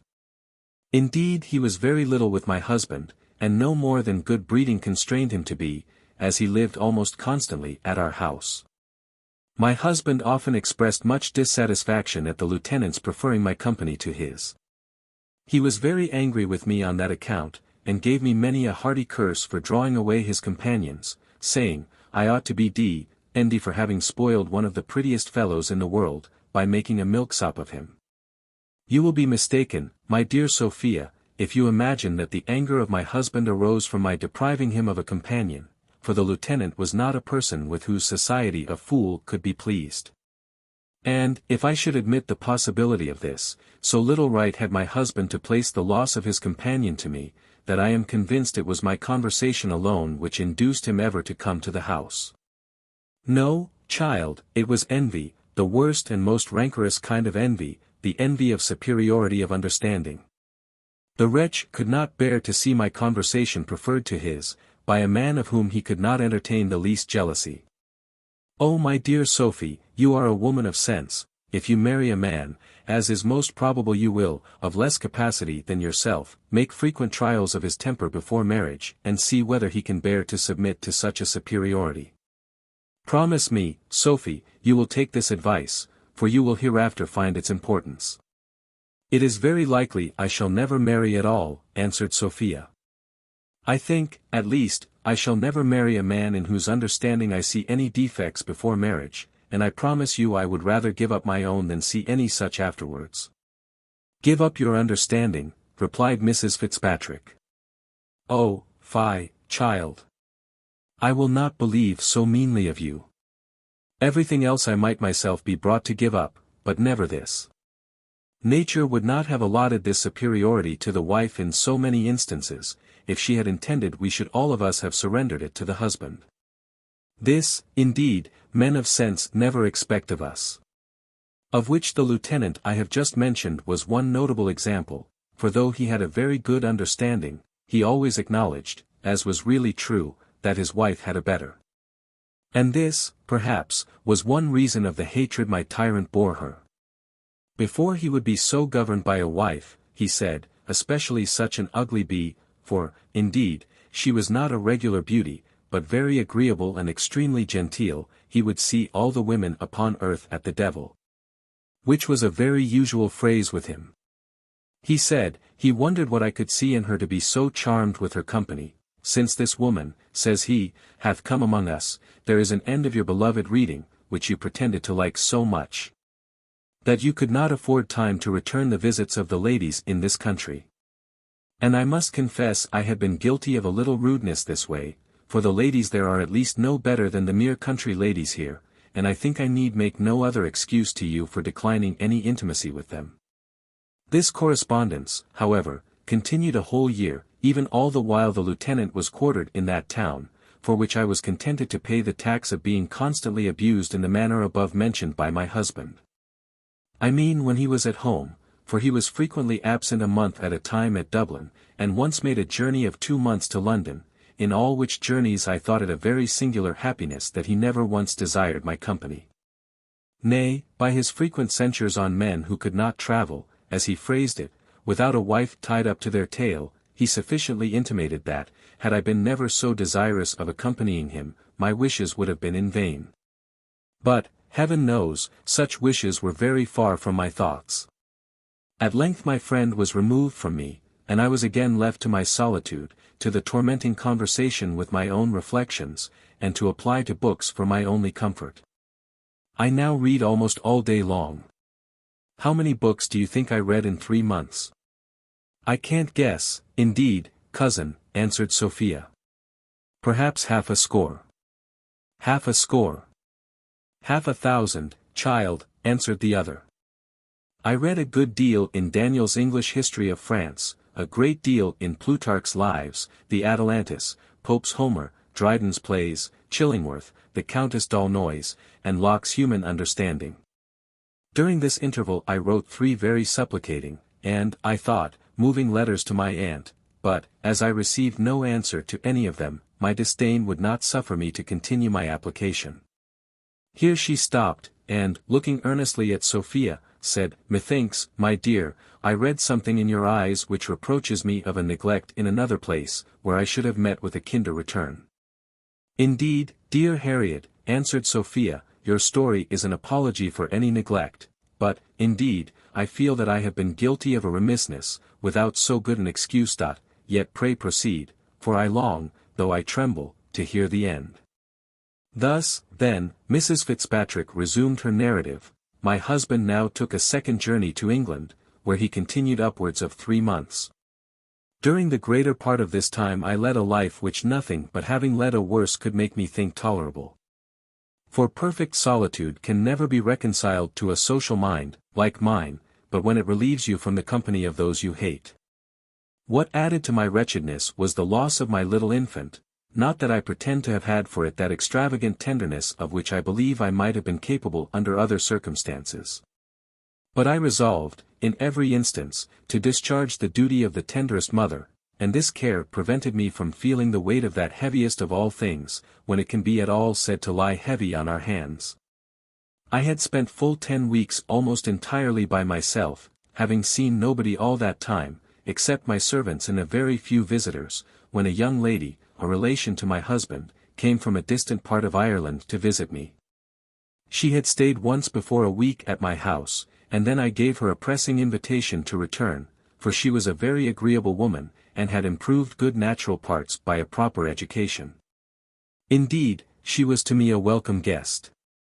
A few days after her arrival, perceiving me in very low spirits, without inquiring the cause, which, indeed, she very well knew, the young lady fell to compassionating my case.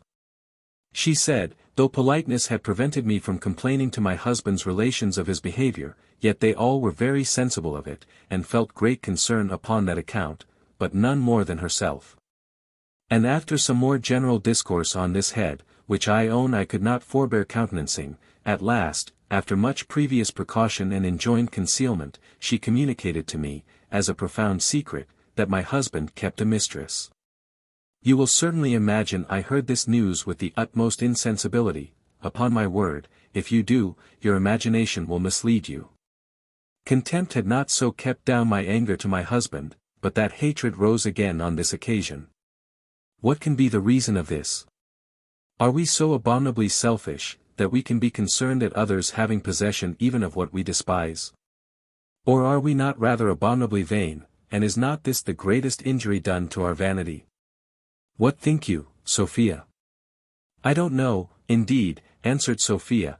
I have never troubled myself with any of these deep contemplations, but I think the lady did very ill in communicating to you such a secret.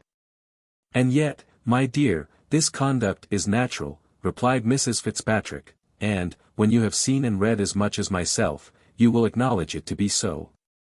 I am sorry to hear it is natural, returned Sophia. For I want neither reading or experience to convince me that it is very dishonorable and very ill-natured, nay, it is surely as ill-bred to tell a husband or wife of the faults of each other as to tell them of their own. Well, continued Mrs. Fitzpatrick, my husband at last returned, and, if I am thoroughly acquainted with my own thoughts, I hated him now more than ever. But I despised him rather less, for certainly nothing so much weakens our contempt, as an injury done to our pride or our vanity. He now assumed a carriage to me so very different from what he had lately worn, and so nearly resembling his behavior the first week of our marriage, that, had I now had any spark of love remaining, he might, possibly, have rekindled my fondness for him.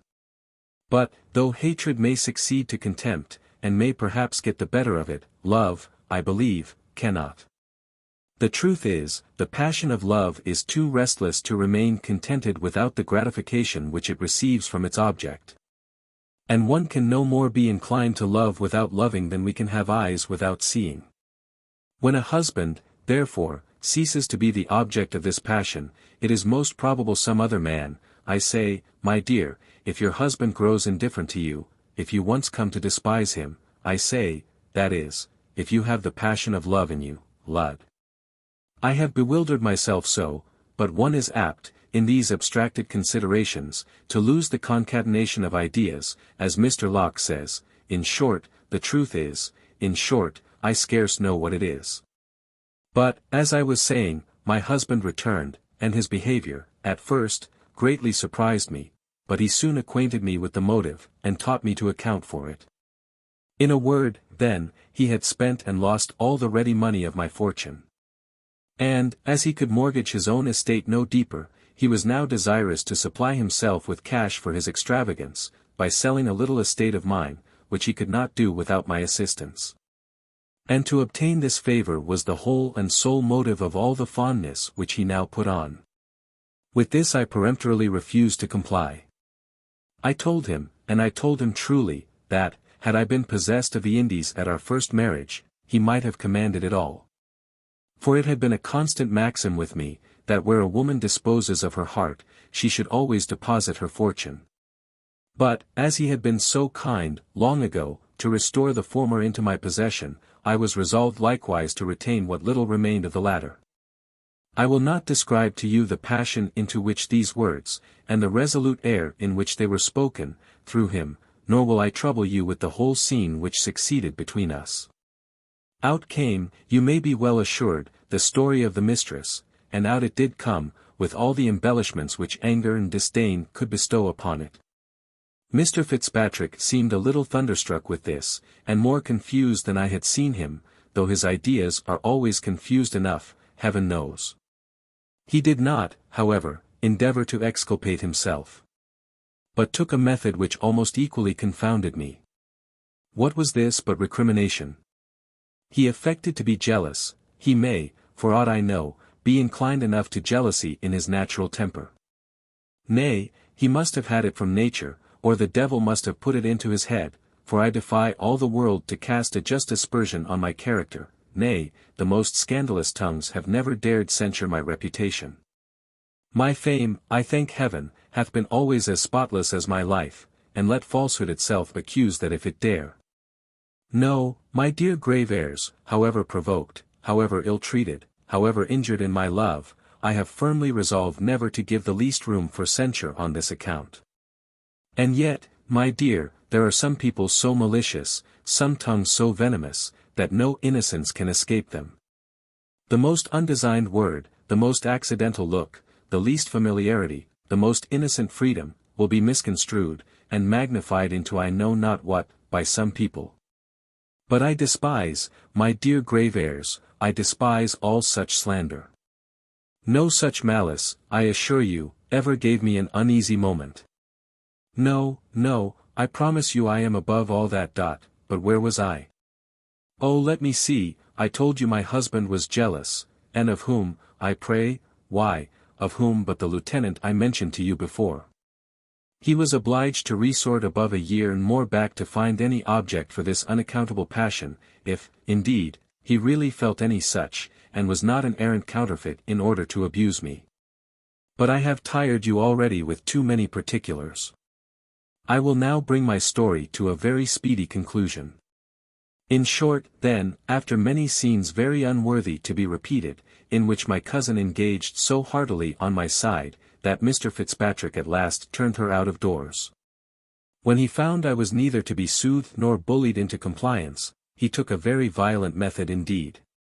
Perhaps you will conclude he beat me, but this, though he hath approached very near to it, he never actually did. He confined me to my room, without suffering me to have either pen, ink, paper, or book, and a servant every day made my bed, and brought me my food. When I had remained a week under this imprisonment, he made me a visit, and, with the voice of a schoolmaster, or, what is often much the same, of a tyrant, asked me, if I would yet comply. I answered, very stoutly, that I would die first. Then so you shall, and be d—and, cries he, for you shall never go alive out of this room. Here I remained a fortnight longer, and, to say the truth, my constancy was almost subdued, and I began to think of submission. When, one day, in the absence of my husband, who was gone abroad for some short time, by the greatest good fortune in the world, an accident happened. At a time when I began to give way to the utmost despair, everything would be excusable at such a time, at that very time I received, but it would take up an hour to tell you all particulars. In one word, then, for I will not tire you with circumstances, gold, the common key to all padlocks, opened my door, and set me at liberty. I now made haste to Dublin, where I immediately procured a passage to England. And was proceeding to Bath, in order to throw myself into the protection of my aunt, or of your father, or of any relation who would afford it me.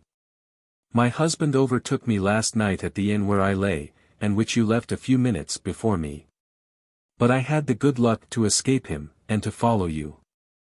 And thus, my dear, ends my history, a tragical one, I am sure, it is to myself, but, perhaps, I ought rather to apologize to you for its dullness. Sophia heaved a deep sigh, and answered, indeed, Harriet, I pity you from my soul, but what could you expect? Why, would you marry an Irishman? Upon my word, replied her cousin, your censure is unjust. There are, among the Irish, men of as much worth and honor as any among the English, nay, to speak the truth, generosity of spirit is rather more common among them. I have known some examples there, too, of good husbands. And I believe these are not very plenty in England. Ask me, rather, what I could expect when I married a fool, and I will tell you a solemn truth, I did not know him to be so. Can no man, said Sophia, in a very low and altered voice, do you think, make a bad husband, who is not a fool? That, answered the other, is too general a negative, but none, I believe, is so likely as a fool to prove so. Among my acquaintance, the silliest fellows are the worst husbands, and I will venture to assert, as a fact, that a man of sense rarely behaves very ill to a wife who deserves very well. Chapter 8. A dreadful alarm in the inn, with the arrival of an unexpected friend of Mrs. Fitzpatrick. Sophia now, at the desire of her cousin, related, not what follows, but what hath gone before in this history, for which reason the reader will, I suppose, excuse me for not repeating it over again. One remark, however, I cannot forbear making on her narrative, namely, that she made no more mention of Jones, from the beginning to the end, than if there had been no such person alive. This I will neither endeavour to account for nor to excuse. Indeed, if this may be called a kind of dishonesty, it seems the more inexcusable, from the apparent openness and explicit sincerity of the other lady. But so it was. Just as Sophia arrived at the conclusion of her story, there arrived in the room where the two ladies were sitting a noise, not unlike, in loudness, to that of a pack of hounds just let out from their kennel. Nor, in shrillness, to cats, when caterwauling, or to screech owls, or, indeed, more like, for what animal can resemble a human voice? To those sounds which, in the pleasant mansions of that gate which seems to derive its name from a duplicity of tongues, issue from the mouths, and sometimes from the nostrils, of those fair river nymphs, yclept of old the Naiads. In the vulgar tongue translated oyster wenches. For when, instead of the antient libations of milk and honey and oil, the rich distillation from the juniper berry, or, perhaps, from malt, hath, by the early devotion of their votaries, been poured forth in great abundance. Should any daring tongue with unhallowed license profane, i.e.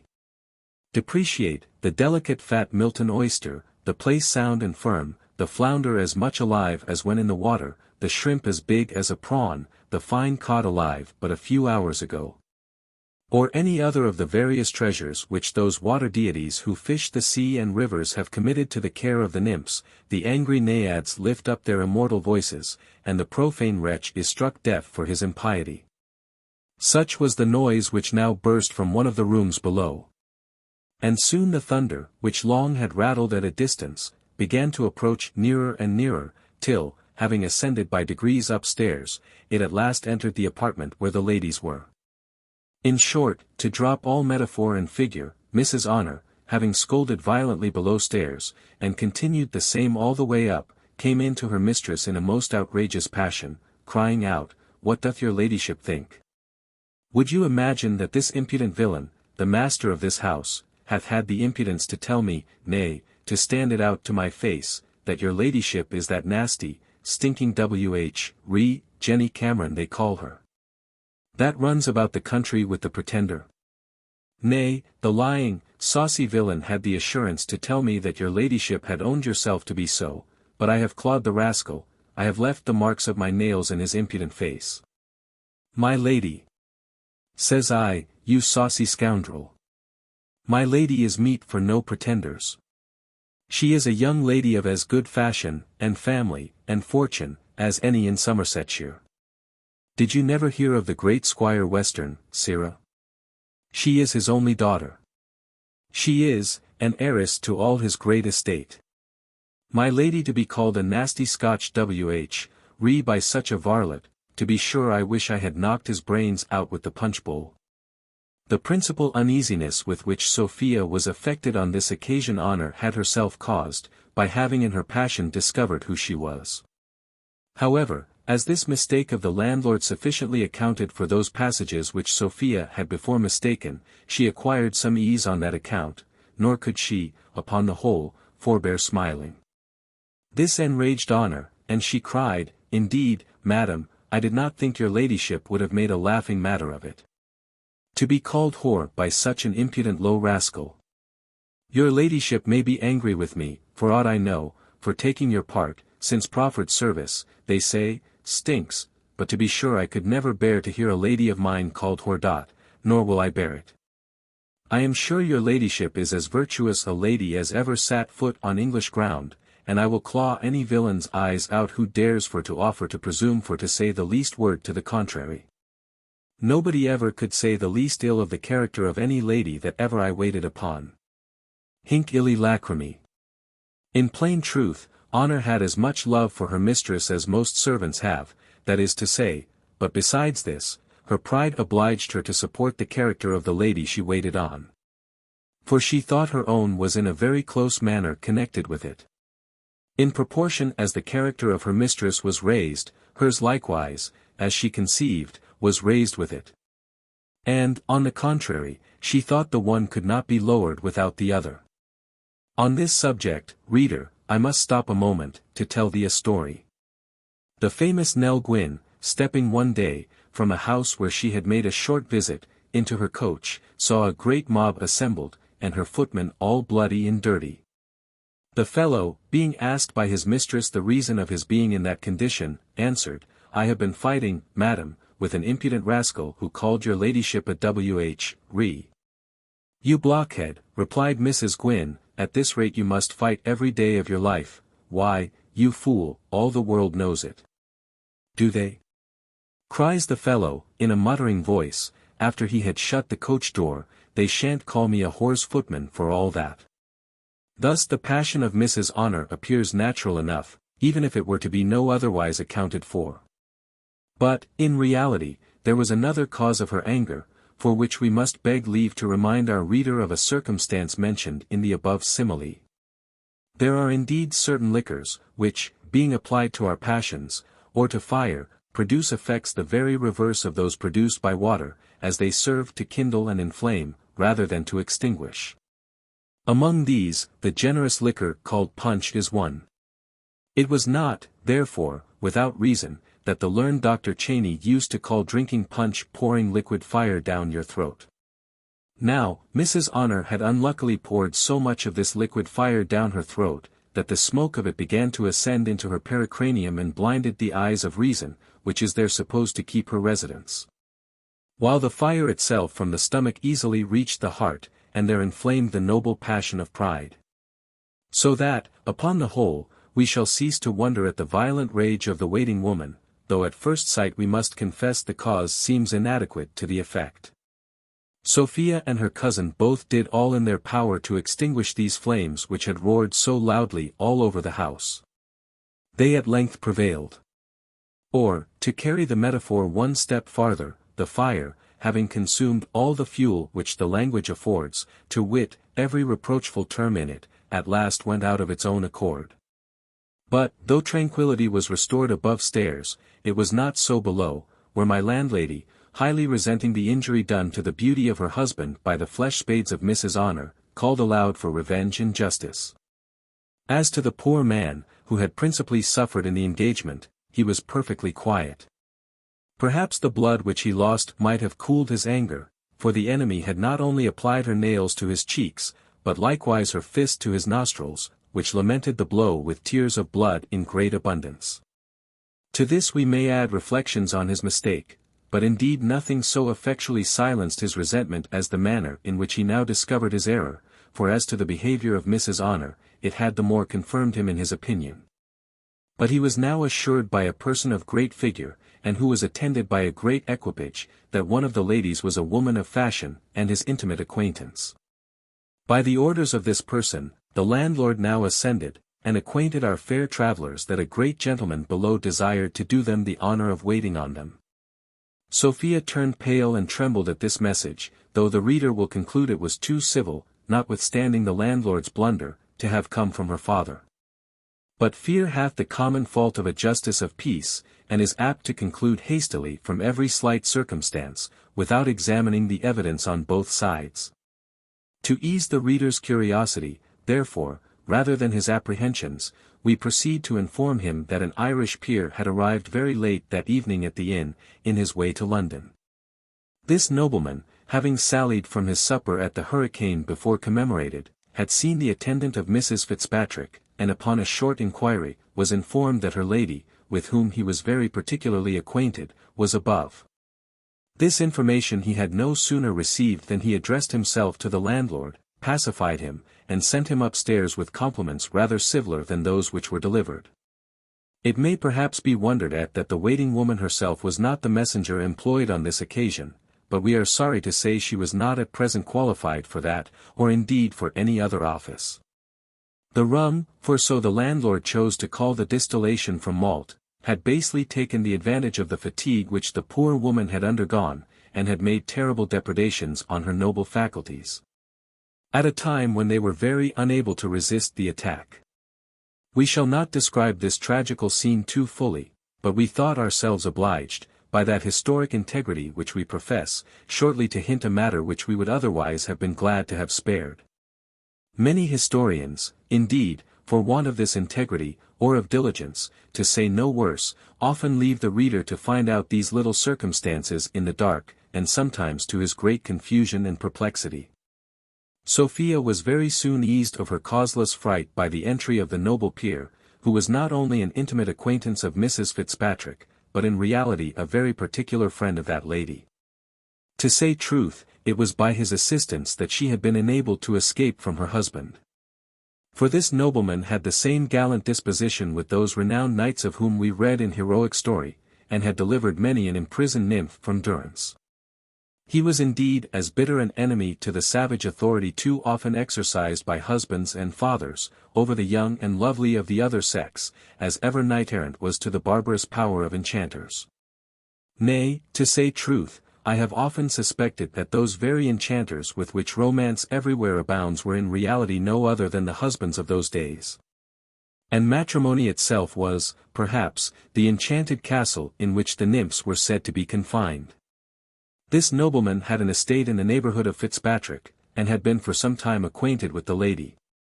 No sooner, therefore, did he hear of her confinement, than he earnestly applied himself to procure her liberty. Which he presently effected, not by storming the castle, according to the example of antient heroes, but by corrupting the governor, in conformity with the modern art of war, in which craft is held to be preferable to valour. And gold is found to be more irresistible than either lead or steel.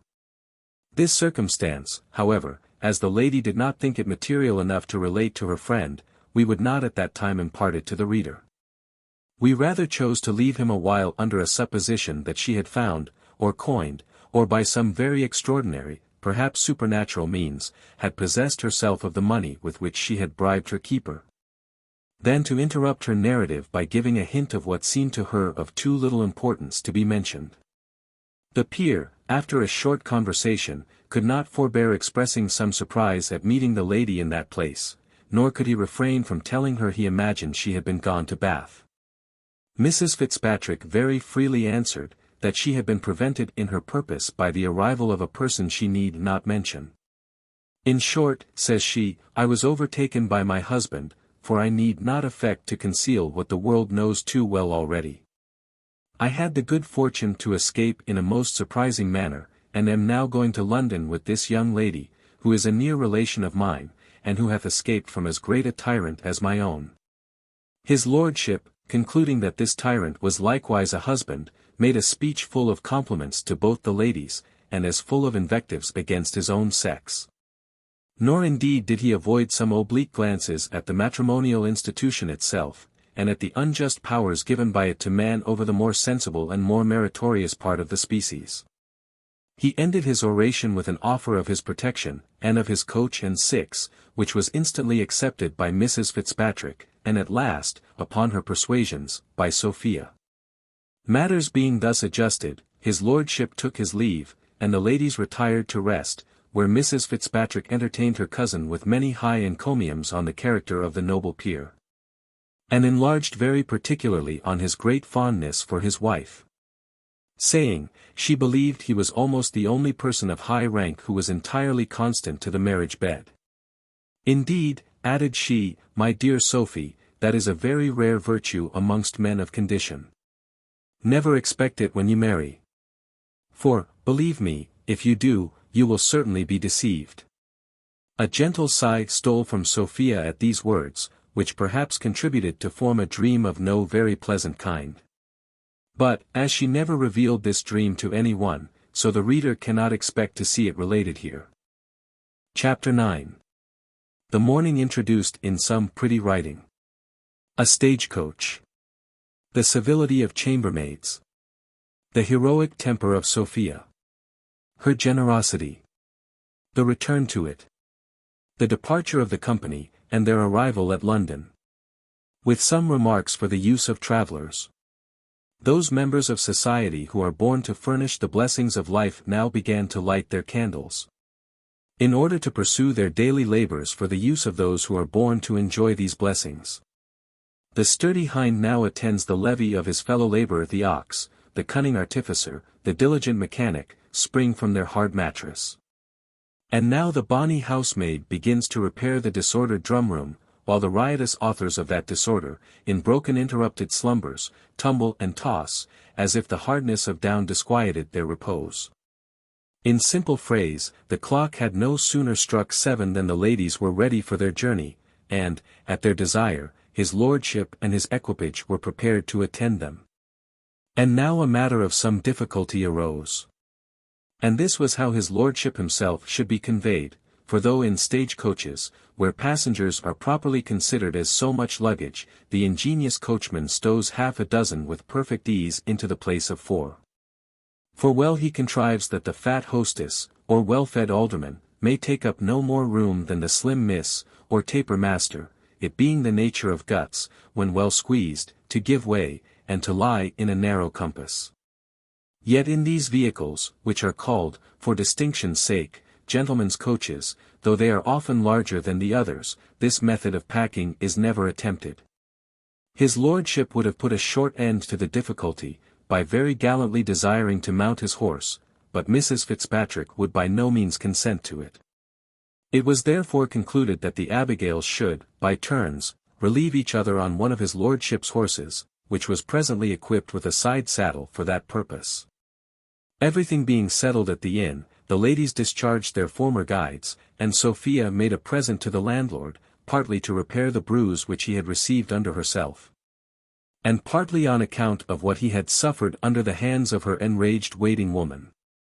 And now Sophia first discovered a loss which gave her some uneasiness, and this was of the £100 bank bill which her father had given her at their last meeting, and which, within a very inconsiderable trifle, was all the treasure she was at present worth. She searched everywhere, and shook and tumbled all her things to no purpose. The bill was not to be found, and she was at last fully persuaded that she had lost it from her pocket when she had the misfortune of tumbling from her horse in the dark lane, as before recorded, a fact that seemed the more probable, as she now recollected some discomposure in her pockets which had happened at that time, and the great difficulty with which she had drawn forth her handkerchief the very instant before her fall, in order to relieve the distress of Mrs. Fitzpatrick. Misfortunes of this kind, whatever inconveniencies they may be attended with, are incapable of subduing a mind in which there is any strength, without the assistance of avarice. Sophia, therefore, though nothing could be worse timed than this accident at such a season, immediately got the better of her concern, and, with her wonted serenity and cheerfulness of countenance, returned to her company. His lordship conducted the ladies into the vehicle, as he did likewise Mrs. Honour, who, after many civilities, and more dear madams, at last yielded to the well-bred importunities of her sister Abigail, and submitted to be complimented with the first ride in the coach, in which indeed she would afterwards have been contented to have pursued her whole journey, had not her mistress, after several fruitless intimations, at length forced her to take her turn on horseback. The coach, now having received its company, began to move forwards, attended by many servants, and led by 2 captains, who had before rode with his lordship, and who would have been dismissed from the vehicle upon a much less worthy occasion than was this of accommodating 2 ladies. In this they acted only as gentlemen, but they were ready at any time to have performed the office of a footman, or indeed would have condescended lower, for the honour of his lordship's company, and for the convenience of his table. My landlord was so pleased with the present he had received from Sophia, that he rather rejoiced in than regretted his bruise or his scratches. The reader will perhaps be curious to know the quantum of this present, but we cannot satisfy his curiosity. Whatever it was, it satisfied the landlord for his bodily hurt, but he lamented he had not known before how little the lady valued her money. For to be sure, says he, one might have charged every article double, and she would have made no cavil at the reckoning. His wife, however, was far from drawing this conclusion. Whether she really felt any injury done to her husband more than he did himself, I will not say, certain it is, she was much less satisfied with the generosity of Sophia. Indeed, cries she, my dear, the lady knows better how to dispose of her money than you imagine.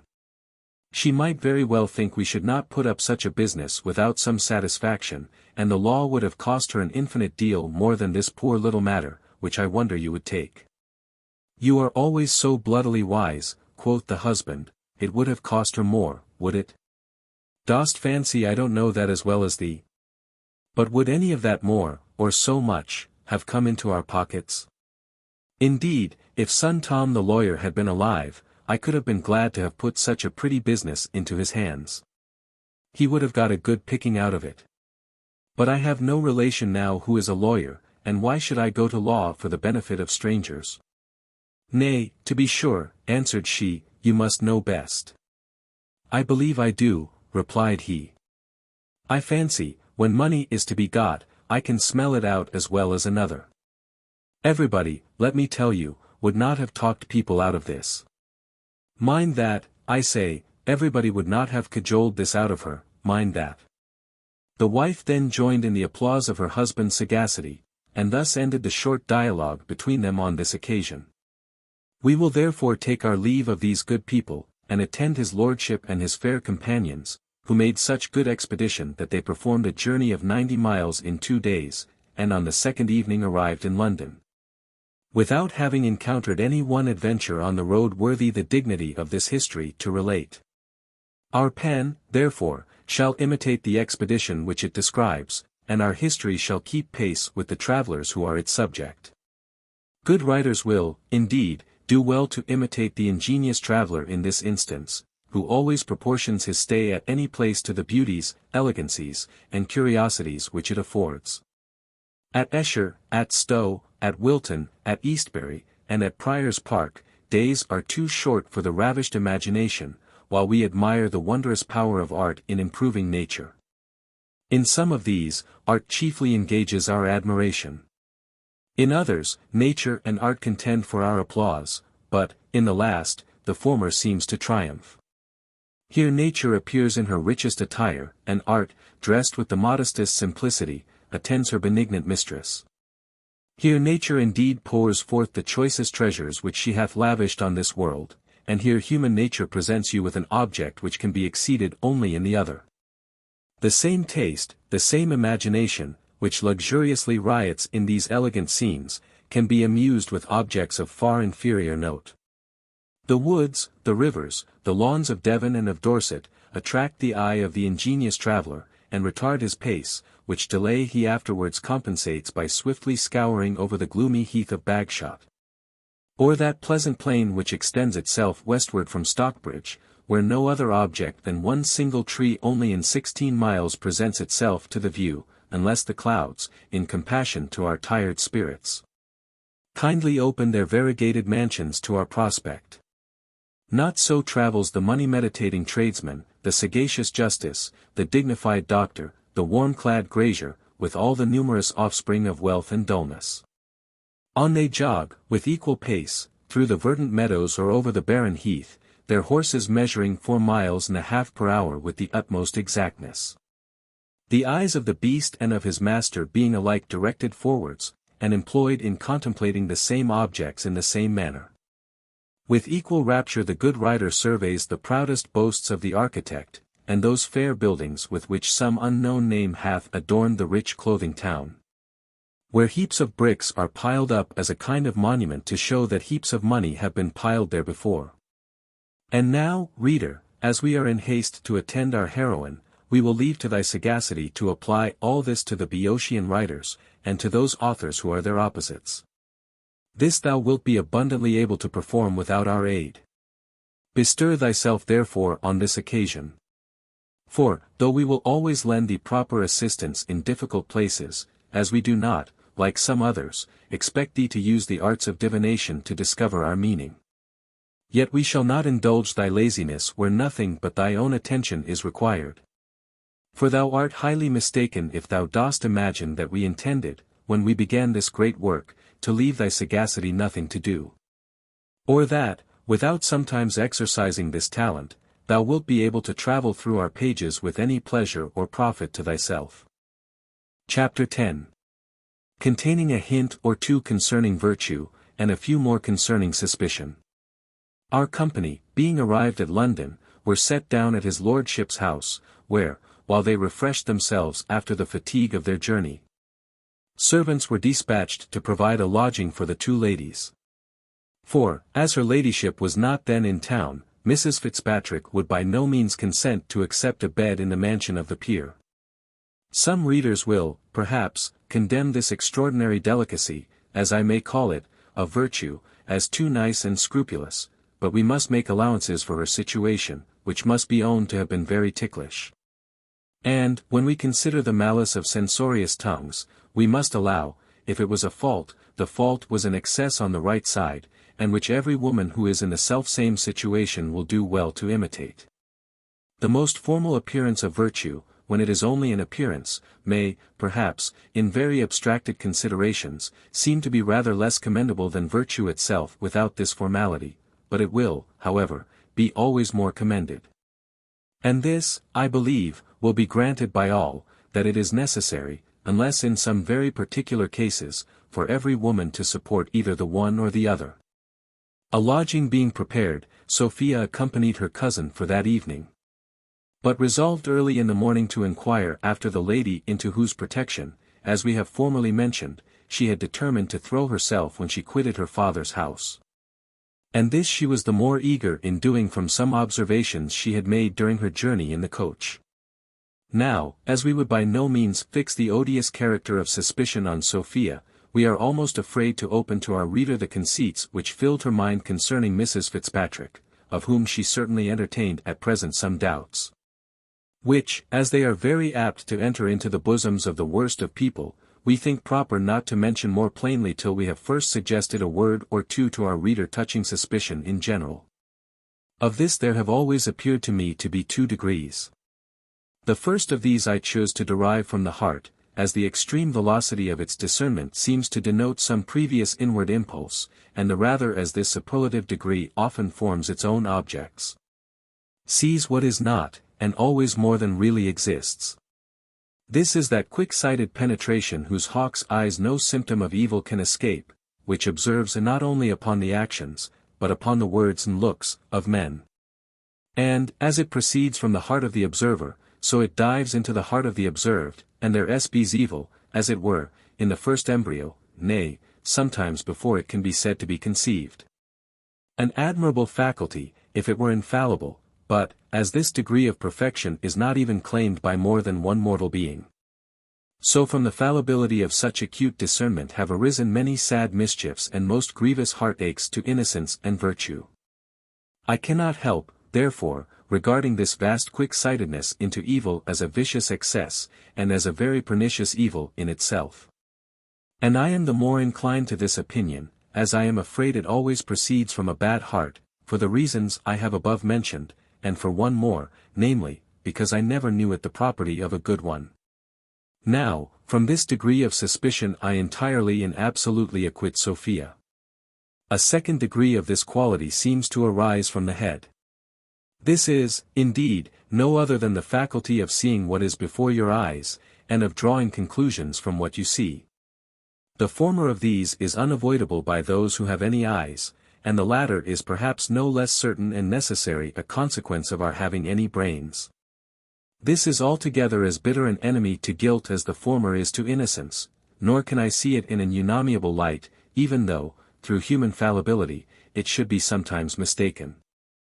For instance, if a husband should accidentally surprise his wife in the lap or in the embraces of some of those pretty young gentlemen who profess the art of cuckold-making, I should not highly, I think, blame him for concluding something more than what he saw, from the familiarities which he really had seen, and which we are at least favorable enough to when we call them innocent freedoms. The reader will easily suggest great plenty of instances to himself. I shall add but one more, which, however unchristian it may be thought by some, I cannot help esteeming to be strictly justifiable. And this is a suspicion that a man is capable of doing what he hath done already, and that it is possible for one who hath been a villain once to act the same part again. And, to confess the truth, of this degree of suspicion I believe Sophia was guilty. From this degree of suspicion she had, in fact, conceived an opinion that her cousin was really not better than she should be.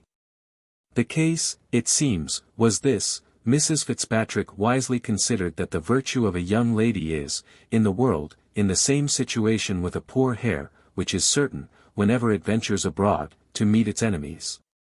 For it can hardly meet any other. No sooner therefore was she determined to take the first opportunity of quitting the protection of her husband, than she resolved to cast herself under the protection of some other man. And whom could she so properly choose to be her guardian as a person of quality, of fortune, of honor? And who, besides a gallant disposition which inclines men to knight-errantry, that is, to be the champions of ladies in distress, had often declared a violent attachment to herself, and had already given her all the instances of it in his power. But, as the law hath foolishly omitted this office of vice-husband, or guardian to an eloped lady, and as malice is apt to denominate him by a more disagreeable appellation, it was concluded that his lordship should perform all such kind offices to the lady in secret, and without publicly assuming the character of her protector. Nay, to prevent any other person from seeing him in this light, it was agreed that the lady should proceed directly to Bath, and that his lordship should first go to London, and thence should go down to that place by the advice of his physicians. Now all this Sophia very plainly understood, not from the lips or behaviour of Mrs. Fitzpatrick, but from the peer, who was infinitely less expert at retaining a secret than was the good lady. And perhaps the exact secrecy which Mrs. Fitzpatrick had observed on this head in her narrative served not a little to heighten those suspicions which were now risen in the mind of her cousin. Sophia very easily found out the lady she sought.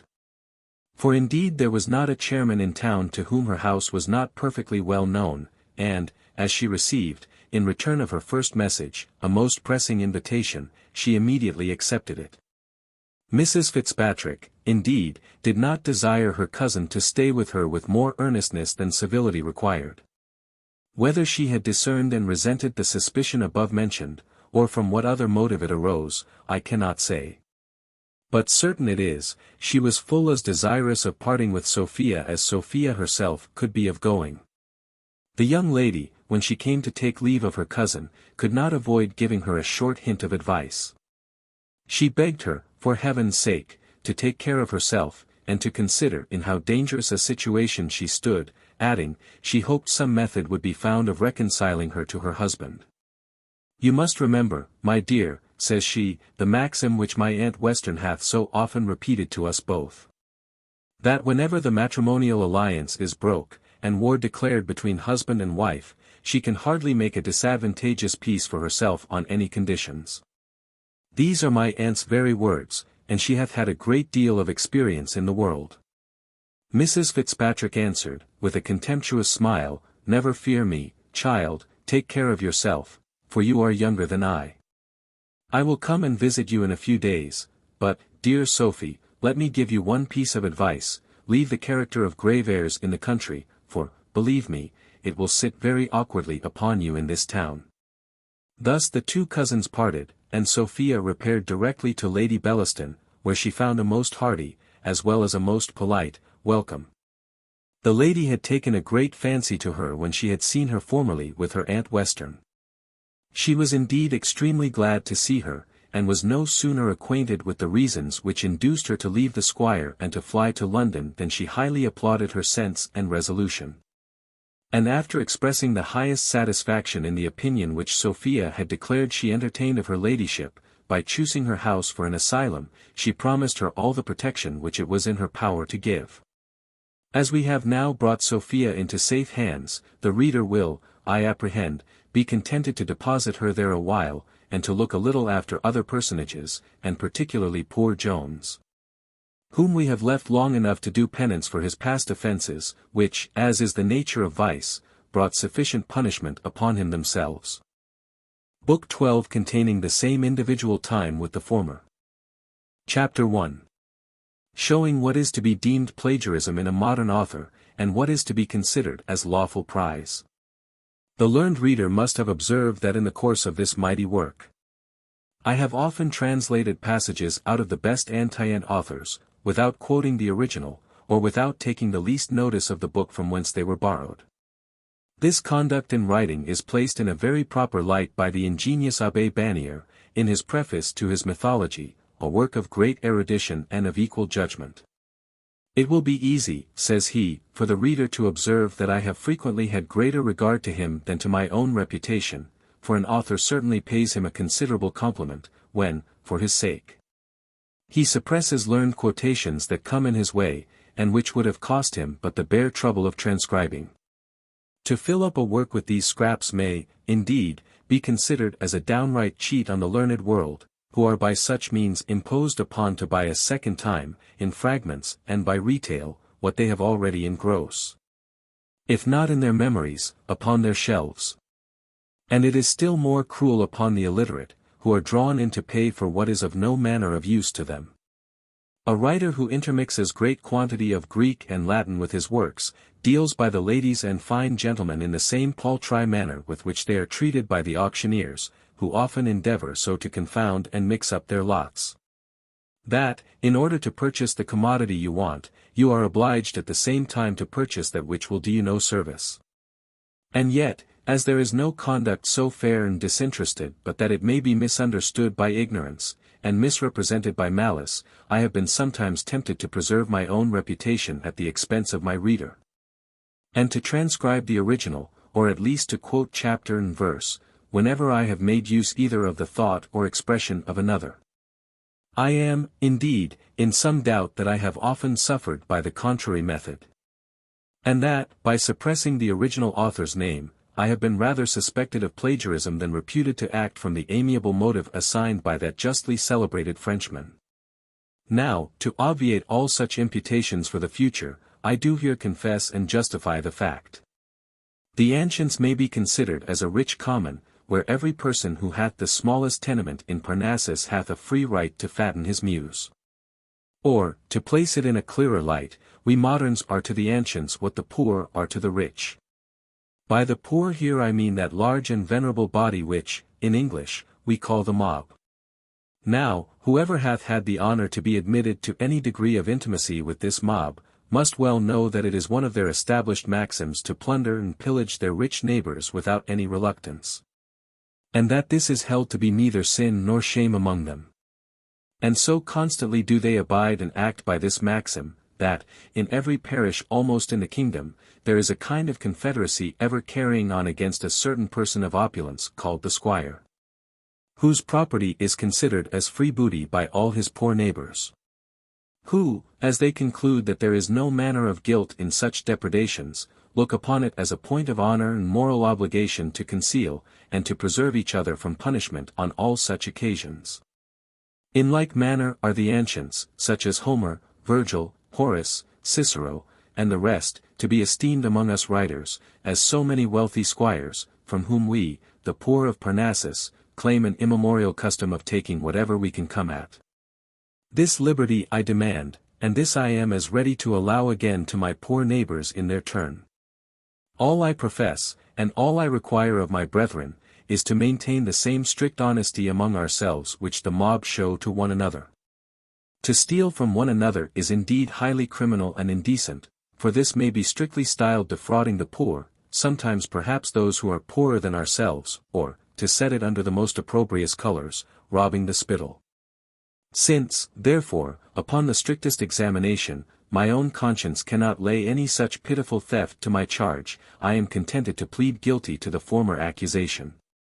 Nor shall I ever scruple to take to myself any passage which I shall find in an antient author to my purpose, without setting down the name of the author from whence it was taken.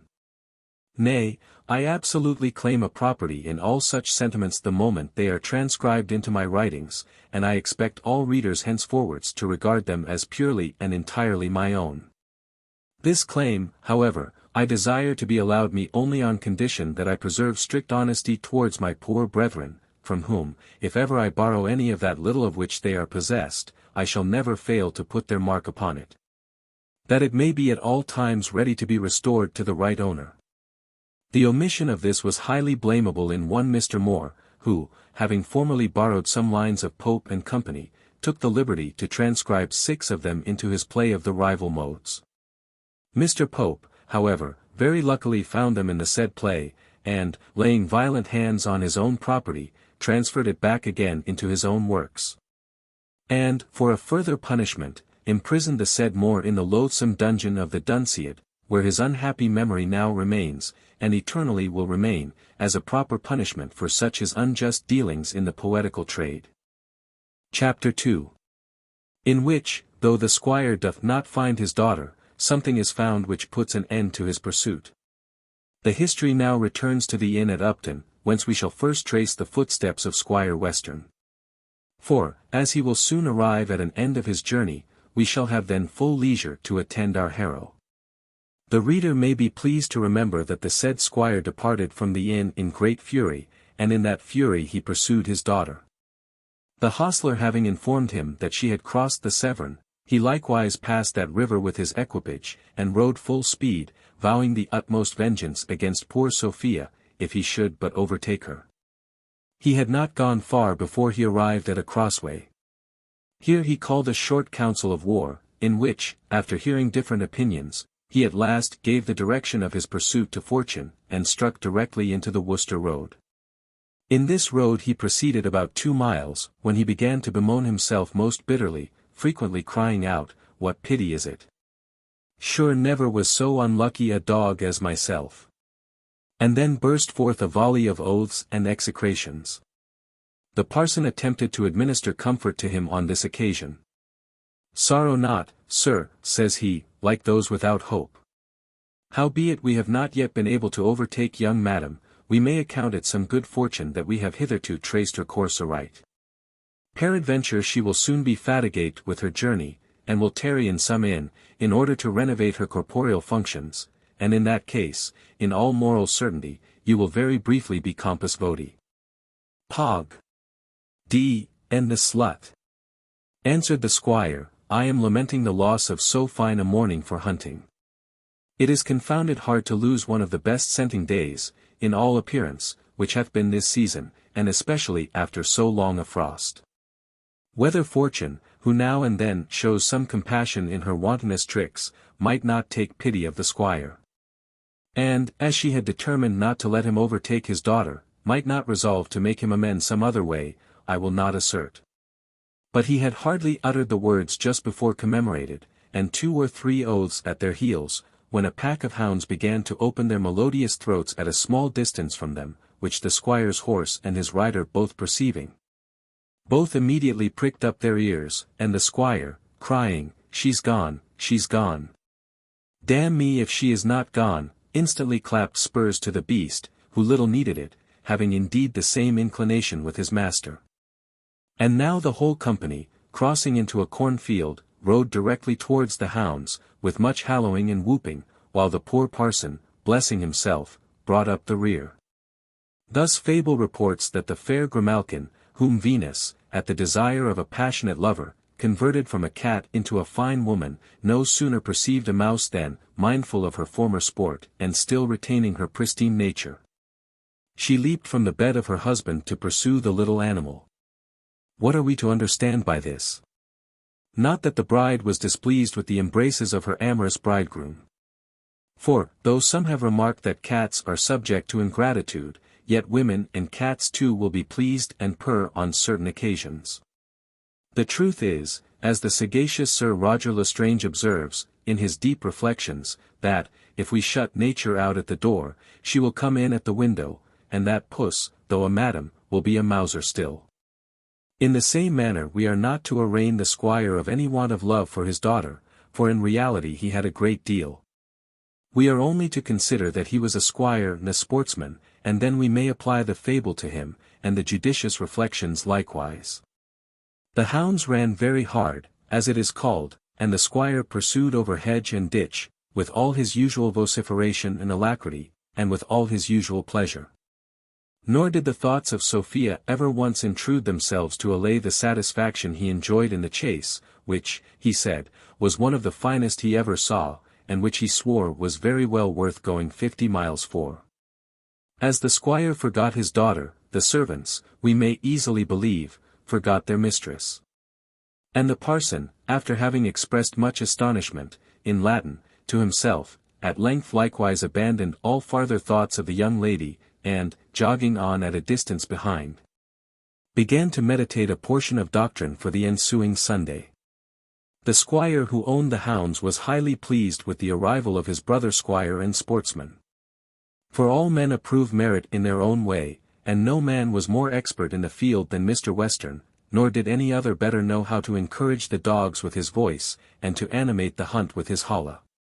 Sportsmen, in the warmth of a chase, are too much engaged to attend to any manner of ceremony, nay, even to the offices of humanity, for, if any of them meet with an accident by tumbling into a ditch, or into a river, the rest pass on regardless, and generally leave him to his fate. During this time, therefore, the two squires, though often close to each other, interchanged not a single word.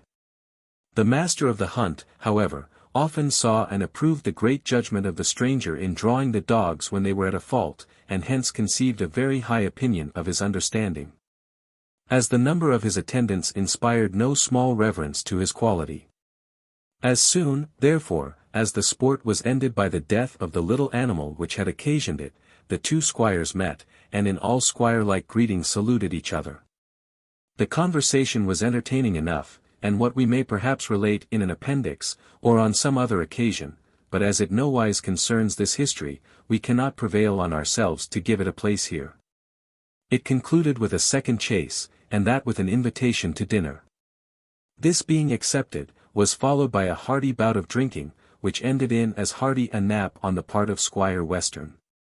Our squire was by no means a match either for his host, or for Parson Supple, at his cups that evening, for which the violent fatigue of mind as well as body that he had undergone, may very well account, without the least derogation from his honour. He was indeed, according to the vulgar phrase, whistle drunk. For before he had swallowed the third bottle, he became so entirely overpowered that though he was not carried off to bed till long after, the parson considered him as absent, and having acquainted the other squire with all relating to Sophia, he obtained his promise of seconding those arguments which he intended to urge the next morning for Mr. Western's return. No sooner, therefore, had the good squire shaken off his evening, and began to call for his morning draught, and to summon his horses in order to renew his pursuit, than Mr. Supple began his dissuasives, which the host so strongly seconded, that they at length prevailed, and Mr. Western agreed to return home, being principally moved by one argument, viz., that he knew not which way to go, and might probably be riding farther from his daughter instead of towards her. He then took leave of his brother sportsman, and expressing great joy that the frost was broken, which might perhaps be no small motive to his hastening home, set forwards, or rather backwards, for Somersetshire. But not before he had first dispatched part of his retinue in quest of his daughter, after whom he likewise sent a volley of the most bitter execrations which he could invent. Chapter 3.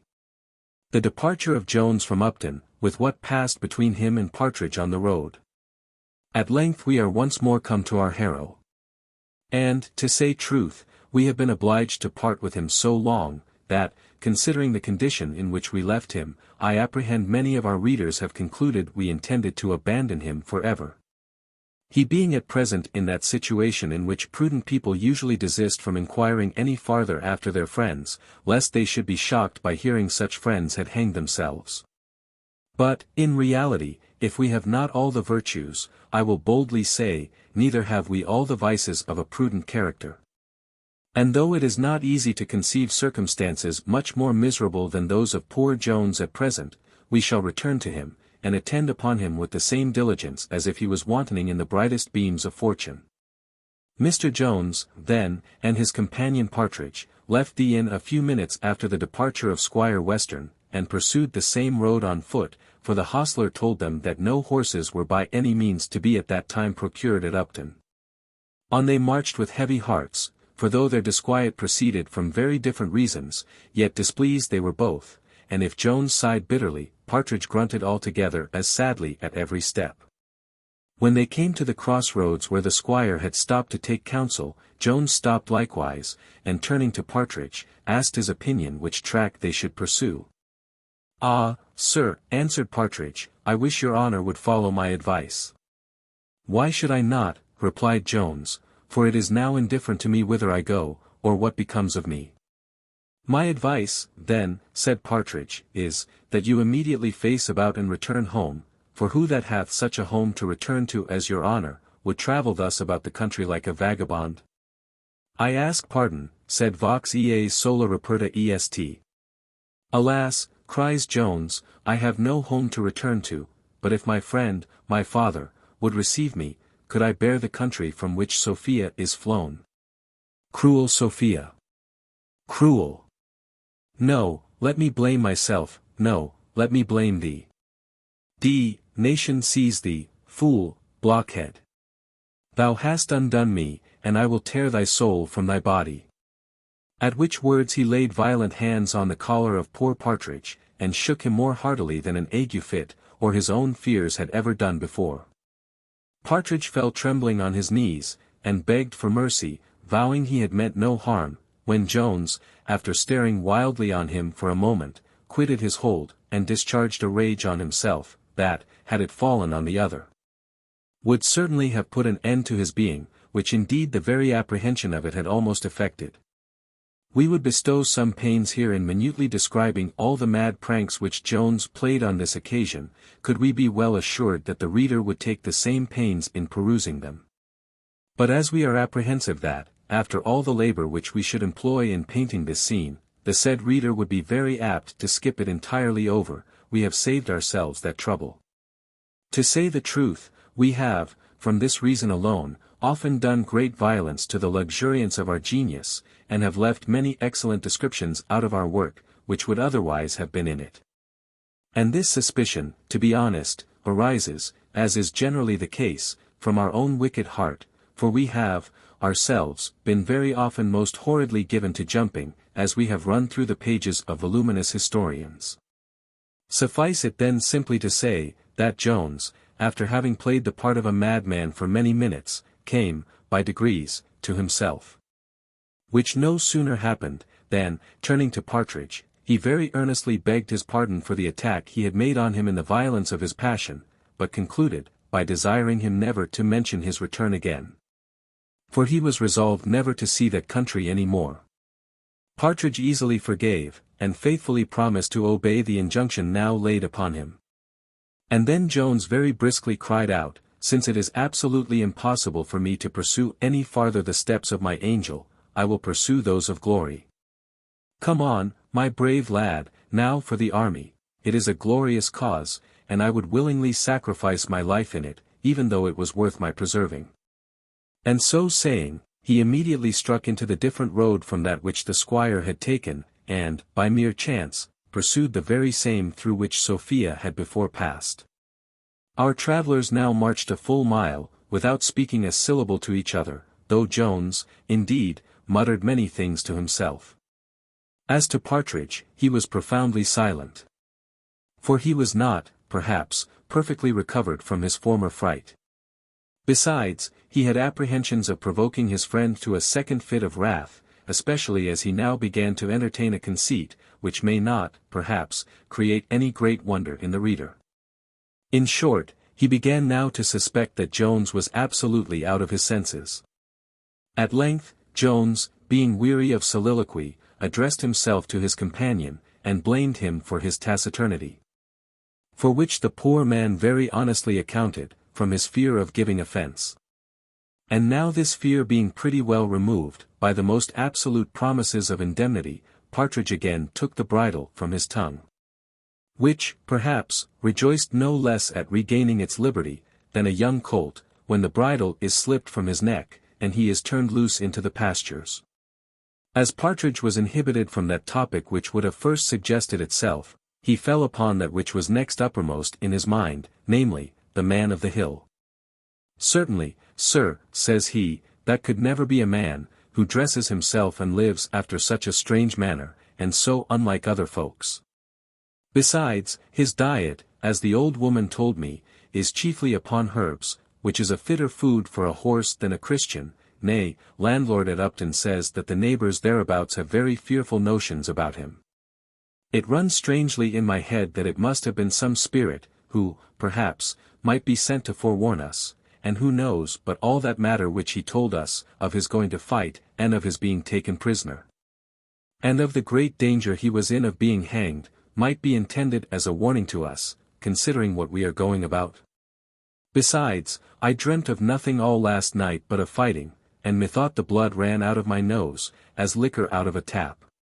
Indeed, sir, infandum, Regina, ubes renovare dolorem.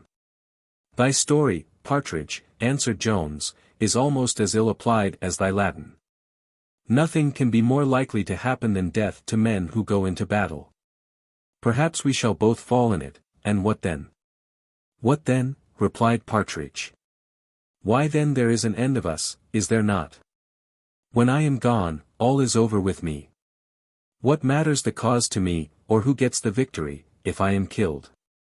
I shall never enjoy any advantage from it. What are all the ringing of bells, and bonfires, to one that is 6 foot underground? There will be an end of poor Partridge. And an end of poor Partridge, cries Jones, there must be, one time or other. If you love Latin, I will repeat you some fine lines out of Horace, which would inspire courage into a coward. Dulce et decorum est pro patria mori. Mors e fugisum persequitur virum. Nec parsit imbellis juventi. Poplitibus, timidoque tergo. I wish you would construe them, cries Partridge. For Horace is a hard author, and I cannot understand as you repeat them. I will repeat you a bad imitation, or rather paraphrase, of my own, said Jones, for I am but an indifferent poet. Who would not die in his dear country's cause? Since, if base fear his dastard step withdraws, from death he cannot fly, one common grave receives, at last, the coward and the brave. That's very certain, cries Partridge. Aye, sure, mors omnibus communis, but there is a great difference between dying in one's bed a great many years hence, like a good Christian, with all our friends crying about us, and being shot today or tomorrow, like a mad dog. Or, perhaps, hacked in 20 pieces with the sword, and that too before we have repented of all our sins. O Lord, have mercy upon us. To be sure the soldiers are a wicked kind of people. I never loved to have anything to do with them. I could hardly bring myself ever to look upon them as Christians. There is nothing but cursing and swearing among them. I wish your honor would repent, I heartily wish you would repent before it is too late, and not think of going among them. Evil communication corrupts good manners. That is my principal reason. For as for that matter, I am no more afraid than another man, not I, as to matter of that. I know all human flesh must die, but yet a man may live many years, for all that. Why, I am a middle-aged man now, and yet I may live a great number of years.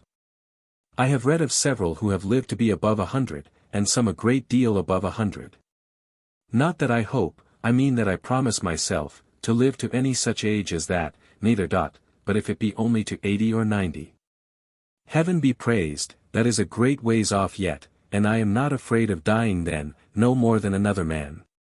But, surely, to tempt death before a man's time is come seems to me downright wickedness and presumption. Besides, if it was to do any good indeed, but, let the cause be what it will, what mighty matter of good can two people do? And, for my part, I understand nothing of it. I never fired off a gun above 10 times in my life, and then it was not charged with bullets. And for the sword, I never learned to fence, and know nothing of the matter. And then there are those cannons, which certainly it must be thought the highest presumption to go in the way of, and nobody but a madman. I ask pardon, upon my soul I meant no harm, I beg I may not throw your honor into another passion. Be under no apprehension, Partridge, cries Jones, I am now so well convinced of thy cowardice, that thou couldst not provoke me on any account. Your honor, answered he, may call me coward, or anything else you please. If loving to sleep in a whole skin makes a man a coward, non immunes ab illis malus sumus. I never read in my grammar that a man can't be a good man without fighting. Vir bonus est cas consulta patrum, collegis juricae servat. Not a word of fighting, and I am sure the scripture is so much against it, that a man shall never persuade me he is a good Christian while he sheds Christian blood. Chapter 4. The Adventure of a Beggarman. Just as Partridge had uttered that good and pious doctrine, with which the last chapter concluded, they arrived at another crossway, when a lame fellow in rags asked them for alms. Upon which Partridge gave him a severe rebuke, saying, every parish ought to keep their own poor.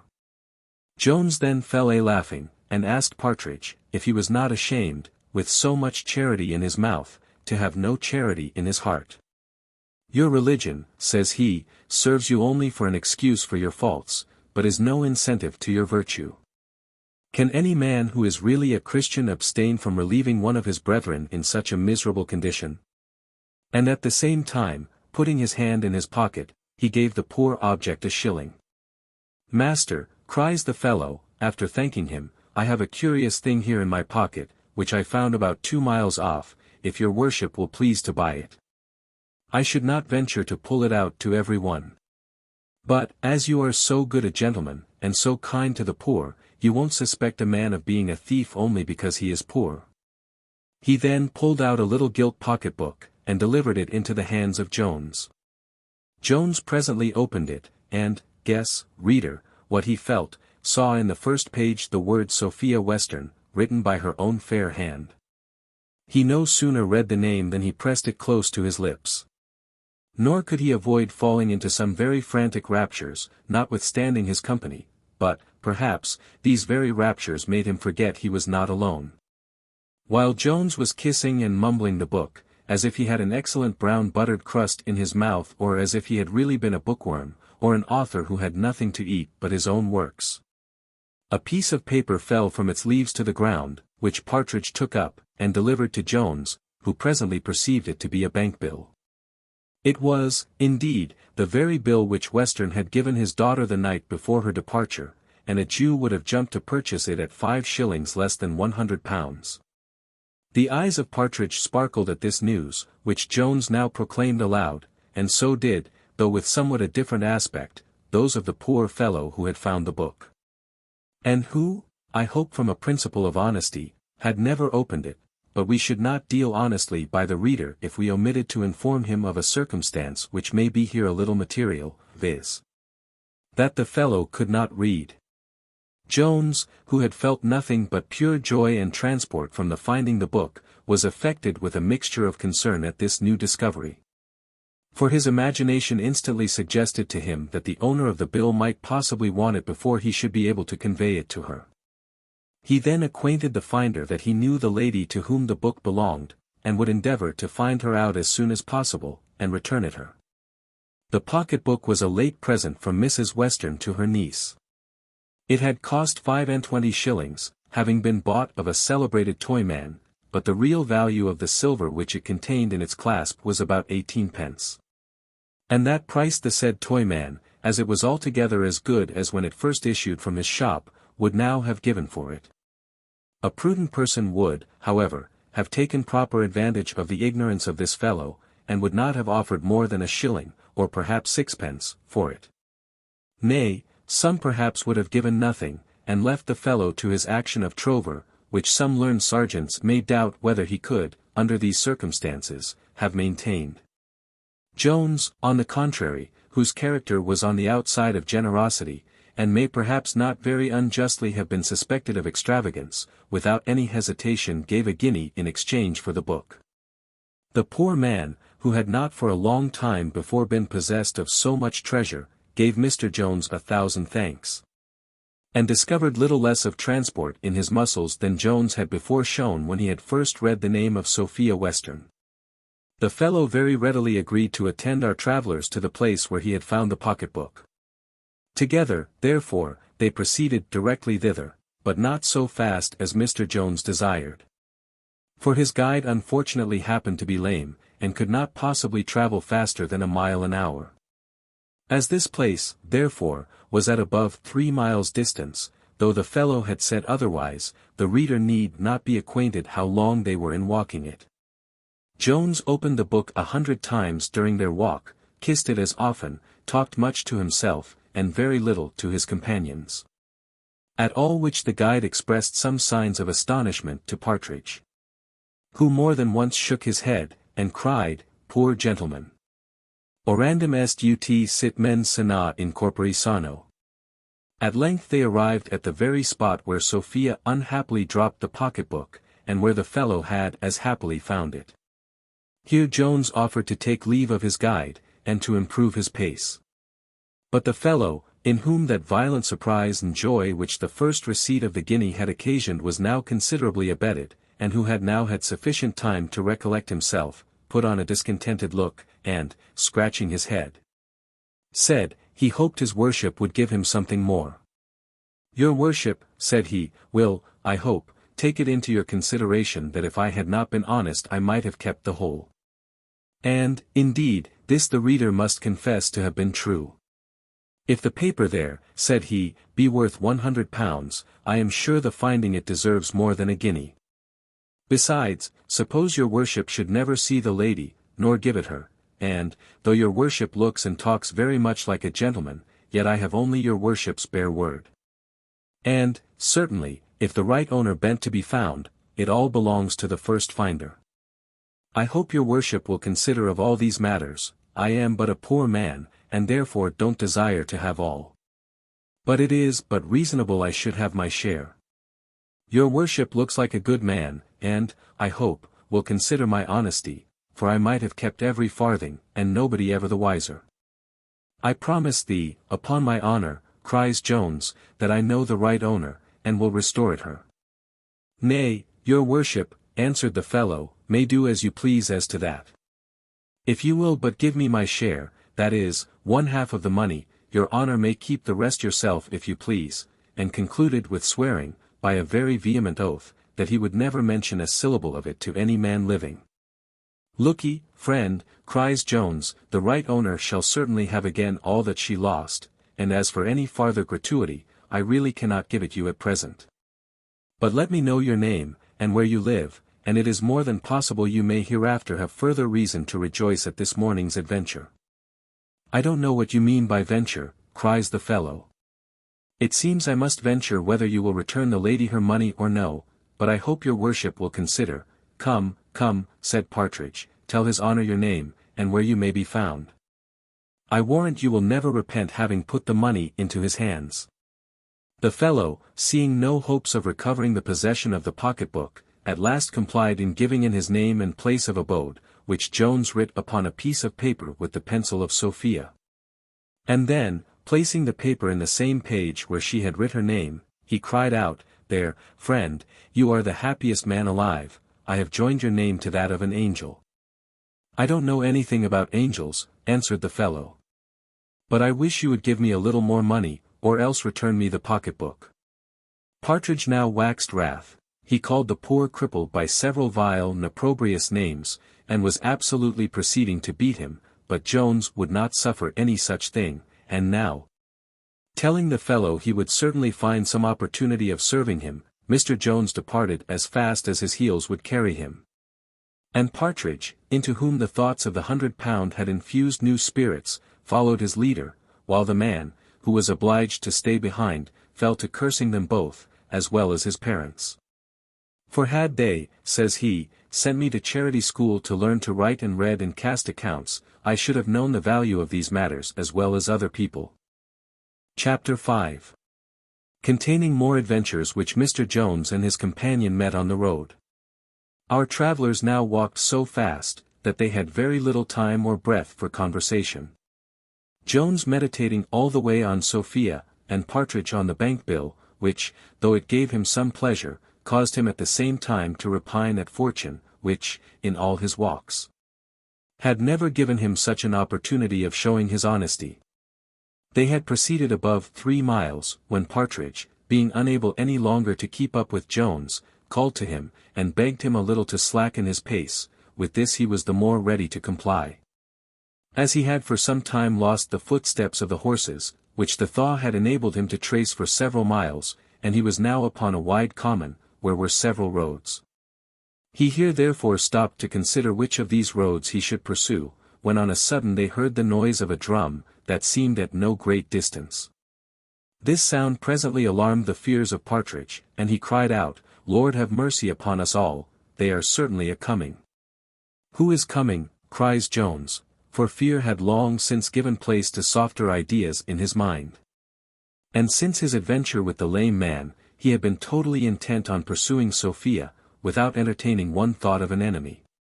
"Who?" cries Partridge, "why, the rebels, but why should I call them rebels? They may be very honest gentlemen, for anything I know to the contrary. The devil take him that affronts them, I say. I am sure, if they have nothing to say to me, I will have nothing to say to them, but in a civil way. For heaven's sake, sir, don't affront them if they should come, and perhaps they may do us no harm, but would it not be the wiser way to creep into some of yonder bushes, till they are gone by? What can two unarmed men do perhaps against 50,000? Certainly nobody but a madman. I hope your honour is not offended. But certainly no man who hath mens sana in corpore sano." Here Jones interrupted this torrent of eloquence, which fear had inspired, saying, that by the drum he perceived they were near some town. He then made directly towards the place whence the noise proceeded, bidding Partridge take courage, for that he would lead him into no danger, and adding, it was impossible the rebels should be so near. Partridge was a little comforted with this last assurance.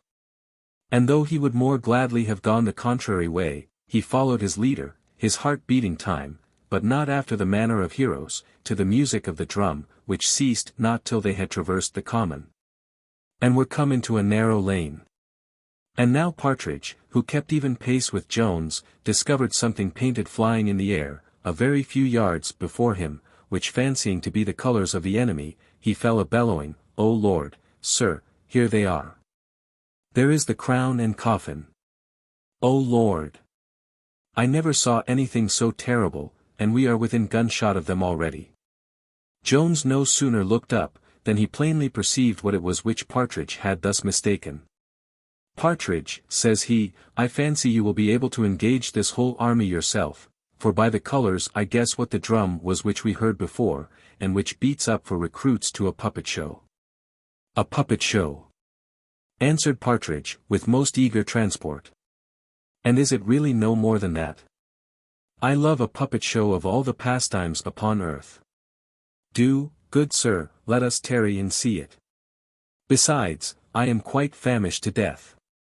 For it is now almost dark, and I have not eat a morsel since 3 o'clock in the morning." They now arrived at an inn, or indeed an ale-house, where Jones was prevailed upon to stop, the rather as he had no longer any assurance of being in the road he desired. They walked both directly into the kitchen, where Jones began to inquire if no ladies had passed that way in the morning, and Partridge as eagerly examined into the state of their provisions, and indeed his inquiry met with the better success. For Jones could not hear news of Sophia, but Partridge, to his great satisfaction, found good reason to expect very shortly the agreeable sight of an excellent smoking dish of eggs and bacon. In strong and healthy constitutions love hath a very different effect from what it causes in the puny part of the species. In the latter it generally destroys all that appetite which tends towards the conservation of the individual. But in the former, though it often induces forgetfulness, and a neglect of food, as well as of everything else, yet place a good piece of well-powdered buttock before a hungry lover, and he seldom fails very handsomely to play his part. Thus it happened in the present case, for though Jones perhaps wanted a prompter, and might have travelled much farther, had he been alone, with an empty stomach. Yet no sooner did he sit down to the bacon and eggs, than he fell to as heartily and voraciously as Partridge himself. Before our travellers had finished their dinner, night came on, and as the moon was now past the full, it was extremely dark. Partridge therefore prevailed on Jones to stay and see the puppet show, which was just going to begin, and to which they were very eagerly invited by the master of the said show, who declared that his figures were the finest which the world had ever produced, and that they had given great satisfaction to all the quality in every town in England. The puppet show was performed with great regularity and decency. It was called the fine and serious part of the provoked husband, and it was indeed a very grave and solemn entertainment, without any low wit or humour, or jests. Or, to do it no more than justice, without anything which could provoke a laugh. The audience were all highly pleased. A grave matron told the master she would bring her 2 daughters the next night, as he did not show any stuff. And an attorney's clerk and an exciseman both declared, that the characters of Lord and Lady Townley were well preserved, and highly in nature. Partridge likewise concurred with this opinion. The master was so highly elated with these encomiums, that he could not refrain from adding some more of his own. He said, the present age was not improved in anything so much as in their puppet shows. Which, by throwing out Punch and his wife Joan, and such idle trumpery, were at last brought to be a rational entertainment. I remember, said he, when I first took to the business, there was a great deal of low stuff that did very well to make folks laugh, but was never calculated to improve the morals of young people, which certainly ought to be principally aimed at in every puppet show, for why may not good and instructive lessons be conveyed this way, as well as any other? My figures are as big as the life, and they represent the life in every particular, and I question not but people rise from my little drama as much improved as they do from the great. I would by no means degrade the ingenuity of your profession, answered Jones, but I should have been glad to have seen my old acquaintance Master Punch, for all that. And so far from improving, I think, by leaving out him and his merry wife Joan, you have spoiled your puppet show. The dancer of wires conceived an immediate and high contempt for Jones, from these words. And with much disdain in his countenance, he replied, very probably, sir, that may be your opinion, but I have the satisfaction to know the best judges differ from you, and it is impossible to please every taste. I confess, indeed, some of the quality at Bath, 2 or 3 years ago, wanted mightily to bring Punch again upon the stage. I believe I lost some money for not agreeing to it, but let others do as they will. A little matter shall never bribe me to degrade my own profession, nor will I ever willingly consent to the spoiling the decency and regularity of my stage, by introducing any such low stuff upon it. Right, friend, cries the clerk, you are very right. Always avoid what is low. There are several of my acquaintance in London, who are resolved to drive everything which is low from the stage. Nothing can be more proper, cries the exciseman, pulling his pipe from his mouth. I remember, added he, for I then lived with my lord, I was in the footman's gallery, the night when this play of The Provoked Husband was acted first. There was a great deal of low stuff in it about a country gentleman come up to town to stand for Parliament man, and there they brought a parcel of his servants upon the stage, his coachman I remember particularly. But the gentlemen in our gallery could not bear anything so low, and they damned it. I observe, friend, you have left all that matter out, and you are to be commended for it. Nay, gentlemen, cries Jones, I can never maintain my opinion against so many. Indeed, if the generality of his audience dislike him, the learned gentleman who conducts the show might have done very right in dismissing Punch from his service. The master of the show then began a second harangue, and said much of the great force of example, and how much the inferior part of mankind would be deterred from vice, by observing how odious it was in their superiors. When he was unluckily interrupted by an incident, which, though perhaps we might have omitted it at another time, we cannot help relating at present, but not in this chapter. Chapter 6. From which it may be inferred that the best things are liable to be misunderstood and misinterpreted. A violent uproar now arose in the entry, where my landlady was well cuffing her maid both with her fist and tongue. She had indeed missed the wench from her employment, and, after a little search, had found her on the puppet show stage in company with the merry Andrew, and in a situation not very proper to be described. Though Grace, for that was her name, had forfeited all title to modesty, yet had she not impudence enough to deny a fact in which she was actually surprised, she, therefore, took another turn, and attempted to mitigate the offence. Why do you beat me in this manner, mistress, cries the wench. If you don't like my doings, you may turn me away. If I am A.W.E., for the other had liberally bestowed that appellation on her, my betters are so as well as I. What was the fine lady in the puppet show just now? I suppose she did not lie all night out from her husband for nothing. The landlady now burst into the kitchen, and fell foul on both her husband and the poor puppet mover. Here, "Husband," says she, "you see the consequence of harbouring these people in your house. If one doth draw a little drink the more for them, one is hardly made amends for the litter they make.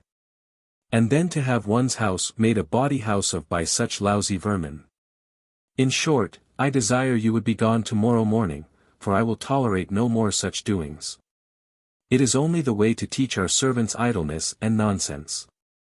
For to be sure nothing better can be learned by such idle shows as these. I remember when puppet shows were made of good scripture stories, as Jephthah's rash vow, and such good things, and when wicked people were carried away by the devil. There was some sense in those matters, but as the parson told us last Sunday, nobody believes in the devil nowadays, and here you bring about a parcel of puppets dressed up like lords and ladies, only to turn the heads of poor country wenches. And when their heads are once turned topsy-turvy, no wonder everything else is so.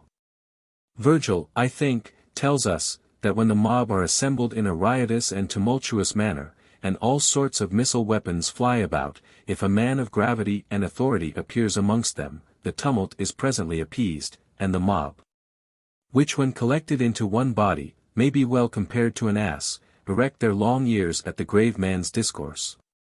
On the contrary, when a set of grave men and philosophers are disputing, when wisdom herself may in a manner be considered as present, and administering arguments to the disputants.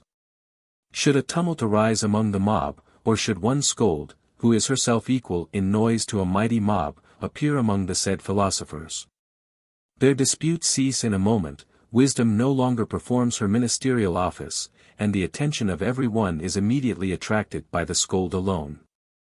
Thus the uproar aforesaid, and the arrival of the landlady, silenced the master of the puppet show, and put a speedy and final end to that grave and solemn harangue, of which we have given the reader a sufficient taste already. Nothing indeed could have happened so very inopportune as this accident. The most wanton malice of fortune could not have contrived such another stratagem to confound the poor fellow, while he was so triumphantly descanting on the good morals inculcated by his exhibitions. His mouth was now as effectually stopped, as that of Quack must be, if, in the midst of a declamation on the great virtues of his pills and powders, the corpse of one of his martyrs should be brought forth, and deposited before the stage, as a testimony of his skill. Instead, therefore, of answering my landlady, the puppet show man ran out to punish his merry Andrew. And now the moon beginning to put forth her silver light, as the poets call it, though she looked at that time more like a piece of copper, Jones called for his reckoning, and ordered Partridge, whom my landlady had just awaked from a profound nap, to prepare for his journey.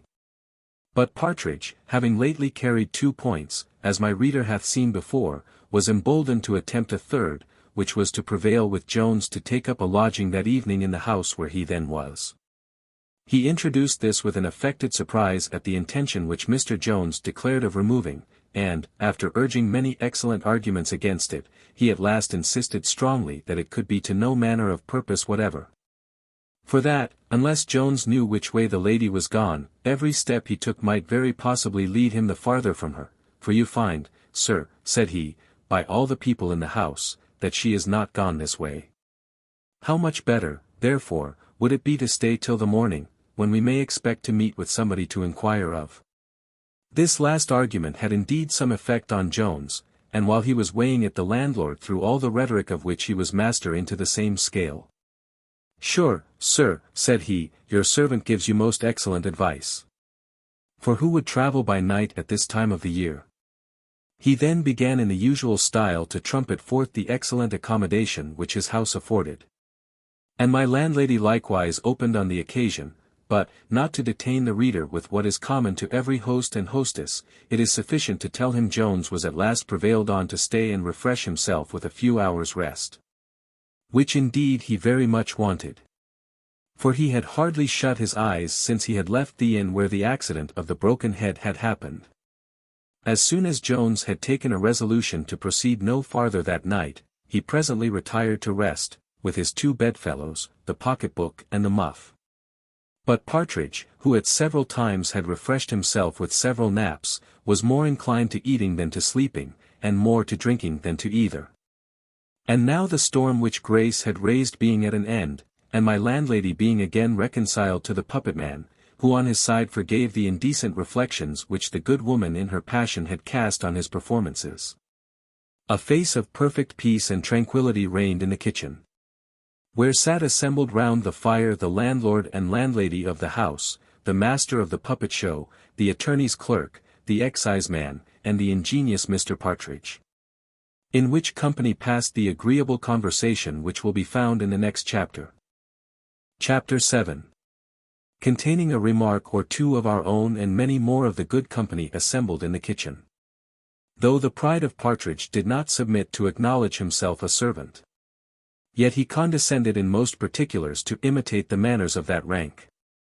One instance of this was, his greatly magnifying the fortune of his companion, as he called Jones, such is a general custom with all servants among strangers, as none of them would willingly be thought the attendant on a beggar, for the higher the situation of the master is, the higher consequently is that of the man in his own opinion.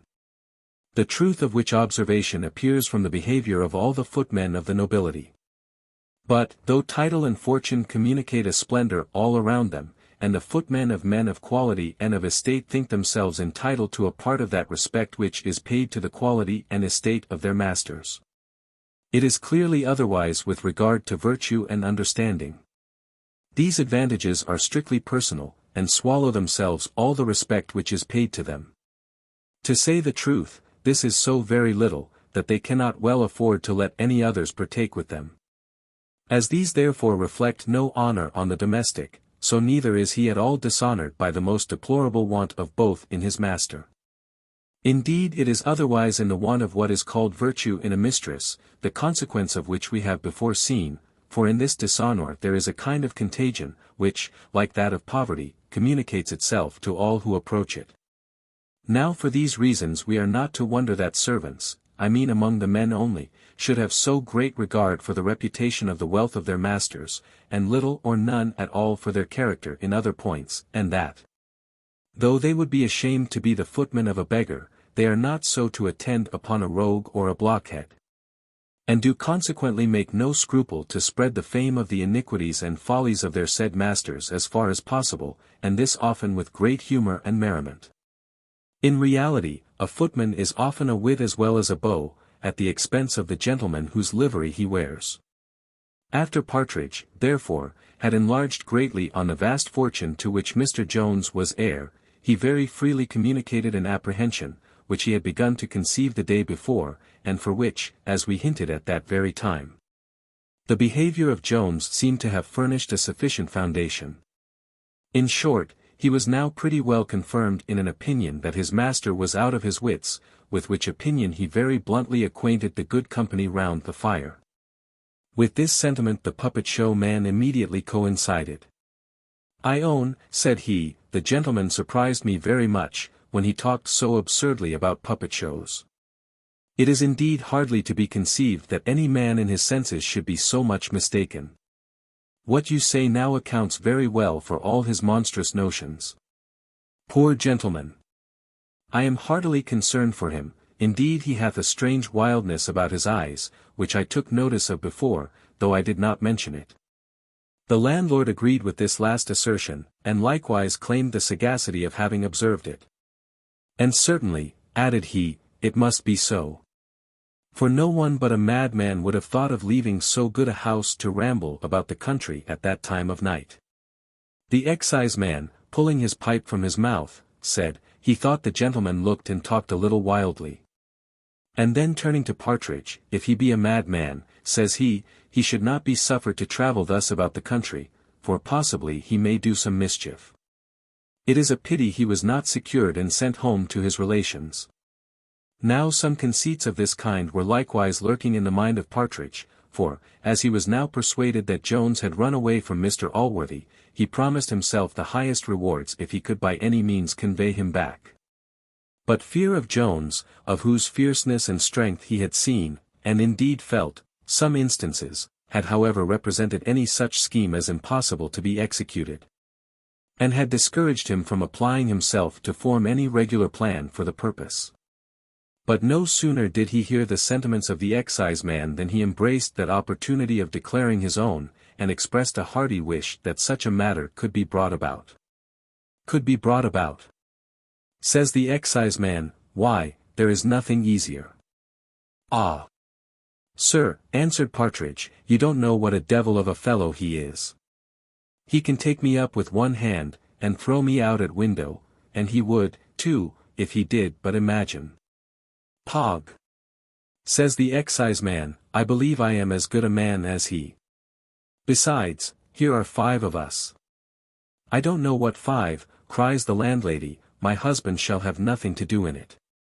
Nor shall any violent hands be laid upon anybody in my house. The young gentleman is as pretty a young gentleman as ever I saw in my life, and I believe he is no more mad than any of us. What do you tell of his having a wild look with his eyes?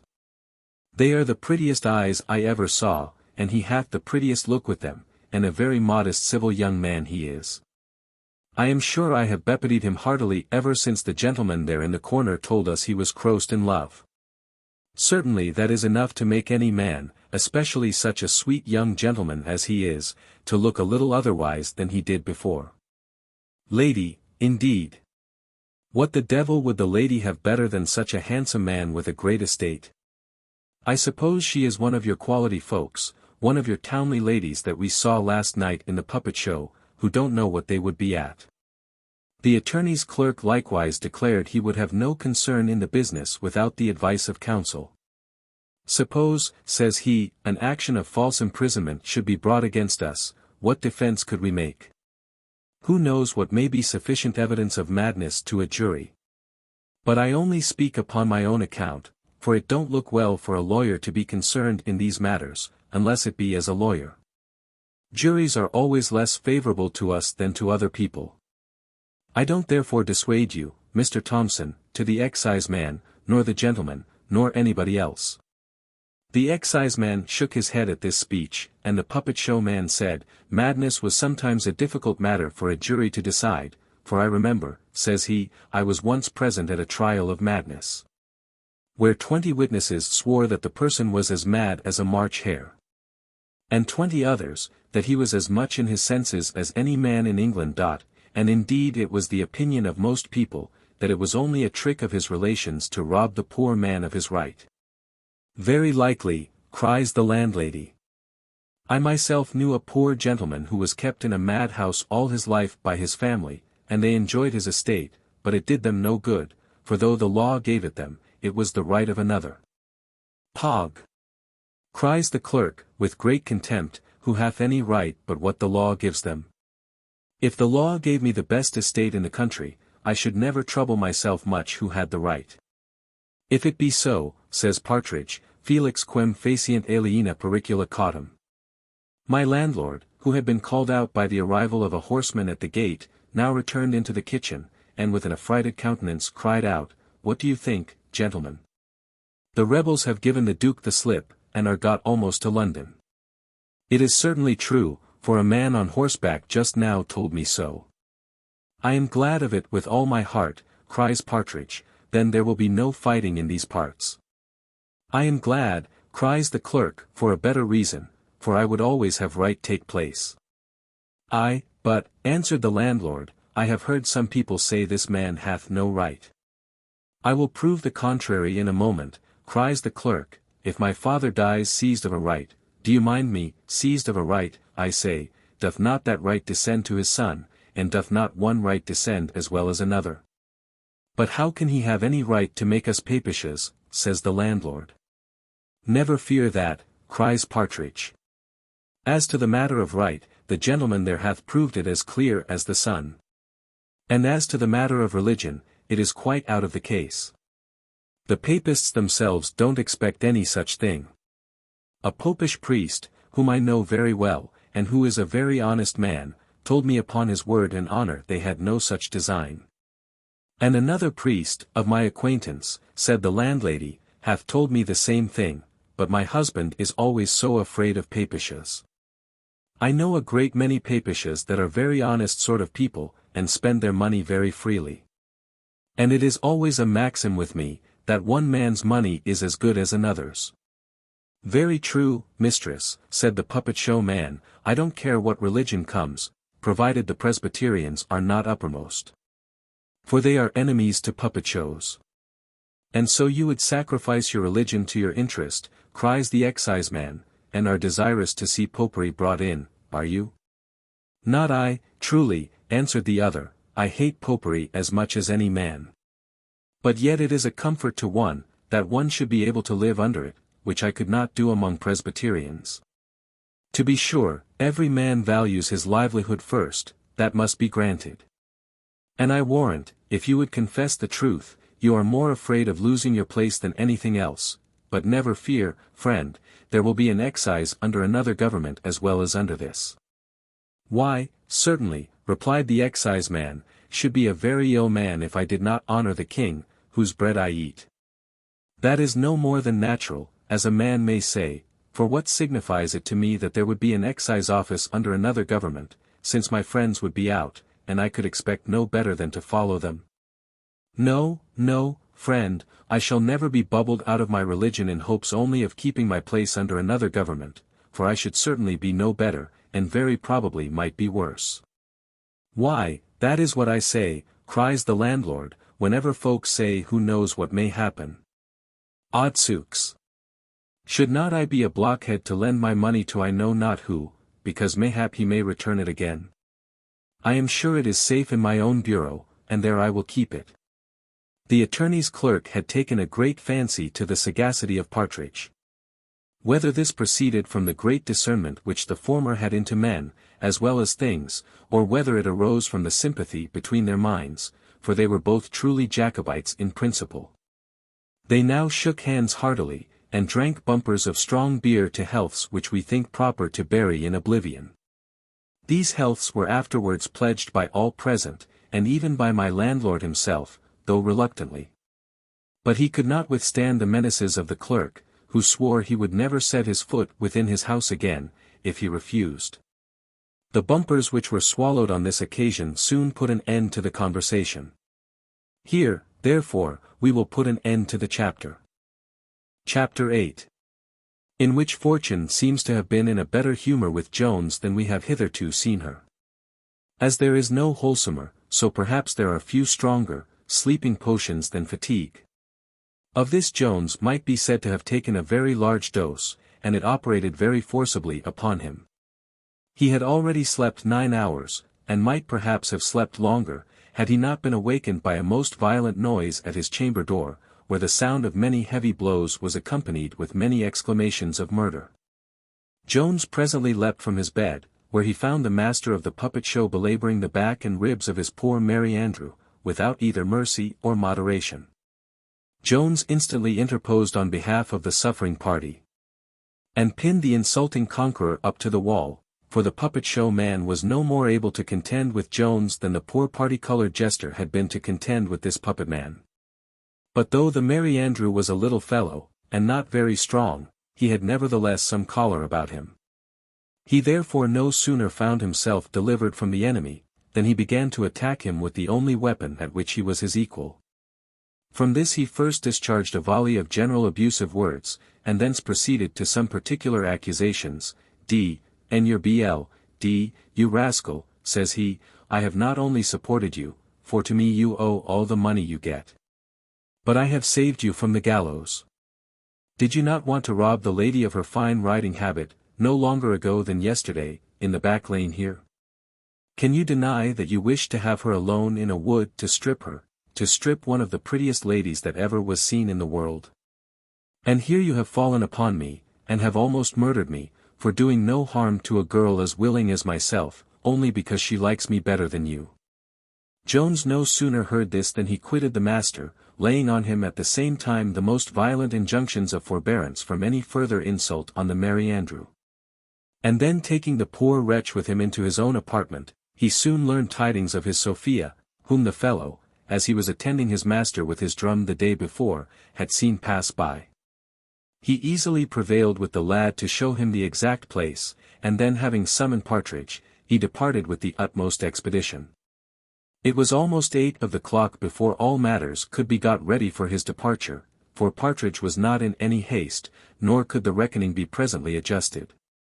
And when both these were settled and over, Jones would not quit the place before he had perfectly reconciled all differences between the master and the man. When this was happily accomplished, he set forwards, and was by the trusty Merry Andrew conducted to the spot by which Sophia had passed. And then having handsomely rewarded his conductor, he again pushed on with the utmost eagerness, being highly delighted with the extraordinary manner in which he received his intelligence. Of this Partridge was no sooner acquainted, than he, with great earnestness, began to prophesy, and assured Jones that he would certainly have good success in the end, for, he said, two such accidents could never have happened to direct him after his mistress, if Providence had not designed to bring them together at last. And this was the first time that Jones lent any attention to the superstitious doctrines of his companion. They had not gone above 2 miles when a violent storm of rain overtook them. And, as they happened to be at the same time in sight of an ale-house, Partridge, with much earnest entreaty, prevailed with Jones to enter, and weather the storm. Hunger is an enemy, if indeed it may be called one, which partakes more of the English than of the French disposition, for, though you subdue this never so often, it will always rally again in time. And so it did with Partridge, who was no sooner arrived within the kitchen, than he began to ask the same questions which he had asked the night before. The consequence of this was an excellent cold chine being produced upon the table, upon which not only Partridge, but Jones himself, made a very hearty breakfast, though the latter began to grow again uneasy, as the people of the house could give him no fresh information concerning Sophia. Their meal being over, Jones was again preparing to sally, notwithstanding the violence of the storm still continued, but Partridge begged heartily for another mug. And at last casting his eyes on a lad at the fire, who had entered into the kitchen, and who at that instant was looking as earnestly at him, he turned suddenly to Jones, and cried, "Master, give me your hand. A single mug shan't serve the turn this bout. Why, here's more news of Madam Sophia come to town. The boy there standing by the fire is the very lad that rode before her. I can swear to my own plaister on his face." "Heavens bless you, sir," cries the boy, "it is your own plaister sure enough. I shall have always reason to remember your goodness, for it hath almost cured me." At these words Jones started from his chair, and, bidding the boy follow him immediately, departed from the kitchen into a private apartment. For, so delicate was he with regard to Sophia, that he never willingly mentioned her name in the presence of many people. And, though he had, as it were, from the overflowings of his heart, given Sophia as a toast among the officers, where he thought it was impossible she should be known, yet, even there, the reader may remember how difficultly he was prevailed upon to mention her surname. Hard therefore was it, and perhaps, in the opinion of many sagacious readers, very absurd and monstrous, that he should principally owe his present misfortune to the supposed want of that delicacy with which he so abounded. For, in reality, Sophia was much more offended at the freedoms which she thought, and not without good reason, he had taken with her name and character, than at any freedoms, in which, under his present circumstances, he had indulged himself with the person of another woman. And to say truth, I believe honor could never have prevailed on her to leave Upton without her seeing Jones, had it not been for those 2 strong instances of a levity in his behavior, so void of respect, and indeed so highly inconsistent with any degree of love and tenderness in great and delicate minds. But so matters fell out, and so I must relate them, and if any reader is shocked at their appearing unnatural, I cannot help it. I must remind such persons that I am not writing a system, but a history, and I am not obliged to reconcile every matter to the received notions concerning truth and nature. But if this was never so easy to do, perhaps it might be more prudent in me to avoid it. For instance, as the fact at present before us now stands, without any comment of mine upon it, though it may at first sight offend some readers, yet, upon more mature consideration, it must please all. For wise and good men may consider what happened to Jones at Upton as a just punishment for his wickedness with regard to women, of which it was indeed the immediate consequence. And silly and bad persons may comfort themselves in their vices by flattering their own hearts that the characters of men are rather owing to accident than to virtue. Now, perhaps the reflections which we should be here inclined to draw would alike contradict both these conclusions, and would show that these incidents contribute only to confirm the great, useful, and uncommon doctrine, which it is the purpose of this whole work to inculcate, and which we must not fill up our pages by frequently repeating, as an ordinary parson fills his sermon by repeating his text at the end of every paragraph. We are contented that it must appear, however unhappily Sophia had erred in her opinion of Jones, she had sufficient reason for her opinion, since, I believe, every other young lady would, in her situation, have erred in the same manner. Nay, had she followed her lover at this very time, and had entered this very alehouse the moment he was departed from it, she would have found the landlord as well acquainted with her name and person as the wench at Upton had appeared to be. For while Jones was examining his boy in whispers in an inner room, Partridge, who had no such delicacy in his disposition, was in the kitchen very openly catechizing the other guide who had attended Mrs. Fitzpatrick. By which means the landlord, whose ears were open on all such occasions, became perfectly well acquainted with the tumble of Sophia from her horse, and with the mistake concerning Jenny Cameron, with the many consequences of the punch, and, in short, with almost everything which had happened at the inn whence we dispatched our ladies in a coach and six when we last took our leaves of them. Chapter 9. Containing little more than a few odd observations. Jones had been absent a full half-hour, when he returned into the kitchen in a hurry, desiring the landlord to let him know that instant what was to pay. And now the concern which Partridge felt at being obliged to quit the warm chimney-corner, and a cup of excellent liquor, was somewhat compensated by hearing that he was to proceed no farther on foot, for Jones, by golden arguments, had prevailed with the boy to attend him back to the inn whither he had before conducted Sophia. But to this however the lad consented, upon condition that the other guide would wait for him at the alehouse.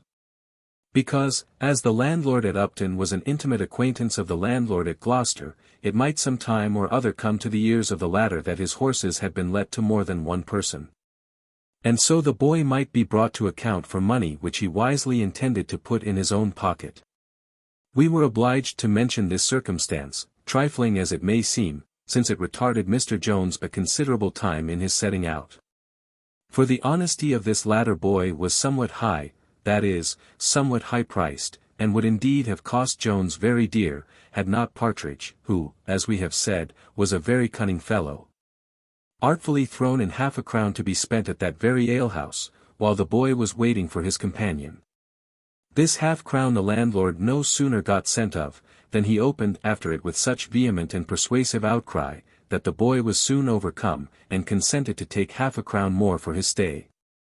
Here we cannot help observing, that as there is so much of policy in the lowest life, great men often overvalue themselves on those refinements in imposture, in which they are frequently excelled by some of the lowest of the human species. The horses being now produced, Jones directly leapt into the side saddle, on which his dear Sophia had rid. The lad, indeed, very civilly offered him the use of his, but he chose the side saddle, probably because it was softer. Partridge, however, though full as effeminate as Jones, could not bear the thoughts of degrading his manhood. He therefore accepted the boy's offer, and now, Jones being mounted on the side saddle of his Sophia, the boy on that of Mrs. Honour, and Partridge bestriding the third horse, they set forwards on their journey. And within 4 hours arrived at the inn where the reader hath already spent so much time. Partridge was in very high spirits during the whole way, and often mentioned to Jones the many good omens of his future success which had lately befriended him, and which the reader, without being the least superstitious, must allow to have been particularly fortunate. Partridge was moreover better pleased with the present pursuit of his companion than he had been with his pursuit of glory. And from these very omens, which assured the pedagogue of success, he likewise first acquired a clear idea of the amour between Jones and Sophia, to which he had before given very little attention, as he had originally taken a wrong scent concerning the reasons of Jones's departure. And as to what happened at Upton, he was too much frightened just before and after his leaving that place to draw any other conclusions from thence than that poor Jones was a downright madman, a conceit which was not at all disagreeable to the opinion he before had of his extraordinary wildness, of which, he thought, his behaviour on their quitting Gloucester so well justified all the accounts he had formerly received. He was now, however, pretty well satisfied with his present expedition, and henceforth began to conceive much worthier sentiments of his friend's understanding. The clock had just struck 3 when they arrived, and Jones immediately bespoke post horses, but unluckily there was not a horse to be procured in the whole place. Which the reader will not wonder at when he considers the hurry in which the whole nation, and especially this part of it, was at this time engaged, when expresses were passing and repassing every hour of the day and night. Jones endeavoured all he could to prevail with his former guide to escort him to Coventry, but he was inexorable. While he was arguing with the boy in the inn-yard, a person came up to him, and saluting him by his name, inquired how all the good family did in Somersetshire. And now Jones, casting his eyes upon this person, presently discovered him to be Mr. Dowling, the lawyer, with whom he had dined at Gloucester, and with much courtesy returned the salutation. Dowling very earnestly pressed Mr. Jones to go no further that night, and backed his solicitations with many unanswerable arguments, such as, that it was almost dark, that the roads were very dirty, and that he would be able to travel much better by daylight, with many others equally good. Some of which Jones had probably suggested to himself before. But as they were then ineffectual, so they were still, and he continued resolute in his design, even though he should be obliged to set out on foot. When the good attorney found he could not prevail on Jones to stay, he as strenuously applied himself to persuade the guide to accompany him. He urged many motives to induce him to undertake this short journey, and at last concluded with saying, "Do you think the gentleman won't very well reward you for your trouble? 2 to 1 are odds at every other thing as well as at football. But the advantage which this united force hath in persuasion or entreaty must have been visible to a curious observer. For he must have often seen, that when a father, a master, a wife, or any other person in authority, have stoutly adhered to a denial against all the reasons which a single man could produce, they have afterwards yielded to the repetition of the same sentiments by a second or third person, who hath undertaken the cause, without attempting to advance anything new in its behalf. And hence, perhaps, proceeds the phrase of seconding an argument or a motion, and the great consequence this is of in all assemblies of public debate. Hence, likewise, probably it is, that in our courts of law we often hear a learned gentleman, generally a serjeant, repeating for an hour together what another learned gentleman, who spoke just before him, had been saying. Instead of accounting for this, we shall proceed in our usual manner to exemplify it in the conduct of the lad above mentioned, who submitted to the persuasions of Mr. Dowling, and promised once more to admit Jones into his side saddle, but insisted on first giving the poor creatures a good bait, saying, they had travelled a great way, and been rid very hard. Indeed this caution of the boy was needless. For Jones, notwithstanding his hurry and impatience, would have ordered this of himself. For he by no means agreed with the opinion of those who consider animals as mere machines, and when they bury their spurs in the belly of their horse, imagine the spur and the horse to have an equal capacity of feeling pain, while the beasts were eating their corn, or rather were supposed to eat it, for, as the boy was taking care of himself in the kitchen, the ostler took great care that his corn should not be consumed in the stable. Mr. Jones, at the earnest desire of Mr. Dowling, accompanied that gentleman into his room, where they sat down together over a bottle of wine. Chapter 10. In which Mr. Jones and Mr. Dowling drink a bottle together.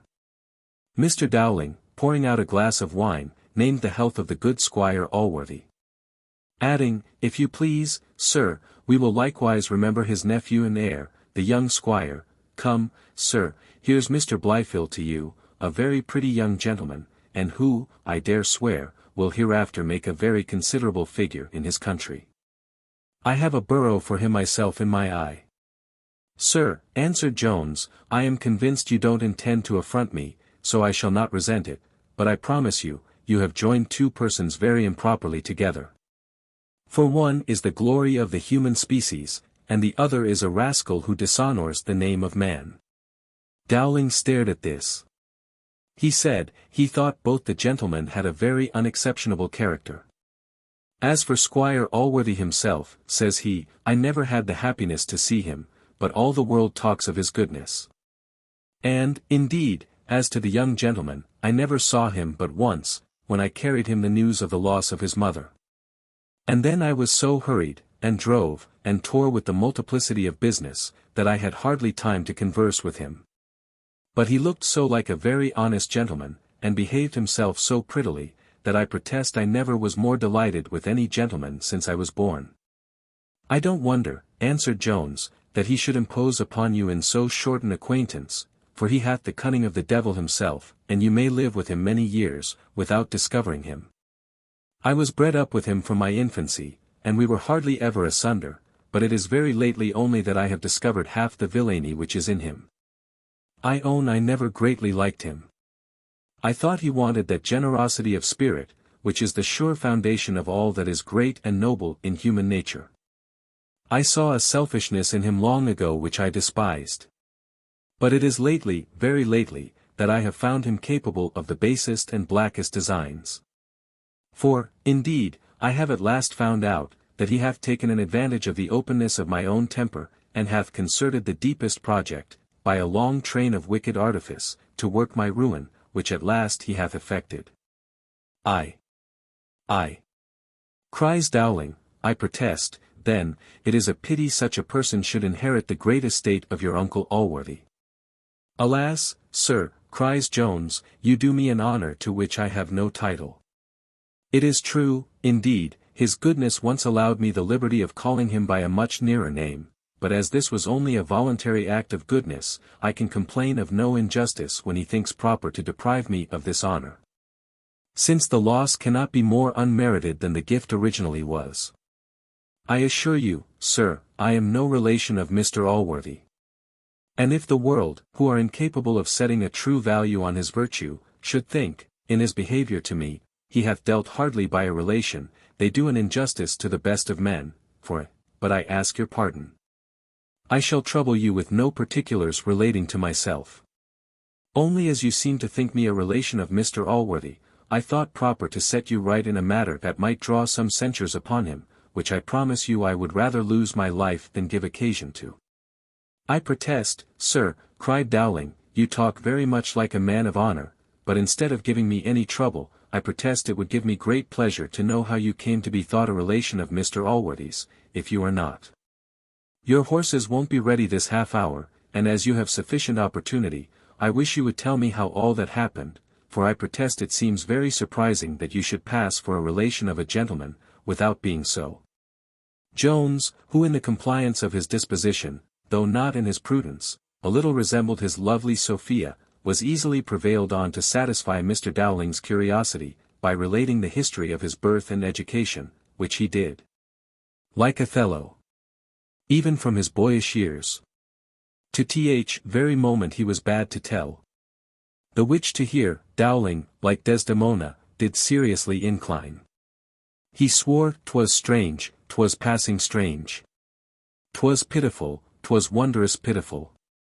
Mr. Dowling was indeed very greatly affected with this relation, for he had not divested himself of humanity by being an attorney. Indeed, nothing is more unjust than to carry our prejudices against a profession into private life, and to borrow our idea of a man from our opinion of his calling. Habit, it is true, lessens the horror of those actions which the profession makes necessary, and consequently habitual, but in all other instances, nature works in men of all professions alike. Nay, perhaps, even more strongly with those who give her, as it were, a holiday, when they are following their ordinary business. A butcher, I make no doubt, would feel compunction at the slaughter of a fine horse. And though a surgeon can feel no pain in cutting off a limb, I have known him compassionate a man in a fit of the gout. The common hangman, who hath stretched the necks of hundreds, is known to have trembled at his first operation on a head, and the very professors of human bloodshedding, who, in their trade of war, butcher thousands. Not only of their fellow professors, but often of women and children, without remorse. Even these, I say, in times of peace, when drums and trumpets are laid aside, often lay aside all their ferocity, and become very gentle members of civil society. In the same manner an attorney may feel all the miseries and distresses of his fellow creatures, provided he happens not to be concerned against them. Jones, as the reader knows, was yet unacquainted with the very black colours in which he had been represented to Mr. Allworthy, and as to other matters, he did not shew them in the most disadvantageous light. For though he was unwilling to cast any blame on his former friend and patron, yet he was not very desirous of heaping too much upon himself. Dowling therefore observed, and not without reason, that very ill offices must have been done him by somebody, for certainly, cries he, the squire would never have disinherited you only for a few faults, which any young gentleman might have committed. Indeed, I cannot properly say disinherited, for to be sure by law you cannot claim as heir. That's certain, that nobody need go to council for. Yet when a gentleman had in a manner adopted you thus as his own son, you might reasonably have expected some very considerable part, if not the whole. Nay, if you had expected the whole, I should not have blamed you, for certainly all men are for getting as much as they can, and they are not to be blamed on that account. Indeed you wrong me, said Jones. I should have been contented with very little. I never had any view upon Mr. Allworthy's fortune, nay, I believe I may truly say, I never once considered what he could or might give me. This I solemnly declare, if he had done a prejudice to his nephew in my favour, I would have undone it again. I had rather enjoy my own mind than the fortune of another man. What is the poor pride arising from a magnificent house, a numerous equipage, a splendid table, and from all the other advantages or appearances of fortune, compared to the warm, solid content, the swelling satisfaction, the thrilling transports, and the exulting triumphs, which a good mind enjoys, in the contemplation of a generous, virtuous, noble, benevolent action? I envy not Blifil in the prospect of his wealth, nor shall I envy him in the possession of it. I would not think myself a rascal half an hour, to exchange situations. I believe, indeed, Mr. Blifil suspected me of the views you mention. And I suppose these suspicions, as they arose from the baseness of his own heart, so they occasioned his baseness to me. But, I thank heaven, I know, I feel my innocence, my friend, and I would not part with that feeling for the world. For as long as I know I have never done, nor even designed, an injury to any being whatever. Pone me pigris ubi nulla campis. Arbor estiva recreatur ora. Quat latus mundi nebulae, mollusc. Jupiter urgit. Pone sub cura nimium propinci. Solis in terra dominibus negata. Dulce ridentem lalagin amabo. Dulce locentum. 17. He then filled a bumper of wine, and drunk it off to the health of his dear Lalage. And, filling Dowling's glass likewise up to the brim, insisted on his pledging him. Why, then, here's Miss Lalage's health with all my heart, cries Dowling. I have heard her toasted often, I protest, though I never saw her. But they say she's extremely handsome. Though the Latin was not the only part of this speech which Dowling did not perfectly understand, yet there was somewhat in it that made a very strong impression upon him. And though he endeavoured by winking, nodding, sneering, and grinning, to hide the impression from Jones, for we are as often ashamed of thinking right as of thinking wrong, it is certain he secretly approved as much of his sentiments as he understood, and really felt a very strong impulse of compassion for him. But we may possibly take some other opportunity of commenting upon this, especially if we should happen to meet Mr. Dowling any more in the course of our history. At present we are obliged to take our leave of that gentleman a little abruptly, in imitation of Mr. Jones, who was no sooner informed, by Partridge, that his horses were ready, than he deposited his reckoning, wished his companion a good night, mounted, and set forward towards Coventry, though the night was dark, and it just then began to rain very hard. Chapter 11. The disasters which befell Jones on his departure for Coventry, with the sage remarks of Partridge. No road can be plainer than that from the place where they now were to Coventry. And though neither Jones, nor Partridge, nor the guide, had ever travelled it before, it would have been almost impossible to have missed their way, had it not been for the two reasons mentioned in the conclusion of the last chapter. These two circumstances, however, happening both unfortunately to intervene, our travellers deviated into a much less frequented track. And after riding full 6 miles, instead of arriving at the stately spires of Coventry, they found themselves still in a very dirty lane, where they saw no symptoms of approaching the suburbs of a large city. Jones now declared that they must certainly have lost their way, but this the guide insisted upon was impossible. A word which, in common conversation, is often used to signify not only improbable, but often what is really very likely, and, sometimes, what hath certainly happened. An hyperbolical violence like that which is so frequently offered to the words infinite and eternal, by the former of which it is usual to express a distance of half a yard, and by the latter, a duration of 5 minutes. And thus it is as usual to assert the impossibility of losing what is already actually lost. This was, in fact, the case at present. For, notwithstanding all the confident assertions of the lad to the contrary, it is certain they were no more in the right road to Coventry, than the fraudulent, griping, cruel, canting miser is in the right road to heaven. It is not, perhaps, easy for a reader, who hath never been in those circumstances, to imagine the horror with which darkness, rain, and wind, fill persons who have lost their way in the night. And who, consequently, have not the pleasant prospect of warm fires, dry clothes, and other refreshments, to support their minds in struggling with the inclemencies of the weather. A very imperfect idea of this horror will, however, serve sufficiently to account for the conceits which now filled the head of Partridge, and which we shall presently be obliged to open. Jones grew more and more positive that they were out of their road, and the boy himself at last acknowledged he believed they were not in the right road to Coventry. Though he affirmed, at the same time, it was impossible they should have missed the way. But Partridge was of a different opinion. He said, when they first set out he imagined some mischief or other would happen. "Did not you observe, sir," said he to Jones, "that old woman who stood at the door just as you was taking horse?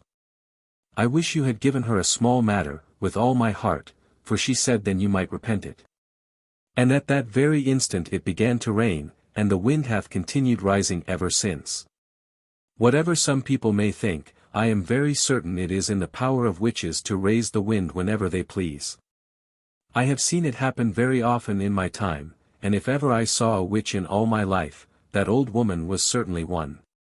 I thought so to myself at that very time, and if I had had any halfpence in my pocket, I would have given her some.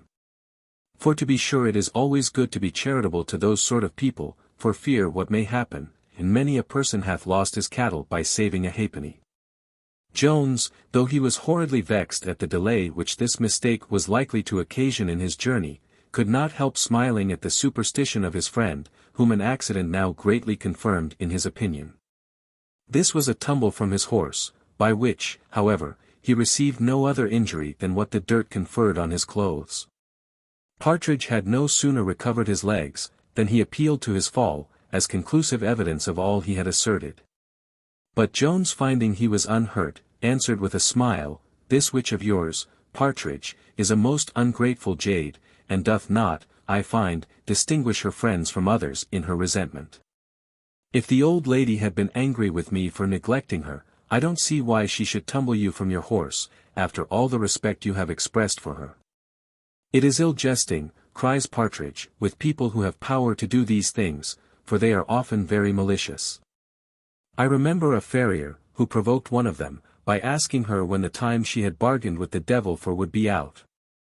And within 3 months from that very day one of his best cows was drowned. Nor was she satisfied with that. For a little time afterwards he lost a barrel of best drink, for the old witch pulled out the spigot, and let it run all over the cellar, the very first evening he had tapped it to make merry with some of his neighbors. In short, nothing ever thrived with him afterwards, for she worried the poor man so, that he took to drinking, and in a year or 2 his stock was seized, and he and his family are now come to the parish." The guide, and perhaps his horse too, were both so attentive to this discourse, that, either through want of care, or by the malice of the witch, they were now both sprawling in the dirt. Partridge entirely imputed this fall, as he had done his own, to the same cause. He told Mr. Jones, it would certainly be his turn next, and earnestly entreated him to return back, and find out the old woman, and pacify her. "We shall very soon," added he, "reach the inn, for though we have seemed to go forward, I am very certain we are in the identical place in which we were an hour ago, and I dare swear, if it was daylight, we might now see the inn we set out from." Instead of returning any answer to this sage advice, Jones was entirely attentive to what had happened to the boy, who received no other hurt than what had before befallen Partridge, and which his clothes very easily bore, as they had been for many years inured to the like. He soon regained his side-saddle, and by the hearty curses and blows which he bestowed on his horse, quickly satisfied Mr. Jones that no harm was done. Chapter 12 relates that Mr. Jones continued his journey, contrary to the advice of Partridge, with what happened on that occasion. They now discovered a light at some distance, to the great pleasure of Jones, and to the no small terror of Partridge, who firmly believed himself to be bewitched, and that this light was a jack-with-a-lantern, or somewhat more mischievous.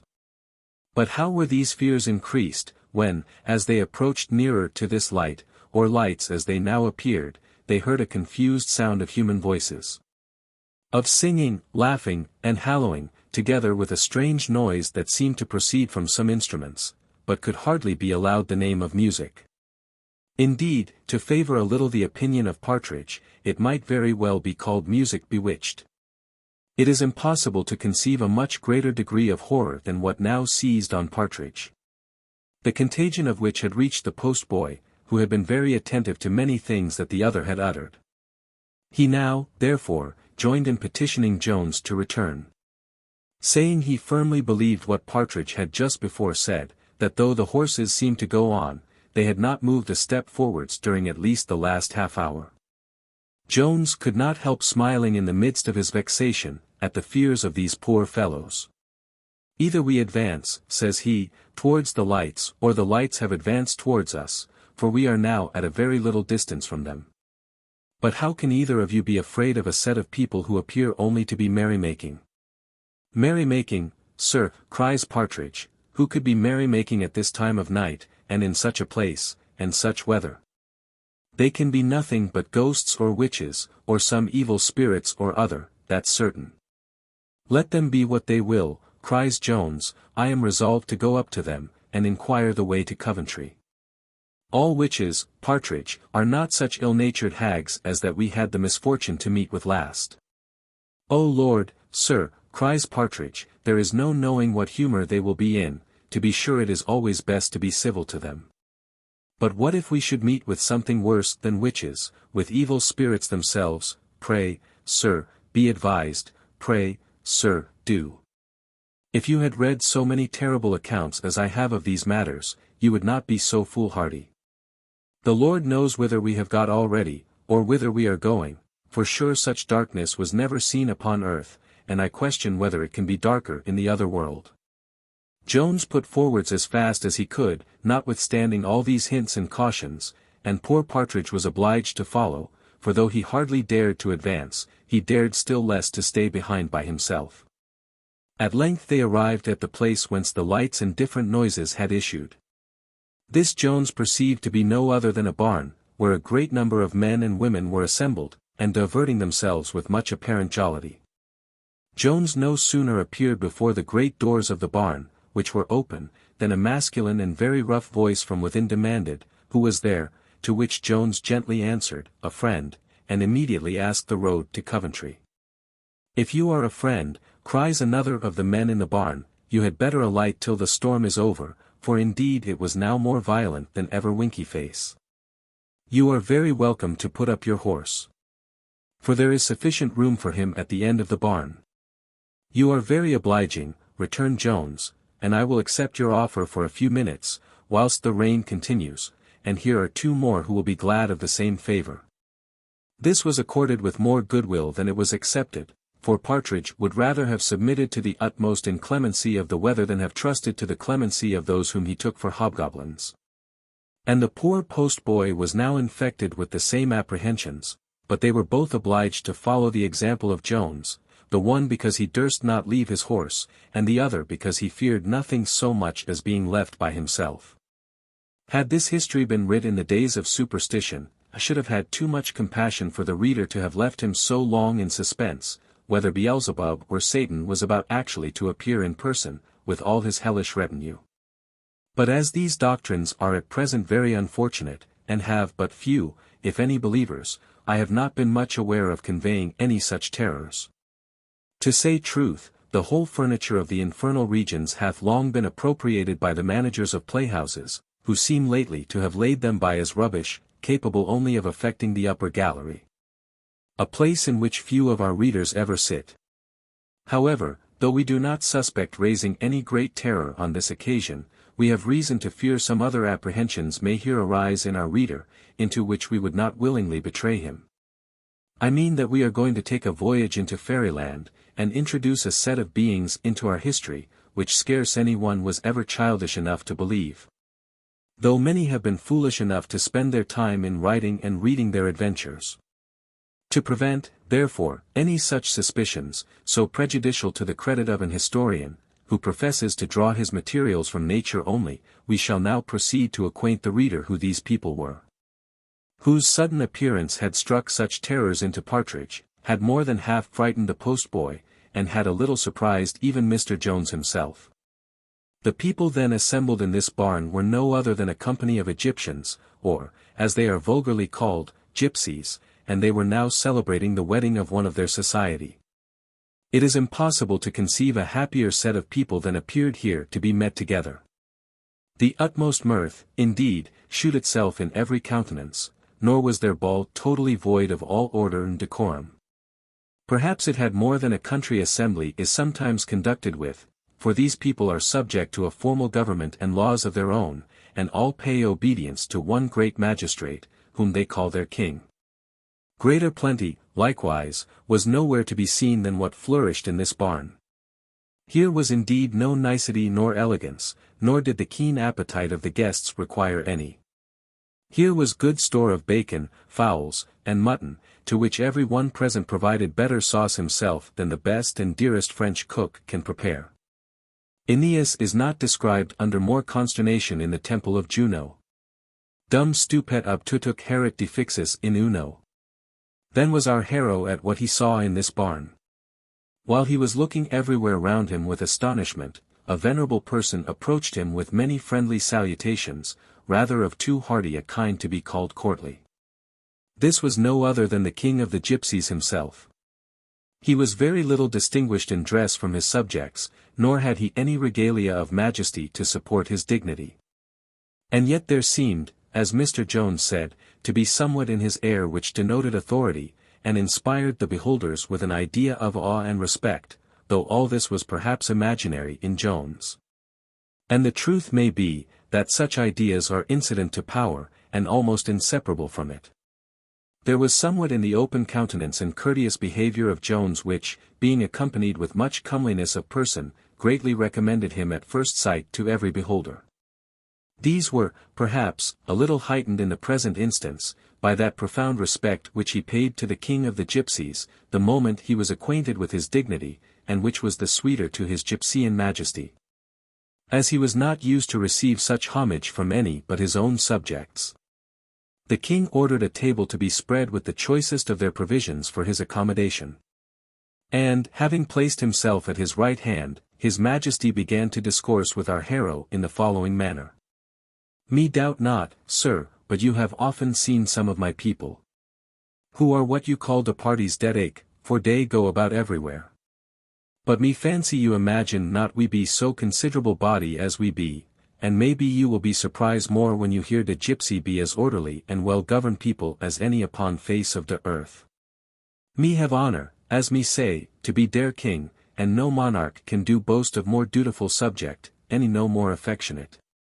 How far me deserve der goodwill, me no say, but dis me can say, dat me never design anything but to do dem good. Me sol no do boast of dat neither, for what can me do otherwise dan consider of de good of dose poor people who go about all day to give me always de best of what they get. They love and honor me therefore, because me do love and take care of dem. Dat is all, me know no oder reason. About a 2 sand or 2 sand year ago, me cannot tell to a year or two, as can neither write nor read, there was a great what you call, evolution among de gypsy, for dear was de Lord Gypsy in those days. And dis Lord did quarrel vid one another about de place, but the king of the gypsy did demolish them all, and made all his subject equal vid each odor, and since that time they have agree very well. For they no think of being king, and maybe it be better for them as they be, for me assure you it be ver troublesome ting to be king, and always to do justice. Me have often wished to be the private gypsy when me have been forced to punish my dear friend and relation, for though we never put to death, our punishments be ver severe. They make the gypsy ashamed of themselves, and that be ver terrible punishment. Me have scarce ever known the gypsy so punished do harm any more. The king then proceeded to express some wonder that there was no such punishment as shame in other governments. Upon which Jones assured him to the contrary. For that there were many crimes for which shame was inflicted by the English laws, and that it was indeed one consequence of all punishment. That be ver strange, said the king. For me know and hears good deal of your people, though me no live among them, and me have often heard that sham is the consequence and the cause too of many of your rewards. Are your rewards and punishments then the same thing? While his majesty was thus discoursing with Jones, a sudden uproar arose in the barn, and as it seems upon this occasion, the courtesy of these people had by degrees removed all the apprehensions of Partridge. And he was prevailed upon not only to stuff himself with their food, but to taste some of their liquors, which by degrees entirely expelled all fear from his composition, and in its stead introduced much more agreeable sensations. A young female gypsy, more remarkable for her wit than her beauty, had decoyed the honest fellow aside, pretending to tell his fortune. Now, when they were alone together in a remote part of the barn, whether it proceeded from the strong liquor, which is never so apt to inflame inordinate desire as after moderate fatigue, or whether the fair gypsy herself threw aside the delicacy and decency of her sex, and tempted the youth Partridge with express solicitations. But they were discovered in a very improper manner by the husband of the gypsy, who, from jealousy it seems, had kept a watchful eye over his wife, and had dogged her to the place, where he found her in the arms of her gallant. To the great confusion of Jones, Partridge was now hurried before the king, who heard the accusation, and likewise the culprit's defence, which was indeed very trifling. For the poor fellow was confounded by the plain evidence which appeared against him, and had very little to say for himself. His Majesty, then turning towards Jones, said, Sir, you have here what they say. What punishment do you think your man deserve? Jones answered, he was sorry for what had happened, and that Partridge should make the husband all the amends in his power. He said, he had very little money about him at that time. And, putting his hand into his pocket, offered the fellow a guinea. To which he immediately answered, he hoped his honour would not think of giving him less than 5. This sum, after some altercation, was reduced to 2. And Jones, having stipulated for the full forgiveness of both Partridge and the wife, was going to pay the money, when his Majesty, restraining his hand, turned to the witness and asked him, at what time he had discovered the criminals. To which he answered, that he had been desired by the husband to watch the motions of his wife from her first speaking to the stranger, and that he had never lost sight of her afterwards till the crime had been committed. The king then asked, if the husband was with him all that time in his lurking place? To which he answered in the affirmative. His Egyptian Majesty then addressed himself to the husband as follows, Me be sorry to see any gypsy that have no more honour than to sell the honour of his wife for money. If you had the love for your wife, you would have prevented this matter, and not endeavour to make her the whore that you might discover her. Me do order that you have no money given you, for you deserve punishment, not reward. Me do order therefore, that you be the infamous gypsy, and do wear pair of horns upon your forehead for 1 month, and that your wife be called the whore, and pointed at all that time, for you be the infamous gypsy, but she be no less the infamous whore. The gypsies immediately proceeded to execute the sentence, and left Jones and Partridge alone with his Majesty.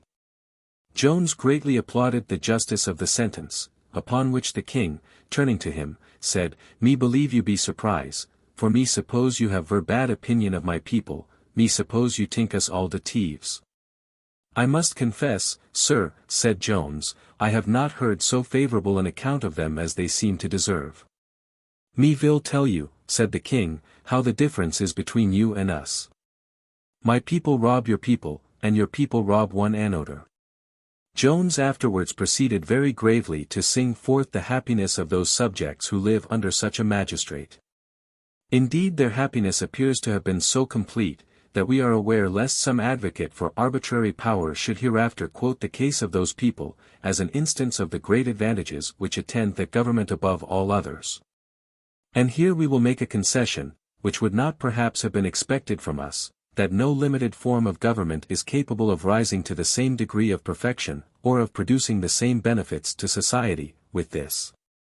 Mankind have never been so happy, as when the greatest part of the then known world was under the dominion of a single master, and this state of their felicity continued during the reigns of 5 successive princes. This was the true era of the Golden Age, and the only Golden Age which ever had any existence, unless in the warm imaginations of the poets, from the expulsion from Eden down to this day. Fixem, replacing, with, greater than, Nerva, Trajan, Adrian, and the 2 Antonini. In reality, I know but of one solid objection to absolute monarchy. The only defect in which excellent constitution seems to be, the difficulty of finding any man adequate to the office of an absolute monarch, for this indispensably requires 3 qualities very difficult, as it appears from history. To be found in princely natures, first, a sufficient quantity of moderation in the prince, to be contented with all the power which is possible for him to have. 2. Ndly, enough of wisdom to know his own happiness. And, 3. Rdly, goodness sufficient to support the happiness of others, when not only compatible with, but instrumental to his own. Now if an absolute monarch, with all these great and rare qualifications, should be allowed capable of conferring the greatest good on society, it must be surely granted, on the contrary, that absolute power, vested in the hands of one who is deficient in them all, is likely to be attended with no less a degree of evil.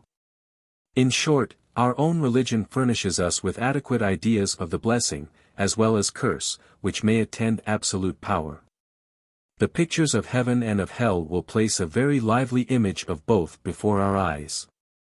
For though the prince of the latter can have no power but what he originally derives from the omnipotent sovereign in the former, yet it plainly appears from Scripture that absolute power in his infernal dominions is granted to their diabolical ruler. This is indeed the only absolute power which can by Scripture be derived from heaven. If, therefore, the several tyrannies upon earth can prove any title to a divine authority, it must be derived from this original grant to the Prince of Darkness. And these subordinate deputations must consequently come immediately from him whose stamp they so expressly bear. To conclude, as the examples of all ages shew us that mankind in general desire power only to do harm, and, when they obtain it, use it for no other purpose. It is not consonant with even the least degree of prudence to hazard an alteration, where our hopes are poorly kept in countenance by only 2 or 3 exceptions out of 1,000 instances to alarm our fears. In this case it will be much wiser to submit to a few inconveniencies arising from the dispassionate deafness of laws, than to remedy them by applying to the passionate open ears of a tyrant. Nor can the example of the gipsies, though possibly they may have long been happy under this form of government, be here urged. Since we must remember the very material respect in which they differ from all other people, and to which perhaps this their happiness is entirely owing, namely, that they have no false honors among them, and that they look on shame as the most grievous punishment in the world. Chapter 13. A dialogue between Jones and Partridge. The honest lovers of liberty will, we doubt not, pardon that long digression into which we were led at the close of the last chapter. To prevent our history from being applied to the use of the most pernicious doctrine which priestcraft had ever the wickedness or the impudence to preach, we will now proceed with Mr. Jones, who, when the storm was over, took leave of his Egyptian Majesty, after many thanks for his courteous behaviour and kind entertainment, and set out for Coventry. To which place, for it was still dark, a gipsy was ordered to conduct him. Jones having, by reason of his deviation, travelled 11 miles instead of 6, and most of those through very execrable roads, where no expedition could have been made in quest of a midwife, did not arrive at Coventry till near 12. Nor could he possibly get again into the saddle till past 2, for post horses were now not easy to get, nor were the hostler or postboy in half so great a hurry as himself, but chose rather to imitate the tranquil disposition of Partridge, who, being denied the nourishment of sleep, took all opportunities to supply its place with every other kind of nourishment, and was never better pleased than when he arrived at an inn, nor ever more dissatisfied than when he was again forced to leave it. Jones now travelled post. We will follow him, therefore, according to our custom, and to the rules of Longinus, in the same manner. From Coventry he arrived at Daventry, from Daventry at Stratford, and from Stratford at Dunstable, whither he came the next day a little after noon, and within a few hours after Sophia had left it. And though he was obliged to stay here longer than he wished, while a smith, with great deliberation, shoed the post-horse he was to ride, he doubted not but to overtake his Sophia before she should set out from St. Albans. At which place he concluded, and very reasonably, that his lordship would stop and dine. And had he been right in this conjecture, he most probably would have overtaken his angel at the aforesaid place. But unluckily my lord had appointed a dinner to be prepared for him at his own house in London, and, in order to enable him to reach that place in proper time, he had ordered a relay of horses to meet him at St. Albans. When Jones therefore arrived there, he was informed that the coach and six had set out 2 hours before. If fresh post-horses had been now ready, as they were not, it seemed so apparently impossible to overtake the coach before it reached London, that Partridge thought he had now a proper opportunity to remind his friend of a matter which he seemed entirely to have forgotten. What this was the reader will guess, when we inform him that Jones had eaten nothing more than 1 poached egg since he had left the alehouse where he had first met the guide returning from Sophia. For with the gipsies he had feasted only his understanding. The landlord so entirely agreed with the opinion of Mr. Partridge, that he no sooner heard the latter desire his friend to stay and dine, than he very readily put in his word. And retracting his promise before given of furnishing the horses immediately, he assured Mr. Jones he would lose no time in bespeaking a dinner, which, he said, could be got ready sooner than it was possible to get the horses up from grass, and to prepare them for their journey by a feed of corn. Jones was at length prevailed on, chiefly by the latter argument of the landlord, and now a joint of mutton was put down to the fire. While this was preparing, Partridge, being admitted into the same apartment with his friend or master, began to harangue in the following manner. Certainly, sir, if ever man deserved a young lady, you deserve young Madam Western. For what a vast quantity of love must a man have, to be able to live upon it without any other food, as you do. I am positive I have eat 30 times as much within these last 24 hours as your honour, and yet I am almost famished. For nothing makes a man so hungry as travelling, especially in this cold raw weather. And yet I can't tell how it is, but your honour is seemingly in perfect good health, and you never looked better nor fresher in your life. It must be certainly love that you live upon. And a very rich diet too, Partridge, answered Jones. But did not fortune send me an excellent dainty yesterday? Dost thou imagine I cannot live more than 24 hours on this dear pocket-book? Undoubtedly, cries Partridge, there is enough in that pocket-book to purchase many a good meal. Fortune sent it to your honour very opportunely for present use, as your honour's money must be almost out by this time. What do you mean? Answered Jones, I hope you don't imagine that I should be dishonest enough, even if it belonged to any other person, besides Miss Western. Dishonest, replied Partridge, heaven forbid I should wrong your honour so much.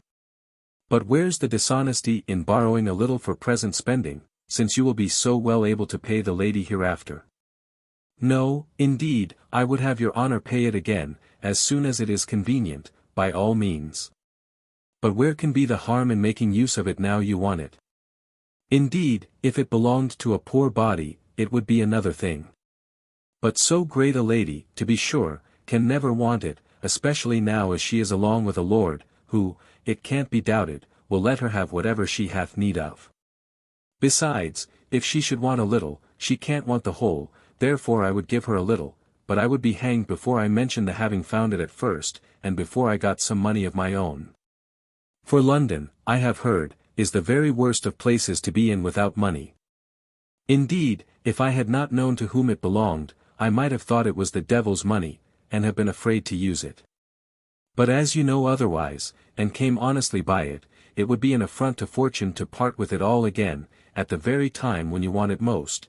You can hardly expect she should ever do you such another good turn.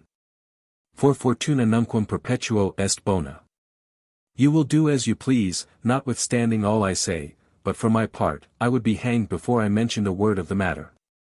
By what I can see, Partridge, cries Jones, hanging is a matter non lunge alienum a scivoli studius. You should say alienus, says Partridge, I remember the passage. It is an example under communis, alienus, immunis, various casibus servient. If you do remember it, cries Jones, I find you don't understand it. But I tell thee, friend, in plain English, that he who finds another's property, and wilfully detains it from the known owner, deserves, in foro conscientia, to be hanged, no less than if he had stolen it. And as for this very identical bill, which is the property of my angel, and was once in her dear possession, I will not deliver it into any hands but her own, upon any consideration whatever, no, though I was as hungry as thou art, and had no other means to satisfy my craving appetite. This I hope to do before I sleep, but if it should happen otherwise, I charge thee, if thou wouldst not incur my displeasure for ever, not to shock me any more by the bare mention of such detestable baseness. I should not have mentioned it now, cries Partridge, if it had appeared so to me, for I'm sure I scorn any wickedness as much as another, but perhaps you know better. And yet I might have imagined that I should not have lived so many years, and have taught school so long, without being able to distinguish between fas et nefas, but it seems we are all to live and learn. I remember my old schoolmaster, who was a prodigious great scholar, used often to say, Polymatique cry town is my daskalon. The English of which, he told us, was, that a child may sometimes teach his grandmother to suck eggs. I have lived to a fine purpose, truly, if I am to be taught my grammar at this time of day. Perhaps, young gentlemen, you may change your opinion, if you live to my years, for I remember I thought myself as wise when I was a stripling of 1 or 2 and 20 as I am now. I am sure I always taught alienus, and my master read it so before me. There were not many instances in which Partridge could provoke Jones, nor were there many in which Partridge himself could have been hurried out of his respect. Unluckily, however, they had both hit on one of these. We have already seen Partridge could not bear to have his learning attacked, nor could Jones bear some passage or other in the foregoing speech. And now, looking upon his companion with a contemptuous and disdainful air, a thing not usual with him, he cried, Partridge, I see thou art a conceited old fool, and I wish thou art not likewise an old rogue. Indeed, if I was as well convinced of the latter as I am of the former, thou shouldst travel no farther in my company. The sage pedagogue was contented with the vent which he had already given to his indignation.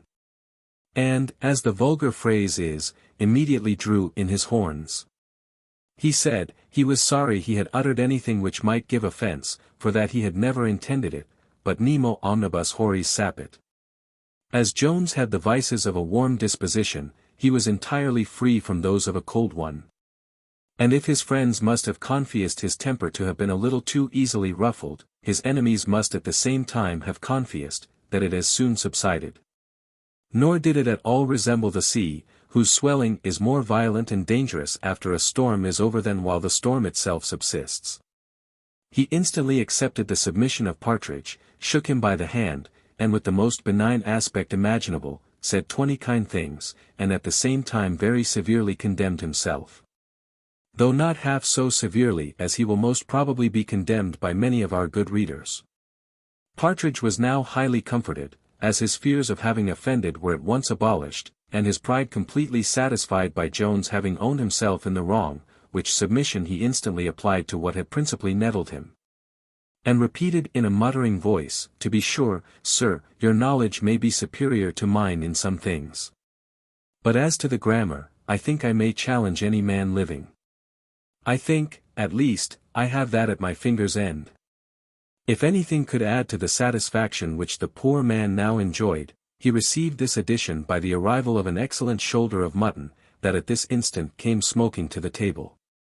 On which, having both plentifully feasted, they again mounted their horses, and set forward for London. Chapter 14. What happened to Mr. Jones in his journey from Street Albans. They were got about 2 miles beyond Barnet, and it was now the dusk of the evening, when a genteel-looking man, but upon a very shabby horse, rode up to Jones, and asked him whether he was going to London. To which Jones answered in the affirmative. The gentleman replied, "I should be obliged to you, sir, if you will accept of my company, for it is very late, and I am a stranger to the road." Jones readily complied with the request. And on they travelled together, holding that sort of discourse which is usual on such occasions. Of this, indeed, robbery was the principal topic, upon which subject the stranger expressed great apprehensions. But Jones declared he had very little to lose, and consequently as little to fear. Here Partridge could not forbear putting in his word. "Your honour," said he, "may think it a little, but I am sure, if I had £100 bank-note in my pocket, as you have, I should be very sorry to lose it, but, for my part, I never was less afraid in my life. For we are 4 of us, and if we all stand by one another, the best man in England can't rob us. Suppose he should have a pistol, he can kill but one of us, and a man can die but once. That's my comfort, a man can die but once. Besides the reliance on superior numbers, a kind of valor which hath raised a certain nation among the moderns to a high pitch of glory, there was another reason for the extraordinary courage which Partridge now discovered. For he had at present as much of that quality as was in the power of liquor to bestow. Our company were now arrived within a mile of Highgate, when the stranger turned short upon Jones, and pulling out a pistol, demanded that little bank-note which Partridge had mentioned. Jones was at first somewhat shocked at this unexpected demand, however, he presently recollected himself, and told the highwayman, all the money he had in his pocket was entirely at his service. And so saying, he pulled out upwards of 3 guineas, and offered to deliver it, but the other answered with an oath, that would not do. Jones answered coolly, he was very sorry for it, and returned the money into his pocket. The highwayman then threatened, if he did not deliver the bank-note that moment, he must shoot him, holding his pistol at the same time very near to his breast. Jones instantly caught hold of the fellow's hand, which trembled so that he could scarce hold the pistol in it, and turned the muzzle from him. A struggle then ensued, in which the former wrested the pistol from the hand of his antagonist, and both came from their horses on the ground together, the highwayman upon his back, and the victorious Jones upon him. The poor fellow now began to implore mercy of the conqueror, for, to say the truth, he was in strength by no means a match for Jones. "Indeed, sir," says he, "I could have had no intention to shoot you, for you will find the pistol was not loaded. This is the first robbery I ever attempted, and I have been driven by distress to this." At this instant, at about 150 yards distance, lay another person on the ground, roaring for mercy in a much louder voice than the highwayman. This was no other than Partridge himself, who, endeavouring to make his escape from the engagement, had been thrown from his horse, and lay flat on his face, not daring to look up, and expecting every minute to be shot. In this posture he lay, till the guide, who was no otherwise concerned than for his horses, having secured the stumbling beast, came up to him, and told him his master had got the better of the highwayman.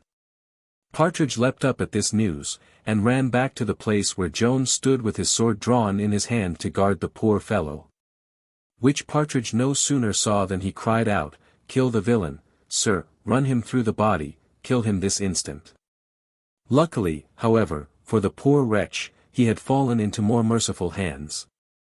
For Jones, having examined the pistol, and found it to be really unloaded, began to believe all the man had told him, before Partridge came up, namely, that he was a novice in the trade, and that he had been driven to it by the distress he mentioned. The greatest indeed imaginable, that of 5 hungry children, and a wife lying in of the 6th, in the utmost want and misery. The truth of all which the highwayman most vehemently asserted, and offered to convince Mr. Jones of it, if he would take the trouble to go to his house, which was not above 2 miles off. Saying, that he desired no favour, but upon condition of proving all he had all alleged. Jones at first pretended that he would take the fellow at his word, and go with him, declaring that his fate should depend entirely on the truth of his story. Upon this the poor fellow immediately expressed so much alacrity, that Jones was perfectly satisfied with his veracity, and began now to entertain sentiments of compassion for him. He returned the fellow his empty pistol, advised him to think of honester means of relieving his distress, and gave him a couple of guineas for the immediate support of his wife and his family. Adding, he wished he had more for his sake, for the £100 that had been mentioned was not his own. Our readers will probably be divided in their opinions concerning this action. Some may applaud it perhaps as an act of extraordinary humanity, while those of a more saturnine temper will consider it as a want of regard to that justice which every man owes his country. Partridge certainly saw it in that light. For he testified much dissatisfaction on the occasion, quoted an old proverb, and said, he should not wonder if the rogue attacked them again before they reached London. The highwayman was full of expressions of thankfulness and gratitude. He actually dropped tears, or pretended so to do. He vowed he would immediately return home, and would never afterwards commit such a transgression. Whether he kept his word or no, perhaps may appear hereafter. Our travellers having remounted their horses, arrived in town without encountering any new mishap. On the road much pleasant discourse passed between Jones and Partridge, on the subject of their last adventure, in which Jones expressed a great compassion for those highwaymen who are, by unavoidable distress, driven, as it were, to such illegal courses, as generally bring them to a shameful death. I mean, said he, those only whose highest guilt extends no farther than to robbery, and who are never guilty of cruelty nor insult to any person, which is a circumstance that, I must say, to the honour of our country, distinguishes the robbers of England from those of all other nations. For murder is, amongst those, almost inseparably incident to robbery. No doubt, answered Partridge, it is better to take away one's money than one's life. And yet it is very hard upon honest men, that they can't travel about their business without being in danger of these villains. And to be sure it would be better that all rogues were hanged out of the way, than that one honest man should suffer. For my own part, indeed, I should not care to have the blood of any of them on my own hands, but it is very proper for the law to hang them all. What right hath any man to take sixpence from me, unless I give it him? Is there any honesty in such a man? No, surely, cries Jones, no more than there is in him who takes the horses out of another man's stable, or who applies to his own use the money which he finds, when he knows the right owner. These hints stopped the mouth of Partridge. Nor did he open it again till Jones, having thrown some sarcastical jokes on his cowardice, he offered to excuse himself on the inequality of firearms, saying, 1,000 naked men are nothing to one pistol. For though it is true it will kill but one at a single discharge, yet who can tell but that one may be himself? Book 13 containing the space of 12 days. Chapter 1. An Invocation. Come, bright love of fame, inspire my glowing breast, not thee I will call, who, over swelling tides of blood and tears, dost bear the harrow on to glory, while sighs of millions waft his spreading sails. But thee, fair, gentle maid, whom Nisus, happy nymph, first on the banks of Hebrus did produce. Thee, whom Maeonia educated, whom Mantua charmed, and who, on that fair hill which overlooks the proud metropolis of Britain, satst, with thy Milton, sweetly tuning the heroic lyre. Fill my ravished fancy with the hopes of charming ages yet to come. Foretell me that some tender maid, whose grandmother is yet unborn, hereafter, when, under the fictitious name of Sophia, she reads the real worth which once existed in my Charlotte, shall from her sympathetic breast send forth the heaving sigh. Do thou teach me not only to foresee, but to enjoy, nay, even to feed on future praise. Comfort me by a solemn assurance, that when the little parlour in which I sit at this instant shall be reduced to a worse furnished box, I shall be read with honour by those who never knew nor saw me, and whom I shall neither know nor see.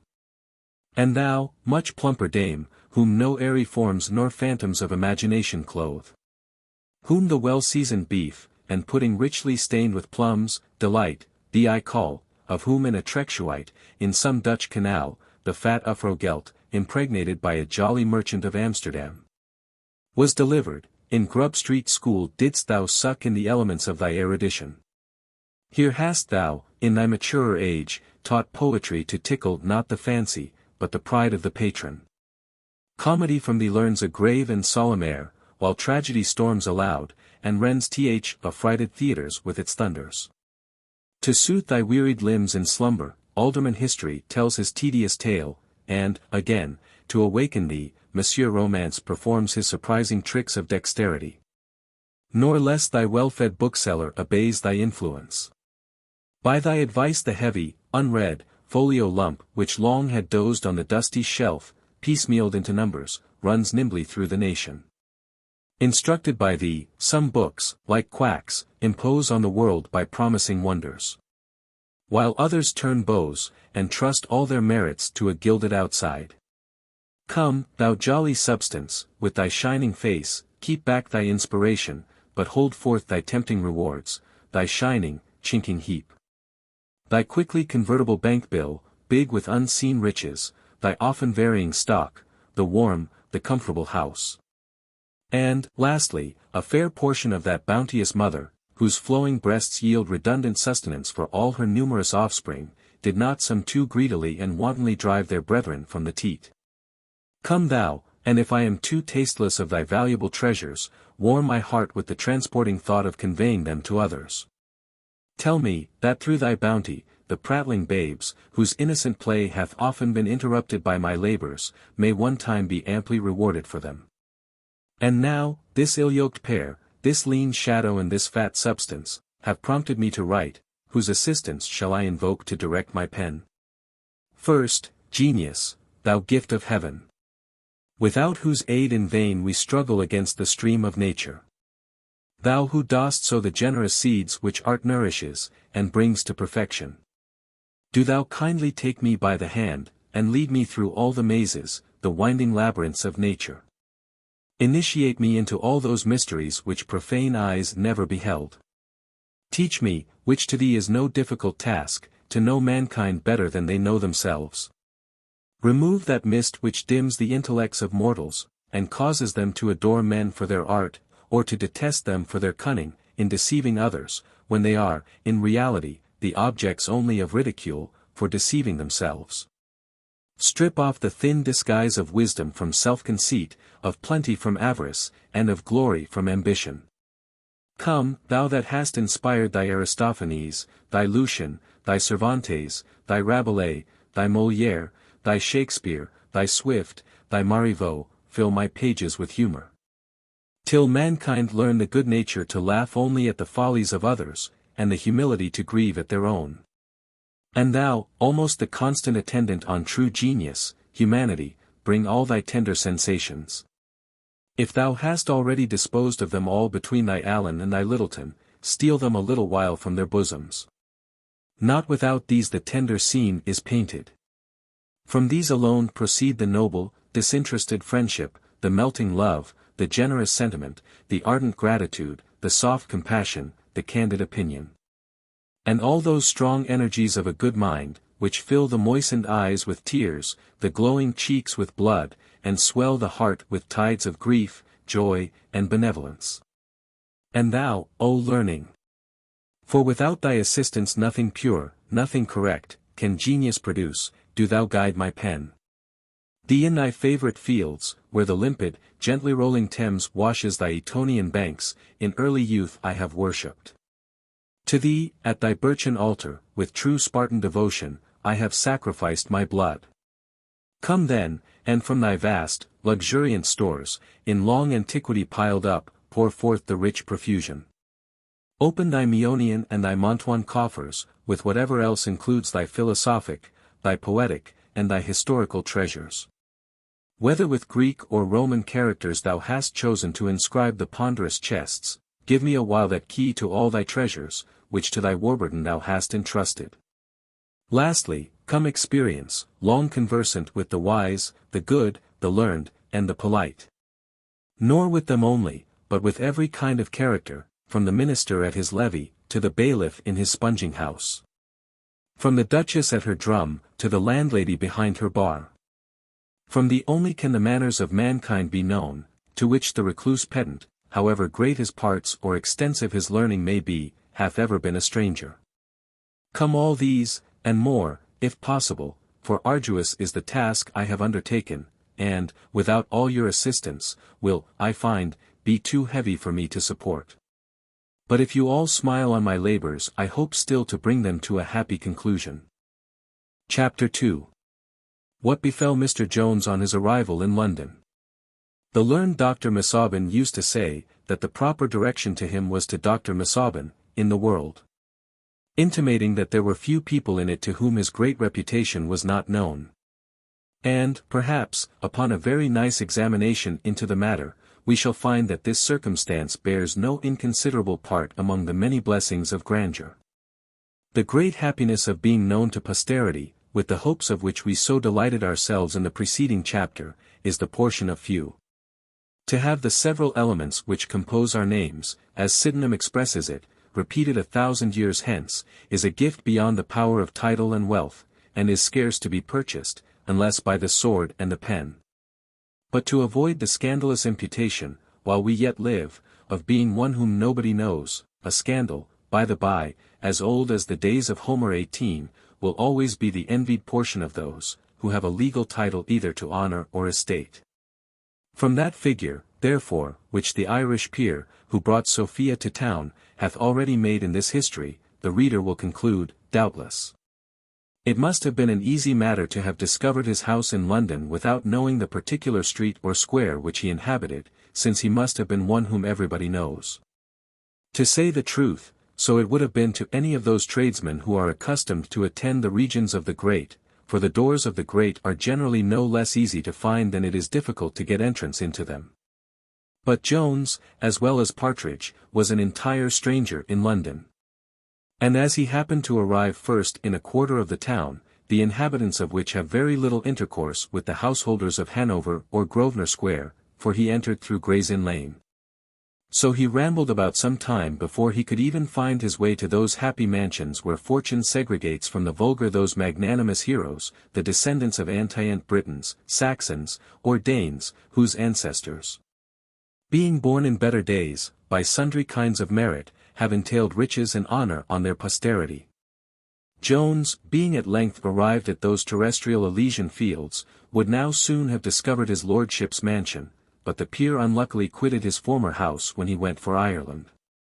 And as he was just entered into a new one, the fame of his equipage had not yet sufficiently blazed in the neighbourhood. So that, after a successless inquiry till the clock had struck 11, Jones at last yielded to the advice of Partridge, and retreated to the Bull and Gate in Holborn, that being the inn where he had first alighted, and where he retired to enjoy that kind of repose which usually attends persons in his circumstances. Early in the morning he again set forth in pursuit of Sophia, and many a weary step he took to no better purpose than before. At last, whether it was that fortune relented, or whether it was no longer in her power to disappoint him, he came into the very street which was honoured by his lordship's residence. And, being directed to the house, he gave one gentle rap at the door. The porter, who, from the modesty of the knock, had conceived no high idea of the person approaching, conceived but little better from the appearance of Mr. Jones, who was dressed in a suit of fustian, and had by his side the weapon formerly purchased of the sergeant, of which, though the blade might be composed of well-tempered steel, the handle was composed only of brass, and that none of the brightest. When Jones, therefore, inquired after the young lady who had come to town with his lordship, this fellow answered surlily, that there were no ladies there. Jones then desired to see the master of the house, but was informed that his lordship would see nobody that morning. And upon growing more pressing, the porter said, he had positive orders to let no person in, but if you think proper, said he, to leave your name, I will acquaint his lordship. And if you call another time you shall know when he will see you. Jones now declared, that he had very particular business with the young lady, and could not depart without seeing her. Upon which the porter, with no very agreeable voice or aspect, affirmed, that there was no young lady in that house, and consequently none could he see, adding, sure you are the strangest man I ever met with, for you will not take an answer. I have often thought that, by the particular description of Cerberus, the porter of hell, in the 6th Aeneid, Virgil might possibly intend to satirize the porters of the great men in his time. The picture, at least, resembles those who have the honor to attend at the doors of our great men. The porter in his lodge answers exactly to Cerberus in his den, and, like him, must be appeased by a sop before access can be gained to his master. Perhaps Jones might have seen him in that light, and have recollected the passage where the Sibyl, in order to procure an entrance for Aeneas, presents the keeper of the Stygian avenue with such a sop. Jones, in like manner, now began to offer a bribe to the human Cerberus, which a footman, overhearing, instantly advanced, and declared, if Mr. Jones would give him the sum proposed, he would conduct him to the lady. Jones instantly agreed, and was forthwith conducted to the lodging of Mrs. Fitzpatrick by the very fellow who had attended the ladies thither the day before. Nothing more aggravates ill success than the near approach to good. The gamester, who loses his party at piquet by a single point, laments his bad luck 10 times as much as he who never came within a prospect of the game. So in a lottery, the proprietors of the next numbers to that which wins the great prize are apt to account themselves much more unfortunate than their fellow sufferers. In short, these kind of hairbreadth missings of happiness look like the insults of fortune, who may be considered as thus playing tricks with us, and wantonly diverting herself at our expense. Jones, who more than once already had experienced this frolicsome disposition of the heathen goddess, was now again doomed to be tantalized in the like manner. For he arrived at the door of Mrs. Fitzpatrick about 10 minutes after the departure of Sophia. He now addressed himself to the waiting woman belonging to Mrs. Fitzpatrick, who told him the disagreeable news that the lady was gone, but could not tell him whither, and the same answer he afterwards received from Mrs. Fitzpatrick herself. For as that lady made no doubt but that Mr. Jones was a person detached from her uncle Western, in pursuit of his daughter, so she was too generous to betray her. Though Jones had never seen Mrs. Fitzpatrick, yet he had heard that a cousin of Sophia was married to a gentleman of that name. This, however, in the present tumult of his mind, never once recurred to his memory. But when the footman, who had conducted him from his lordship's, acquainted him with the great intimacy between the ladies, and with their calling each other cousin, he then recollected the story of the marriage which he had formerly heard. And as he was presently convinced that this was the same woman, he became more surprised at the answer which he had received, and very earnestly desired leave to wait on the lady herself, but she as positively refused him that honor. Jones, who, though he had never seen a court, was better bred than most who frequent it, was incapable of any rude or abrupt behavior to a lady. When he had received, therefore, a peremptory denial, he retired for the present, saying to the waiting woman, that if this was an improper hour to wait on her lady, he would return in the afternoon. And that he then hoped to have the honor of seeing her.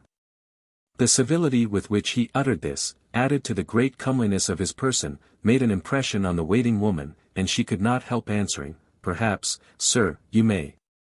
And, indeed, she afterwards said everything to her mistress, which she thought most likely to prevail on her to admit a visit from the handsome young gentleman, for so she called him.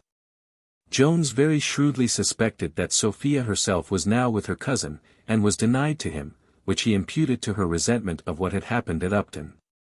Having, therefore, dispatched Partridge to procure him lodgings, he remained all day in the street, watching the door where he thought his angel lay concealed.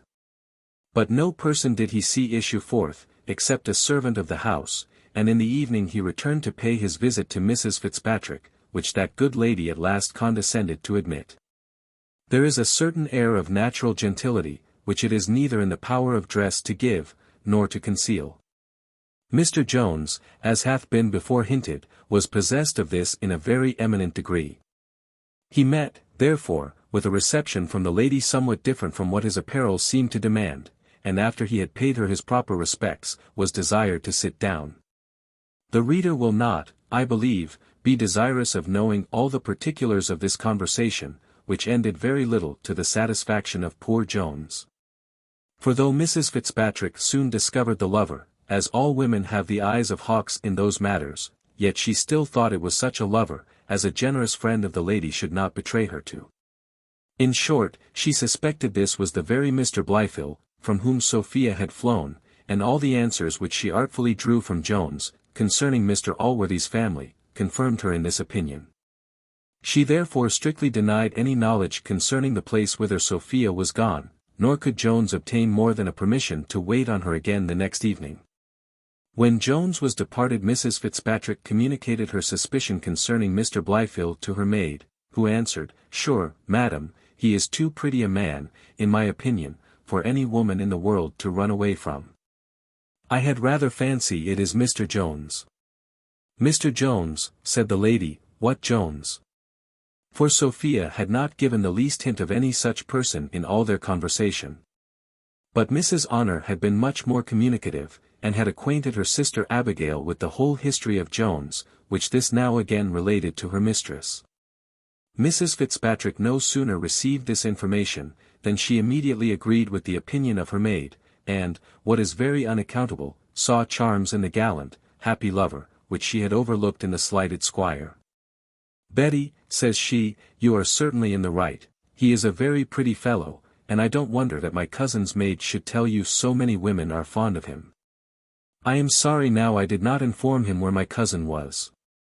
And yet, if he be so terrible a rake as you tell me, it is a pity she should ever see him any more, for what but her ruin can happen from marrying a rake and a beggar against her father's consent? I protest, if he be such a man as the wench described him to you, it is but an office of charity to keep her from him.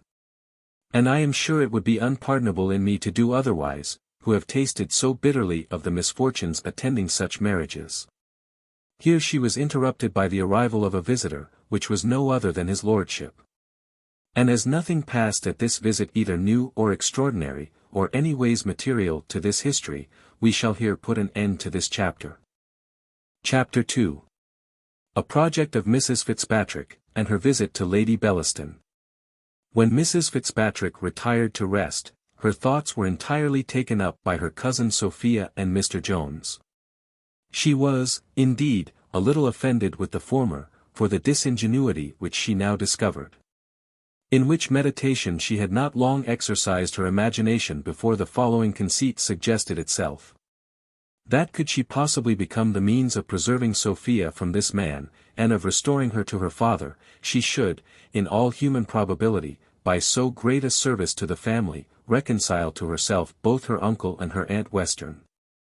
As this was one of her most favourite wishes, so the hope of success seemed so reasonable, that nothing remained but to consider of proper methods to accomplish her scheme.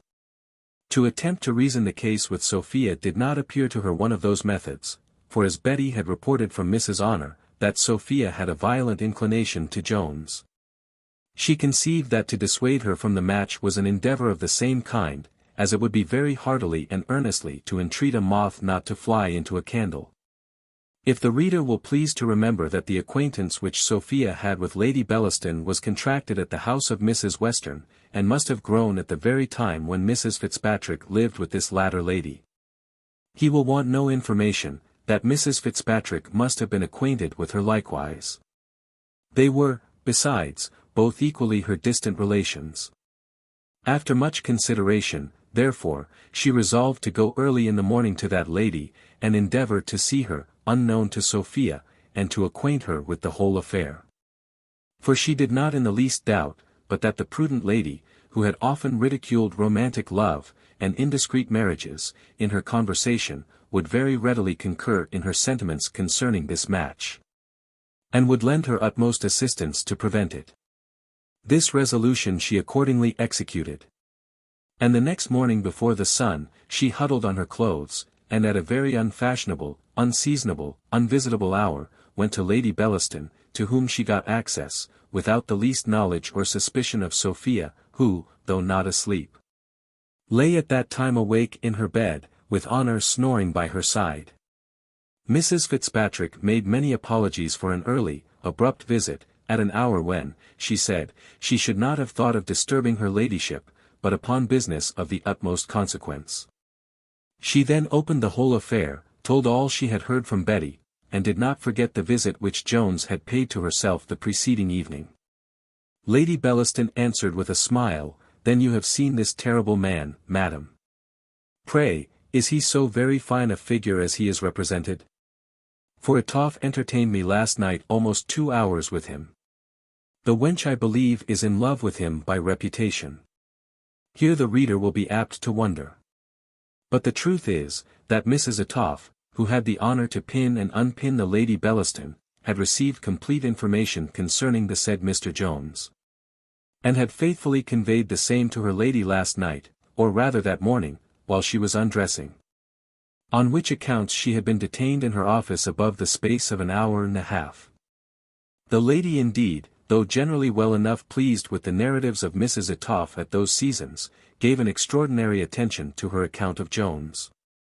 For Honour had described him as a very handsome fellow, and Mrs. Etoff, in her hurry, added so much to the beauty of his person to her report, that Lady Bellaston began to conceive him to be a kind of miracle in nature.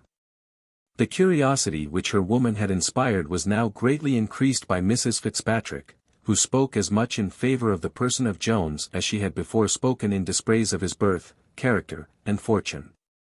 When Lady Bellaston had heard the whole, she answered gravely, "Indeed, madam, this is a matter of great consequence. Nothing can certainly be more commendable than the part you act. And I shall be very glad to have my share in the preservation of a young lady of so much merit, and for whom I have so much esteem.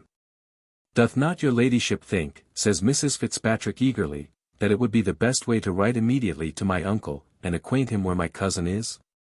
The lady pondered a little upon this, and thus answered, "Why, no, madam, I think not. D. Western hath described her brother to me to be such a brute, that I cannot consent to put any woman under his power who hath escaped from it. I have heard he behaved like a monster to his own wife, for he is one of those wretches who think they have a right to tyrannize over us. And from such I shall ever esteem it the cause of my sex to rescue any woman who is so unfortunate to be under their power. The business, dear cousin, will be only to keep Miss Western from seeing this young fellow, till the good company, which she will have an opportunity of meeting here, give her a proper turn. If he should find her out, madam, answered the other, your ladyship may be assured he will leave nothing unattempted to come at her. But, madam, replied the lady, it is impossible he should come here, though indeed it is possible he may get some intelligence where she is, and then may lurk about the house. I wish therefore I knew his person. Is there no way, madam, by which I could have a sight of him? For, otherwise, you know, cousin, she may contrive to see him here without my knowledge." Mrs. Fitzpatrick answered, that he had threatened her with another visit that afternoon, and that, if her ladyship pleased to do her the honour of calling upon her then, she would hardly fail of seeing him between 6 and 7. And if he came earlier she would, by some means or other, detain him till her ladyship's arrival. Lady Bellaston replied, she would come the moment she could get from dinner, which she supposed would be by 7 at farthest. For that it was absolutely necessary she should be acquainted with his person. "Upon my word, madam," says she, "it was very good to take this care of Miss Western, but common humanity, as well as regard to our family, requires it of us both. For it would be a dreadful match indeed." Mrs. Fitzpatrick failed not to make a proper return to the compliment which Lady Bellaston had bestowed on her cousin, and, after some little immaterial conversation, withdrew. And, getting as fast as she could into her chair, unseen by Sophia or Honour, returned home. Chapter 4. Which consists of visiting. Mr. Jones had walked within sight of a certain door during the whole day, which, though one of the shortest, appeared to him to be one of the longest in the whole year. At length, the clock having struck 5, he returned to Mrs. Fitzpatrick, who, though it was a full hour earlier than the decent time of visiting, received him very civilly, but still persisted in her ignorance concerning Sophia. Jones, in asking for his angel, had dropped the word cousin, upon which Mrs. Fitzpatrick said, "Then, sir, you know we are related, and, as we are, you will permit me the right of inquiring into the particulars of your business with my cousin." Here Jones hesitated a good while, and at last answered, he had a considerable sum of money of hers in his hands, which he desired to deliver to her. He then produced the pocket-book, and acquainted Mrs. Fitzpatrick with the contents, and with the method in which they came into his hands. He had scarce finished his story, when a most violent noise shook the whole house. To attempt to describe this noise to those who have heard it would be in vain. And to aim at giving any idea of it to those who have never heard the like, would be still more vain, for it may be truly said. Non acuta. Sic geminant carabants era. The priests of Cybele do not so rattle their sounding brass. In short, a footman knocked, or rather thundered, at the door. Jones was a little surprised at the sound, having never heard it before. But Mrs. Fitzpatrick very calmly said, that, as some company were coming, she could not make him any answer now, but if he pleased to stay till they were gone, she intimated she had something to say to him. The door of the room now flew open, and, after pushing in her hoop sideways before her, entered Lady Bellaston, who having first made a very low courtesy to Mrs. Fitzpatrick, and as low a one to Mr. Jones, was ushered to the upper end of the room. We mention these minute matters for the sake of some country ladies of our acquaintance, who think it contrary to the rules of modesty to bend their knees to a man. The company were hardly well settled, before the arrival of the peer lately mentioned, caused a fresh disturbance, and a repetition of ceremonials. These being over, the conversation began to be, as the phrase is, extremely brilliant. However, as nothing passed in it which can be thought material to this history, or, indeed, very material in itself, I shall omit the relation. The rather, as I have known some very fine polite conversation grow extremely dull, when transcribed into books, or repeated on the stage. Indeed, this mental repast is a dainty, of which those who are excluded from polite assemblies must be contented to remain as ignorant as they must of the several dainties of French cookery, which are served only at the tables of the great. To say the truth, as neither of these are adapted to every taste, they might both be often thrown away on the vulgar. Poor Jones was rather a spectator of this elegant scene, than an actor in it. For though, in the short interval before the peer's arrival, Lady Bellaston first, and afterwards Mrs. Fitzpatrick, had addressed some of their discourse to him. Yet no sooner was the noble lord entered, than he engrossed the whole attention of the two ladies to himself. And as he took no more notice of Jones than if no such person had been present, unless by now and then staring at him, the ladies followed his example. The company had now stayed so long, that Mrs. Fitzpatrick plainly perceived they all designed to stay out each other. She therefore resolved to rid herself of Jones, he being the visitant to whom she thought the least ceremony was due. Taking therefore an opportunity of a cessation of chat, she addressed herself gravely to him, and said, "Sir, I shall not possibly be able to give you an answer tonight as to that business. But if you please to leave word where I may send to you tomorrow, dash." Jones had natural, but not artificial good breeding. Instead therefore of communicating the secret of his lodgings to a servant, he acquainted the lady herself with it particularly, and soon after very ceremoniously withdrew. He was no sooner gone than the great personages, who had taken no notice of him present, began to take much notice of him in his absence. But if the reader hath already excused us from relating the more brilliant part of this conversation, he will surely be very ready to excuse the repetition of what may be called vulgar abuse. Though, perhaps, it may be material to our history to mention an observation of Lady Bellaston, who took her leave in a few minutes after him, and then said to Mrs. Fitzpatrick, at her departure, "I am satisfied on the account of my cousin. She can be in no danger from this fellow." Our history shall follow the example of Lady Bellaston, and take leave of the present company, which was now reduced to 2 persons. Between whom, as nothing passed, which in the least concerns us or our reader, we shall not suffer ourselves to be diverted by it from matters which must seem of more consequence to all those who are at all interested in the affairs of our hero. Chapter 5. An adventure which happened to Mr. Jones at his lodgings, with some account of a young gentleman who lodged there, and of the mistress of the house, and her 2 daughters. The next morning, as early as it was decent, Jones attended at Mrs. Fitzpatrick's door, where he was answered that the lady was not at home. An answer which surprised him the more, as he had walked backwards and forwards in the street from break of day, and if she had gone out, he must have seen her. This answer, however, he was obliged to receive, and not only now, but to 5 several visits which he made her that day. To be plain with the reader, the noble peer had from some reason or other, perhaps from a regard for the lady's honour, insisted that she should not see Mr. Jones, whom he looked on as a scrub, any more. And the lady had complied in making that promise to which we now see her so strictly adhere.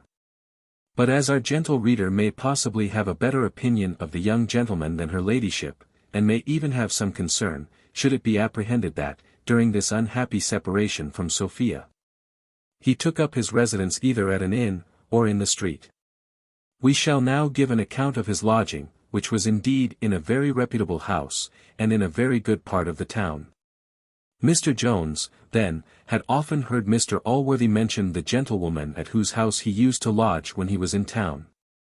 This person, who, as Jones likewise knew, lived in Bond Street, was the widow of a clergyman, and was left by him, at his decease, in possession of 2 daughters, and of a complete set of manuscript sermons.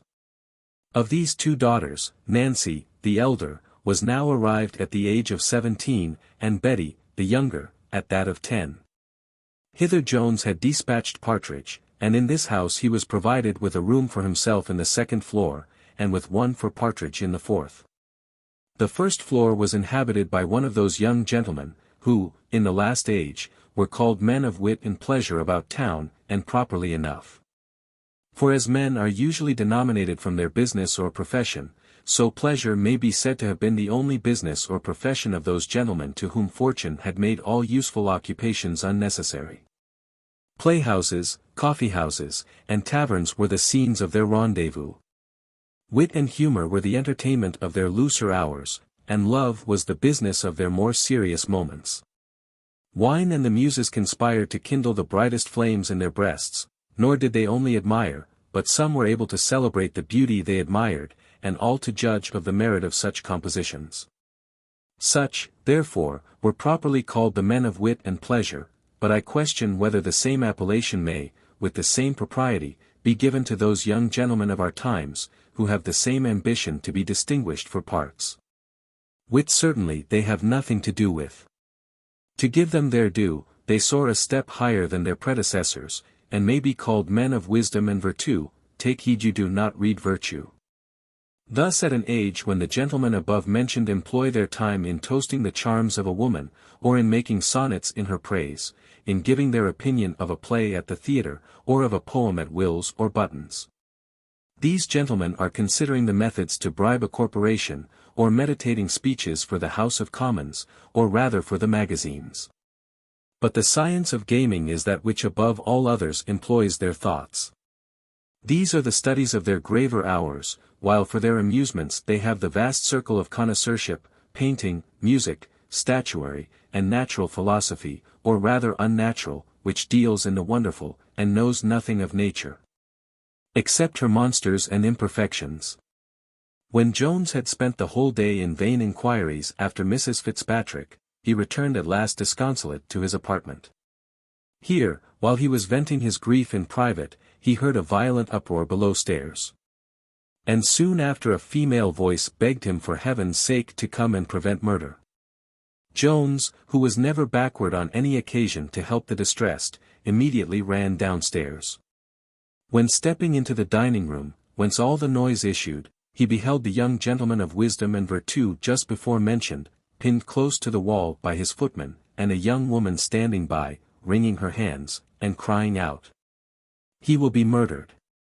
He will be murdered!" And, indeed, the poor gentleman seemed in some danger of being choked, when Jones flew hastily to his assistance, and rescued him, just as he was breathing his last, from the unmerciful clutches of the enemy. Though the fellow had received several kicks and cuffs from the little gentleman, who had more spirit than strength, he had made it a kind of scruple of conscience to strike his master, and would have contented himself with only choking him. But towards Jones he bore no such respect. He no sooner therefore found himself a little roughly handled by his new antagonist, than he gave him one of those punches in the guts which, though the spectators at Broughton's amphitheatre have such exquisite delight in seeing them, convey but very little pleasure in the feeling. The lusty youth had no sooner received this blow, than he meditated a most grateful return, and now ensued a combat between Jones and the footman, which was very fierce, but short. For this fellow was no more able to contend with Jones than his master had before been to contend with him. And now, fortune, according to her usual custom, reversed the face of affairs. The former victor lay breathless on the ground, and the vanquished gentleman had recovered breath enough to thank Mr. Jones for his seasonable assistance. He received likewise the hearty thanks of the young woman present, who was indeed no other than Miss Nancy, the eldest daughter of the house. The footman, having now recovered his legs, shook his head at Jones, and, with a sagacious look, cried, "O d—n me, I'll have nothing more to do with you, you have been upon the stage, or I'm d—nably mistaken." And indeed we may forgive this his suspicion. For such was the agility and strength of our hero, that he was, perhaps, a match for one of the first-rate boxers, and could, with great ease, have beaten all the muffled 19 graduates of Mr. Broughton's school. The master, foaming with wrath, ordered his man immediately to strip, to which the latter very readily agreed, on condition of receiving his wages. This condition was presently complied with, and the fellow was discharged. And now the young gentleman, whose name was Nightingale, very strenuously insisted that his deliverer should take part of a bottle of wine with him, to which Jones, after much entreaty, consented, though more out of complaisance than inclination. For the uneasiness of his mind fitted him very little for conversation at this time. Miss Nancy likewise, who was the only female then in the house, her mamma and sister being both gone to the play, condescended to favour them with her company. When the bottle and glasses were on the table, the gentleman began to relate the occasion of the preceding disturbance. "I hope, sir," said he to Jones, "you will not from this accident conclude, that I make a custom of striking my servants, for I assure you this is the first time I have been guilty of it in my remembrance. And I have passed by many provoking faults in this very fellow, before he could provoke me to it. But when you hear what hath happened this evening, you will, I believe, think me excusable. I happened to come home several hours before my usual time, when I found 4 gentlemen of the cloth at whist by my fire. And my hoyle, sir, my best hoyle, which cost me a guinea, lying open on the table, with a quantity of porter spilt on one of the most material leaves of the whole book. This, you will allow, was provoking. But I said nothing till the rest of the honest company were gone, and then gave the fellow a gentle rebuke, who, instead of expressing any concern, made me a pert answer, that servants must have their diversions as well as other people. That he was sorry for the accident which had happened to the book, but that several of his acquaintance had bought the same for a shilling, and that I might stop as much in his wages, if I pleased. I now gave him a severer reprimand than before, when the rascal had the insolence to, in short, he imputed my early coming home to, in short, he cast a reflection, he mentioned the name of a young lady. In such a manner that incensed me beyond all patience, and, in my passion, I struck him. Jones answered, that he believed no person living would blame him. For my part, said he, I confess I should, on the last mentioned provocation, have done the same thing. Our company had not sat long before they were joined by the mother and daughter, at their return from the play. And now they all spent a very cheerful evening together. For all but Jones were heartily merry, and even he put on as much constrained mirth as possible. Indeed, half his natural flow of animal spirits, joined to the sweetness of his temper, was sufficient to make a most amiable companion. And notwithstanding the heaviness of his heart, so agreeable did he make himself on the present occasion, that, at their breaking up, the young gentleman earnestly desired his further acquaintance. Miss Nancy was well pleased with him. And the widow, quite charmed with her new lodger, invited him, with the other, next morning to breakfast. Jones on his part was no less satisfied.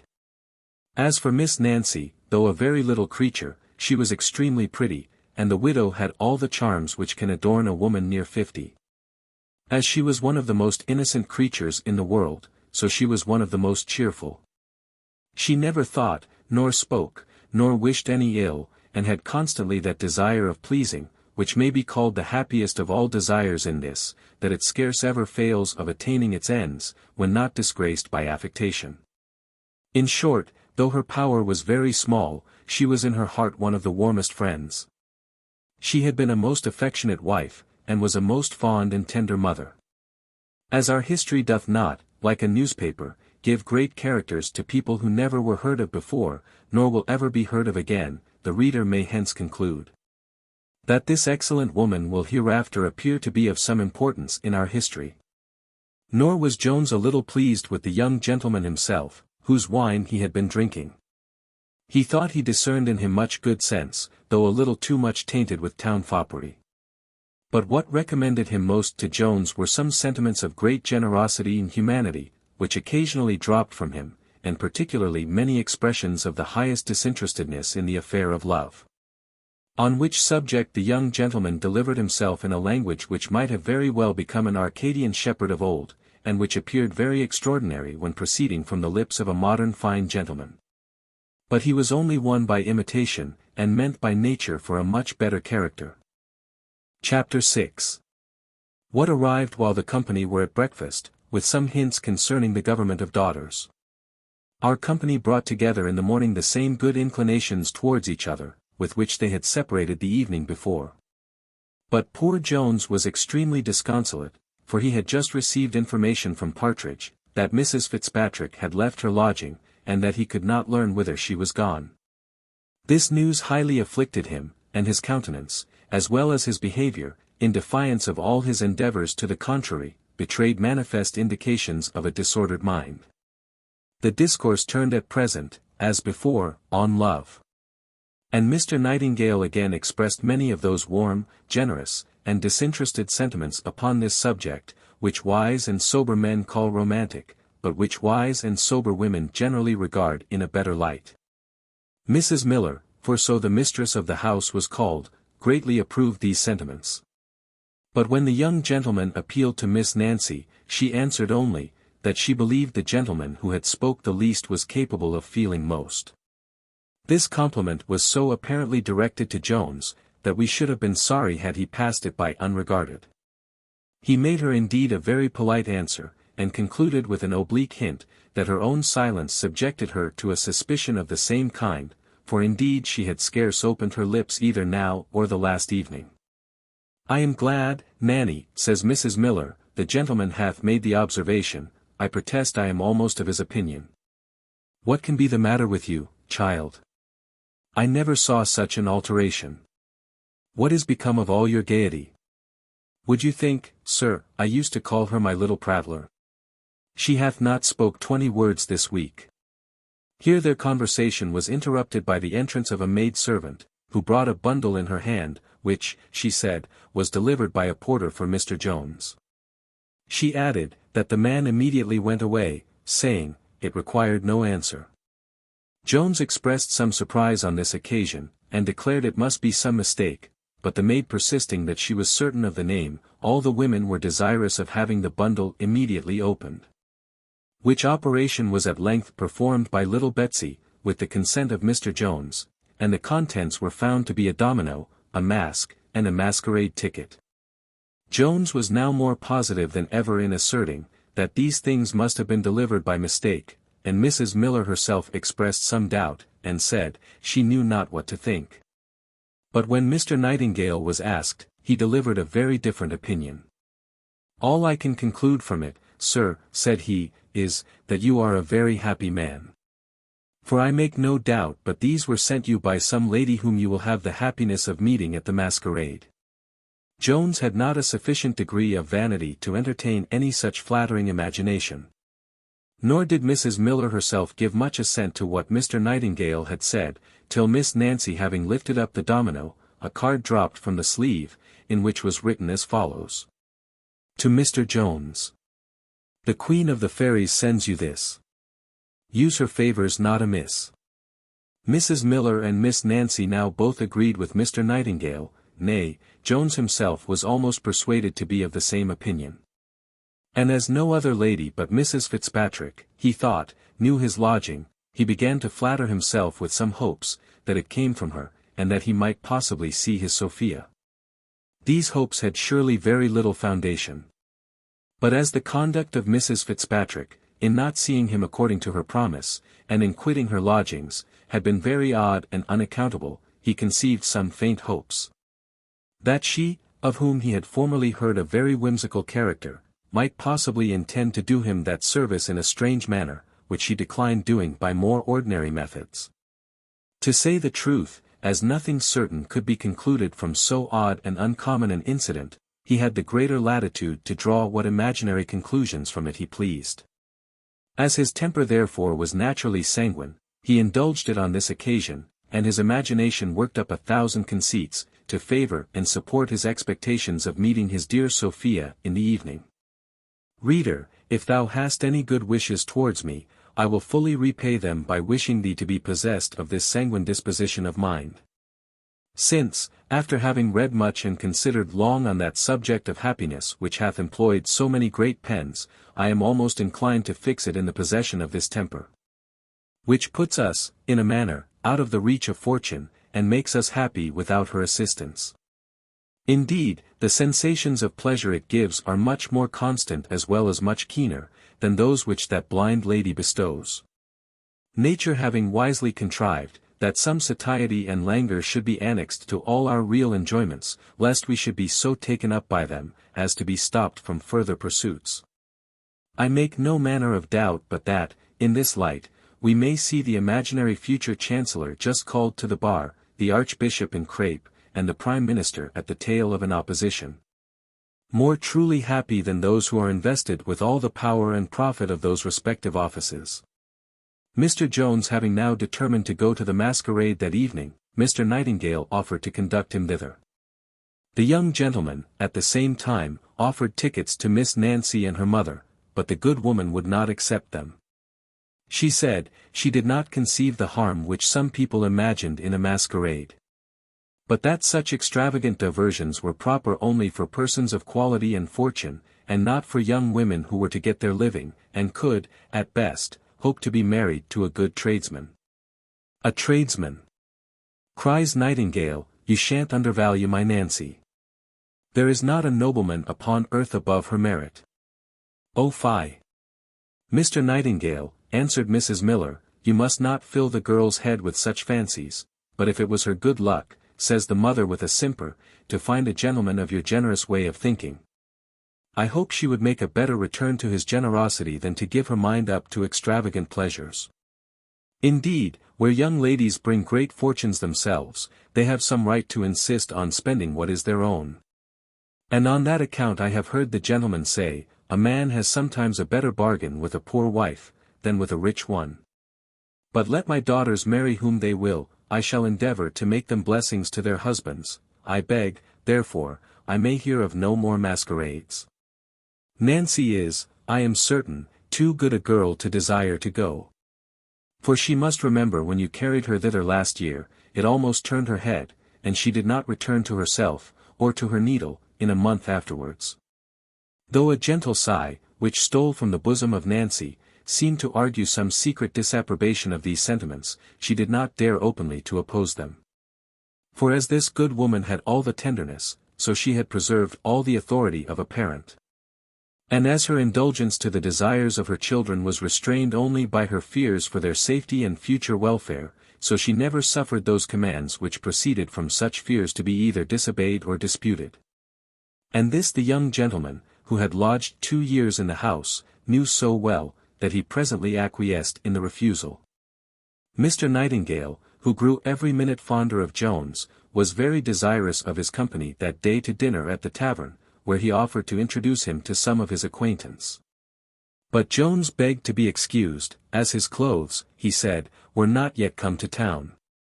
To confess the truth, Mr. Jones was now in a situation, which sometimes happens to be the case of young gentlemen of much better figure than himself. In short, he had not 1 penny in his pocket, a situation in much greater credit among the antient philosophers than among the modern wise men who live in Lombard Street, or those who frequent White's Chocolate House. And, perhaps, the great honours which those philosophers have ascribed to an empty pocket may be one of the reasons of that high contempt in which they are held in the aforesaid street and chocolate house. Now if the antient opinion, that men might live very comfortably on virtue only, be, as the modern wise men just above mentioned pretend to have discovered, a notorious error. No less false is, I apprehend, that position of some writers of romance, that a man can live altogether on love, for however delicious repasts this may afford to some of our senses or appetites, it is most certain it can afford none to others. Those, therefore, who have placed too great a confidence in such writers, have experienced their error when it was too late. And have found that love was no more capable of allaying hunger, than a rose is capable of delighting the ear, or a violin of gratifying the smell. Notwithstanding, therefore, all the delicacies which love had set before him, namely, the hopes of seeing Sophia at the masquerade, on which, however ill-founded his imagination might be, he had voluptuously feasted during the whole day, the evening no sooner came than Mr. Jones began to languish for some food of a grosser kind.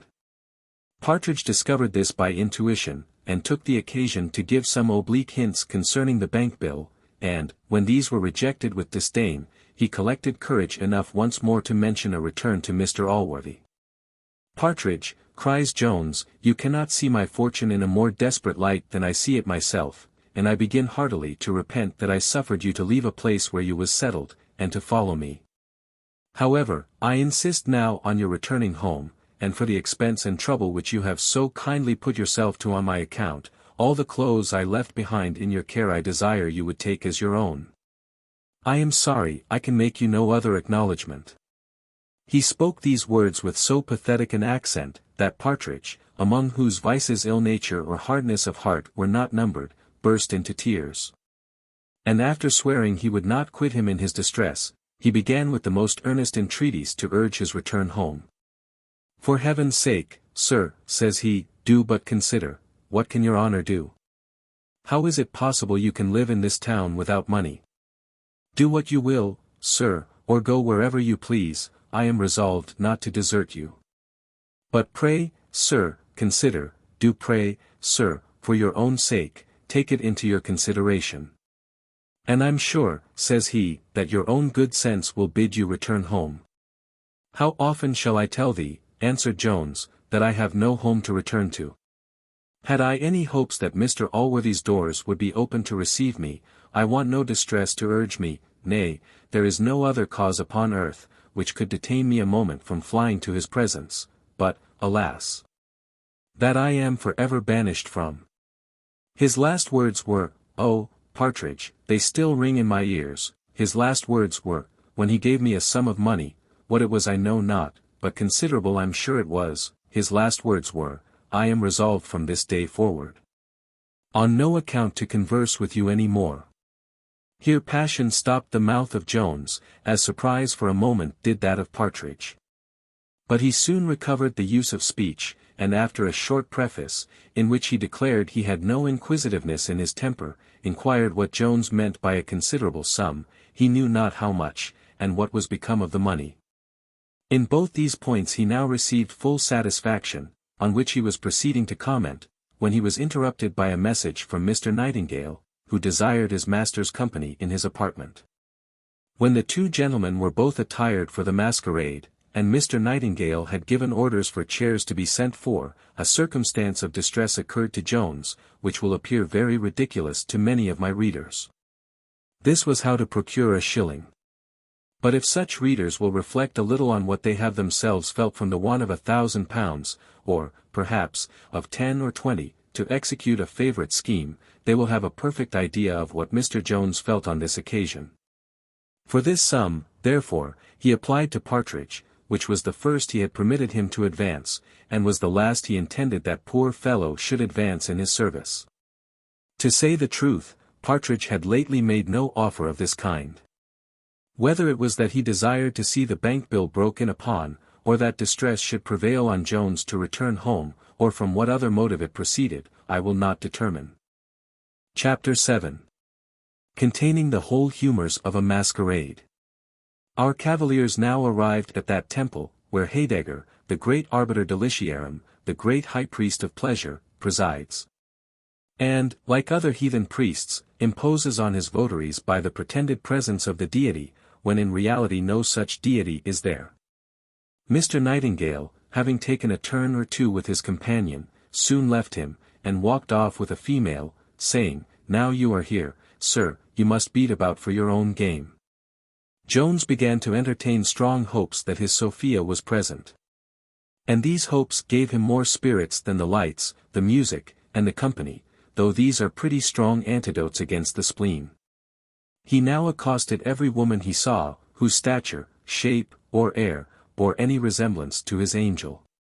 To all of whom he endeavored to say something smart, in order to engage an answer, by which he might discover that voice which he thought it impossible he should mistake. Some of these answered by a question, in a squeaking voice, "Do you know me?" Much the greater number said, "I don't know you, sir," and nothing more. Some called him an impertinent fellow, some made him no answer at all, some said, "Indeed I don't know your voice, and I shall have nothing to say to you." And many gave him as kind answers as he could wish, but not in the voice he desired to hear. Whilst he was talking with one of these last, who was in the habit of a shepherdess, a lady in a domino came up to him, and slapping him on the shoulder, whispered him, at the same time, in the ear, "If you talk any longer with that trollop, I will acquaint Miss Western." Jones no sooner heard that name, than, immediately quitting his former companion, he applied to the domino, begging and entreating her to show him the lady she had mentioned, if she was then in the room. The mask walked hastily to the upper end of the innermost apartment before she spoke, and then, instead of answering him, sat down, and declared she was tired. Jones sat down by her, and still persisted in his entreaties. At last the lady coldly answered, "I imagined Mr. Jones had been a more discerning lover, than to suffer any disguise to conceal his mistress from him." "Is she here, then, madam?" replied Jones, with some vehemence. Upon which the lady cried, "Hush, sir, you will be observed. I promise you, upon my honor, Miss Western is not here." Jones, now taking the mask by the hand, fell to entreating her in the most earnest manner, to acquaint him where he might find Sophia. And when he could obtain no direct answer, he began to upbraid her gently for having disappointed him the day before. And concluded, saying, "Indeed, my good fairy queen, I know your majesty very well, notwithstanding the affected disguise of your voice. Indeed, Mrs. Fitzpatrick, it is a little cruel to divert yourself at the expense of my torments." The mask answered, "Though you have so ingeniously discovered me, I must still speak in the same voice, lest I should be known by others. And do you think, good sir, that I have no greater regard for my cousin, than to assist in carrying on an affair between you two, which must end in her ruin, as well as your own? Besides, I promise you, my cousin is not mad enough to consent to her own destruction, if you are so much her enemy as to tempt her to it." "Alas, madam," said Jones, "you little know my heart, when you call me an enemy of Sophia. And yet to ruin any one, cries the other, you will allow, is the act of an enemy, and when by the same act you must knowingly and certainly bring ruin on yourself, is it not folly or madness, as well as guilt? Now, sir, my cousin hath very little more than her father will please to give her, very little for one of her fashion, you know him, and you know your own situation." Jones vowed he had no such design on Sophia, that he would rather suffer the most violent of deaths than sacrifice her interest to his desires. He said, he knew how unworthy he was of her, every way, that he had long ago resolved to quit all such aspiring thoughts, but that some strange accidents had made him desirous to see her once more. When he promised he would take leave of her for ever. "No, madam," concluded he, "my love is not of that base kind which seeks its own satisfaction at the expense of what is most dear to its object. I would sacrifice everything to the possession of my Sophia, but Sophia herself." Though the reader may have already conceived no very sublime idea of the virtue of the lady in the mask, and though possibly she may hereafter appear not to deserve one of the first characters of her sex, yet, it is certain, these generous sentiments made a strong impression upon her, and greatly added to the affection she had before conceived for our young hero. The lady now, after silence of a few moments, said, she did not see his pretensions to Sophia so much in the light of presumption, as of imprudence. "Young fellows," says she, "can never have too aspiring thoughts. I love ambition in a young man, and I would have you cultivate it as much as possible. Perhaps you may succeed with those who are infinitely superior in fortune. Nay, I am convinced there are women, but don't you think me a strange creature, Mr. Jones, to be thus giving advice to a man with whom I am so little acquainted, and one with whose behaviour to me I have so little reason to be pleased." Here Jones began to apologize, and to hope he had not offended in anything he had said of her cousin. To which the mask answered, "And are you so little versed in the sex, to imagine you can well affront a lady more than by entertaining her with your passion for another woman? If the fairy queen had conceived no better opinion of your gallantry, she would scarce have appointed you to meet her at the masquerade." Jones had never less inclination to an amour than at present. But gallantry to the ladies was among his principles of honour, and he held it as much incumbent on him to accept a challenge to love, as if it had been a challenge to fight. Nay, his very love to Sophia made it necessary for him to keep well with the lady, as he made no doubt but she was capable of bringing him into the presence of the other. He began therefore to make a very warm answer to her last speech, when a mask, in the character of an old woman, joined them.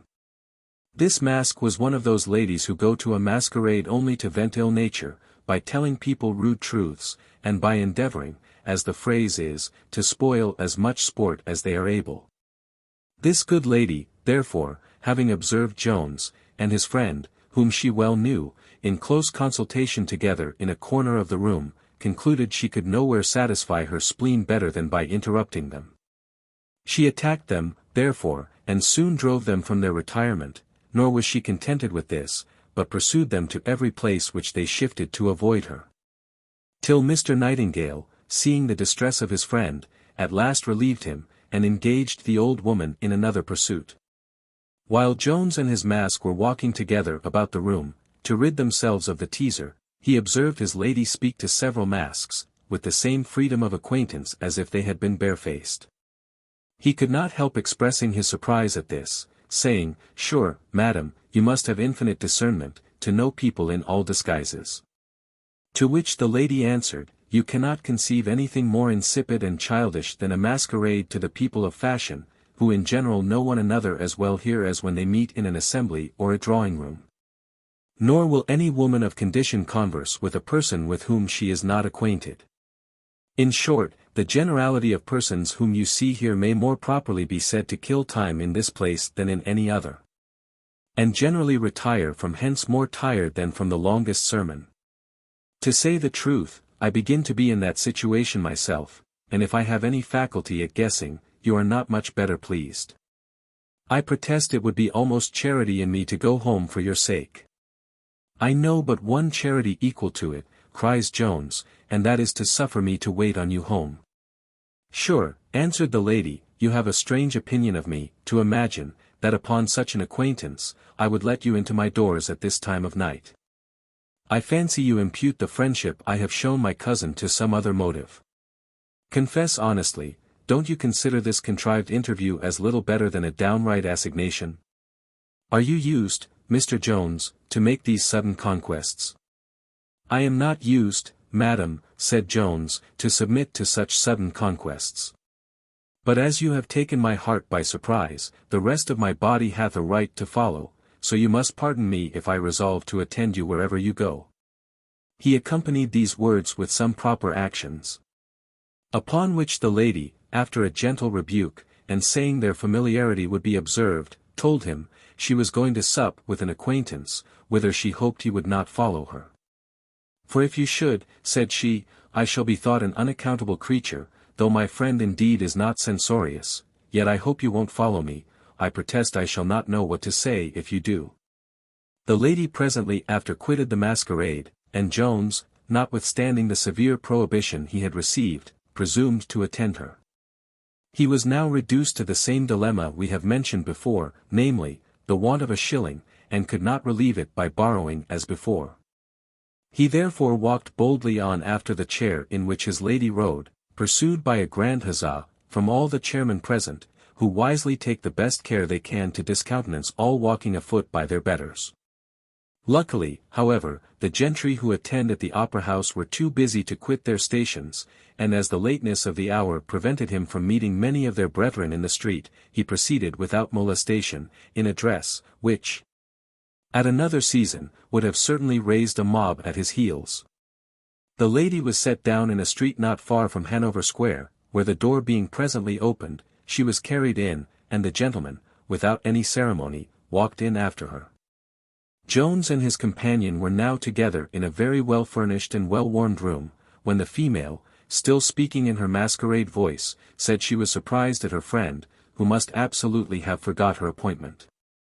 At which, after venting much resentment, she suddenly expressed some apprehension from Jones, and asked him what the world would think of their having been alone together in a house at that time of night. But instead of a direct answer to so important a question, Jones began to be very importunate with the lady to unmask, and at length having prevailed, there appeared not Mrs Fitzpatrick, but the Lady Bellaston herself. It would be tedious to give the particular conversation, which consisted of very common and ordinary occurrences, and which lasted from 2 till 6 o'clock in the morning. It is sufficient to mention all of it that is anywise material to this history. And this was a promise that the lady would endeavour to find out Sophia, and in a few days bring him to an interview with her, on condition that he would then take his leave of her. When this was thoroughly settled, and a second meeting in the evening appointed at the same place, they separated, the lady returned to her house, and Jones to his lodgings.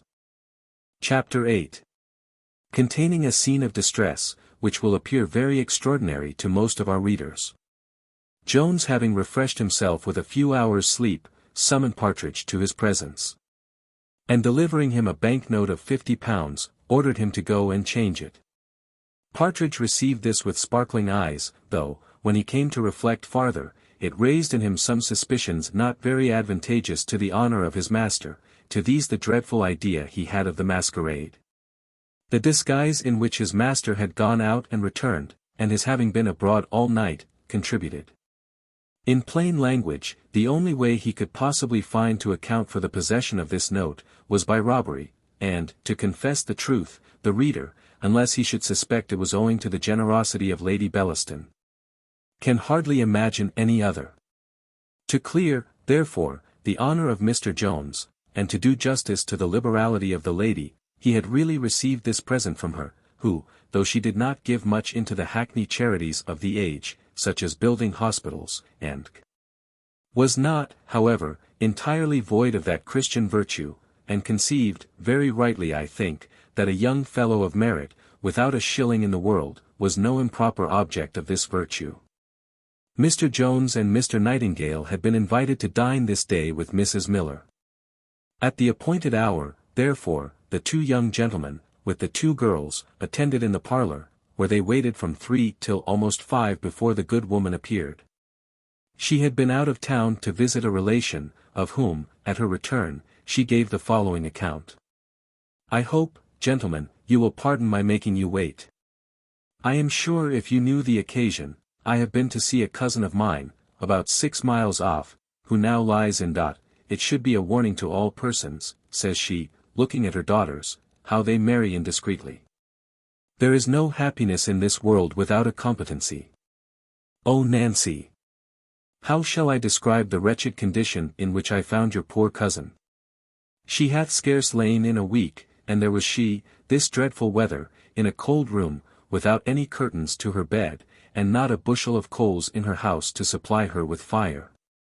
Her second son, that sweet little fellow, lies ill of a quinsy in the same bed with his mother, for there is no other bed in the house. Poor little Tommy! I believe, Nancy, you will never see your favourite any more, for he is really very ill. The rest of the children are in pretty good health, but Molly, I am afraid, will do herself an injury. She is but 13 years old, Mr. Nightingale, and yet, in my life, I never saw a better nurse. She tends both her mother and her brother. And, what is wonderful in a creature so young, she shows all the cheerfulness in the world to her mother, and yet I saw the poor child, Mr. Nightingale, turn about, and privately wipe the tears from her eyes. Here Mrs. Miller was prevented, by her own tears, from going on, and there was not, I believe, a person present who did not accompany her in them. At length she a little recovered herself, and proceeded thus. In all this distress the mother supports her spirits in a surprising manner. The danger of her son sits heaviest upon her, and yet she endeavours as much as possible to conceal even this concern, on her husband's account. Her grief, however, sometimes gets the better of all her endeavours. For she was always extravagantly fond of this boy, and a most sensible, sweet-tempered creature it is. I protest I was never more affected in my life than when I heard the little wretch, who is hardly yet 7 years old, while his mother was wetting him with her tears, beg her to be comforted. "Indeed, mamma," cried the child, "I shan't die. God Almighty, I'm sure, won't take Tommy away, let heaven be ever so fine a place, I had rather stay here and starve with you and my papa than go to it. Pardon me, gentlemen, I can't help it," says she, wiping her eyes, "such sensibility in affection in a child. And yet, perhaps, he is least the object of pity, for a day or two will, most probably, place him beyond the reach of all human evils. The father is, indeed, most worthy of compassion. Poor man, his countenance is the very picture of horror, and he looks like one rather dead than alive. Oh heavens! What a scene did I behold at my first coming into the room! The good creature was lying behind the bolster, supporting at once both his child and his wife. He had nothing on but a thin waistcoat, for his coat was spread over the bed, to supply the want of blankets. When he rose up at my entrance, I scarce knew him. As comely a man, Mr. Jones, within this fortnight, as you ever beheld, Mr. Nightingale hath seen him. His eyes sunk, his face pale, with a long beard. His body shivering with cold, and worn with hunger too, for my cousin says she can hardly prevail upon him to eat that. He told me himself in a whisper, he told me, I can't repeat it, he said he could not bear to eat the bread his children wanted. And yet, can you believe it, gentlemen? In all this misery his wife has as good caudle as if she lay in the midst of the greatest affluence. I tasted it, and I scarce ever tasted better. The means of procuring her this, he said, he believed was sent him by an angel from heaven. I know not what he meant, for I had not spirits enough to ask a single question. This was a love match, as they call it, on both sides. That is, a match between two beggars. I must, indeed, say, I never saw a fonder couple, but what is their fondness good for, but to torment each other? Indeed, mamma, cries Nancy, I have always looked on my cousin Anderson, for that was her name, as one of the happiest of women. I am sure, says Mrs. Miller, the case at present is much otherwise. For any one might have discerned that the tender consideration of each other's sufferings makes the most intolerable part of their calamity, both to the husband and wife. Compared to which, hunger and cold, as they affect their own persons only, are scarce evils. Nay, the very children, the youngest, which is not 2 years old, excepted, feel in the same manner. For they are a most loving family, and, if they had but a bare competency, would be the happiest people in the world. I never saw the least sign of misery at her house, replied Nancy. I am sure my heart bleeds for what you now tell me. O child, answered the mother, she hath always endeavored to make the best of everything. They have always been in great distress, but, indeed, this absolute ruin hath been brought upon them by others. The poor man was bail for the villain his brother, and about a week ago, the very day before her lying in, their goods were all carried away, and sold by an execution. He sent a letter to me of it by one of the bailiffs, which the villain never delivered. What must he think of my suffering a week to pass before he heard of me? It was not with dry eyes that Jones heard this narrative. When it was ended he took Mrs. Miller apart with him into another room, and, delivering her his purse, in which was the sum of £50, desired her to send as much of it as she thought proper to these poor people.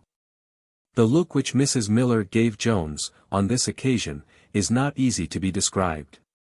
She burst into a kind of agony of transport, and cried out, Good heavens! Is there such a man in the world?